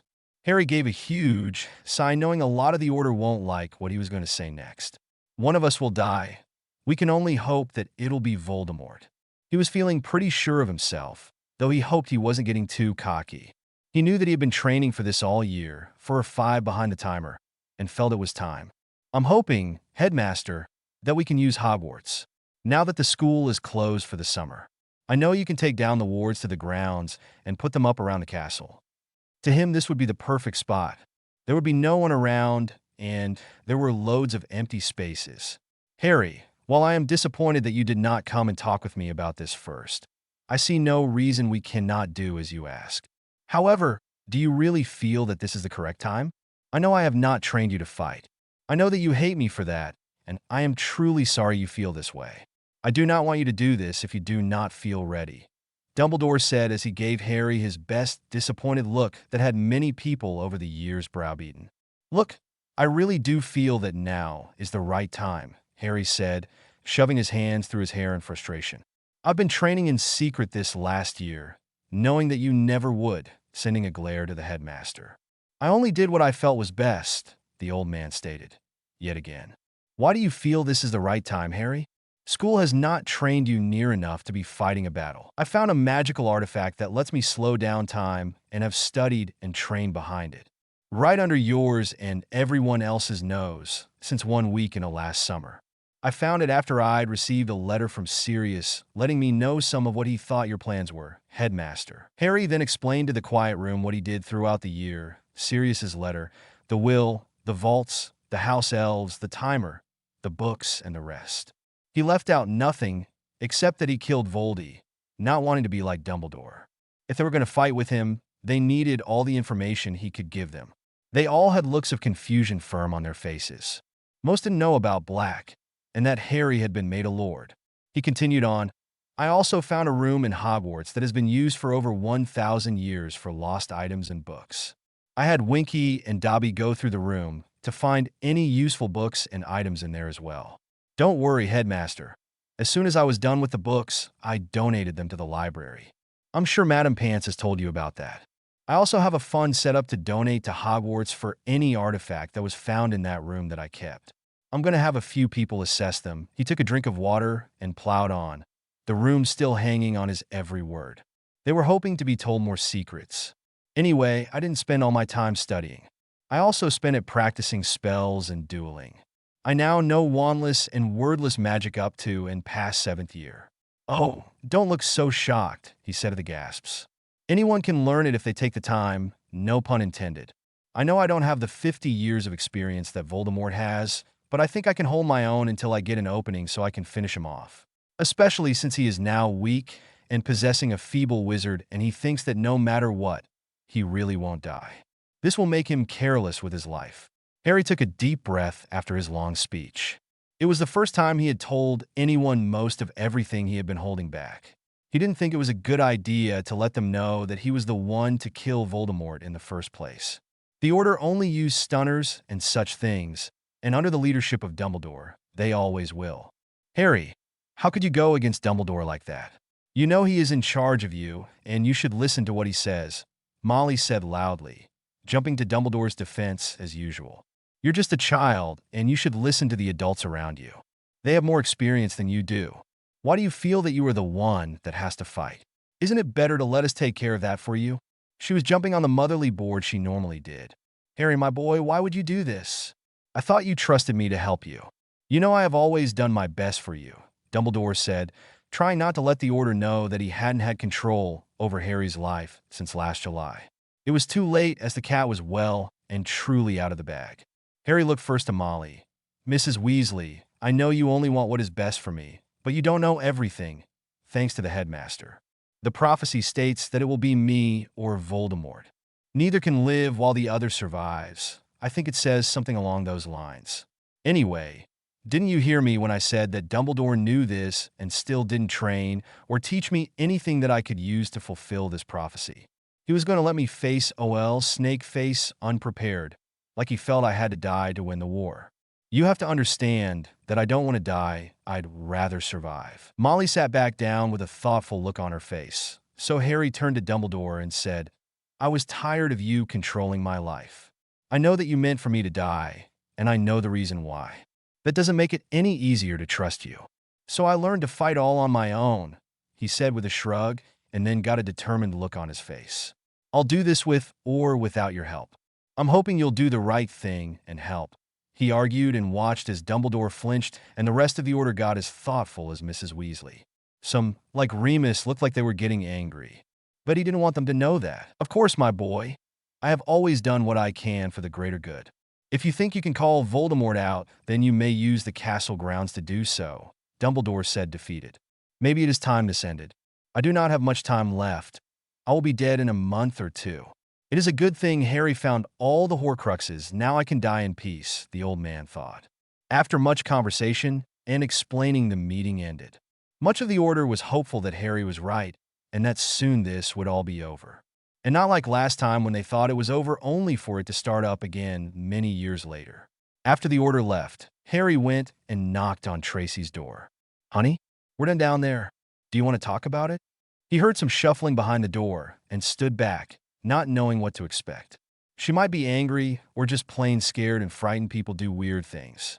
She might attempt to hogtie him to a chair and never let him leave. He was going to do his best to comfort her, though. The door slowly opened, and a pair of frightened sapphire eyes met his. Harry, it's true then? I mean, I knew it was coming sooner or later. I was just hoping it would be later, she said in a small voice. Tears were running down her cheeks. Harry immediately stepped forward and placed his hands gently on her face to wipe the tears. He felt awful doing this to her. Maybe Dumbledore had been right, and he was just being selfish to want to have a life for himself. Some of his guilt and angst must have showed on his face, because the next thing he knew, his arms were full of an angry woman. Don't you dare, Tracey spat, eyes blazing with a fire he had thought was put out by all this. Don't you dare try and take my feelings away. She poked him in his chest. You feeling guilty makes it like you are the only one with the right to feel anything. I am in control of my own feelings, censored it, and you will not take that from me. She spun to her room and demanded Harry to follow her. The poor confused teen did as ordered and sat on the chair to the desk. Okay, so are you angry that I want to finish the war? Or are you upset?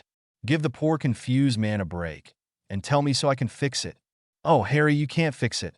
Feelings and emotions aren't fixable. They can change with information, but they are never broken to begin with, she answered, sitting on her bed facing him. I'm both, and there really isn't anything you can do to fix that. I knew when we became a couple that we might go through this. It's just knowing and doing are two different things. She sighed and lifted her tear-stained face to meet his eyes.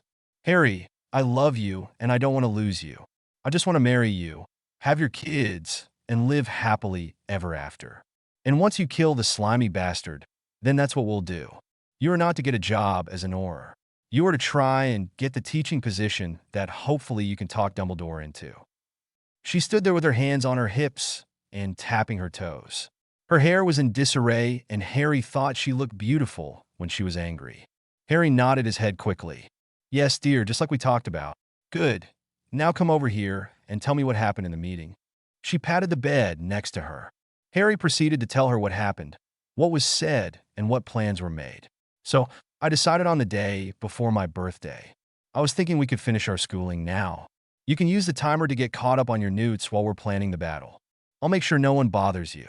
There is a Notice Me Not charm on the device, so that will help. But remember, just because they don't notice the door doesn't mean they won't notice you are gone. He didn't want anyone questioning her.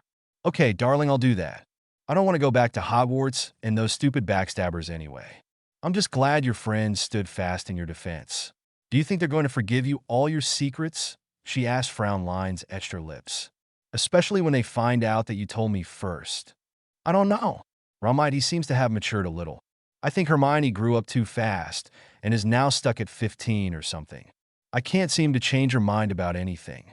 Remember all the grief she gave me over that book, he said, his brow furrowed in thought.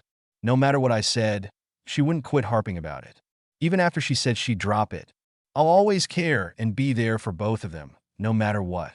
They were my first friends, and nothing can change that, he stated firmly, then faced Tracey completely and put his forearms on her shoulder. Let's do something now to forget these depressing thoughts. His hormones were showing again. The blonde girl smiled and said, Yeah, let's.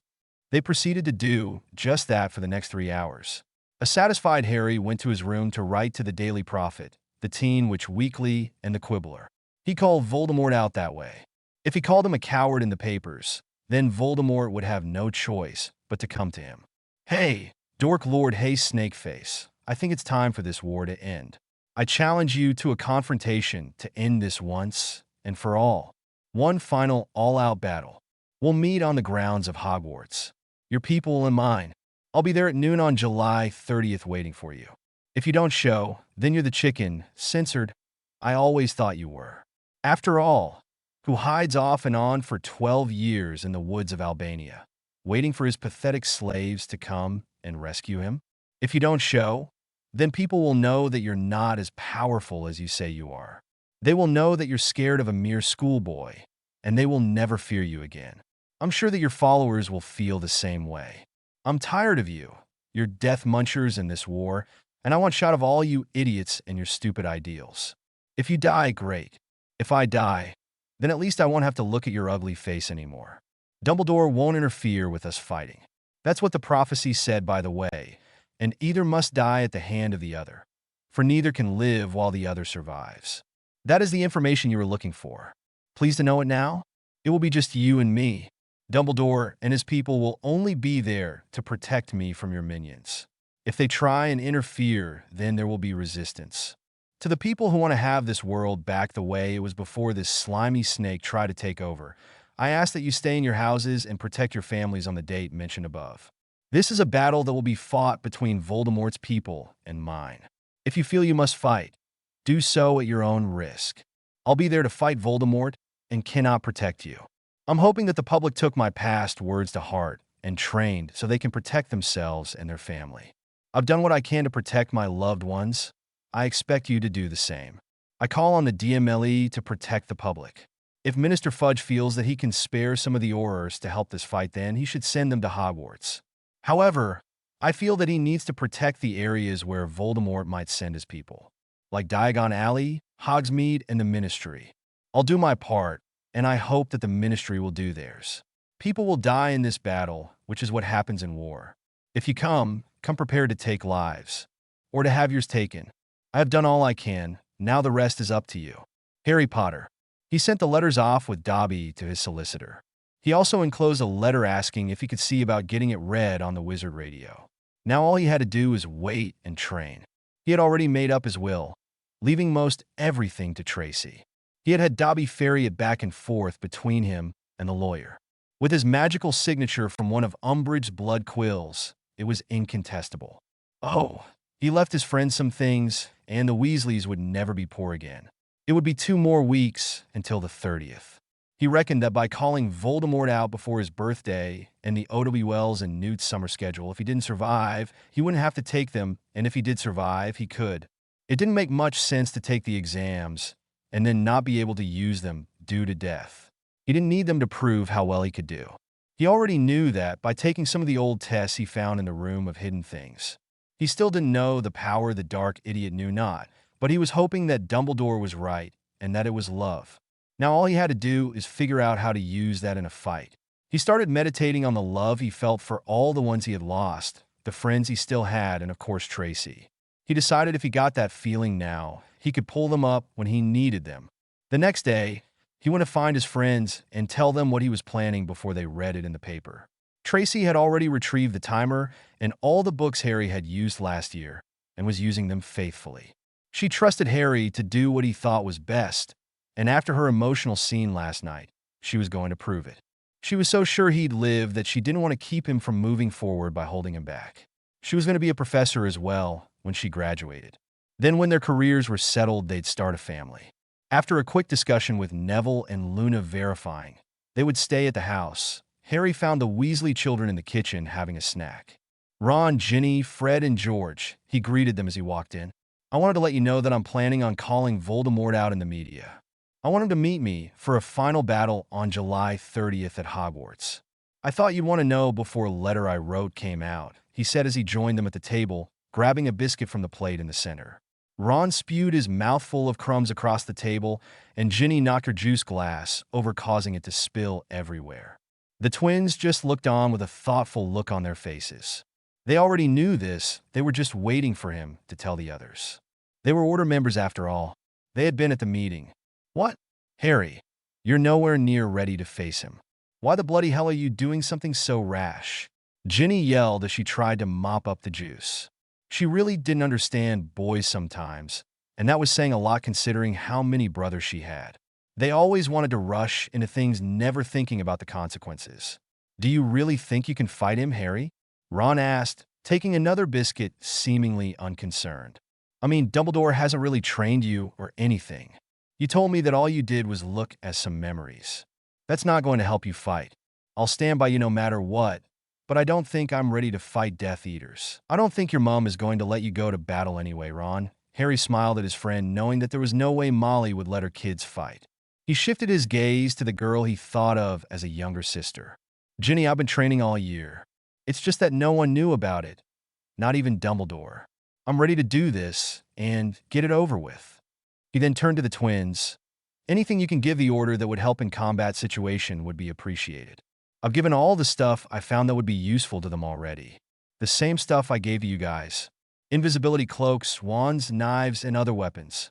However, I know you guys have been cooking things up that would help a great deal. You two are the best pranksters I know, even better than the Marauders. He boosted proudly. They deserved it. They worked hard to gain that reputation. The twins nodded their heads and went off to the side of the room, holding a fierce, whispered conversation. They were adults, and they would be in the battle, but if they brought their pranks, that could turn the tide. Why didn't you tell me, mate? I thought I was your best friend. Why didn't you train me and Hermione like you did last year?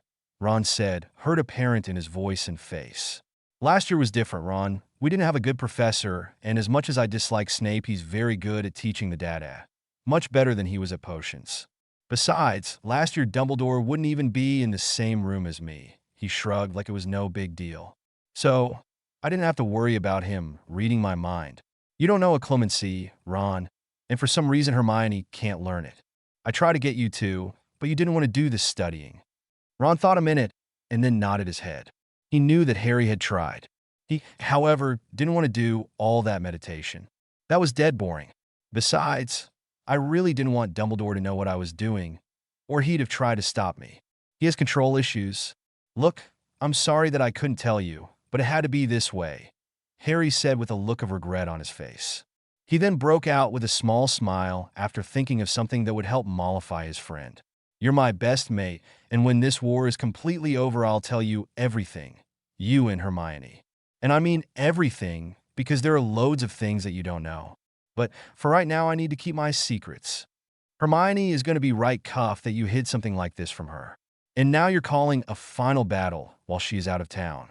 I hope you know what you're doing, the redhead said, still miffed. But he would give Harry his space and let him keep his secrets. I think you're right about Mum. She'll probably throw us in a body bind to keep us here that day, he acknowledged, rubbing the back of his head in thought. I still think you're being rash, Harry. But I'll support you in any way that I can. Ginny stated firmly in the stubborn way most women had. Ron's right, though. Mum's not going to let us fight. You should have seen her after we came home last year.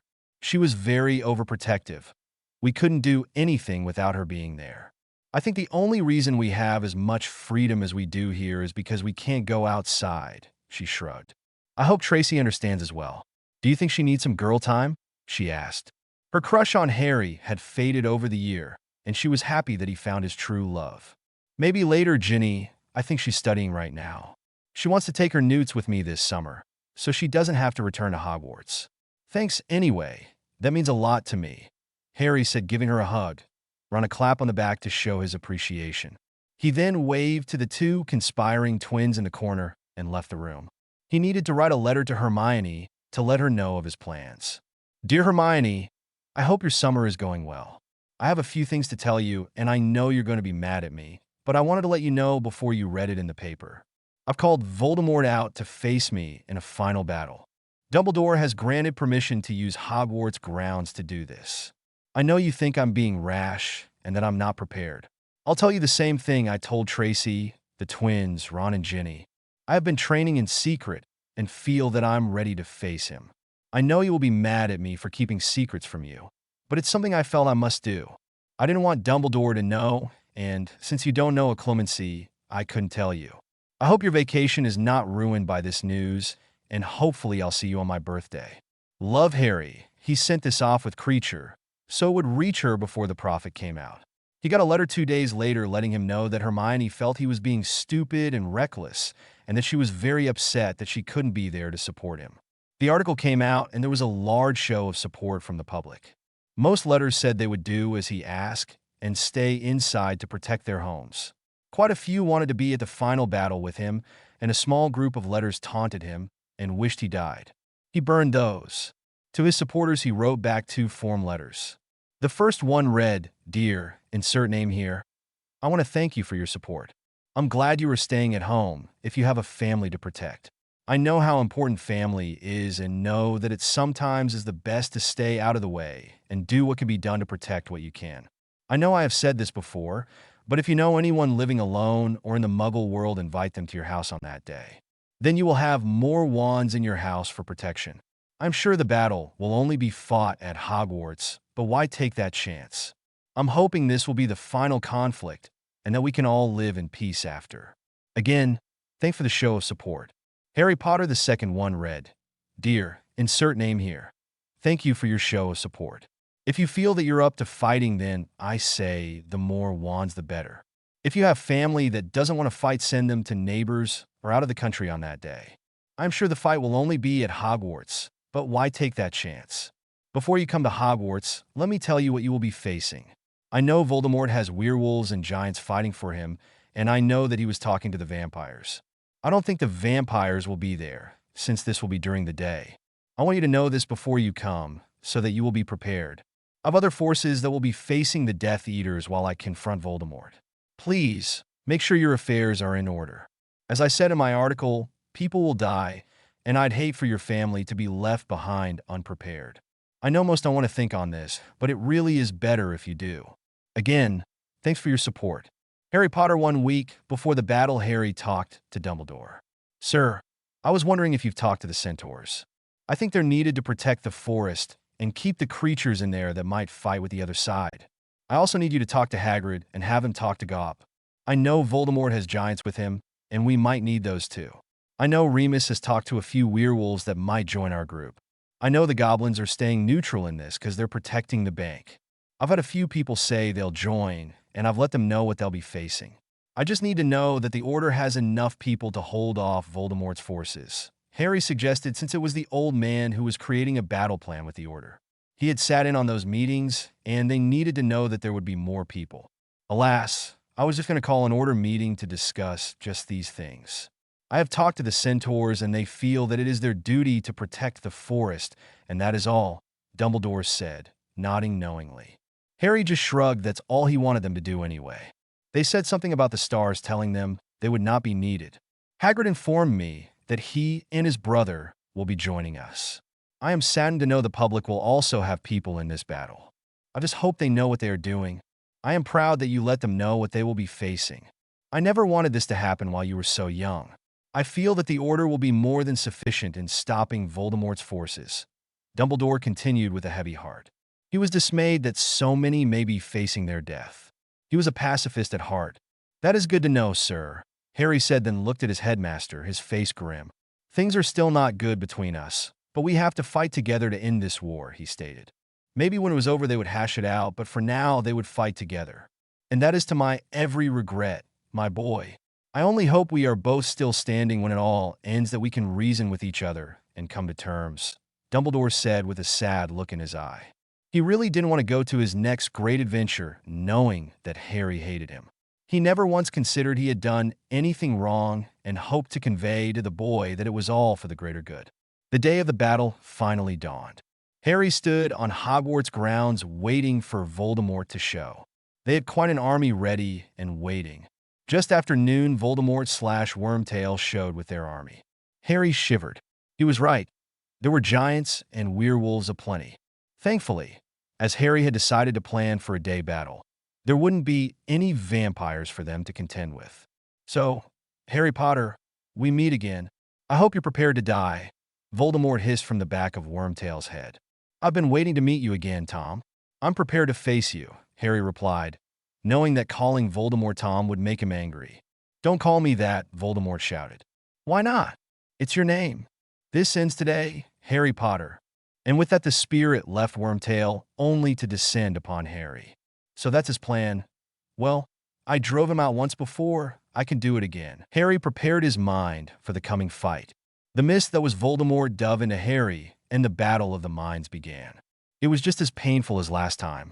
Harry called up the feelings he had been meditating on and felt all the love he felt for Tracey, the children they would have, his friends, his family, and his lost loved ones. Even, to some small degree, the wizarding world. As he knew they would, the feelings gave him hope and made him feel stronger than the vile being fighting him inside his head. Voldemort was concentrating on all the hate that he felt for Harry, Muggles in general, and towards his family. His feelings were something that he'd held tightly to for a long time, and he too felt he was on the winning end of this conflict of wills. The battle was tough and draining on both combatants. Their minds met, and pain exploded. Harry's head felt as though it was about to shatter, but he pushed through it, knowing that this had to end. While the battle of minds was being fought, the rest of the Order was intent on holding off the Death Eaters. Molly found herself facing off against Bellatrix. Oh, Mama Weasley feels she can fight me? Where are your ickle babies then? When I'm done here with you, I'm going to find each and every one of them and tell them what a pathetic fighter you are, Bellatrix taunted, cackling like the mad woman she was. Azkaban had made her much worse. You will never have my children, you hateful censored, Molly retorted, completely out of character. She started fighting harder, throwing curses at the crazy woman, dancing around the battlefield to avoid the ones coming at her. It didn't take long for both women to be wounded and bleeding. Oh, I'm going to have so much fun torturing your little bitty boys. Do you honestly think that they'll survive? I might just let my husband have it, your precious ickle girl.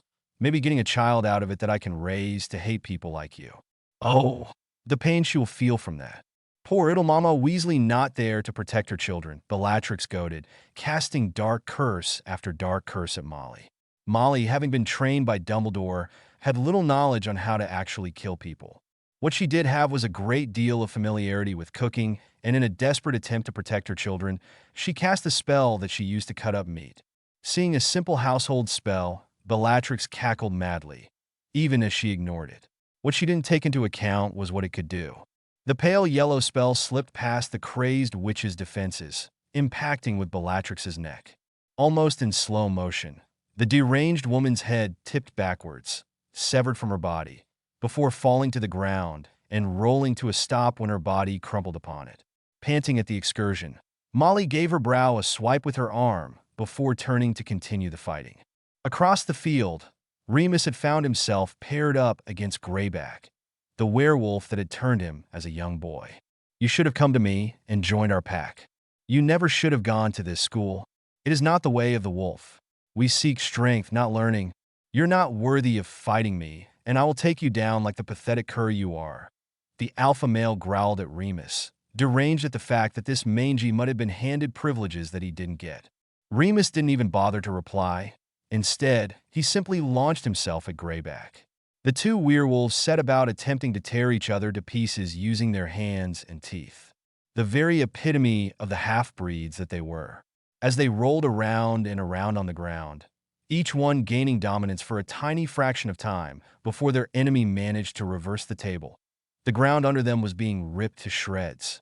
Twisting himself into a situation that he didn't think was even possible, Remus managed to get his mouth into the perfect position to bite into Greyback's neck. The artery punctured, hot, wet, sticky blood spurted out, drenching the two men in a scarlet river. In the end, not even werewolves could heal fast enough to stop that type of blood flow. Remus panted, grateful for the time that he'd spent learning about the human body, enabling him to know exactly where and how much pressure it would take to cause such a deadly wound. It was with great sense of satisfaction that he kicked the dying werewolf and spat in his face. "You will never be better than me." Then he too scrambled to his feet, turned and rejoined the fight. He may be severely injured, but he had a cub to protect. Hagrid and Gaup, meanwhile, were fighting the giants.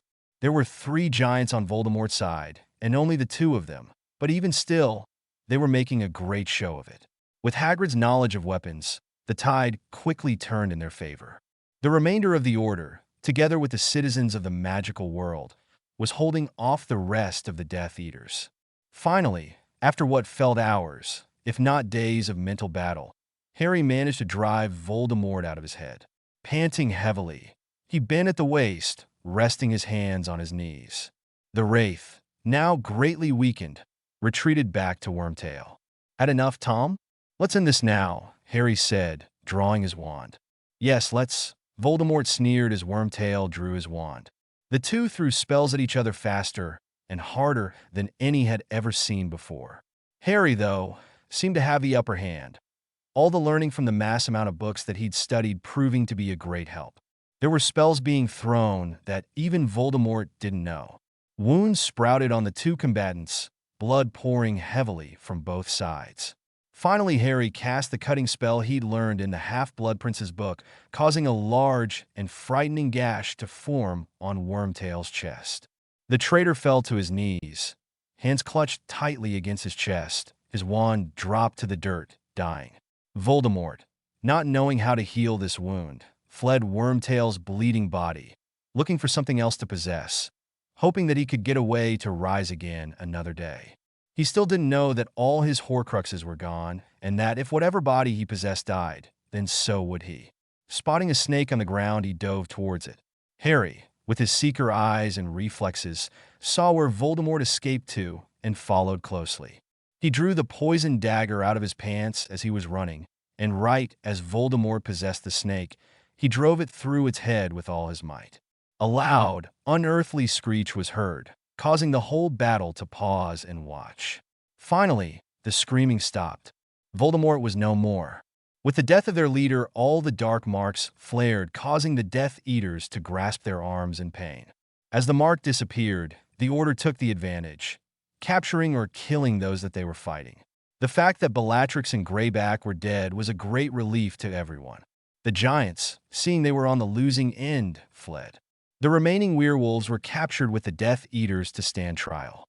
Most, of course, would die, simply because of the laws, but they chose to fight with the dark, so Harry had little sympathy for them. They had lost a few members of the Order and 1 or 2 civilians. One of the dead was Remus. He'd been too badly wounded in his fight with Greyback, and Harry grieved for the last of the Marauders. He didn't know anyone else, but felt bad for them anyway. The war was finally over. Now he could live. Rewrite October 15th, 24. Didn't add much. This was already a long chapter. Corrected quite a bit, though. The aftermath, one of my reviewers, Calebros, gave me the idea for the history lesson. I hope you like it. Blah taken and adapted from Harry Potter Wiki. Blah taken from another villain's wiki. Thanks for your support. After Harry heard the casualty lists, he operated directly outside Grimmauld Place without waiting to be tended to. He had a personal mission to complete, and no amount of pain or blood was going to stop him. He ran to the door and flung it open. He ignored the questions from Ron and Ginny and ran up the stairs. He banged on Tracey's door and yelled for her. The door was wretched open, and he heard her gasp. "Harry, oh Merlin, Harry," she exclaimed, seeing her bloody and beaten-up boyfriend at her door. His clothes were torn, and his body was gashed in many places. She couldn't seem to find a place that wasn't covered in blood. His hair was in complete disarray, and his left arm was hanging useless beside him. He also seemed to be favoring his right leg. However, he had a goofy grin showing through all the blood and grime. And since he was here and not still fighting, she could only come to one conclusion. "Tracey," was all he said. "We won, didn't we? Is it finally over? Get your arse in here and lay down before you fall," she concluded as she grabbed the part of his arm that looked to be undamaged, which was his upper right arm, and slowly led him to the bed. "Yeah, I killed the bastard and he's not coming back this time," Harry said, letting himself be tugged to the bed. He really needed to lie down, but first he needed to ask something. "Tracey, I need to know, will you marry me? It was my love for you that helped me win. Please say you'll be my wife," he all but begged. She could hear the pleading behind the pain. "Don't be stupid. Of course I'll marry you. You'll never get away again," she answered, more concerned about his wounds than doing something they'd already talked about. Later she would make him ask again, in better surroundings, but for now he needed to be tended to. "Thank Merlin," he said as he faded into unconsciousness. It had been quite the mental battle, though the physical one wasn't quite as taxing. "Silly man," Tracey said as she tended his wounds. She called Madame Pomfrey in to see if he was gravely hurt. He wasn't, it was mostly superficial. He was told to take it easy for the rest of the week. Though Harry was still injured, he celebrated his birthday with his fiancée, while everyone was celebrating the final downfall of Voldemort. They took their OWLs and newts like they had planned, and Harry did study history and was hoping to be taken on as a professor for history until the dad-ass spot was open. Or at least uncursed. On the last week of August, the headmaster came to Grimmauld Place, and Harry had one final conversation with Dumbledore. "Harry, my dear boy, I was hoping we could talk," he said after Harry opened the door. "Shall we find a place to sit and finally have our discussion?" he asked, his body and voice weak. He didn't look good, though he was trying to hide it. "Sure, come on in. We can sit in the kitchen. Dobby should have tea ready. We're going to be moving soon, and I need to get this house ready to be vacated. So, you're lucky you caught me here," Harry said, leading the old, fragile man to the kitchen, which still looked bright and new. The table was scrubbed to shine. There were chairs to replace the benches and tapestries hung on the walls with vibrant color. "You don't look well, sir," he commented. "I have a few things I need to talk to you about, my boy," the old, wizened man said as he sat at the table. Harry noticed that he looked really bad, like he was feeling his 115 years all at once. "Sir, what happened?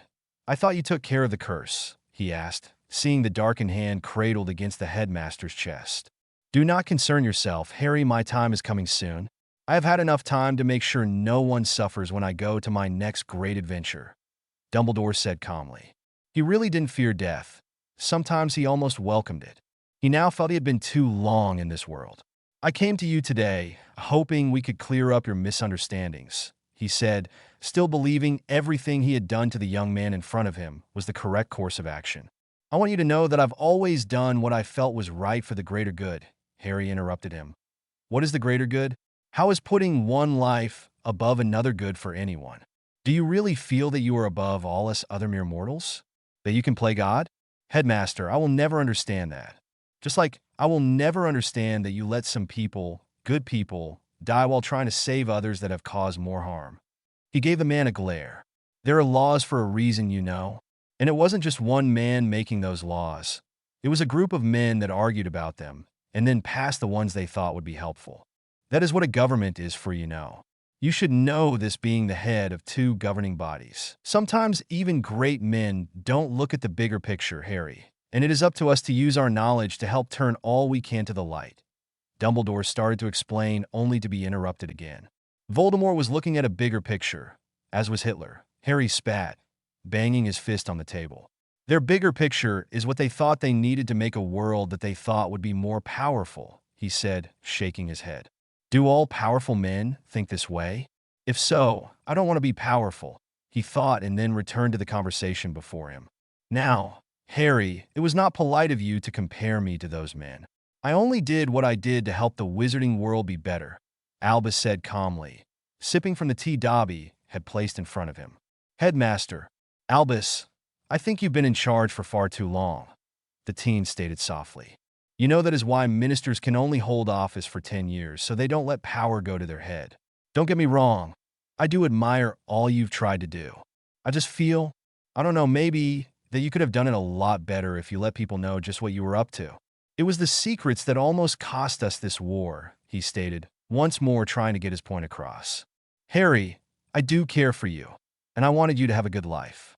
I knew what I was doing was correct. With the prophecy and the Horcrux in your scar, I felt that there was nothing I could do to save you. Please, you have to understand, if I had trained you, let you get powerful, and you killed Voldemort, or he killed you before I could find the rest of his Horcruxes, then the war would have been lost. You were the one foretold to beat him. The plan was I would hunt the Horcruxes and you would be his main focus, as you were while you were in school. Please, he begged. You have to understand, I only did what I did for the greater good. Dumbledore tried again. He didn't want to pass this world with Harry still mad at him. That is exactly my point. You didn't talk to anyone about what you were doing. The Horcrux could have been removed from my head the day after it was placed there. Snape and others could have helped you find the others ages ago. None of my school years would have been as bad if you trusted people to know things you don't. Harry looked dead into Dumbledore's eyes and said, I don't think we're ever going to see eye to eye on this. I'll try not to hate you for the hell you made my life, because I know you are a good man. But I am really disappointed in the fact that you can't trust anyone, but you expect them to trust you. There was pity and sadness in those emerald eyes. There was not the love and understanding that Dumbledore was hoping for. The conversation went on like that for a half an hour, neither man getting their point across. A week later, Dumbledore passed on because of the curse, and the wizarding world mourned him. He and Harry never really settled anything, because the headmaster always used the excuse that he did what was right for the greater good. And Harry never felt that was good enough. Dumbledore's last act as headmaster was to get rid of Binns so Harry could teach. Dumbledore left Harry the other two Deathly Hallows with a cryptic message. May these serve your family better than they have anyone in the past.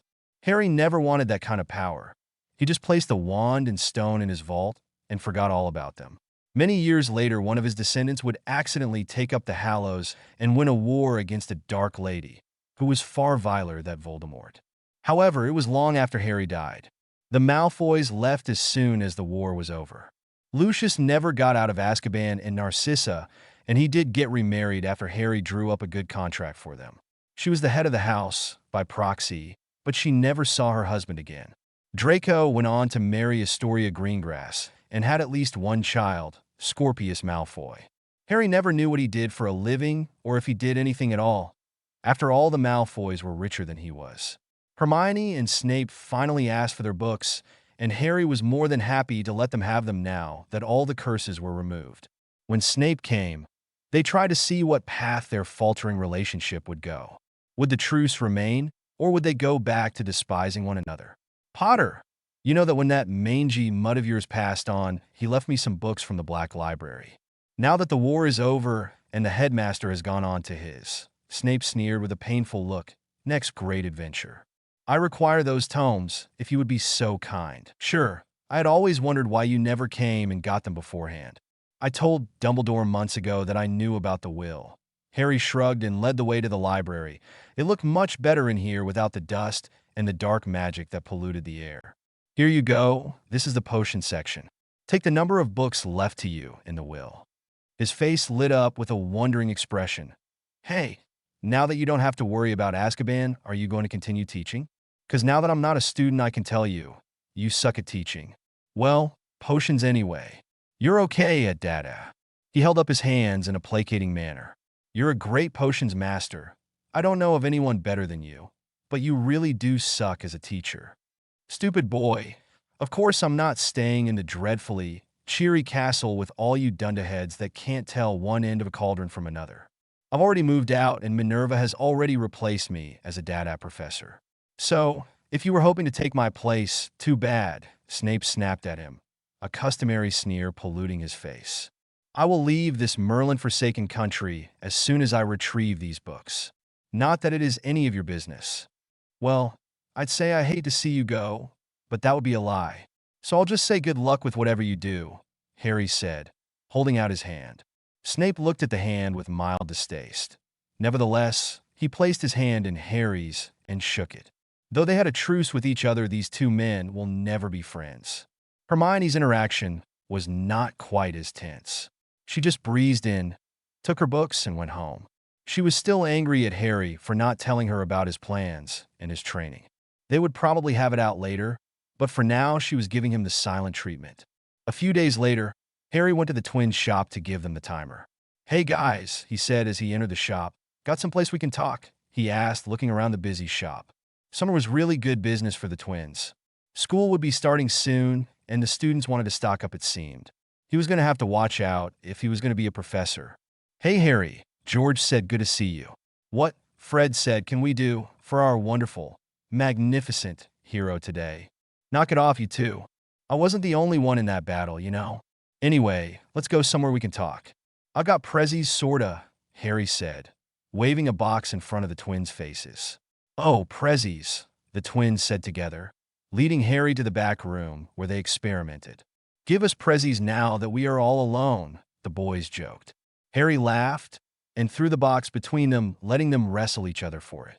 George finally won and opened the box. He saw the timer and the pamphlet and looked to Harry with awe. "Harry, are you serious? You want to give this up? Do you know what we can do with this? If only one of us uses it at a time, we can create marvels." He handed the box to Fred, whose eyes got just as big as his brother's. "Yeah, I know what can be done with that little beauty. I'll remind you to make sure you have a loo, though, and plenty of food," Harry warned.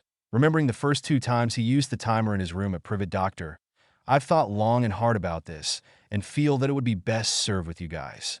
Besides, I do want it back when I have kids, which is what I meant by sorta." "Harry, you are the best partner anyone could ask for," Fred said, jumping up from his chair and toppling Harry to the floor, followed closely by his brother. The three joked and played around for a while until hunger set in, and they parted ways back to their homes for the night. It was 3 weeks after the battle that Harry told Ron and Hermione everything that happened to him that year. They used the pensieve that Harry had found last year in the trunks. Even after all the memories were viewed, the other couple was not very understanding and chastised Harry for keeping secrets. "Oh well, this was something we're going to have to work out. Maybe it's for the best, because if they were really my friends, they would understand. Then again, if I was their friend, then maybe I should try and be a little more understanding. I hope we can be closer in the future," were his thoughts after the second argument he had with the other couple. He'd still invite them to the wedding. Tracey and Harry had gone to theirs, and he was ever so proud of Ron. He had matured a lot.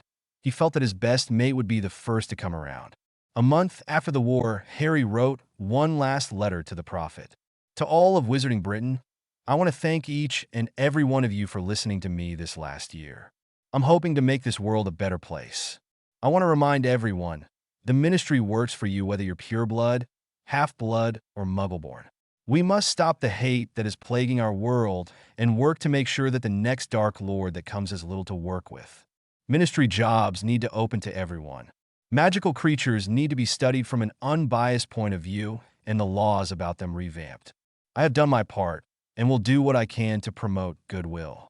However, it's not my job to make the world a better place.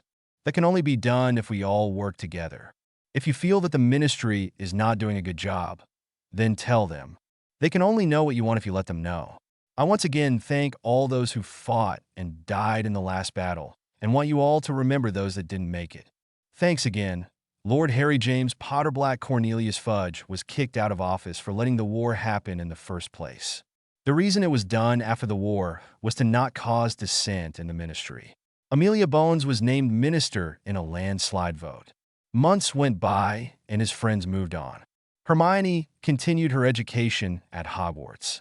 Later, she found employment with the Ministry of Magic, furthering the cause for the better treatment of house elves, before being promoted to the Department of Magical Law Enforcement.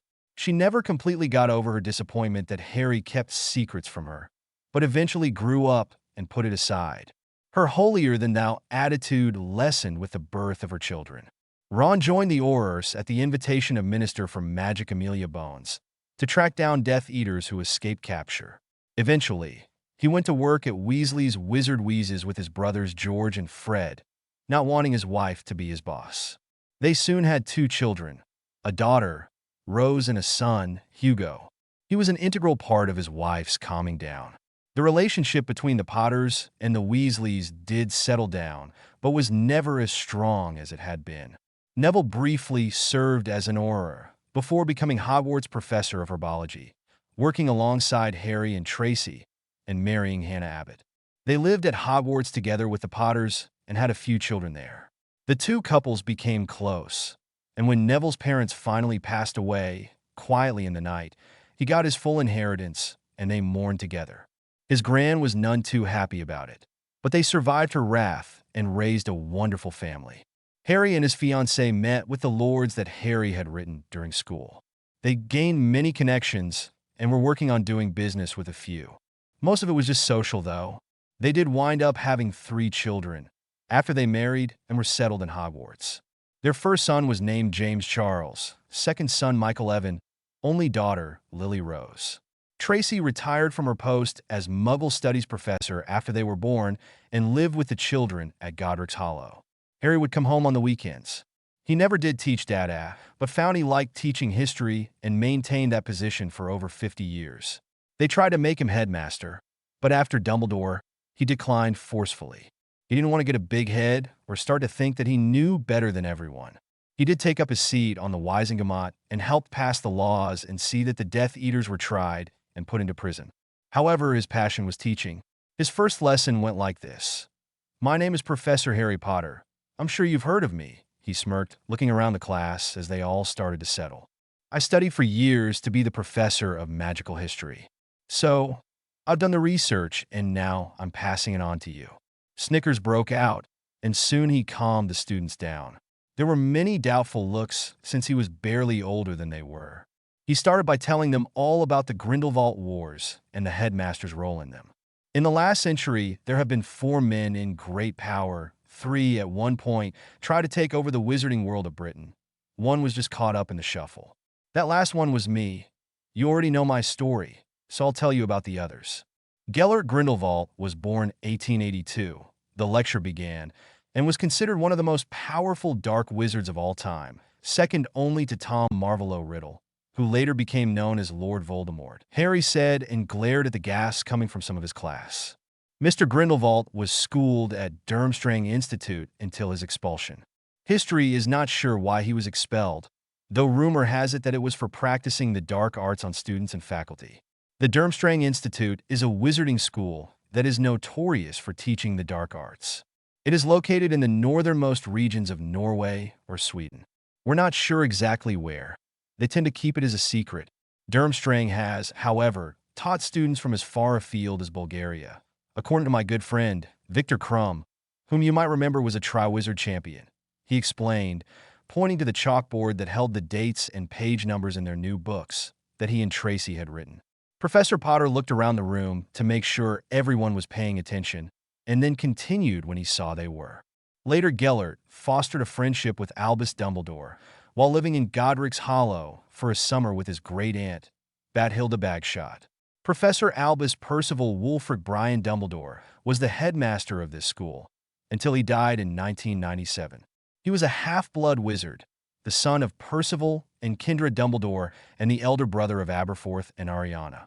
His father died in Azkaban when Dumbledore was young, while his mother and sister were later accidentally killed.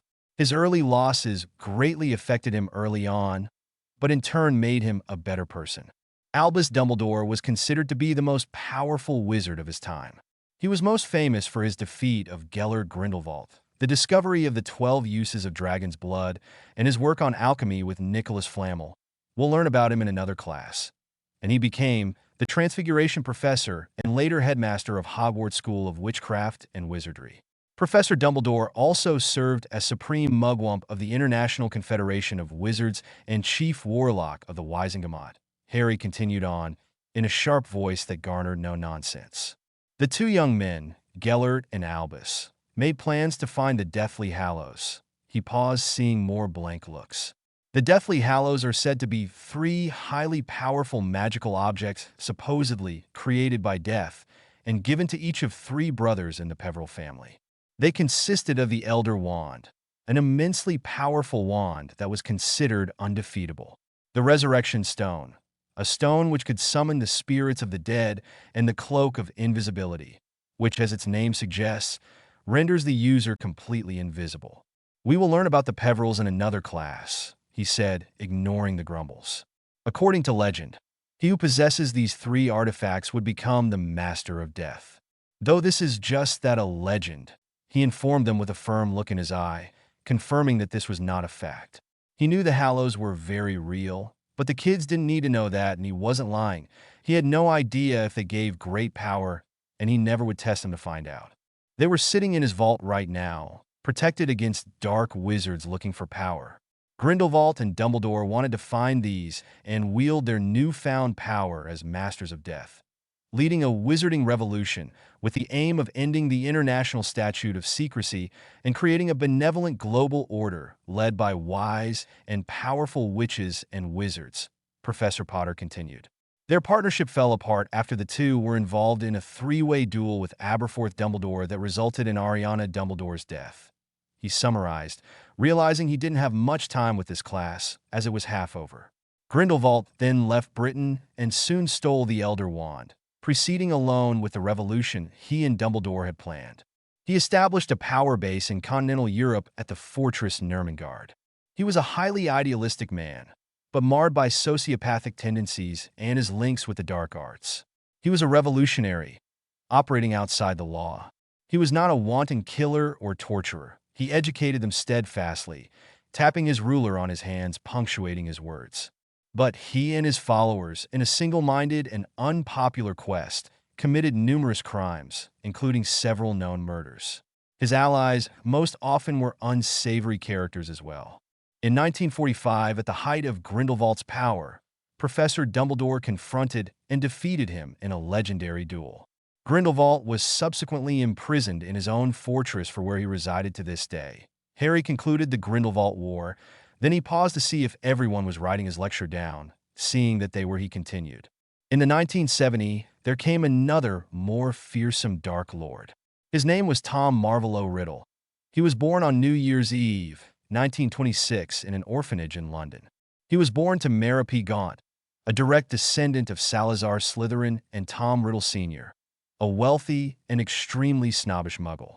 Mara P. magically tricked Tom Sr. into marrying her and kept him under control until she finally let him go. She had hoped that he would have fallen in love with her on his own after, but he abandoned her without second thoughts. Desperate and miserable, she died shortly after choosing a name for her newborn son. Due to the fact that he was born because of a love potion, it made him unable to feel love and made him the monster he was, though it would have been different if Mara P. survived and loved him. We know he came here to Hogwarts. When he was 11, he was sorted into Slytherin. He was top of his class and head boy.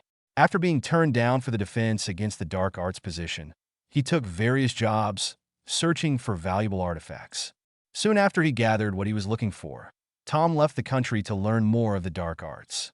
In 1970, he came back and started to gather his army. Most of you know what happened after that. 11 years later, he came to my parents' house and killed them and tried to kill me. You know the rest of that story. What I want you to do for homework is research one of these men and do a 12-inch essay on what they did right or wrong and how things like these could be prevented in the future. It doesn't need to be in-depth. Just show me you understand what I'm trying to teach you. If you don't learn from history, it will always repeat itself, Harry said, waving his hand and letting the instructions appear on the blackboard. He wanted to educate the children that both of these wars could have been prevented. This was a good place to start. Rewrite October 15th, 24. I added a bit and changed a bit too. It was too canon. The lecture was taken from the web and basically copy and pasted. The sites are Harry Potter Wiki and Villains Wiki. I just cobbled them together. It was my first story, and I thought it was cool information. Now I know it's repeated in many, many different fics, but I'm not going to take it out. Please drop by the archive and comment to let the creator know if you enjoyed there.